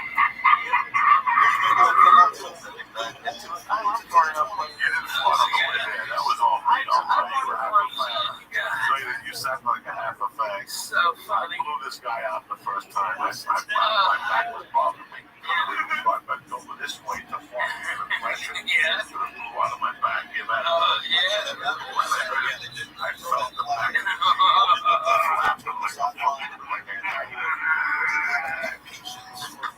And I sit back, and within 2 minutes, I see Lee look at me, making like he's doing sign language, and he's nailing that part. Because the filter of the plane is responsible. That's why you never take a window seat. Because everything that comes goes right into the window. If I sneeze, it goes to the window. If I blow my nose, it goes to the window if I fart. So Lee gets the first dose of the fart. This guy gets the second dose. Like that hurricane last week was supposed to come back. This fart comes back. This fart goes deep and it breaks. It's like a wave, right? It's like a wave that breaks like this. And it goes Lee's direct. The other half of the British this guy's mouth. You understand? I know how to fart. That's the first time. I've put it for 10 fucking years. I started on Rogan. That's the first time I started. That's first class. That's Turkey. You gotta catch him when he's sleeping. And your mouth has to be around here. Rogan would sleep by the window with his mouth face out. That's tough to catch him with a fucking fart. I'm talking. I don't fuck around at that nowadays. On the way back, I got upgraded to first class. Sunday flight on the way home. I was getting upgraded. I walked back to the chicken went with me. Chilling. Said they would have a meeting before we got to sleep. We started the flight at 7:30 a.m. with 200 milligrams of death. I joined the whole town. yeah, we don't fuck around. And we had just gotten the back. Well, yeah, 3 hours before. 3 hours before. The whole week. Kurt Franklin was there the whole fucking year. Everybody's fucking smoking dope outside. And we get on that plane. I get upgraded. He goes back to 14th D. He wasn't doing the dungeon. They charge you for those seats now. $14, $50. Now they put you in the fucking dungeon, dog. They fly down 16 back. You know what I'm saying? You got Abu Dhabi. Something in that 28th row by the bathroom. Hell have fury on you. Because people are back there farting. They have a hard time knowing where to go. You gotta sleep with a blanket on your head and a straw coming out of that shit. You think I'm kidding? Listen, you get anything 24, 28. When you gotta take a shower. You can't even fucking go out and meet your friends and hang out. Because you got these fucking layers of airplane. Trust me, dog. You sit in the back of the plane. It's the cheapest seats. Those are the ones that you go out there late. They give you cheap seats with $89. I just got my tickets for Boston. I'm sitting like 21 and 24. There's nothing left on there, like $100 a ticket, which isn't gonna happen. So I'm sitting in the back. Are you on Virgin? No, JetBlue. You're sitting in the back of both flights. Yeah. But don't you have to go out to Long Beach? No. No, that's awesome. Why would you go to Long Beach? Where I thought that was down in Long Beach, homie. They have it there, but Oh, okay. But anyways, I'm checking out. That's how you saw it. You what? You were checking out. Oh yeah, we're back Michigan's there. defense has come alive, and now their offense has responded. A 14-play drive. He's sitting back there with a smile on his face. He just hit the wow. He's got his shoes off. First of all, I talk about a fly. You understand, but to get the security, he's a fucking fool. You get stuck as usual. You know, just to keep going. Right? Because I got the pre-check. This fucking guy's walking around with he hit the lottery. You know, when he speed up, plus he has 19 bags. So I said, he's going to have a search. He's got the games in there. God knows all the shit he's got. God knows all this shit he's got. Don't walk. I got 2 things on my head. I got 2 things if I'm traveling back. I got a sleep apnea machine. And You know the dog is active. so I don't take no run stupid. I never take out that. I haven't taken that computer out in 20 years. There was a computer laptop thing out. I haven't taken it out at all. That's how I run. I don't take that. They shut your mind off. Take your fucking belt off. Take the tickets out of your pocket. Take your cell phone and put it in your right shoe. And take your wallet and put it in your fucking left shoe. So they can't rob you, cocksuckers. You get shaken down. Your shit told wherever the hell you understand? So guys like you with the shit white shirt on, you got the shit white shirt on time. Smooth. You have to fucking do this shit from me around. Just because those TSA guys will rob you.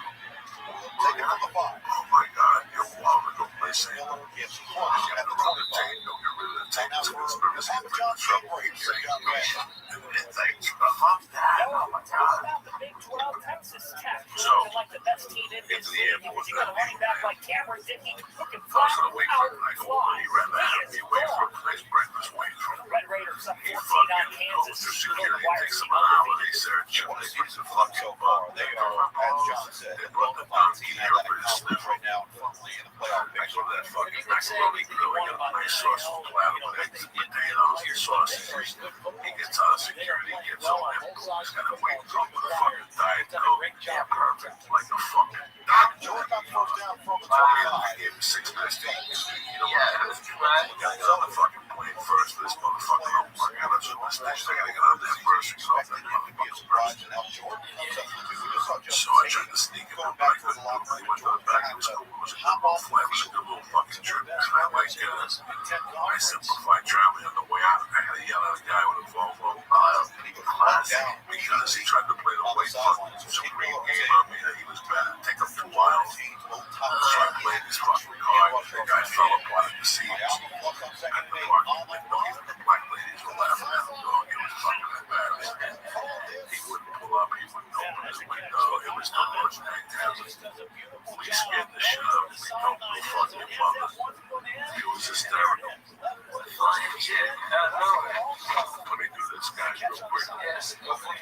one of my sponsors, Honey and White Love Deal. Yeah, I'm real bread and butter. They put us in day when I love that, baby. I love it. The products are fucking solid. At least the products that I use are solid. It's the fucking True Export. It's the hemp force protein, the chocolate. And it's the alpha brain. That's my studies right there. Listen, my kidneys only take so much of their blood pressure medication, CBD oil, or even the cocaine for 30 years. They got much left, so they gotta be careful what I'm fucking putting in my fucking things. But I love it. I believe it. Yesterday when I got home, right before I take the flight, I take that fucking alpha brain. That's why I don't fall asleep on the plane when I get off. I sleep 2-3 hours. I got no jet lag. It's alpha brain. Do me a favor. Go to Honda.com right now. I'm gonna have a great selection of something to stay at. If there's anything you like, go to the cart. Put it in there, press it. CHURCH, 10% off your first order. Delivered to your door, okay? If you like what you get, you want to stay on the program. They deliver to your door on the first of every month. You have to take, all right? Go to Honda.com and press it. Church. To get 10% off your first order. Number 2, when I introduce you to a new product, needing the most they will put on the podcast. I fucking love it. So, They said, send it to me, and when I got back, they sent it to me. And I asked my wife, what do you think? The all-new iPhone 17 Pro on us, designed to be the most She powerful loved it. iPhone I mean, yet. so far, so good. So this is my favorite room, my chunky magic. Yeah, I mean, Got my guys cats, man. chili dog Mac. And you gotta feed the fucking cats. And cat like to eat on their own goddamn schedule. If you have one cat, that's great. You get to on their schedule. You have a couple of cats. NFL collection. That room. That collection. You don't know what you. Sometimes you might feed. You get fresh easy. Spice get real nice. Fucking wife, that's all everything. So every time you put a thing out, Frisky don't eat. So Lulu eat all 6 fucking times and meanwhile for 2 days. Frisky looks like that fucking cat with flies on the left because he's fucking hungry as shit. So do you ever wonder if you overfeed your pet? Sure, study show feeding your pet the right out every day. Go outside, live longer than you think. But how do you know you feed your pet the right amount of food every day, you know? I mean, you're right. This is how. This is one way. Introducing the pet net smart feed, the new smart home control, automatic effective that personalizes your pet's daily calorie intake using their age, weight, activity level, and food type. With the PetNet app, you can schedule and monitor your pet's meals from your smartphone. Get me? Are you listening to me? Meaning your pet is always fed even when you're running a little late. Okay? Stop worrying about feeding your pet the wrong amount of food every day. The PetNet Smart Feeder will feed the healthiest portions at the right time. Every day, automatically. Listen, we all love our pets. The PetNet Smart Feeder is the best way for you to make sure you're feeding the right amount every single day. But these things are popular. This is the PetNet Smart Feeder. It's produced in a limited quantity each month. You need to get yours before they sell it at petnet.com/Joey today. Plus, you'll get free shipping also. Alright, listen. I'm going to test it again this week since I just got back on Sunday. I saw it was there. I asked my wife what she thought. She loves the whole phone control thing. That's the money. It comes with an app, and you got it right there. When, how, that's the whole boudoir. If you're running late, maybe you got to kind of a specific diet, maybe you have certain dietary needs. This is what this is for you. The PetNet Feeder. So, the PetNet Smart Feeder. So, do me a favor. Go to petnet.com/Joey today, and you're going to get free shipping. What I'm going to do is this. Get your PetNet Smart Feeder. Get your PetNet Smart Feeder plus free shipping when you go to petnet.com/Joey. That's petnet.com/Joey. Again, petnet.com/Joey. This is the future, okay? Right now, PetNet Smart Feeder is the best way for you to make sure you feed your cat the right way, the right amount, every single day.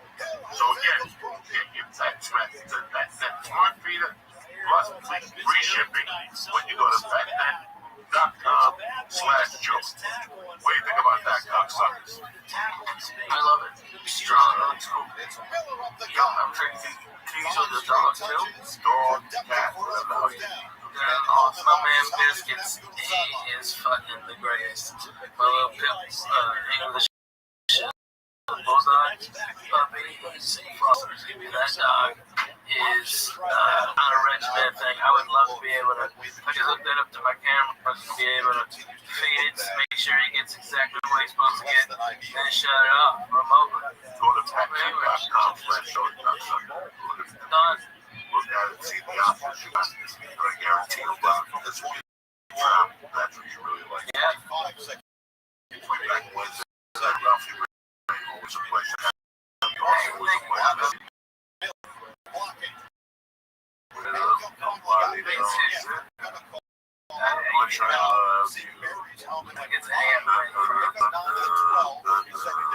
Special. Nice screen.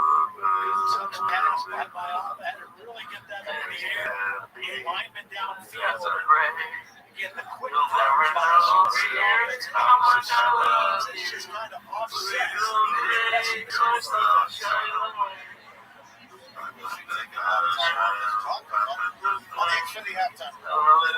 Vegas next weekend. Where you at, Vegas? Oxnard this Friday, Saturday, Thursday. Yeah, Thursday, Friday, Saturday, and Sunday, and then off for a week, thank God. I mean, I've been on 8 state run so far. You look at Trust Come on, exactly. It's easy, you gotta buzz. How much I love you.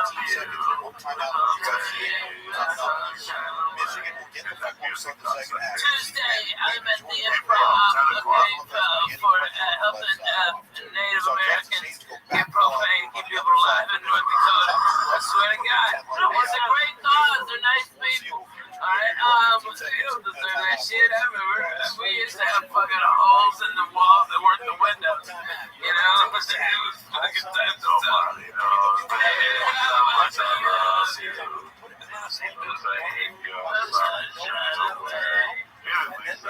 on, lady.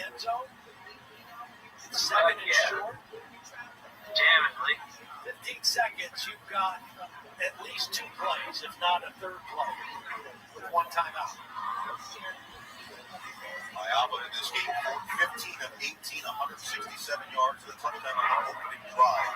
That went to Jacoby Lane, who's got 4 catches. Kai Lemon's got 3 catches, 51 yards.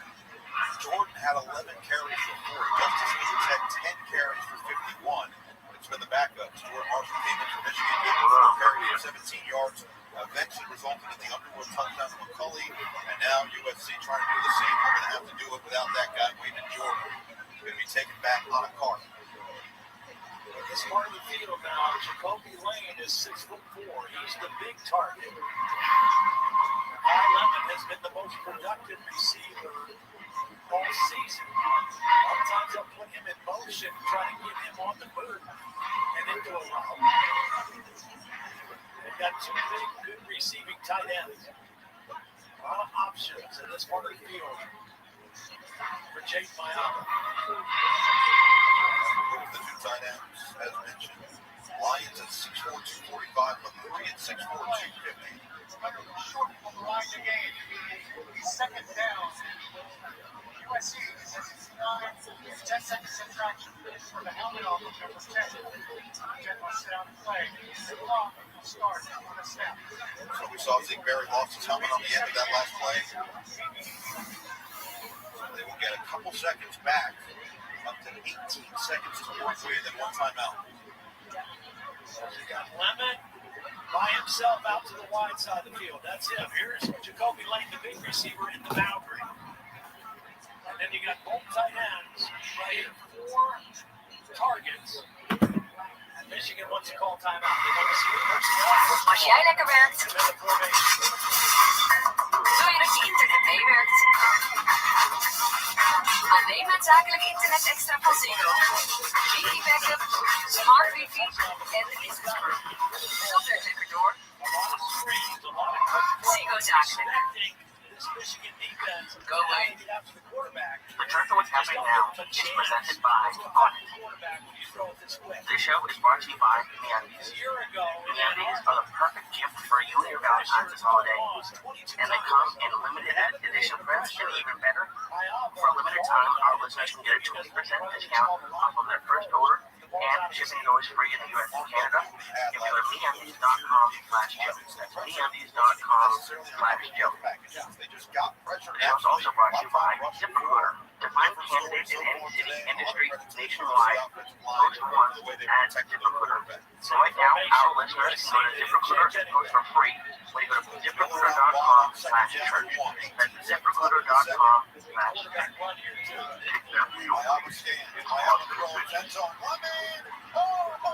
He makes the grab. Touchdown, SC. Oh shit.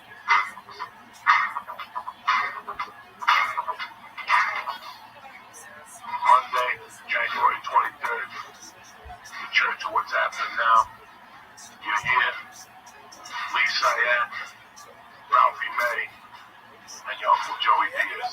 Oh shit. King of it. All those fucking speakers.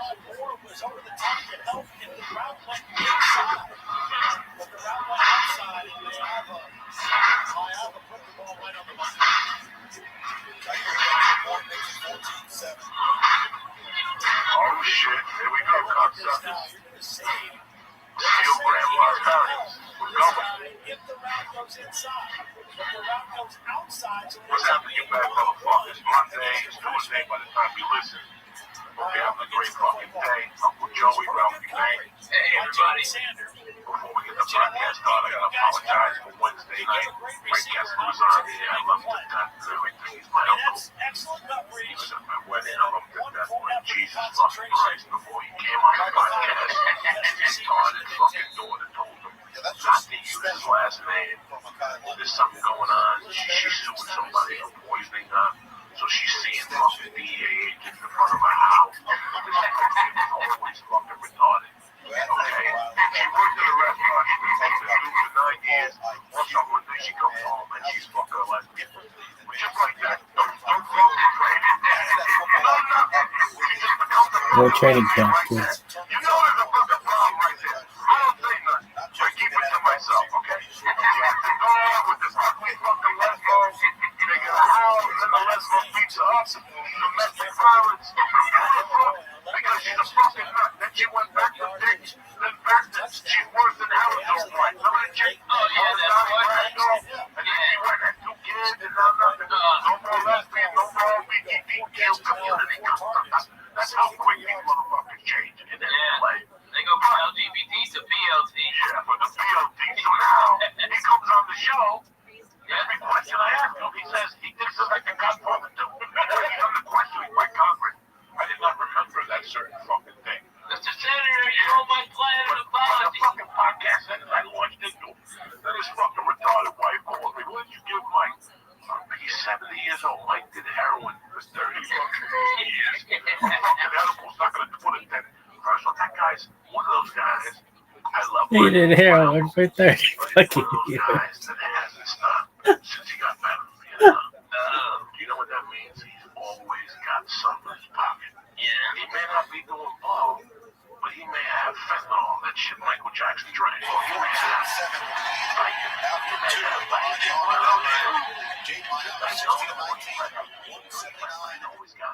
So like I told him. Coach, a great balance you had for your offense in the first half, but with your top 2 running backs battling injuries, how do you plan to continue that in the second? I might have to carry the ball some. So, no, we're doing a good job. We're playing well on the ground. Backs are running hard. We got to use the guys who are available. No excuses. It's that kind of game. Defensively, a little bit of momentum there for Michigan late in that quarter. How do you plan to slow that down in the second half? We held them down largely. A lot of big stops. We got a little bit better in the red zone. We got some more downs, but a good half. Coach, thanks for right. Oh, my God. Good news for USC. 72 rush yards allowed for the Michigan offense. That put up 290 last year. Right. I feel time to time. Last night I went off and they had to do it 7-11 because he wanted to charge me 10 cents for a fucking bag. Oh, man. I'm in there every fucking day. I'm in there every day. And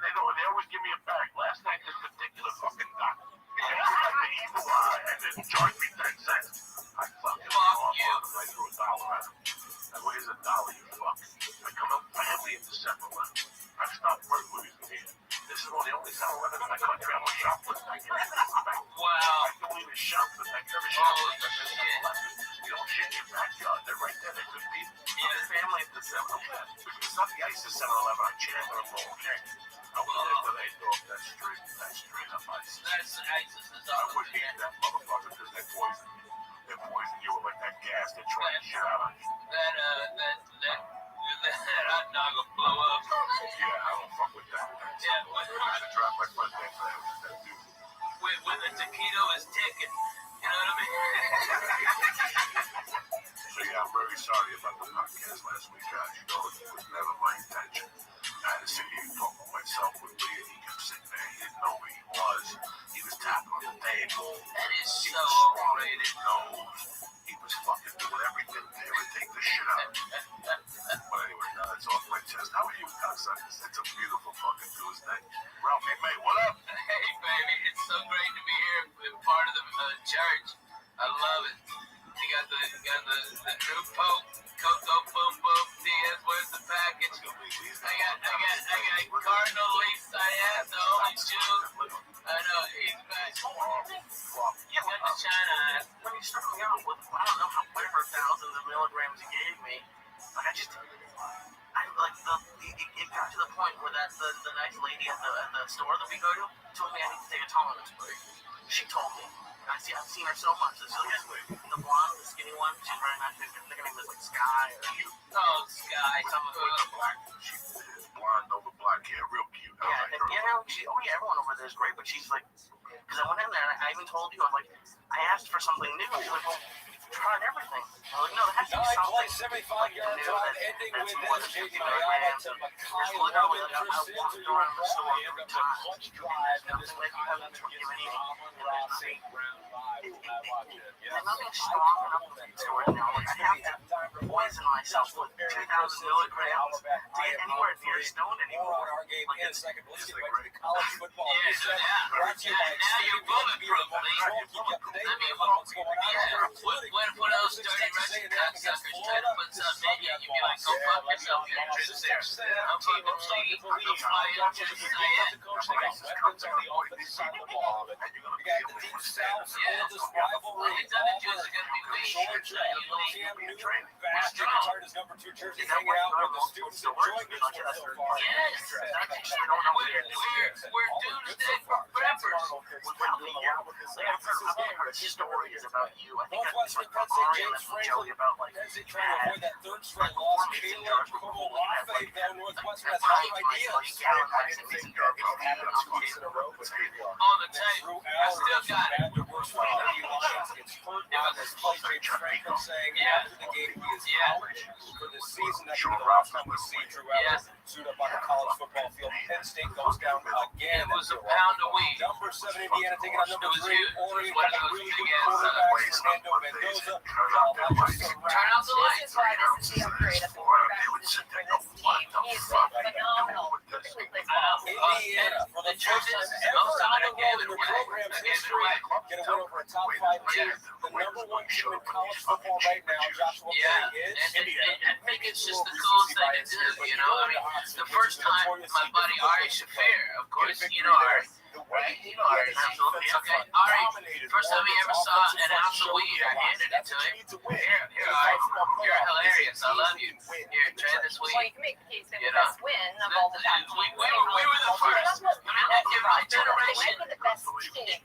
Well, this might be the best team in the Big Ten. I mean, that's what we don't know yet. But you 2004, I certainly was the would first consider one them alongside to start Ohio making some State money. right now, and And that's kind that of was a they're going start, after the you know? So it was like, how they built this. we're all Isaac Benny, we're all partying. Okay, we're all partying. First year, second Coco, year, take this. you're preparing Try for the this. greatest coaching Okay, job we've seen and in you know what? Right. Joey is a guy that will here later in the year. eat a girl's pussy while melting a coke rock on her clit, and then reach into her pocketbook and get hundreds. Okay. Alright, he's mad that he only pulls out 1s and 5s, okay? He's mad that he gets that 100. Then, she came. Right?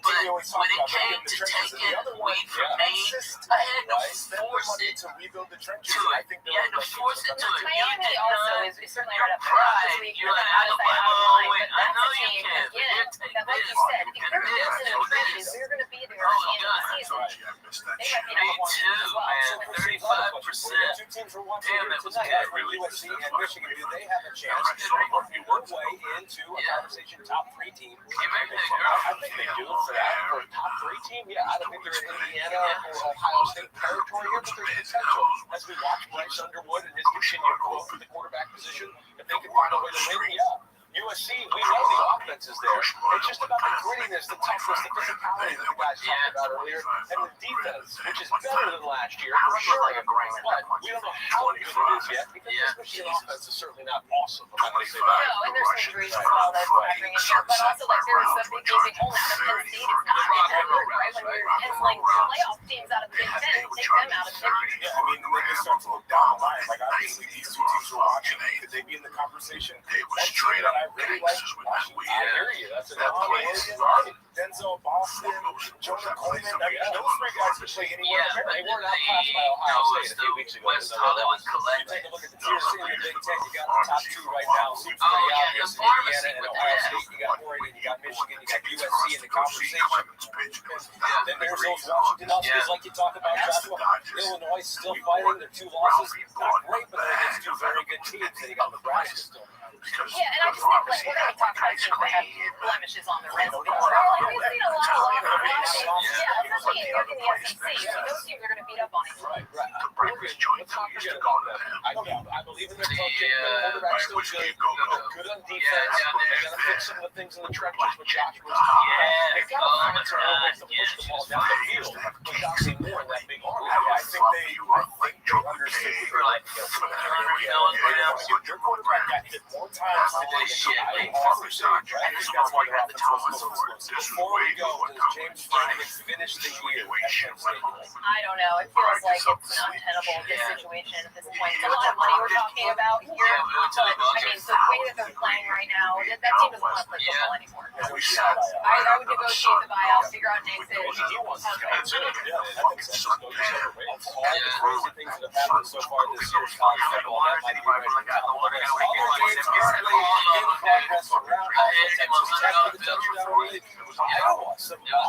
The ticket was so good that they were bad because it was right in the sun. Yeah, those are tough in LA, especially weird about heat on edibles for me. Yeah, when they make you sweat a little. Yeah, it makes it like, I don't know, I don't feel good if I'm too hot. I can't do it edible. I get Holly. It's one of the weird. Joe always makes fun of me that I pass out in the studio when it was really hot. When it was the summer, I would take my shirt off. I have no idea why. I don't take my shirt off at the beach, and I was taking my shirt off here with the door open because they turned the AC off, and I was just hot. At least I ain't don't take his shirt off in the shower. I don't. He's like Josh Wilkes' hat.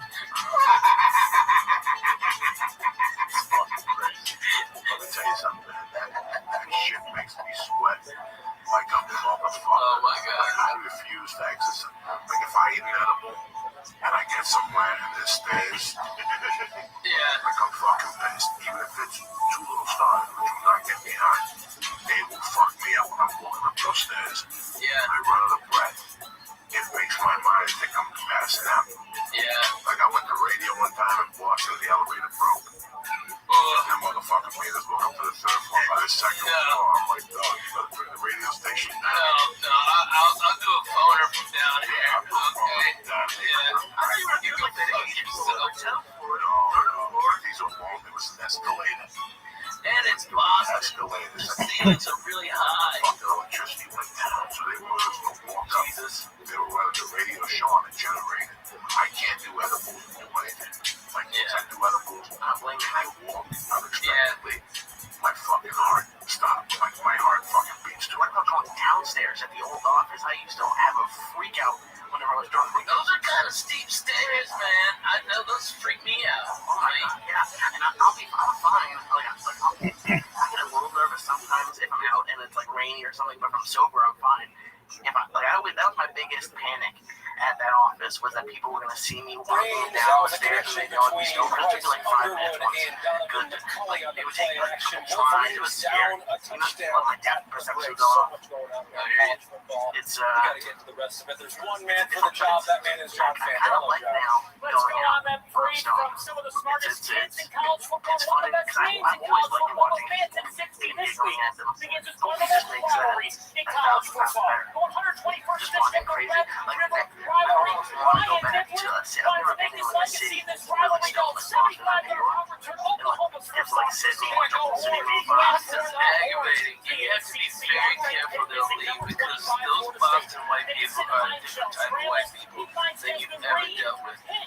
Case in point, if I had done a show there for New Year's in like 2000, there's ice everywhere, snow everywhere. It is probably 18 degrees at the most.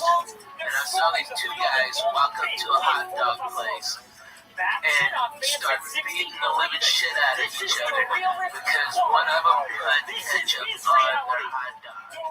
Okay, and they beat the shit out of each other for blood and and then he goes, I told you not to put ketchup on it, and gets up and they put their shirts back on and walk off together. They're the craziest white people you've ever seen.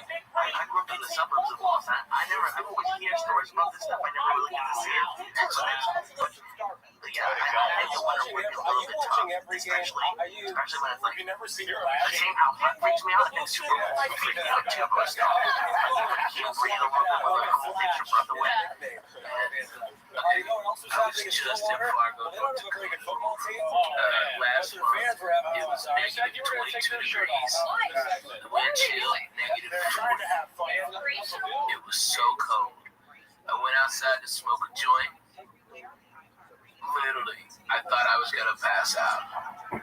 It hit me so hard because it was so cold. The weed did, and then trying to breathe to the warmth. Yeah. It's like being in high school. You smoke outside, and you walk into the high school. Yeah. And the weed levels off a little bit because you're in warm weather. Yeah, right. Man, it was so. Is that the coldest you've ever been in? Yeah, that was the coldest I've ever been in, dude. I mean, I can't describe it to people.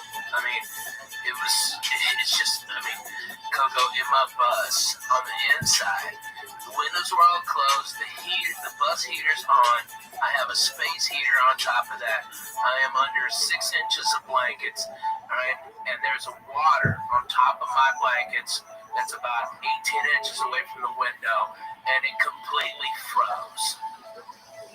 And it was inside in a heated place, that far away from the window.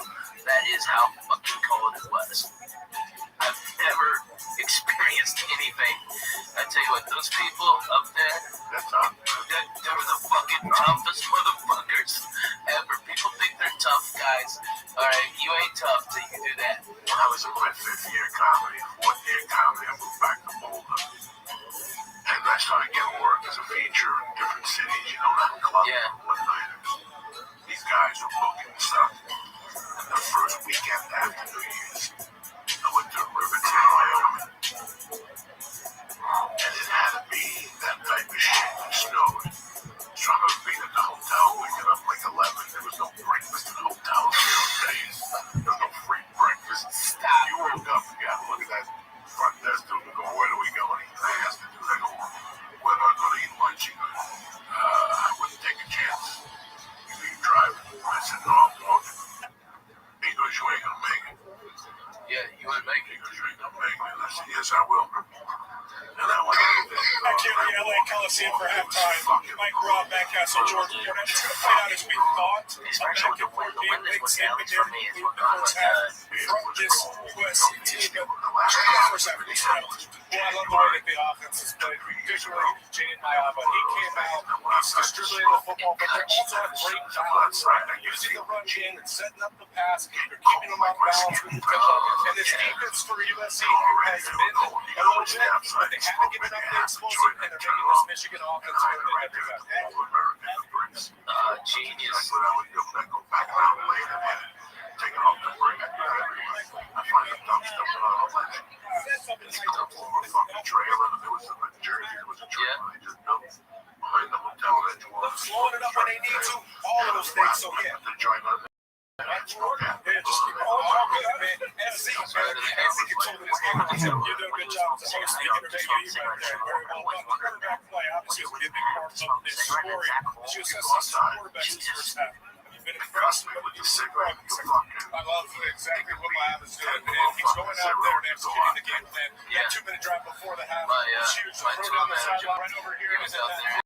It would take him 10 minutes to put on all the extra clothes, go outside, smoke a cigarette. Because I had 4 seasons. You know, we definitely had 4 seasons. It would get cold. I mean, you know, we had holes in our house. So maybe it felt cold in order to really was. Really get cold with it. He's what, 8 for 12, only 79 passing yards. They need to get a little bit more vertical and more explosive in the passing game to add some space to this offense so they can continue to run the football and grind some things out. So yeah, Bryce do it. I want to see his legs get the ball, not necessarily running the football, but definitely attacking the USC. Then you said they want to grind this thing out. And for USC, that's going to be the key to maintain their physicality and their violence during the third quarter. And into the fourth quarter, because Michigan's DNA is to run the football. If USC defense gets some shots, give them all shots on the road. Third down situation, it's going to motivate them to pressure on that young quarterback. It's really interesting to see what they do on the JT. As to the injury report, it's really bad.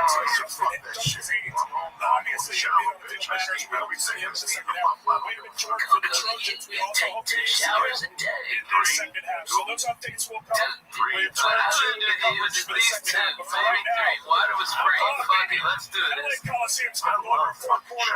Second half action on the other side. Jerry Seinfeld used to have a joke that he put on his Rodney Dangerfield special about the show. Halftime report. He's too busy in the show. Give it the show. You see that hair? Wonder how it got up there. Howard would just creep his way up the wall. Early Seinfeld, though, he was on fire. Man, that guy is so good. And yet so boring to me. I find Jerry's jokes so boring, but he's so good, purely just joke technique and everything. I mean, he's brilliant. What he has to talk about does not fucking interest me at all. About your fucking socks. I don't give a shit. I don't give a shit about putting your keys in your shoes at the beach.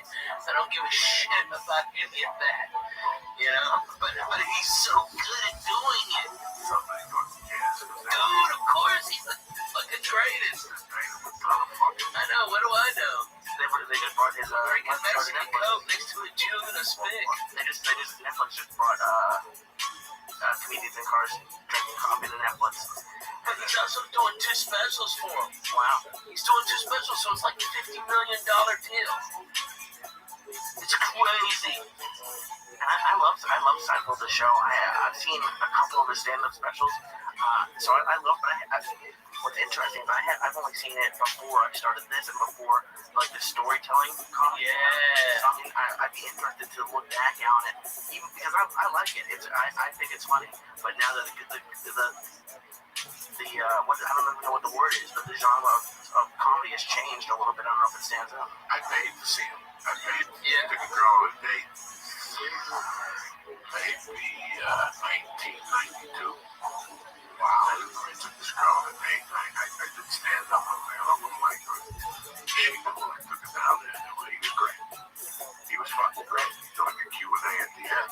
Oh, wow, really? I was really asking a stupid fucking question. I'm happy I did. So it was before the show then? It was around the show. The show was, I don't know. As the show was starting, it had a tough first season. I think the show was starting. He had a really hard, tough season. A lot of people don't understand how well. You know, they always said that if it was today, the show would have never made it. No. They would have fucking cut them by the 4th episode or something like that. But I still watch the show on the road sometimes. I still watch it. I still giggle. That shit makes me laugh, man. makes me giggle. I still remember the night that show ended. How it was like a fucking big deal. Like, Yeah. improv up that night. No, I got Thursday. It was a Thursday. They got a stream. And just people came in to watch it. John Burnett. I saw that episode the other day. John Burnett was great. They were making fat jokes at him. And that's why they went to jail. Hilarious. I love that episode. It was so funny. John Burnett was great. Is it on something that you could watch from the beginning? Is it like on Hulu? Yeah, by Genesis America 14-7 game. Yeah. It's part 2 here at the Coliseum. Wide receiver for USC.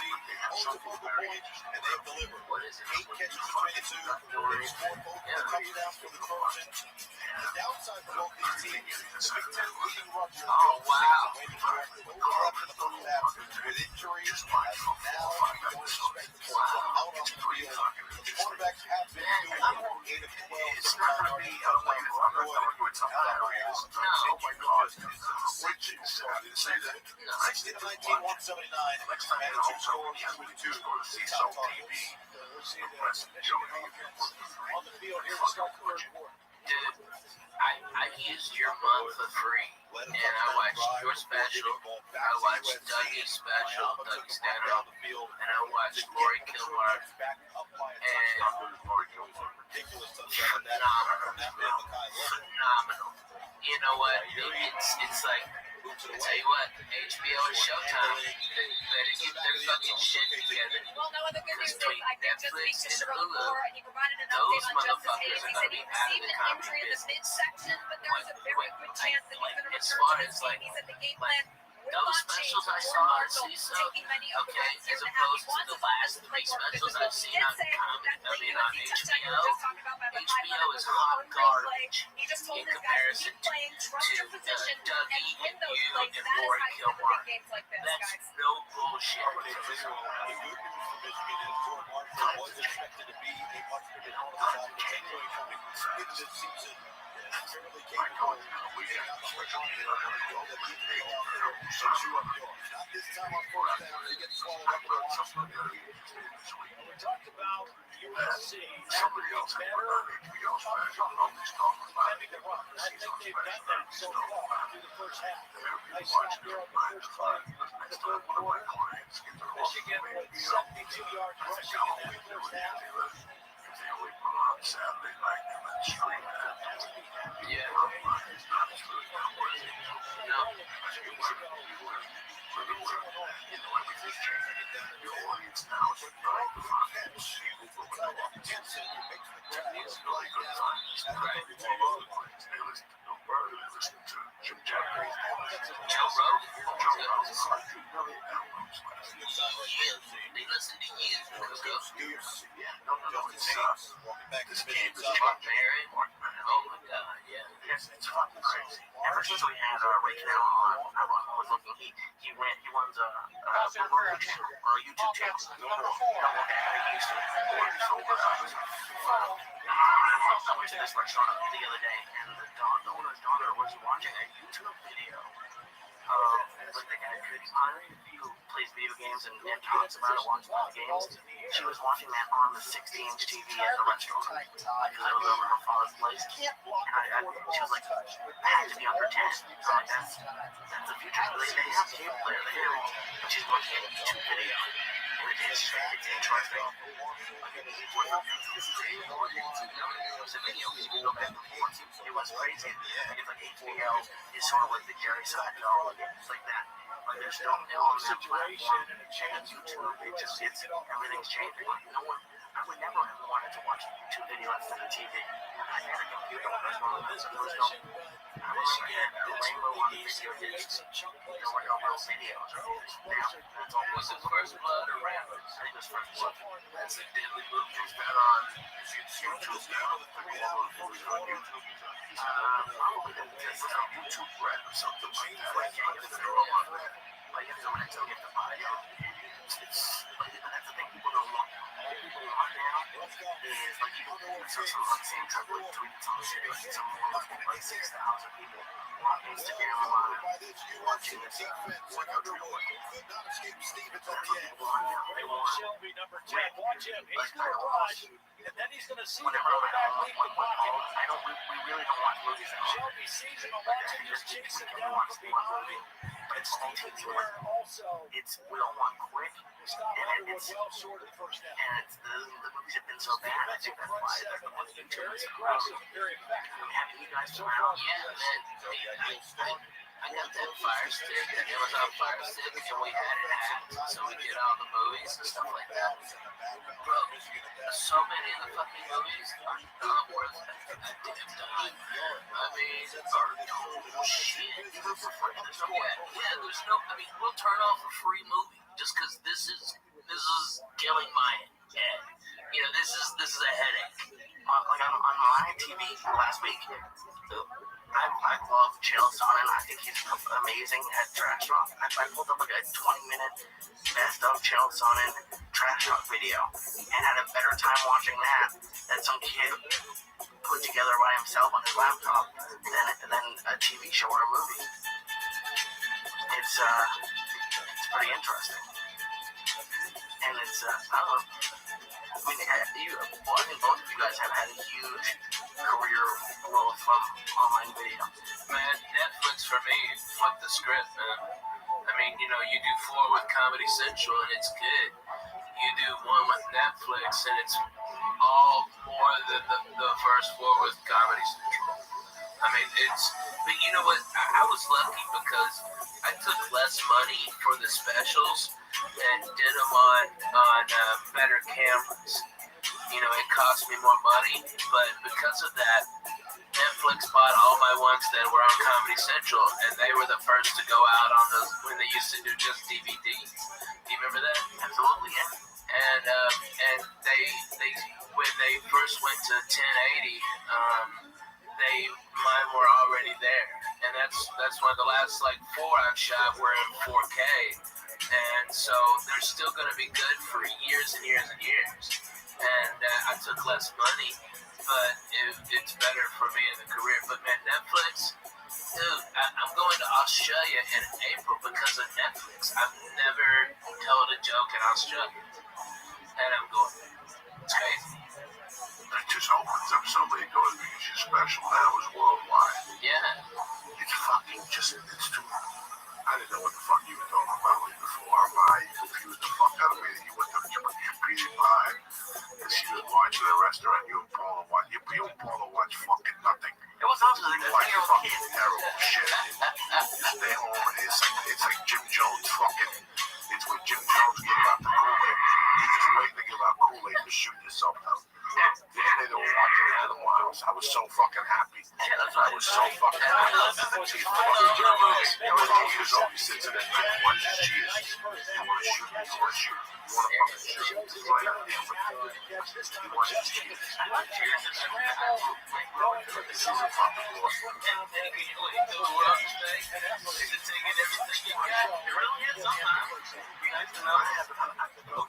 Sure would help a lot. I don't even know what I'm watching.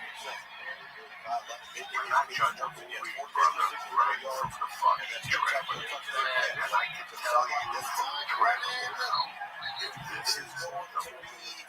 Yeah. You follow me? You can see it, you know, that's the movie. That's as good as that movie. Garrett, fuck, don't even take a genius. Don't even take a genius. I grew up a movie buff. I watch trailers. You can see it. You know, all these assholes that did a movie that was great, but they were on top of their game at the time. And when they went to them with sequels, they said, no. Let's move on. Like Jim Carrey with the fucking Death Trap and Santa Claus 2, which you finally went to see after 3 weeks after a fucking double day canceled. He still went like that. That was the sign right there not to go see Santa 2. Because they made them years later when they needed the money.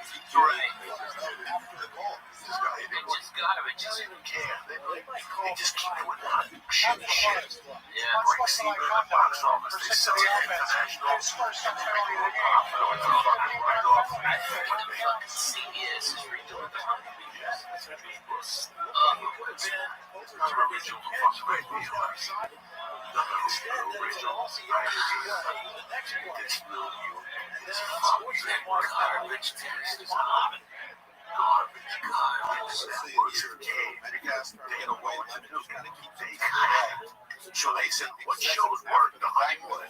They didn't know there was no Honeymoon with Jackie Gleason. That was said at the entertainment. They didn't know that it was fucking Uncle Buck. When a fat fuck, not fucking the black dude.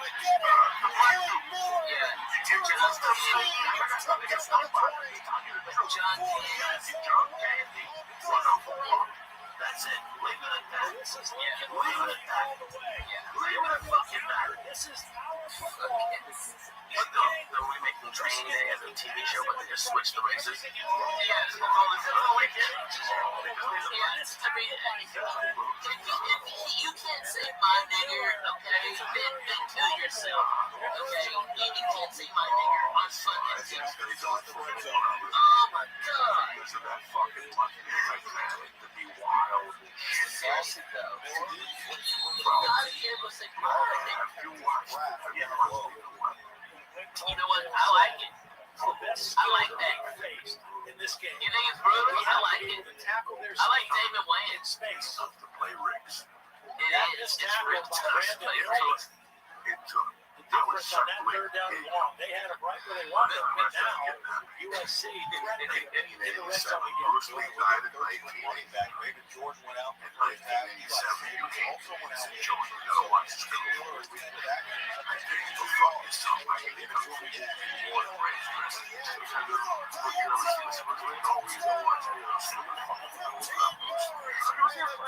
I like Chuck Norris. Chuck Norris, wet black. Good guys, wet black. Dude. Golden silence. What was that Bruce Lee when they just start like warming up? Return of the Dragon, all that shit. Chuck Norris. Chuck Norris, though, about 85. Whatever. What was that movie? Return of the Dragon. Bruce Lee in the fucking Coliseum. But until that time, I wouldn't see that. You can't use back there and go fuck yourself.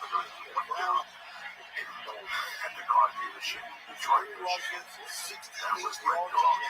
Jim Wheeler. I lost contact with him 10 years ago. He's from fucking, where is that comic club outside Detroit? Willie's Comic Cast. What's the name of that town? That's something old. Brook or Royal. He was from Royal, Michigan. This motherfucker met Bruce Lee and got a book with his autograph. The Tower Jeep Group, he was cool as shit. He was a kung fu dude. He fucking came to see me when I was in county. He got me a job when I came out of county. Michigan. He kept bugging me before I got arrested. They kept bugging me for weeks to watch Lethal Weapon and this movie. This fucking dude standing out. FC rolling with He's fucking great. Oh, he only did one good movie, and that was when he's on the boat. No. Under Siege with Tommy Lee, and they're doing that night shit. The first one is tremendous. No, the first one is fucking. Which one is? The only reason why he made that one of the boat was because it must have been good. It was tremendous. But what was the name of it? Above the Law. Oh, that was a good one. I thought I got it twisted up. He made Above the Law, which then he went on Letterman and made an asshole of himself. Yeah, right. Asked him if it was the real CIA. He wasn't the CIA. But he was married to Kel LeBrock, man. If you're married to Kel LeBrock, you always walk with my motherfucker. Yeah, right. Yeah, let me smell your hand. Kel LeBrock on weird science. Good. Holy moly. You're a kid. Your head explodes. What do you guys want to do? Yeah, the whole fucking thing. And he released the one when he goes from Brooklyn, who shot Bobby LeBeau. That one wasn't bad with Sticks. That's the dude from Law and Order. Who shot Bobby LeBeau? He fights it. It's all about the money. Dude, I saw you the other day on the fucking Law and Order. William Forsythe is the gangster in that. You know the girl that Tony Soprano hooks up with, that he bought the real estate from, that she's She's on that show now. Hard to kill? No. What's the show that she's on now? The Viviana Margulies song. Something is on it. She was Tony Soprano. And then she started dating Christopher. Yeah. And then Christopher was doing heroin with her. Right. It's her first movie. She plays a hooker. She's the gangster's hooker. And Steven Seagal. So that's that one. Yeah. And the third one was the one horrible one where he gets shot and he goes into a coma. Oh, yeah, that was horrible. Kelly LeBrock, he wakes up and he's fucking no paralysis, no fucking. Yeah. You go for training after you wake up. Rehab. No, nothing. No. He woke up from a coma. He was throwing psychics for Jesus. Fuck you. Oh, shit. He gets out of a coma, starts beating people. Yeah. Shit. His cardio. I was in a coma. I couldn't work a spoon in my mouth. Okay. What the fuck you talking about? He came out of a coma. Almost He's beating up drowned in a fucking couple of muscle apples. guys and running 4 miles. Almost drowned in applesauce. Michigan and USC have met in the Rose Bowl 8 times. Most played Rose Bowl matchup that goes to 2004 game. Matt Kleiner leading number 1 USC. I saw you the other day talking about Alexis. All right, taking out the trash on that fucking lawn already. This kick up The one you were on. You were taking out the trash. Telling the cops about the fucking SVUs or something. Dude, it was great. You get the check. Don't see it, but they fucking cut the one in this Michigan. Oh, they cut the first one. The fucking coldest day of the year. You understand? The fucking $20 bill. And I walked into a store and I said, hey, let me get a pack of cigarettes or something else. Look at this touchdown. The play is the exact same thing they ran on the third and long. They're going to do an outside run and tackle. But watch these two guys. The ball on the first start of the play. Left tackle. That's why I trained him with the ball. The tight end block. Yeah. I can't do a cigarette. So next time you look here, I can't find something counter action. Because he said he went downstairs with $10 a pack. He goes, I'm done. You said it earlier. It was 10. I got a snap one and a fucking pack of smokes. It was fucking $17, $16 a these days. I was like, what the fuck? And the wind was coming. See, this was before I was trying to get my global warming stuff. But it changed it. Those tall buildings that holds on. Gentry lays on those buildings along the Jersey coastline facing New York City on that building. That slows that wind down.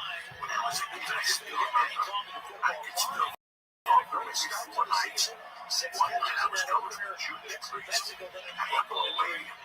I went away by myself. I came home, my mom had just died. She couldn't break 2 weeks of the worst. And I went over there and out that boulevard. These bucks and I was walking up the Curry Boulevard. And a wind got me. And I was dressed to kill. Like not dressed to kill, but like, parked it up. Put a sweatshirt and boots. That wind got a hold of me, man. My fucking spine was rough.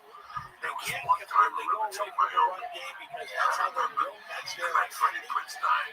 When I was a kid. And I remember finding out that I was out with a fucking kid. Those days, drink a bubble.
It's like 1890. I went over there, my pants halfway up, and I started looking around a little creepy. I took my little dump, my pants up, and peed in my pants. And the cold weather had frozen apart. I had shingles on the outside. There were fucking shingles on the outside like that. When it gets iced over. That's how fucking cold it was. Like, I still remember that night. And one night I went to the fucking island of insanity party at Hudson County Park. If you go to Hudson County Park in January, it's so cold that the river freezes. This little island with ducks live. All my friends would go across that fucking pond with candlestick. I took a fucking Quaalude bars. You raped yourself? No, you didn't know that. This kid this fucking dude, Joe fucking Rothschild, nobody knew me. He's doing biscuits. I mean, I was strong. So we down his little biscuits. We went to the house down in Salem. We got so fucked up with down in Salem. We had to go, we had to fucking get some meat. So we went to the wing farm. It was on Bergenland Avenue. We were professionals. The wing chop, wing farm, Chinese restaurant, we were on foot. So we couldn't walk the chance. No, we couldn't walk the chance. It was fucking freezing. We walked out of Hudson County Park. We made a left, and there was the wing farm. But the problem with the wing farm was we would always dine and dash. So as soon as we walked in, these motherfuckers started lining up. They called their cousins, their uncles. So we had money to pay that night. We just sat there. You gotta keep them off guard. We're gonna keep him off guard. Now there's this kid, Joe Folk. He's still on Facebook today. And he's got a hope nose. Joe LaFoe. They used to call him Joe LaFoe. So me and Luke just sit on the same side. And Joe LaFoe is over here. We're talking. We order egg ribs and pork fried rice and shrimp and lobster sauce and pop. And Marina is pork fried rice with no beans or carrots. All of a sudden, Joe Focaracci's fucking feeding his face. Right, he's feeding his face, and all of a sudden I could see it was like he ate 4 stars, right? And he got fucked up, boy. And all of a sudden, this face, he just fell into the Chinese restaurant, into the Chinese food. And he's snoring, right? He's fucking snoring at the table, right? Yeah, with LeBrano's going, fuck you. Embarrassing me, fuck you.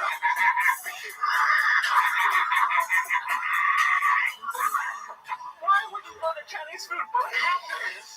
Because we were fucked up and freezing. And in those days, could go home smelling like reefer and like duck shit. So to attain the high from whatever pill we took, we went to the wing farm. And we fucking ate, and we stayed there for like 2 weeks. We stayed there till we ordered extra noodles because it was 10 below fucking zero out there. Yeah, fuck that. That's it. That's cold, Jack. And I walked home that night and I fell asleep in the hallway of Gollum's fucking hallway. There was a building next to Dragon Grocery. It's still there. It's still called Dragon Grocery. On the way down to my house on Gibbonhead Terrace, it's still on the corner there. One of the longest hills in North Bergen. It goes this way. And there's a bodega there. And next to this apartment building, it's like 3 floors. You're on each floor. I knew the girl on the 3rd floor. And it must have been freezing. I blacked out by the time I got all kind of blue on. I blacked out. I still remember I had a baby blue hooded sweatshirt with like a duck vest. Yeah. Like a duck jacket. The whole fucking jacket. So I was pretty warm. I had clothes on and shit. I wake up in this hallway. With this fucking I slept in the fucking hallway. Was it your hallway or was it the one in the alleyway? People's mailboxes up. Oh, okay. So it's the hallway. Yeah. There was still cold in there, but it wasn't 22 below. And I fucking woke up. I went to the grocery store.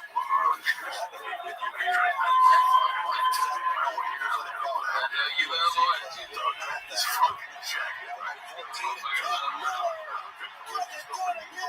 my God. In those days, I wouldn't be my man. Had a Mustang, like white one. That was the only car in the family that was white. It was a 60s. Let's see, I don't know what to drive. They gave him a Mustang, so he's driving up there like, well, somebody's just giving you a spread. Come on, get in. We all get in there, but my duck Jack gets caught. And he left the window open. So within 3 fucking minutes, the wind was hitting the ducks and there was feathers. He was pissed at his wife. You know, I used to like the feathers on the car. Was Tony better than Jackson? It's a little weird to get all those feathers on that fuck you. Just kind of froze the defender at the line of scrimmage. Got separation. I wanna be around. Redshirt freshman. So he has a twin brother, Caleb, who is also on the team. Who's an offensive lineman.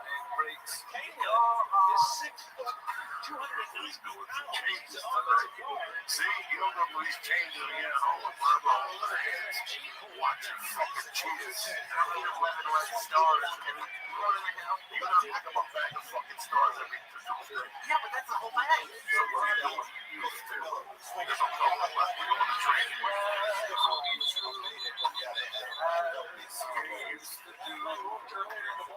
That time, Michigan was ready for it. They got out there.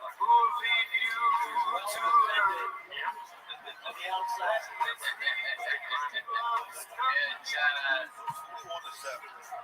We didn't see.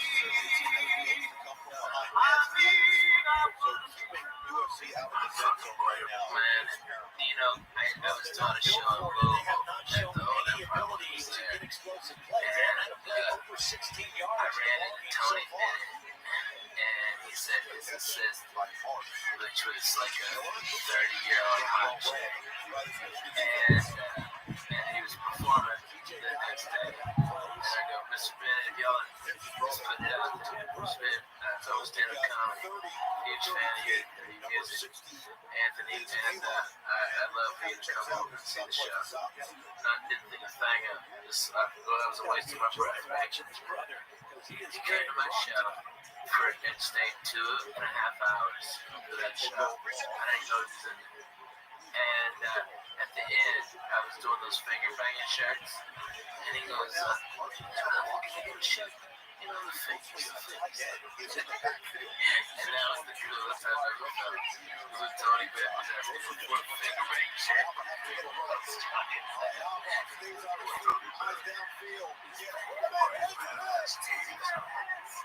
It's a bad decision by Manila.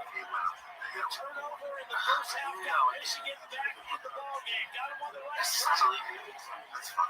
Mayaba. His second interception of the season. I saw him last year with Lady Gaga.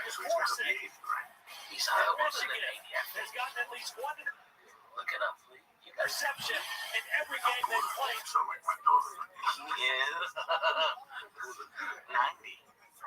He's 90. I was born in 26. It's fucking heavy duty, my friend. That's as good as it gets, Jack. Means if he stops, he dies. Yeah. If he stops working, he dies. He knows that he'll get stiff and shit. He doesn't want to do that. So he keeps fucking moving. He probably paces himself. Probably does a show every other night like Black Sabbath was doing, you know? Yeah. 3 shows a night when you're 60, you know? When we had the doctor around here one time, I asked him, would you prescribe testosterone? Who were your biggest clients? And we started this for a while. Football players, he goes, but it's musicians. Because all my musicians have fucking testosterone. And they go out there fucking 3 nights a week. Yeah. And then, you know, look at the YouTube's coming back. Man, they're playing Joshua Tree, playing Bonnaroo this year. I don't even want to know what they're charging for tickets. I just don't know. Yeah, it's gotta be free because Cat Stevens is charging 3 at the Beacon fucking theater last year. Yes, he did. Yes, he fucking did last September. 300 a ticket. I said, welcome to the new one. What? I don't know. My friend's a Cat Stevens fan. He paid the 300. And I know for a fact. I heard her tonight and I was thinking about our tickets when she came down, right? 300 was white. 300 Barbra Streisand. Oh my God, 300 yeah. was life. I was telling me only 1 hour. That's a different audience. So. The first row, that's the top Jews. Oh my God. Those they fly over from Israel. They take them out of a cave. They come over to LA just to be seen in there. Just to be seen amongst those Jews. Like that circle, you think they got tickets. Arugula cookies. She was, that's going to be the new, so you know this for a fact, you charge free?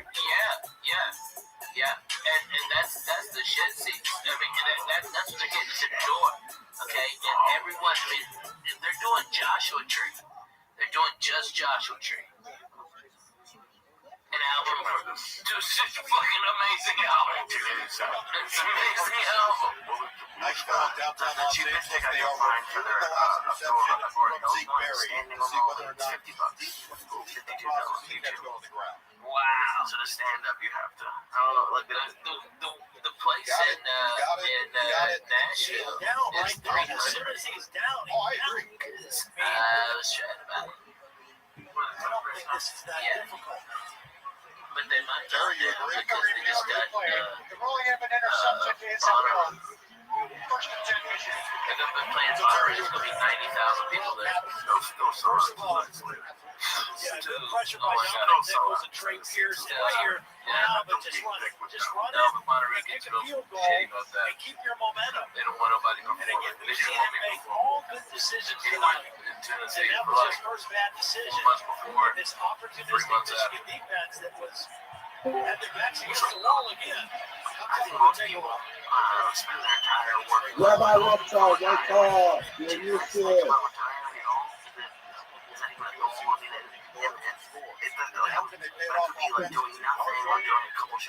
Rabbi Rothschild, very call. I'm sorry, I mean, I've been trying to get in contact with you for the last 4.15 hours and I haven't done it. What the fuck is going on? So you have to stay on schedule.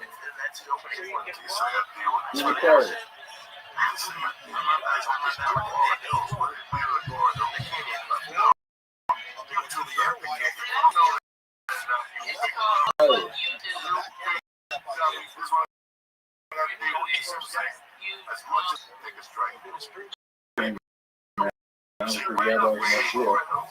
So I gotta try to think over. We are, I don't know. That maybe about 15 to 20 exchange. I can keep that going enough. But yeah,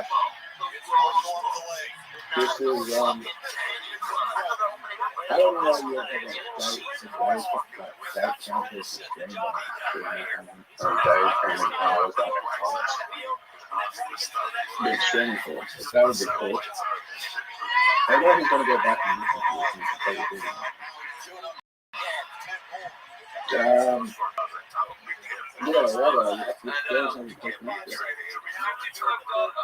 It's $55 for standard room only at the Candy Club for a YouTube tribute band.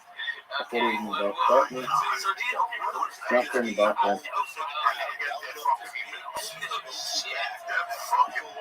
Well, I'll be back in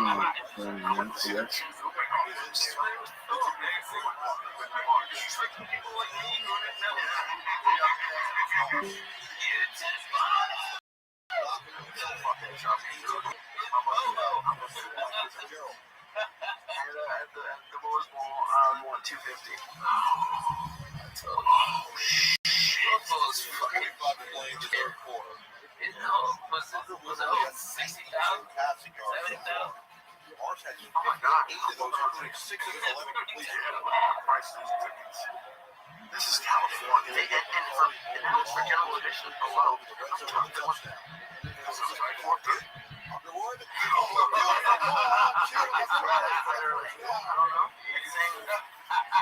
He wasn't open right away.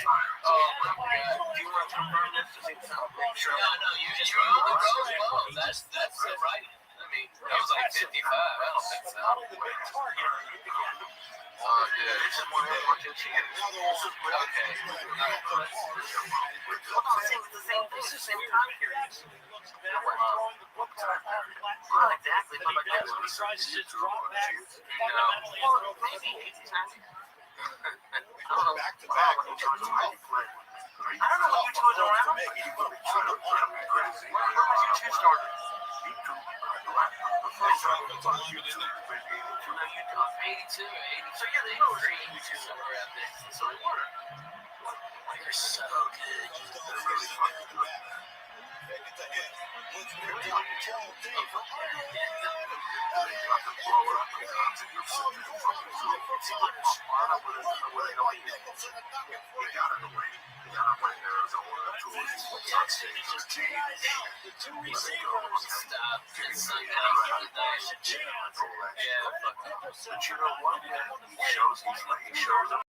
It's a good drop.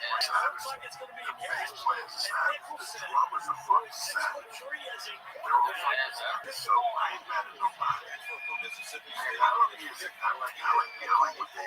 I like the early shit. I like some of the shit they play on the radio sometimes, but that one don't buy it. If that's what you're asking me, I like it. I really like the documentary. I ain't paying $250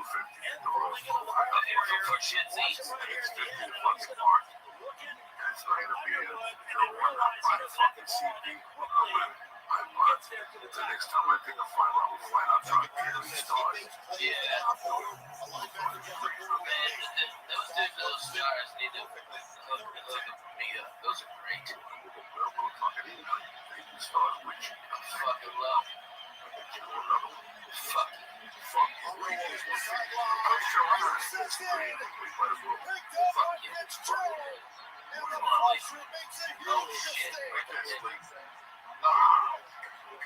He made a mistake because he forced the ball outside. He's going to have Samaj Morgan open. Morgan is going to be open. He's going to force the ball outside the Capella. He forces it. He gets picked off. And what? He's going to beat you. But this he gets fucking. I love these things. Oh my God, these are the coverage. I don't know what you think about me. I think these are the number one edible for me. Yeah. That or the whole breast strips. I came out after the breast strips and they those are great. How they extinct fish up, you know. One place still got them. USC defense, their last place time they gave up 502 yards. They gave up over 170 rushing. Should. I go in and buy them out, man. I go in there and throw $2,000 on those. That's the whole problem with edibles is just to get over it, to do it quickly. I don't like smoking. I don't mind smoking, but it just doesn't like strong enough for me. So edibles, that's why I don't like the big cakes and the cereal bars. They're obsolete. Yeah. They're obsolete. Those big things, oh my God, cakes. And now there's a company that has, I showed it here one day. Right, yeah. Yeah, really delicious stuff, but 60 milligrams. I'm wasting 3,000 calories. Yeah. No way. It's not worth the aggravation. It's a fucking huge piece of chocolate cake they got it. But then I don't see baking soda anywhere. And I generally go to a place. I got that place with a bunch of relatives. I got some friends. I got the Russian people, one man, people over my street. I don't see those times. There's no banana bread. I don't think there's no banana bread. What's that? Jack?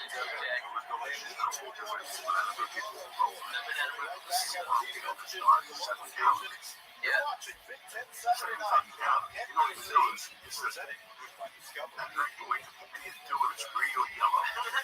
That's it. It's glowing in the dark. You wake up and wow. Oh shit, that star has some dick to it. Yeah. That fucking meal. Look at that toilet shining. It looks like that shit. What's the old man movie? That shit they stole from the moon and put in the pool. What's that movie with Cocoon? Oh, Cocoon. Yeah. Cocoon. Yeah, exactly. It looks like Cocoon. Yeah. You wake up at 2, you pee that low. wasn't that good. That kid be working overtime, Jack. I know. Who puts the strain on those motherfuckers? Whether they steroids and kill that fucking liver. Speaking of, Joey has tried to, doesn't try to, he does torture me. Recently with his boogers, and I think you must have been around at that time. Have you ever seen him in your booger? Coco eat a booger? Yeah. No. My favorite Joey booger story is we were at the Comedy Store in like 2000. Okay, and me and Joe Diaz were the only ones smoking weed, okay, up there. There were a bunch of lamos. It just wasn't it. Me and Coco were in. And we kept on getting the ear beating from this black guy who said he was a producer from Fox. He was just doing this to come into the shows. He probably wasn't even a PA, a production assistant. You know, this guy was there and he was so fucking annoyed and telling us about what TV show we should do and stuff like this. And Coco, I guess he had a head cold, and the boogers he was pulling out, like they were like hard at the beginning, and then like really thick and wet at the end. Okay, you know what I'm talking about? They're amazing. It's like half Triscuit, half stale. Okay, and he'd take those, and he'd go to this guy and rub him in. Okay, that guy must have had 20,000 snots on the back of his jacket by the end of the night. Coco, I saw this one too. He got one going on one finger, right, and then went with the other nostril with the thumb, right? So he had two, and that one looked like a fucking seagull shit on that guy's shoulder. It was so thick, and it was amazing. And this guy was such a fucking asshole. It was the most tremendous. With snots on my high school teacher, Mr. Zink. I'm here with a daughter. He used to wear the same black jacket every day. Once or twice a week, I go up and tap on the shoulder and say, "What up, Mr. Zink?" And his back had fucking thousands of little dry snots. When you ever watch the jacket, it was just my little snot top. Who else like with a snot? I like a snot on you. But that guy, the producer, was the fucking best, man. That was the best. Man, there's so many charlatans that came to the store. Oh, so many. So much shit. Time for a Papa John's game break. Back to Alvin. Texas have Will Hammond, the backup quarterback, in. Scampers in from 20 yards out. This is after Kansas got within 4. No one's out. We talk about the wild things going on. One thing, no, Barrett Gordon out of the game. My God. Why do you got to like Nashville? I think that's the fucking key. That's just to avoid those people. There was so much bullshit up the country when you first were talking about experience. We got to see that big crowd in a stadium here where the Olympics have been played so many times. Will be in 2028 They're so full of shit. as well. Look at this offensive Oh my God, if somebody's doing day extra work, all of a sudden they starred in this movie, or you may have seen them in that movie. It's like, no one saw them anymore. You know, it's just annoying as shit. But speaking of movies, too, you gotta tell. Does the church know about the Eminem story? Does the church know about the Eminem? So that's on my movies. Okay.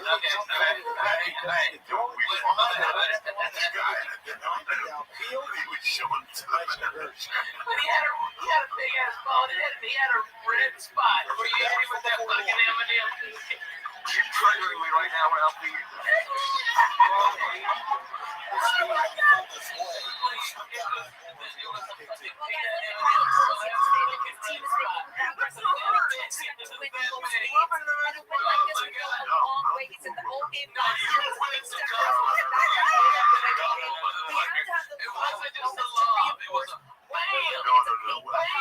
Until you start breaking through this wicked ball all the way from the Let me tell you, there was a couple overhanded, man. There was a couple overhanded. You went to a whole big fucking box of fucking M&M's because I bought them and I was fat and I wanted them. But not the bag, the box, those big boxes. They used to do it right. Oh my God. I got Yeah, it wouldn't be fair to bother because if you're picking up steam, we're going to the top of the You're SC, but it He had it one in his hand. It's then the movie's done. he was, what, 16 and 5 games against ranked opponents as a head coach at Oklahoma, so He looked back. He had the flashlight out. He had the club manager. I'm sitting there like, I don't know what the fuck's going on, right? Oh, it's us. The black dude in the corner. He's looking at me like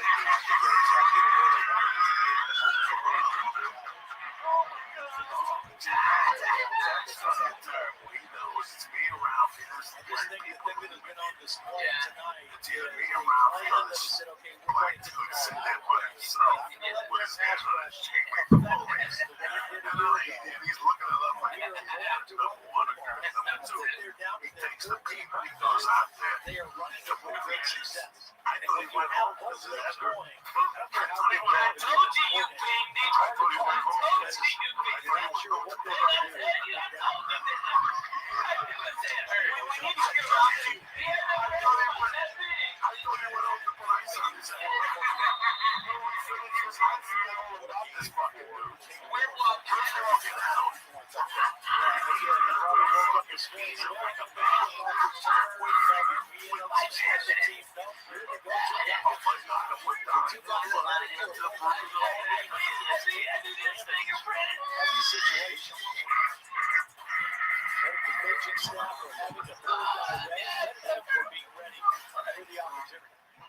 There has to be like a Facebook group for all the people that you tortured for 3 years. Oh my God. Like, we don't know who the kid is. He's a math man. That's it, Jazz. Hold on. Fire.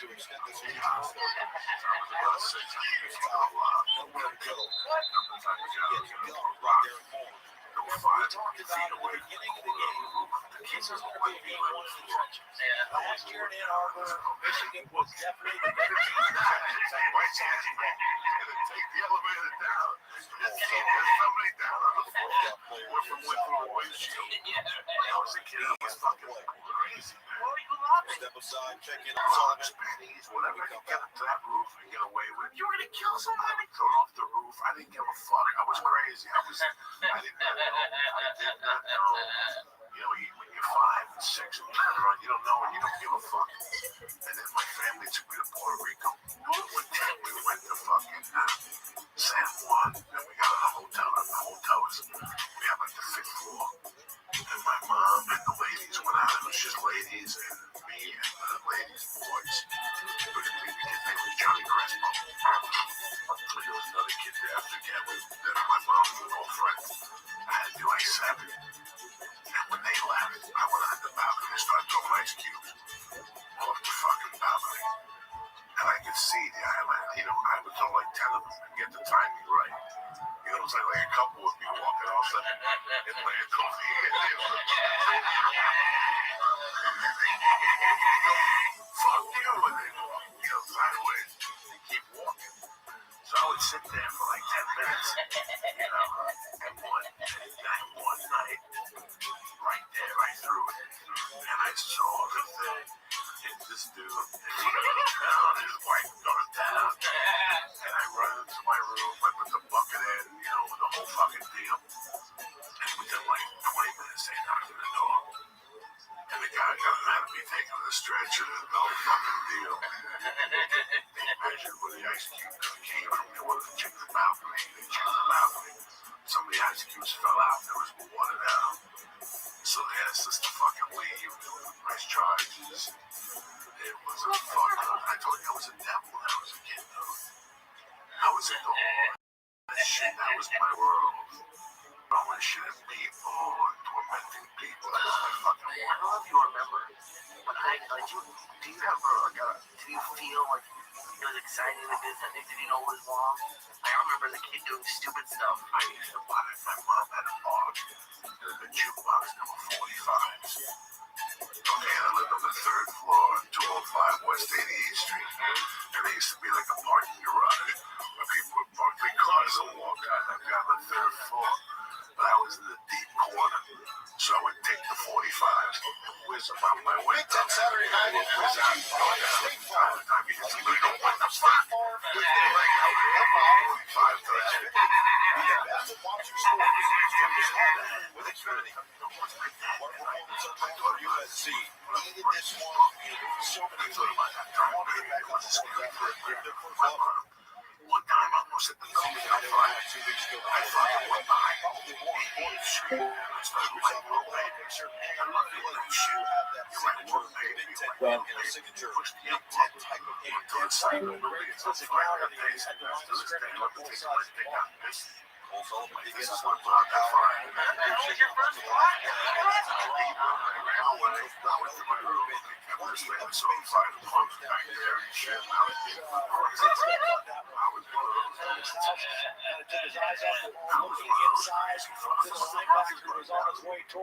Man, Coco, have you ever thought about what you used to do about this late? Oh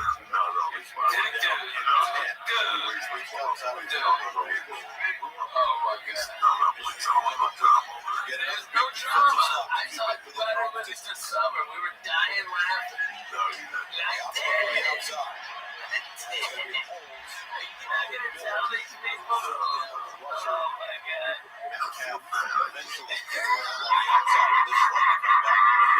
The question is now, hey, listen, Bobby. which I think they will. I need to go outside. Alright, there's a rock right by your mailbox. Underneath that rock is a package. Alright? I tell you what, because I gotta go pick it up. You go out there and leave your money there. Alright? And I'll be right back, okay? Alright? Tell me what he was out on Friday night. How comes he was back to my state midfield? Like he said, Instead of third down. Tempe. I want to say he's in Tempe. All right. I know if he's in Tempe. I don't know if he's Saw Michigan moving the ball on that last drive before the interception. So he can't figure this out. Some people look a lot more comfortable. I would call the hotel and not have this line up 61 yards now on the day. Once he told me on Tuesday when he was going, I remember it's not for long to change on. He's got a long way to go, and he won't He quite would get ask there. me if I knew anybody. 37-yard line. Honestly, I'm not sure, but I'm going to call the blind Mexican. Now, I torture should be chicken. about This is 5-yard field goal. I think of a name or somebody who's down here eating the type of cocaine. I wouldn't know at this time. We were this year, so Chapo's cousin. One miss, that's the recovery against 1984 yards. But I would start setting him up on Wednesday. replace it. I would ask him to take me some down there. They believe he's going to start on the bounty run out by Saturday. UNLV. 52 yards on Friday night. I'm going to talk about Scott Johnson. So Friday night, he's going to start. Saturday, I'm going to walk miles to the corner. Left down this alley. You know, so Sayuri continues to fire off his head coach. for you, just Look at what he said. He never would have expected to have a backup. 10 minutes later. All right, so I'm on the listen. You know, That is performed as well as this young man. Another one goes down to extend the USC lead. It's 3 in Houston. It's probably 5 in New York, right? Right. So let's say I know Ralphie's in New York. I'll call Ralphie at 3 in the morning. He knows that. And if he's up, he'll pick it up. Tell Pat what he's doing. And I'll break his balls if I spell binders. Maybe hit the floor or something. When I get off the phone with him, I leave him with like a question. I go around here. I did that weekend with whatever. And bring out the phone with him. Like, who can I torture? And I call this lad, Slate the box. By this time, he's looking all over Tempe. He can't find nothing wrong. This is when I set him up. You know, I tell him I get him delivered. I call the hotel, ask him what the name of the bar is on the corner. I call the club. No Yelp. Oh, yeah, no Yelp. I call the club, ask him who the waiter is. Well, I'm a professional. No go. No, then we'll call him up. What's your previous waiter? And I call him up Thursday. I call him up Thursday at 5. I know he's in his hotel room. He just had a vodka. He just did one little blab and for the spells. He thinks he's Keith Richards. 5:45 is when I put the first call with him. What's going on? Not up, Cindy. Hey, you find out, you get me. I said, listen, I'm waiting to hear right now on the amount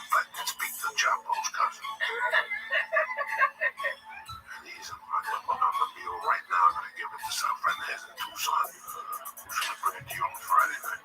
You know that joke you brought down when you do it, get down, get them away with it. Because you don't even want this around you when this shit comes up to you. This shit didn't bring it before the three wise men showed up. And I get them salivating at the back. And I call them together, tap them, tell them I never touch them.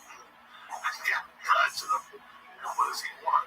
Tell me, I don't know, 2 or 3 grand. You know what? I like you. They're gonna bring you 7 more big fucking rocks. Wait for me tomorrow, okay? He called me all day, and I wouldn't answer the call. Don't go be at my house going, nope. He called me all day, and I set him up, and then I call him, and I go, Bobby, where you at? Listen, good news, he's on his way. Click, hang up. Tonight, don't miss all new Saturday Night Live. We get all model. It's all new every now and then. I'll do that. Coast to coast. Bobby, in the SC. Yeah, we got here. I'll be here. Hang up. David, next thing for the toys. Stagecoach box. Sit at the table. Ask for fucking man. Wait till I get him going. And he would go to the ass. No matter what else. Once that foil, he's gonna be back. But see, it's like you just don't want the first attack, but I'm already anticipating the second.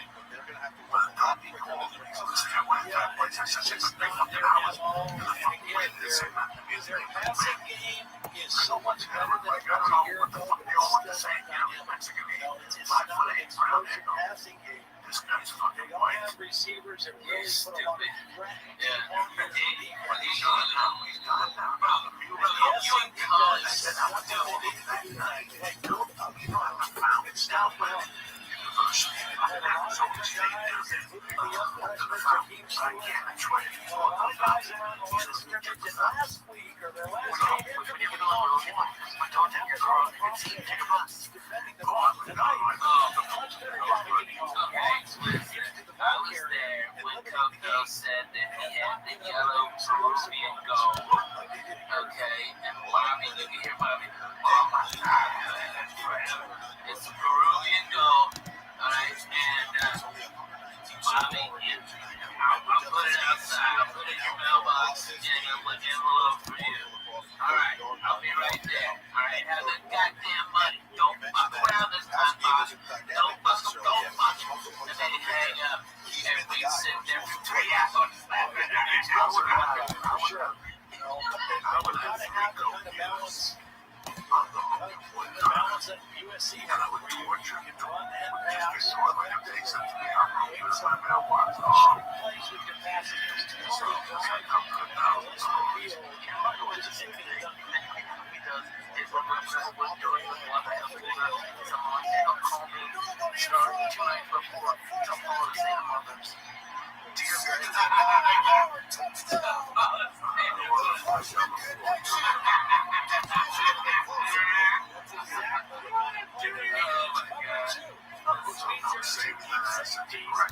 He sees his ass. I'm here. Perfect night. It's going to be right here. Sideline. By the way, that's why I took a list here, by the way. I never did that before. Because he took me for about 36 hours. And I was going to say this was the strongest, most potent in the world. And I was going to freak out. The offense out.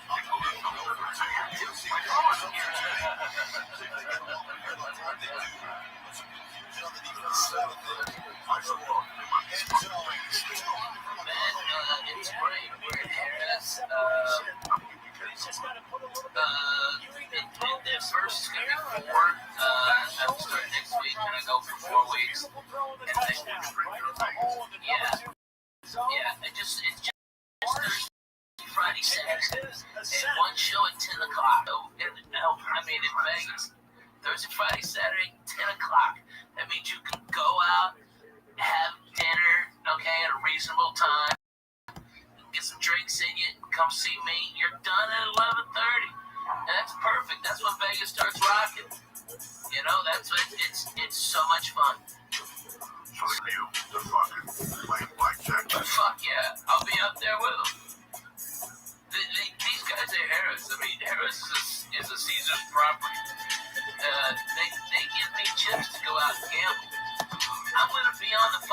shit. That's fucking cool. You know, these guys are really, really spending a lot of dough. They're giving away trips. We ought to do one on here, bro. You know, you love your fucking fans, the church people. I love them. Why don't we send a couple of them out there to Vegas? Dude, let me get it together. Church guys, church members, listen up. We're gonna fucking get up to the thing together. You listen to Coco, alright, and my brother Lee, and I will fly you to Vegas, wherever you are, Canada to wherever the fuck you are. I'll fly you to Vegas on me, put you up. Alright, maybe we go stars or something. I don't know. We'll work something out, okay? Alright? So I'm talking to you. Dan Noble, I love him, and my man Ookie. Ookie Spooky, I love that guy. Oh, That's my girl and shit. she's bad. She's everywhere. Give some shout outs when you mention this shit. Olomo, Full Glow, Louis Hector, Jesse Lindquist, Dom De Niro, my brother, MMA Insider, the fucking Spanish German Leon Vega. There she is. Tammy Winkler, aka Ookie Spooky, Julian Thomas, and Horning. I love you motherfuckers. Thank you. Always doing your thing. My friend Bobby Sharon had the cold and the flu, so everybody's got the fucking cold. Sup, man? Get well. Yeah, I told him to get well. He may put something up. You know, this is good. You're in Vegas for 4 weeks straight. Yeah, man. Everything slowed down for a while. And then where do you go for 2 weeks after that? I'm going, that was 2 weeks. I've got a weekend in Canada at 2 casinos, Calgary, Winnipeg, and I think I got a week off. And then I'm back at Harris for a couple weeks. Yeah. And I go to Australia. I'm in Australia. I go right back there. 28 days. And, you know, the idea of going at me is phenomenal. You know, I mean, I can't ask for anything better. Sleep is bigger than any of that we've ever had. I'll say I'm there Thursday, Friday, Saturday. I get the fuck out. Dude, I'm taking a page out of Dr. Coco's book. Sunday is for my house. I either gotta go see my dog or I gotta come see my kids or something, you know. I can't be a miss more than 3 days in a row. It's crazy. Yes, I'm gonna do you a favor, Lee. Any food or eating at a buffet, somebody did not want that food. They picked something else besides that. That's disgusting. Think about that. They're all breathing on it. They got AIDS. Stop it. That's Coco, he knows. Let him stop it. You're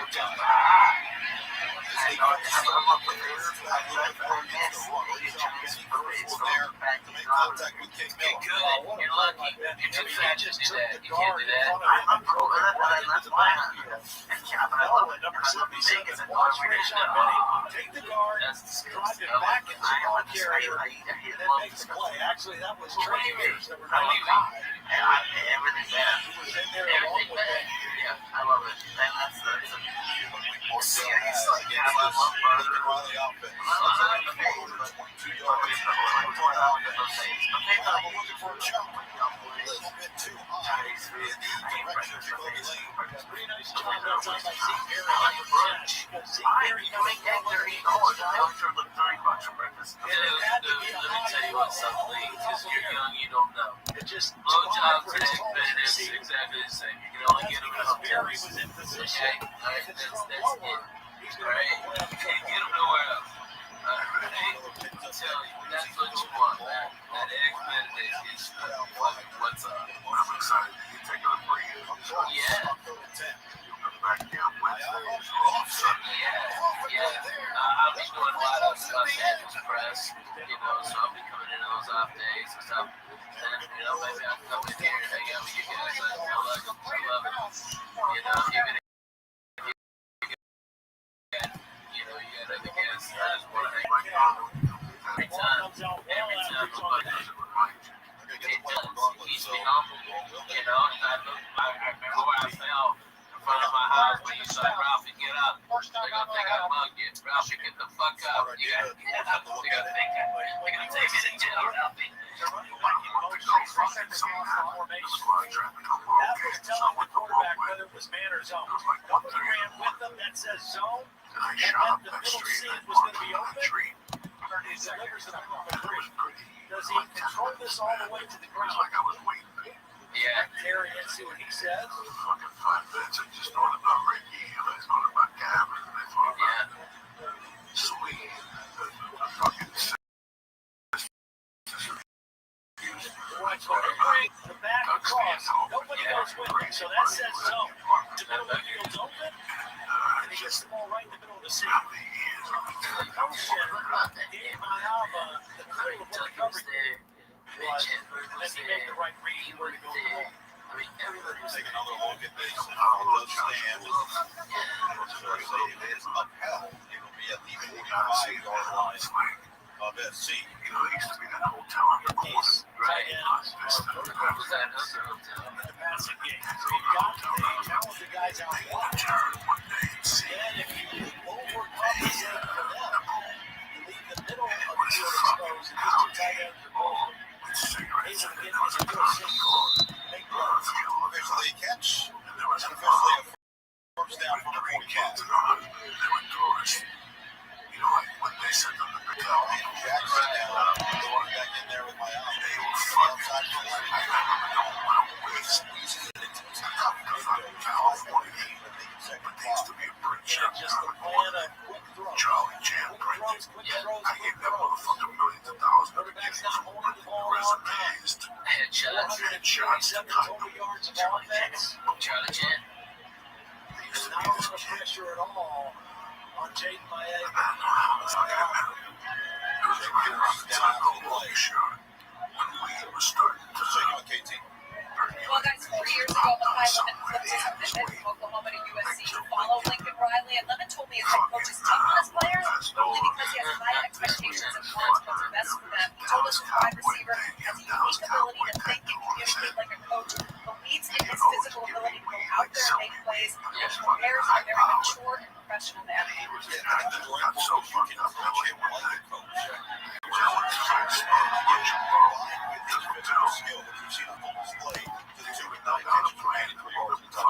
It just looks like such a right?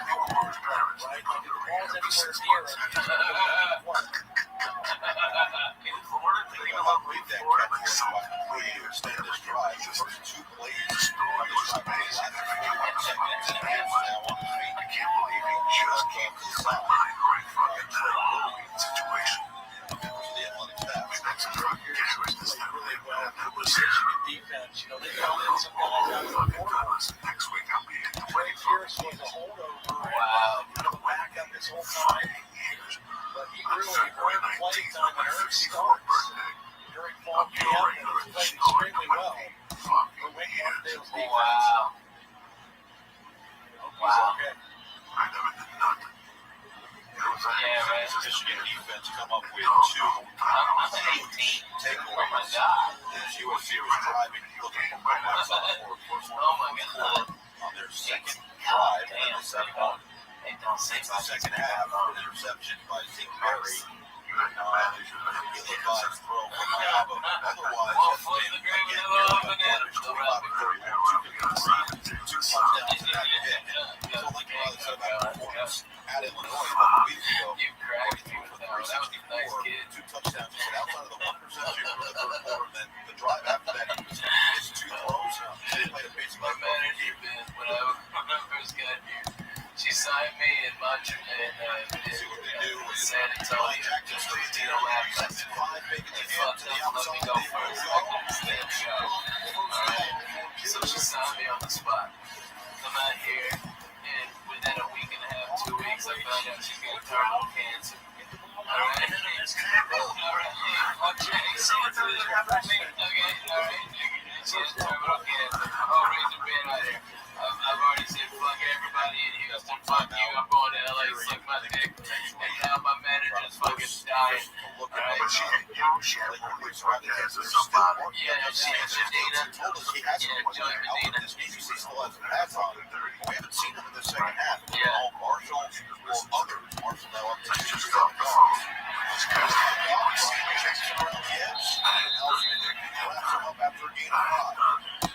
The product of CBS. And maybe basketball, maybe not. Getting a block and then She called me at that time. I was getting tormented by people. I was in Ken Phillips. Yeah. the slobber knocker out here right now. It's weird. Oh my god. It's wild. They went to the comedy store. There was meant a bunch of people. Now it's boil the water. And he had to go get your extras. You know, you got to make sure that it's ready for game action. Jackson here's exactly that. Another touch here. Skip comes up the middle. And the ball may have short. Very willing to come just gets enough traction. Jackson did a bigger back. 35 pounds. Nice job running it into the tackle. And nothing else just to give Dick Miller a little bit of a break. Taking you to Rosarina, I had to ship there. Park, take the John there. You didn't know you were going to be here with this. You were right now, you see a slower pace, taking their time when I got here, so using the clock as best they can. Miller has got it. First down. Especially with the fact that was the hot job. Every fucking backstage, everybody can get you an extra job on the Titanic. But the specific company will be at the store every night to admit it. Listen, Right now is watch and hope that if he gets the ball back for him, any upgrade you can get get your life. and said, You know, he's gone to his quarterback and said, hey, we got your back. We're going to get you opportunities out there. Let's make sure that you're ready. Prep to roll. You already told me that the part here, the part right there, they just go forward and see what's on the shit. Jackson gets away. Jackson all the way. Touchdown. Like you get like $75 a day or something. You gotta pay him $30 or something, right? That's no fucking deal. You know, they don't want to get a those guys. But you just got to go back to what you expected to do. Yeah, but I wasn't going to Mexico. Some people fell for that fucking trip. Why you want to go to Mexico? No, get your extra Titanic too.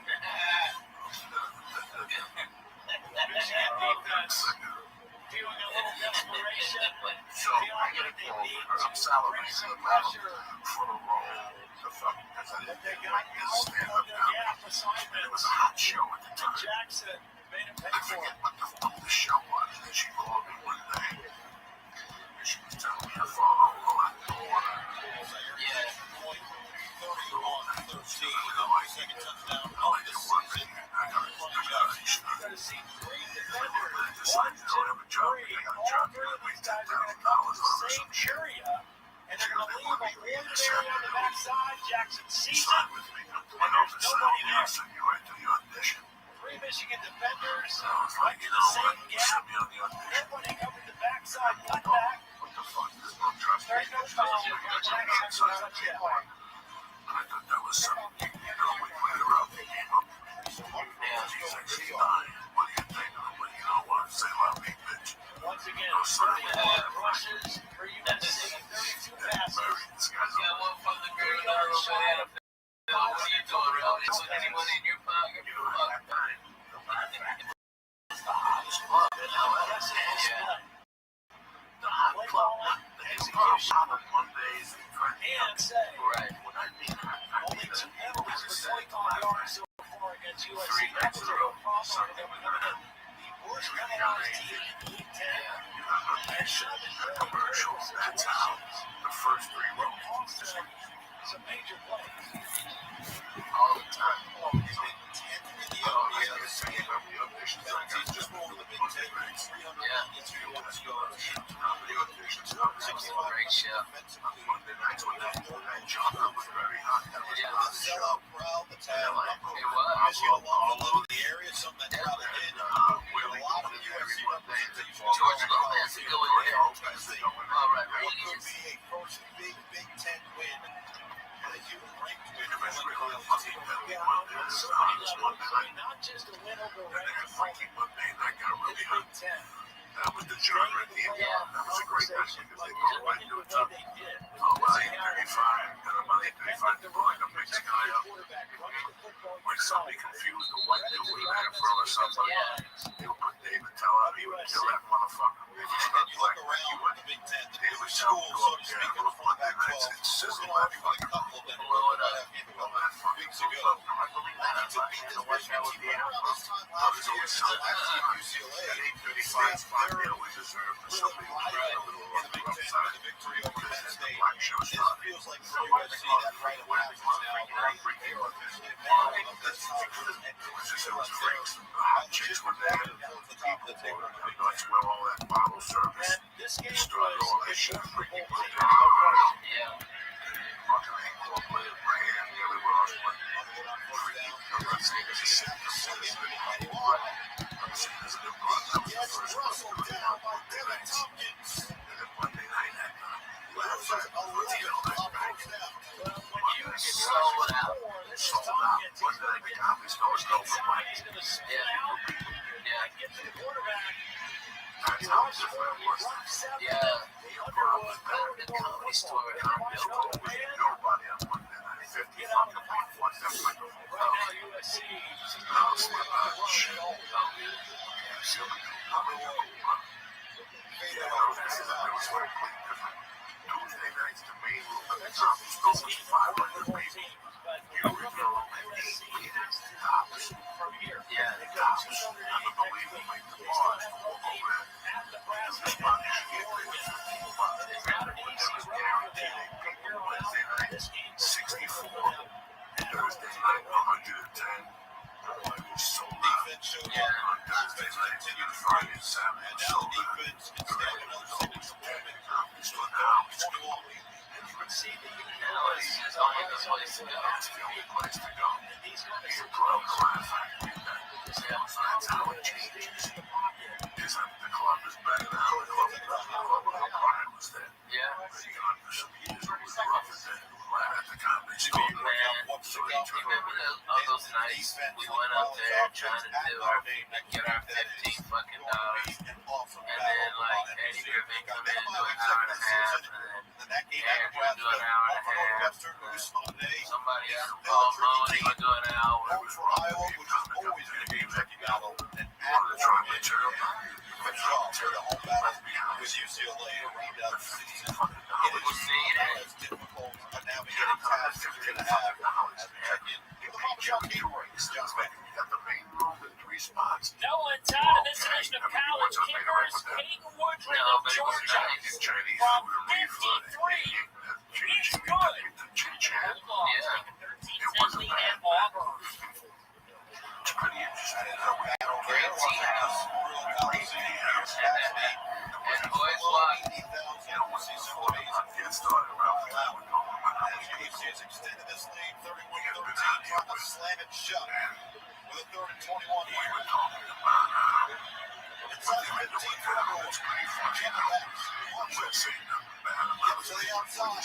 Stays on his feet. Marks down the sideline. And finally gets extra out of bounds for the 30. 5 yards shy of the first. And now 4th and 5. You gotta believe that this is getting. Everybody else. Is it tough skin? What is it? We just stuck it out. Just shake it up and stay and examine it. Round has been kicking ass with 12 fucking years. This is 20 years to me. You know, tell you what's that.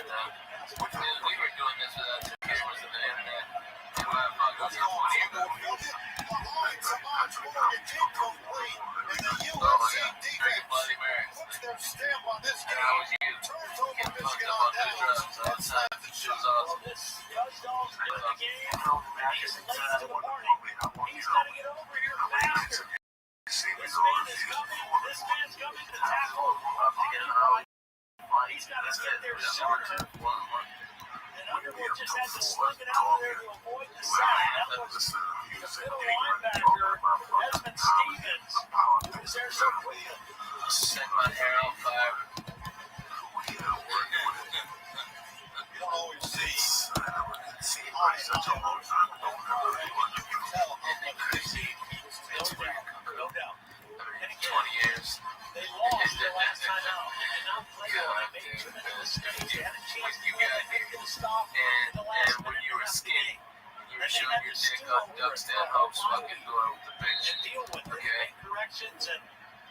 fucking dumb shit you did in between years. Right, you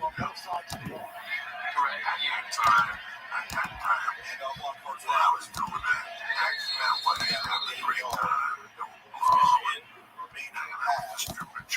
Got Washington, which is going to be a difficult task. And at Michigan State was trying to figure out the midseason woes. Home for Purdue, then the second game of the season at Northwestern, at Maryland, and then home for Ohio State to round out the season. Obviously, that Ohio State game was the biggest on the calendar for the Wolverines. Well, I think it's worth noting. Underscore form. Michigan is 8-2 at home, but 1-4 on the road. The only win officially credited to Shore is at Ohio State. They did beat Maryland 23, but Cal Shorts and Harbaugh's record have a block of that. Well, they had a good road win at Nebraska, but he was on suspension.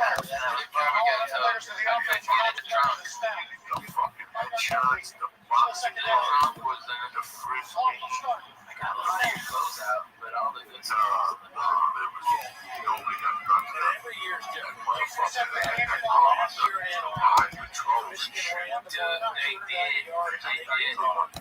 they were seeded in the throwing, but they couldn't stop the run effectively. Tonight, with a better passing game than Michigan brought into the Coliseum, USC was up for the task in defending the run. Second down 14. Quick penetration by Trey Williams as he wraps up Ryan Jackson. What up, Zoot? Zoot, can you hear me? How you living, pimp? Did you hear me when I came early? When did you come in? How long ago did you come in? 45 minutes ago? No, I was outside. What's good, son? What are you doing outside? In the garden. Do you have an outside camera? Do you have an outside, like a camera that always shoots on the outside? There are security cameras for the house. Yeah. Was that, wait, you took a break? Stream? What'd you say? You took a break from streaming. Well, I mean, I'm not always on camera 24/7. The cameras are always going, but yeah, I mean, I do that just to clear my mind. I mean, at least this time, the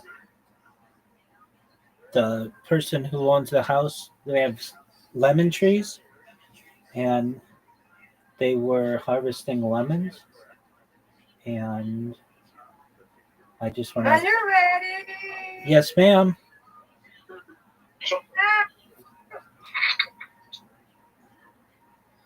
Just requires. I didn't mean to cut nobody out. Hey, Zoo. Mr. Curtis. I don't mean What to is be you rude. doing, Rabbi? Okay.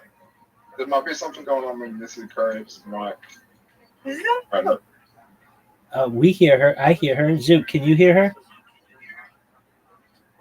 Yeah, I can hear her. It's like there's No, I can't something hear like, her. Zoo. Hey, Zoo. hey, Yeah. Mr. Hey, Zoo. Your mic has like an echo to it right now. Miss Aquarius, I hear you fine. Thank you. I don't know why. Okay. Come on, Zoo. Zoot, you have an invitation, dog.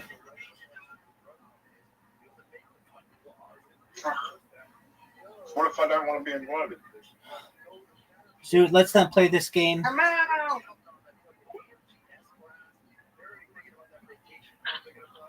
Has anyone like involved? You didn't want to be invited to? You have no choice. Exactly. We'll force you. All right. Get it, Miss Aquarius. Have you ever had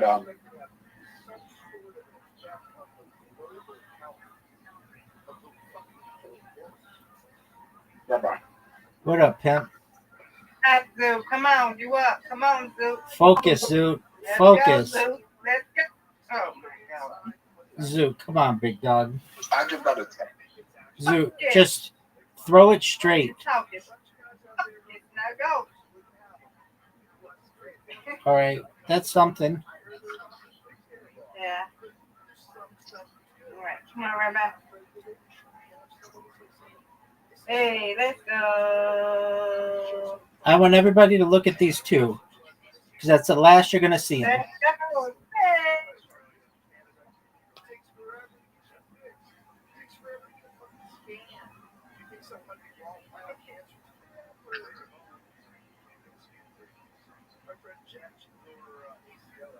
Tough split. Get the middle. Let's go. All right. Come on, Zoo. Now focus. Let's go. Come on, Zoo. Shut up. Hey, Zoo. No, don't do that. Zoo, be Watch your respectful. mouth. Zoo, be respectful. I need to shut up. What's wrong with you? After it. Zoo, that doesn't give you an excuse to act immaturely and rudely. I didn't mean to say that. Well, you did. And it's not a nice thing to say. I control what I say sometimes. Zoo, this is what we talk about, my friend. I'm not getting medicated. Fuck that. No, you better get something. It's going to get you on mute. Yeah, I'm going to get you on exactly. mute. Zoo, Thanks for being rude. Zoo, you know that there's therapy that you can do. You don't need medication. You can get therapy.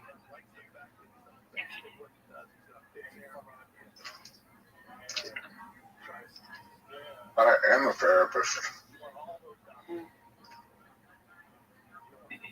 All right, this is a tough. The goal is to get one. If I get two, it'd be great. Okay, I got one. That's fine. But I think I know how to do it correct. Zoot, I don't want to hear it right now. I just want to hear you focus on playing the game. Nice job, Miss Aquarius. Thank you.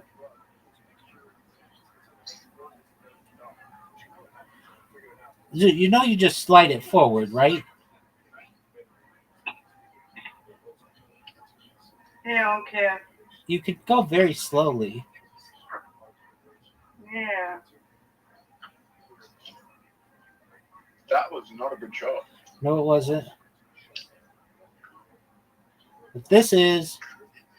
That was a fucking phenomenal shot. That was like nearly the best shot I've ever seen. Really close. You just got that one pin. Yes, sir. All right, Miss Aquarius.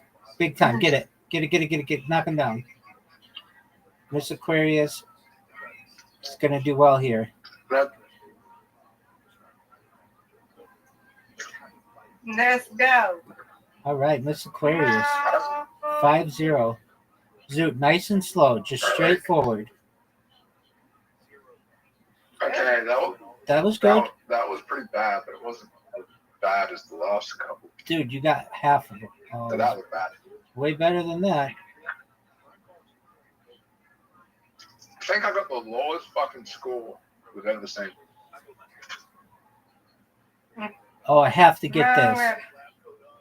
Yes, you got to get it. Good job.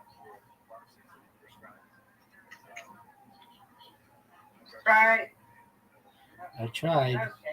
You got it. Yay. All right, Miss Aquarius. Round 2. Let's Here we go. LFG.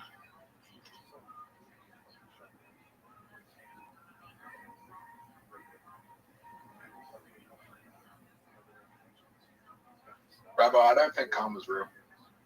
All right, well, we can talk about that after the game. For now, just focus on going forward. That's all you have to do is just a straight line.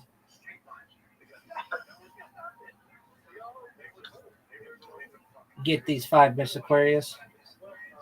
Get them. Come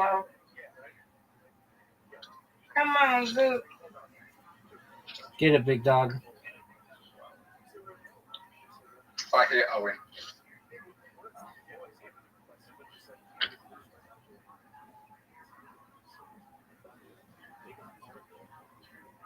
Okay. So pretend it's like darts. You do really well in darts.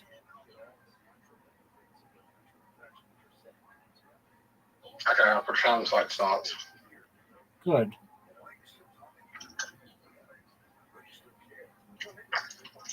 I just throw my board over the bullseye. Sorry, I just throw my board over the bullseye and the bowling ball hit the bullseye, right? Nice strike. Alright, I'm gonna Thank you. pretend it's like darts here.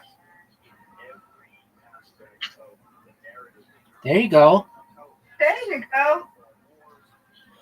That wasn't great. Dude, that was your best roll that you've ever had in this tonight. No, I got probably was. Rabbi. What up, big dog?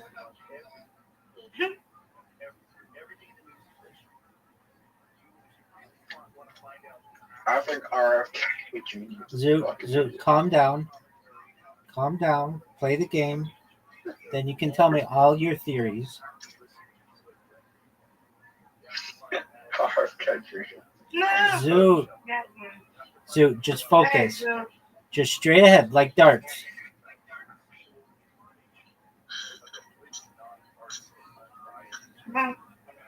Zoot, you don't play darts like that. You're really good at darts. There you go. That's good. Good job.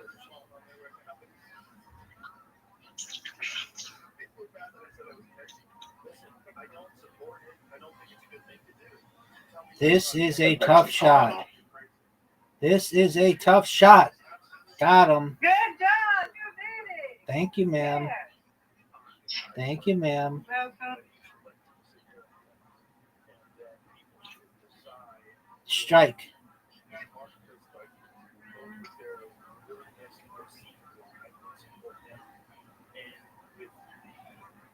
No. Come on, Zoot. You got it. Just like darts, Zoot.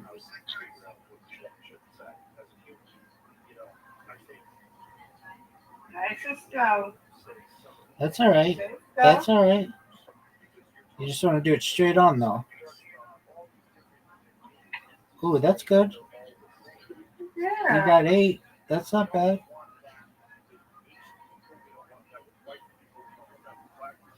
Oh, this is tough. This is really tough. I'm just going to go for 2. I'll take it.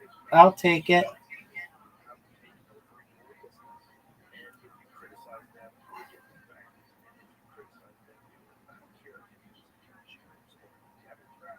Oh, Miss Aquarius. That was great. Get this. For the tie. And now for the lead. Miss Aquarius is about to take the lead.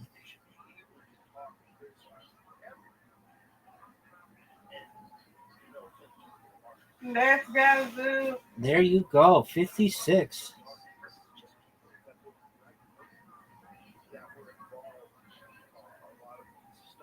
Zoot. Zoot, go. I'm going.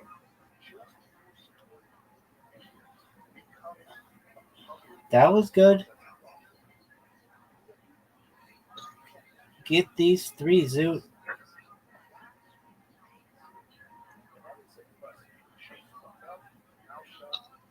All right, it all comes down to That was this. good.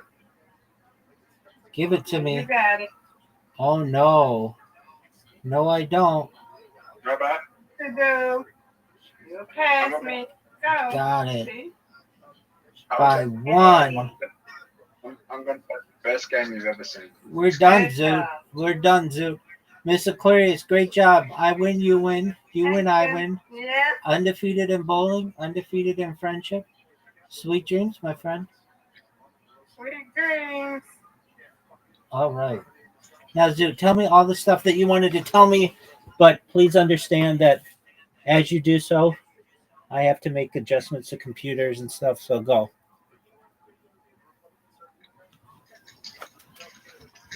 Oh, Firewoman. They've got a new daily quest. win 3 games, but you got to win them in the social lounge. What's the social lounge?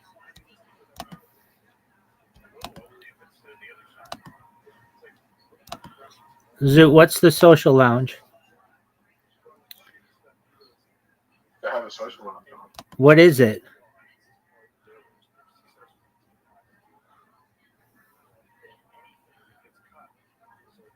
It's not like I'm playing fucking conspiracy right now in a whole different language. What language? Your favorite language. Hebrew? Something like that.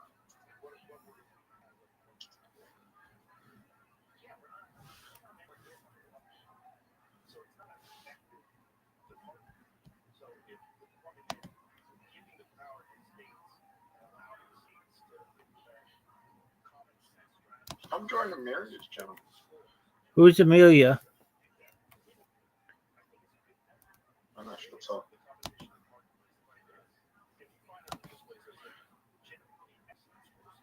Zoot, I saw somebody who had played 3 million games on here. What are your thoughts? I'm gonna go.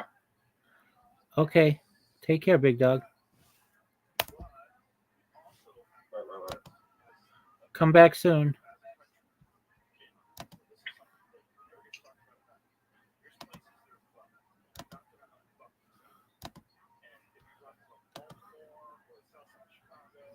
I'm just going to the voice chat, Rabbi. Okay, do whatever makes you happy, big man.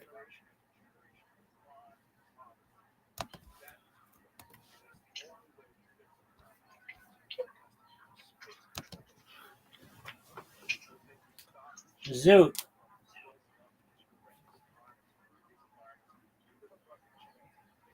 Zoot. Oh, fuck. What? I played with that new match monster and got destroyed. Somebody had a match monster that was the best one I think I've ever seen. When you try to, like, it takes away the ability of the other person to get any kind of mana for like 5 turns. It's really hard. Or it's really hard to beat.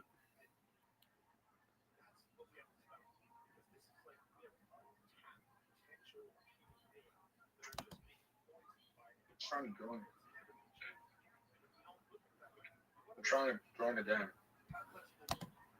Okay, what game are you trying to join, big man? I'm just trying to join the voice chat.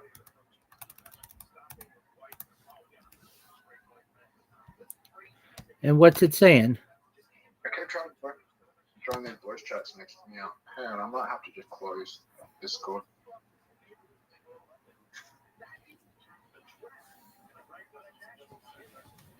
Yeah. Peace. She makes me something out. That too. And then she threw a roll of pennies at me. I'll never forget that once she got in the car, and I said to myself, I just threw a pot roast at her or something. Like an hot cook that was marinating that we were driving with the car. I said, you know what? This relationship has to be fucking. And I called Joe Chadwick in Miami. And I got him to give me the American Express number. And he got a plane ticket. I went to Miami for like 5 weeks. And there was, what's that fucking store that closed real cheap? TJ Maxx. Whoa, Even cheaper. Marshall's. Old Navy. They had an Old Navy in Coconut Grove that had winter clothes for dollars. Because who buys winter clothes? Right. I would go to Miami in January and they would buy winter jackets in January for 2 weeks. They would be $3, $5, fucking $6 out of a brand new banging fucking jacket for the winter on the road. You know, shit like that. I just bought clothes in there.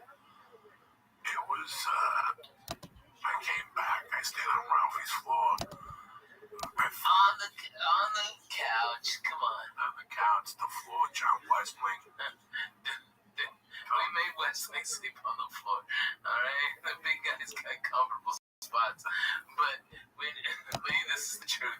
When we couldn't sleep, we're all talking. It's studio apartment, and just get quiet. And Dodias and fart, and then like giggle, and then we'd start laughing and fucking sweat ourselves so far. We couldn't get no sleep.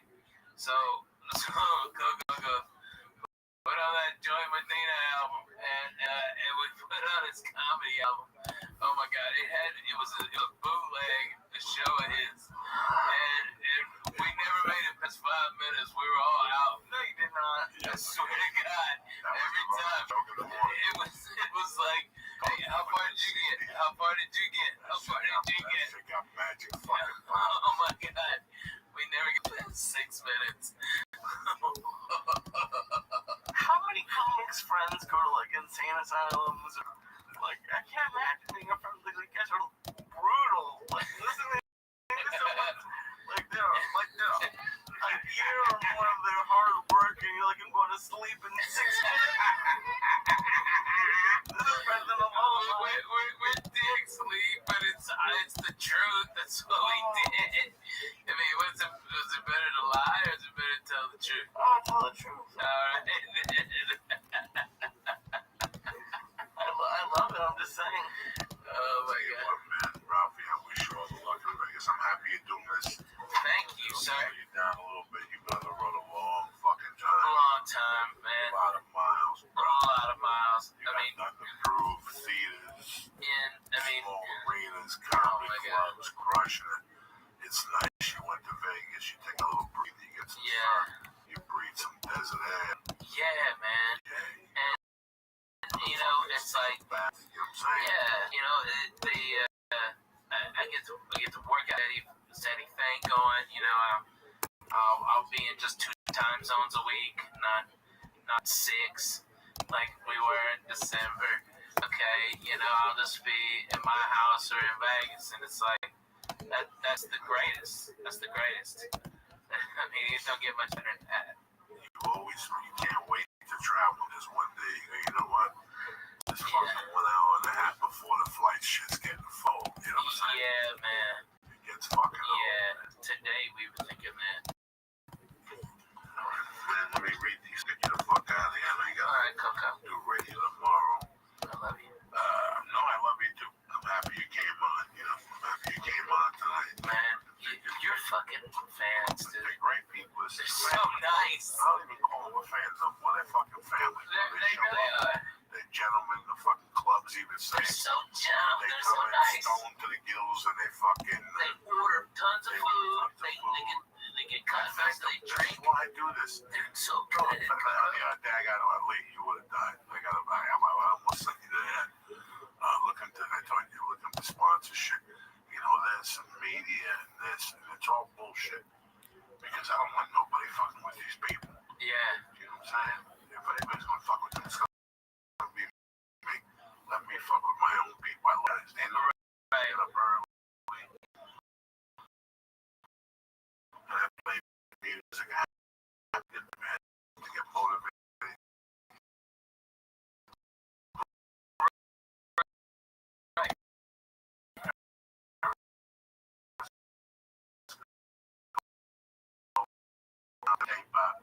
I get fucked up. I love your fucking hair. Do it. With 3 people, eventually you're gonna get 4. Yeah. Eventually you're gonna get 8, and then you're gonna get 12. And now what, bitch? Yeah. Now what? I got 12 people watching me now for a week. You're gonna get 13, but you keep doing it. And one day you'll get right up to 38. And you gotta let me know how the fuck that happened. Do you tap? No. You keep fucking doing it. Keep on going, man. Nobody's special here, bro. We just believed in that dream and kept doing it. We hung in there. Fuck yeah, Coco. We just kept showing up, bitch. That's more than half the fucking battle of life. Show the fuck up. You know, I mean, when people wouldn't show up, who got their spots? Me and Coco, because we were there early. We didn't have no spots. We were getting them. Smoking weed out back on the steps, like doctors. You're broke. You get to that spot early. Fuck yeah, you do. Get to that spot. It's like that fucking first line in the Pope. We're gonna it's really, oh, how come nobody keeps me waiting when I look at the borrow? That's my favorite fucking line, that movie. Damn, that's a good movie. Anyway, me and these has been on a podcast for a long fucking time now, for one reason only. They're comfortable. I like how they feel, and I wear them when I go to the gym. They keep everything tight. Plus, they have a fabric, and they keep me a nutsack nice and fucking clean. If I said it once, I said 1,000 times. When I had the surgery last time for my nose, I couldn't bathe for a day and a half. The next day I went in there, I took a whiff, and they smelled like hip-hop. You understand me? And you know why? Because of MeUndies special material called Moldog. But listen, this Valentine's Day, give a gift that they can unwrap again and again. Matching underwear from MeUndies. Who's better than you? Valentine's Day is there, and it's go-to time for the thoughtful gift hunting. MeUndies has covered you with limited edition matching pairs of undies for you and yours. As Valentine's Day got you stuck, forget the cliches and give a gift that looks great, feels great, and will make everybody happy. MeUndies. You ever give a girl a pair of underwear, you knock them right off their fucking horse. You understand me? The only thing is make sure the size is right. As if you give them a big pair, they're gonna smack you right in the face. Okay, you get the fucking hand job. You understand me? Fancy dinners, chocolate last night, flowers last week.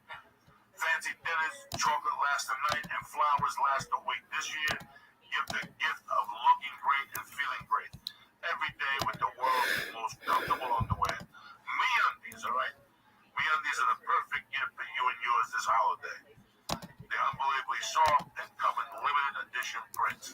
MeUndies knows that your special someone deserves a special fabric, which is why their underwear is made exclusively out of Modal, like I told you. A fabric with a touch 3 times softer than cotton. MeUndies is special, limited edition Valentine's undie, which means you and your Valentine can match.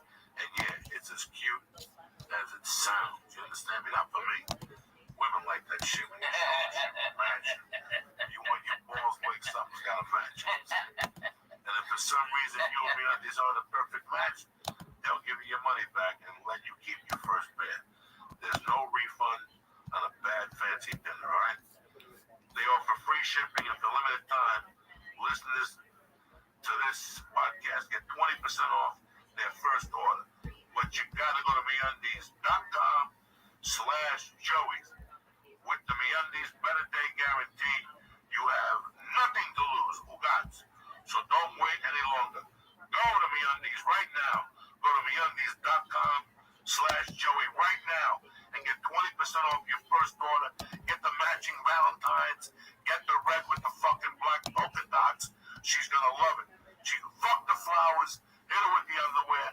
The one she's got on, you rip them off, you throw her on the floor, you eat that monkey, and then you put the new pair on and you say, Happy Valentine's Day, honey.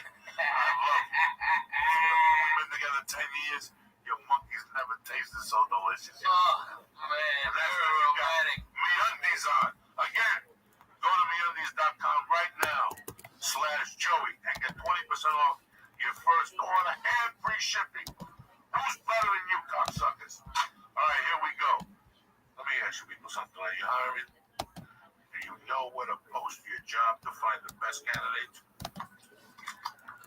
Posting your job in one place isn't enough to find quality candidates.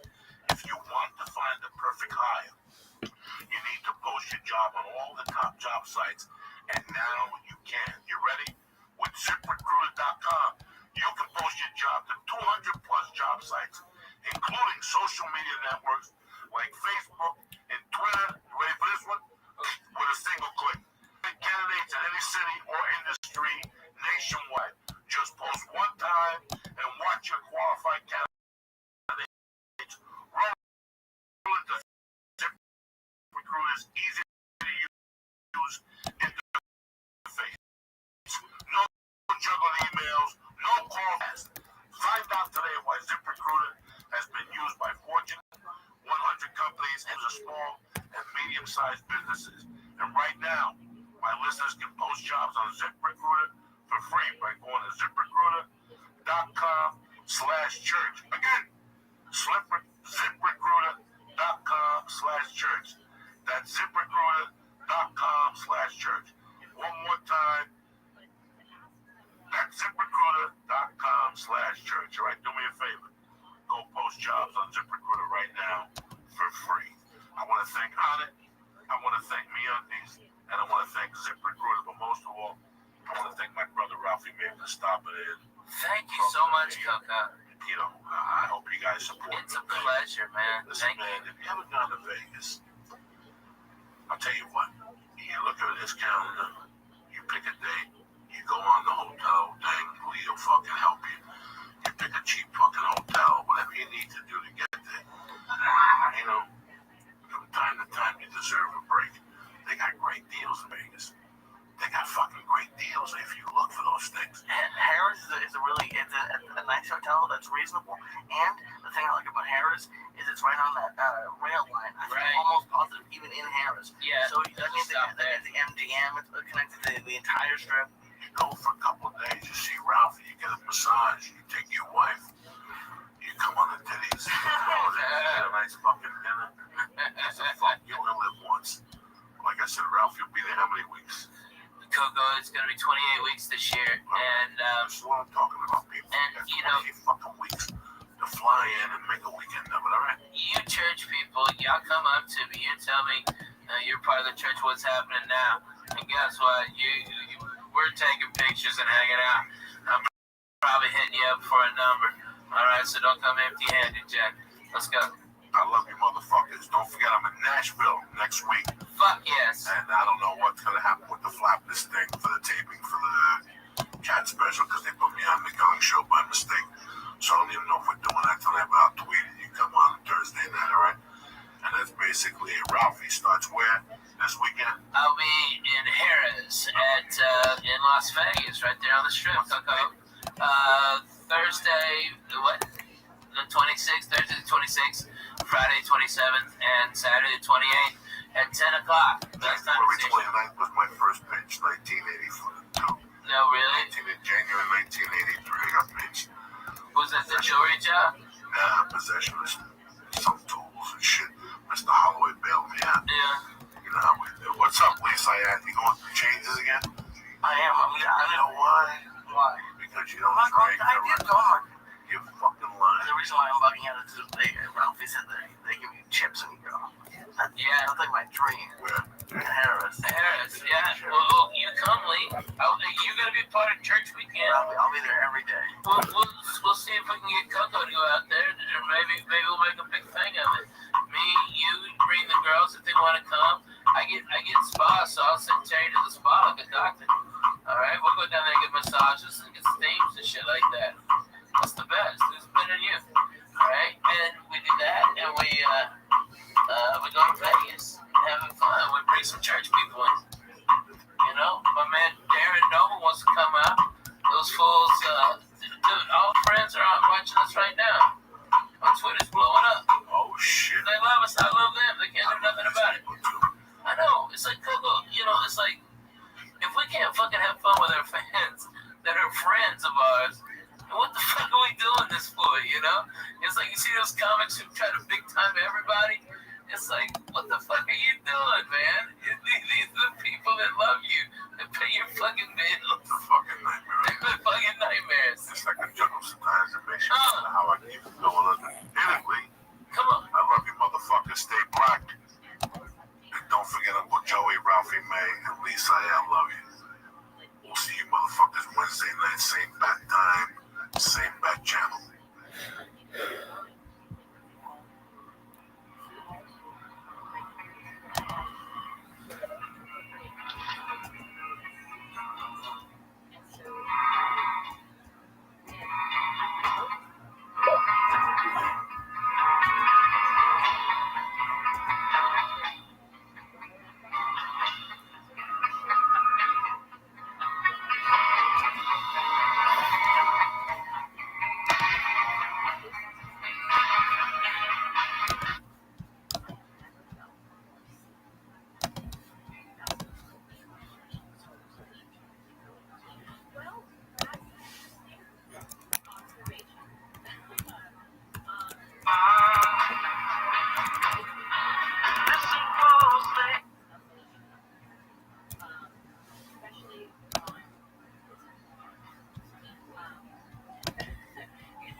helemaal into koffie. En sporten. Oh ja, en je verzamelt de miniatuurauto's. Nou, met Vintage nieuwe categorieën verkoop je het allemaal. Van kleding tot tech, decoratie en meer. Je verkoopt zonder kosten en maakt je klaar voor iets nieuws. Gebruik je het niet, verkoop het dan. It's gonna be a good day. The Church of What's Happening Now is presented by Onnit. The days are back. The Church of What's Happening Now is proud to introduce you to HelloTushy.com. HelloTushy.com makes portable devices that spray your butt clean with water. Go to HelloTushy.com/church right now to get 10% off. That's HelloTushy.com/church. Oh shit. Here we go, cocksuckers. This is our favorite song. What is what he hears in the White House every night? This is what the Obamas left from. What? To get that. Here you go, cocksuckers. The Church of What's Happening Now. Wednesday, February 8th. Who's better than you? Kick that horse sleep. Come on, come on.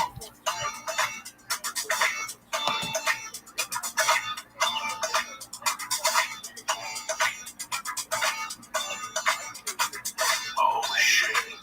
If you thought this was just a podcast, huh? This is a fucking party wagon.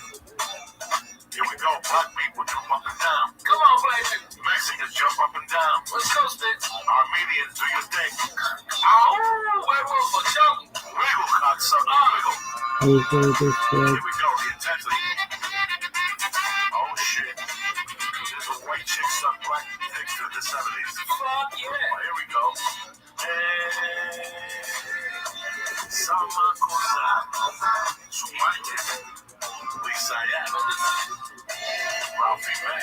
Oh shit. And Uncle Joey.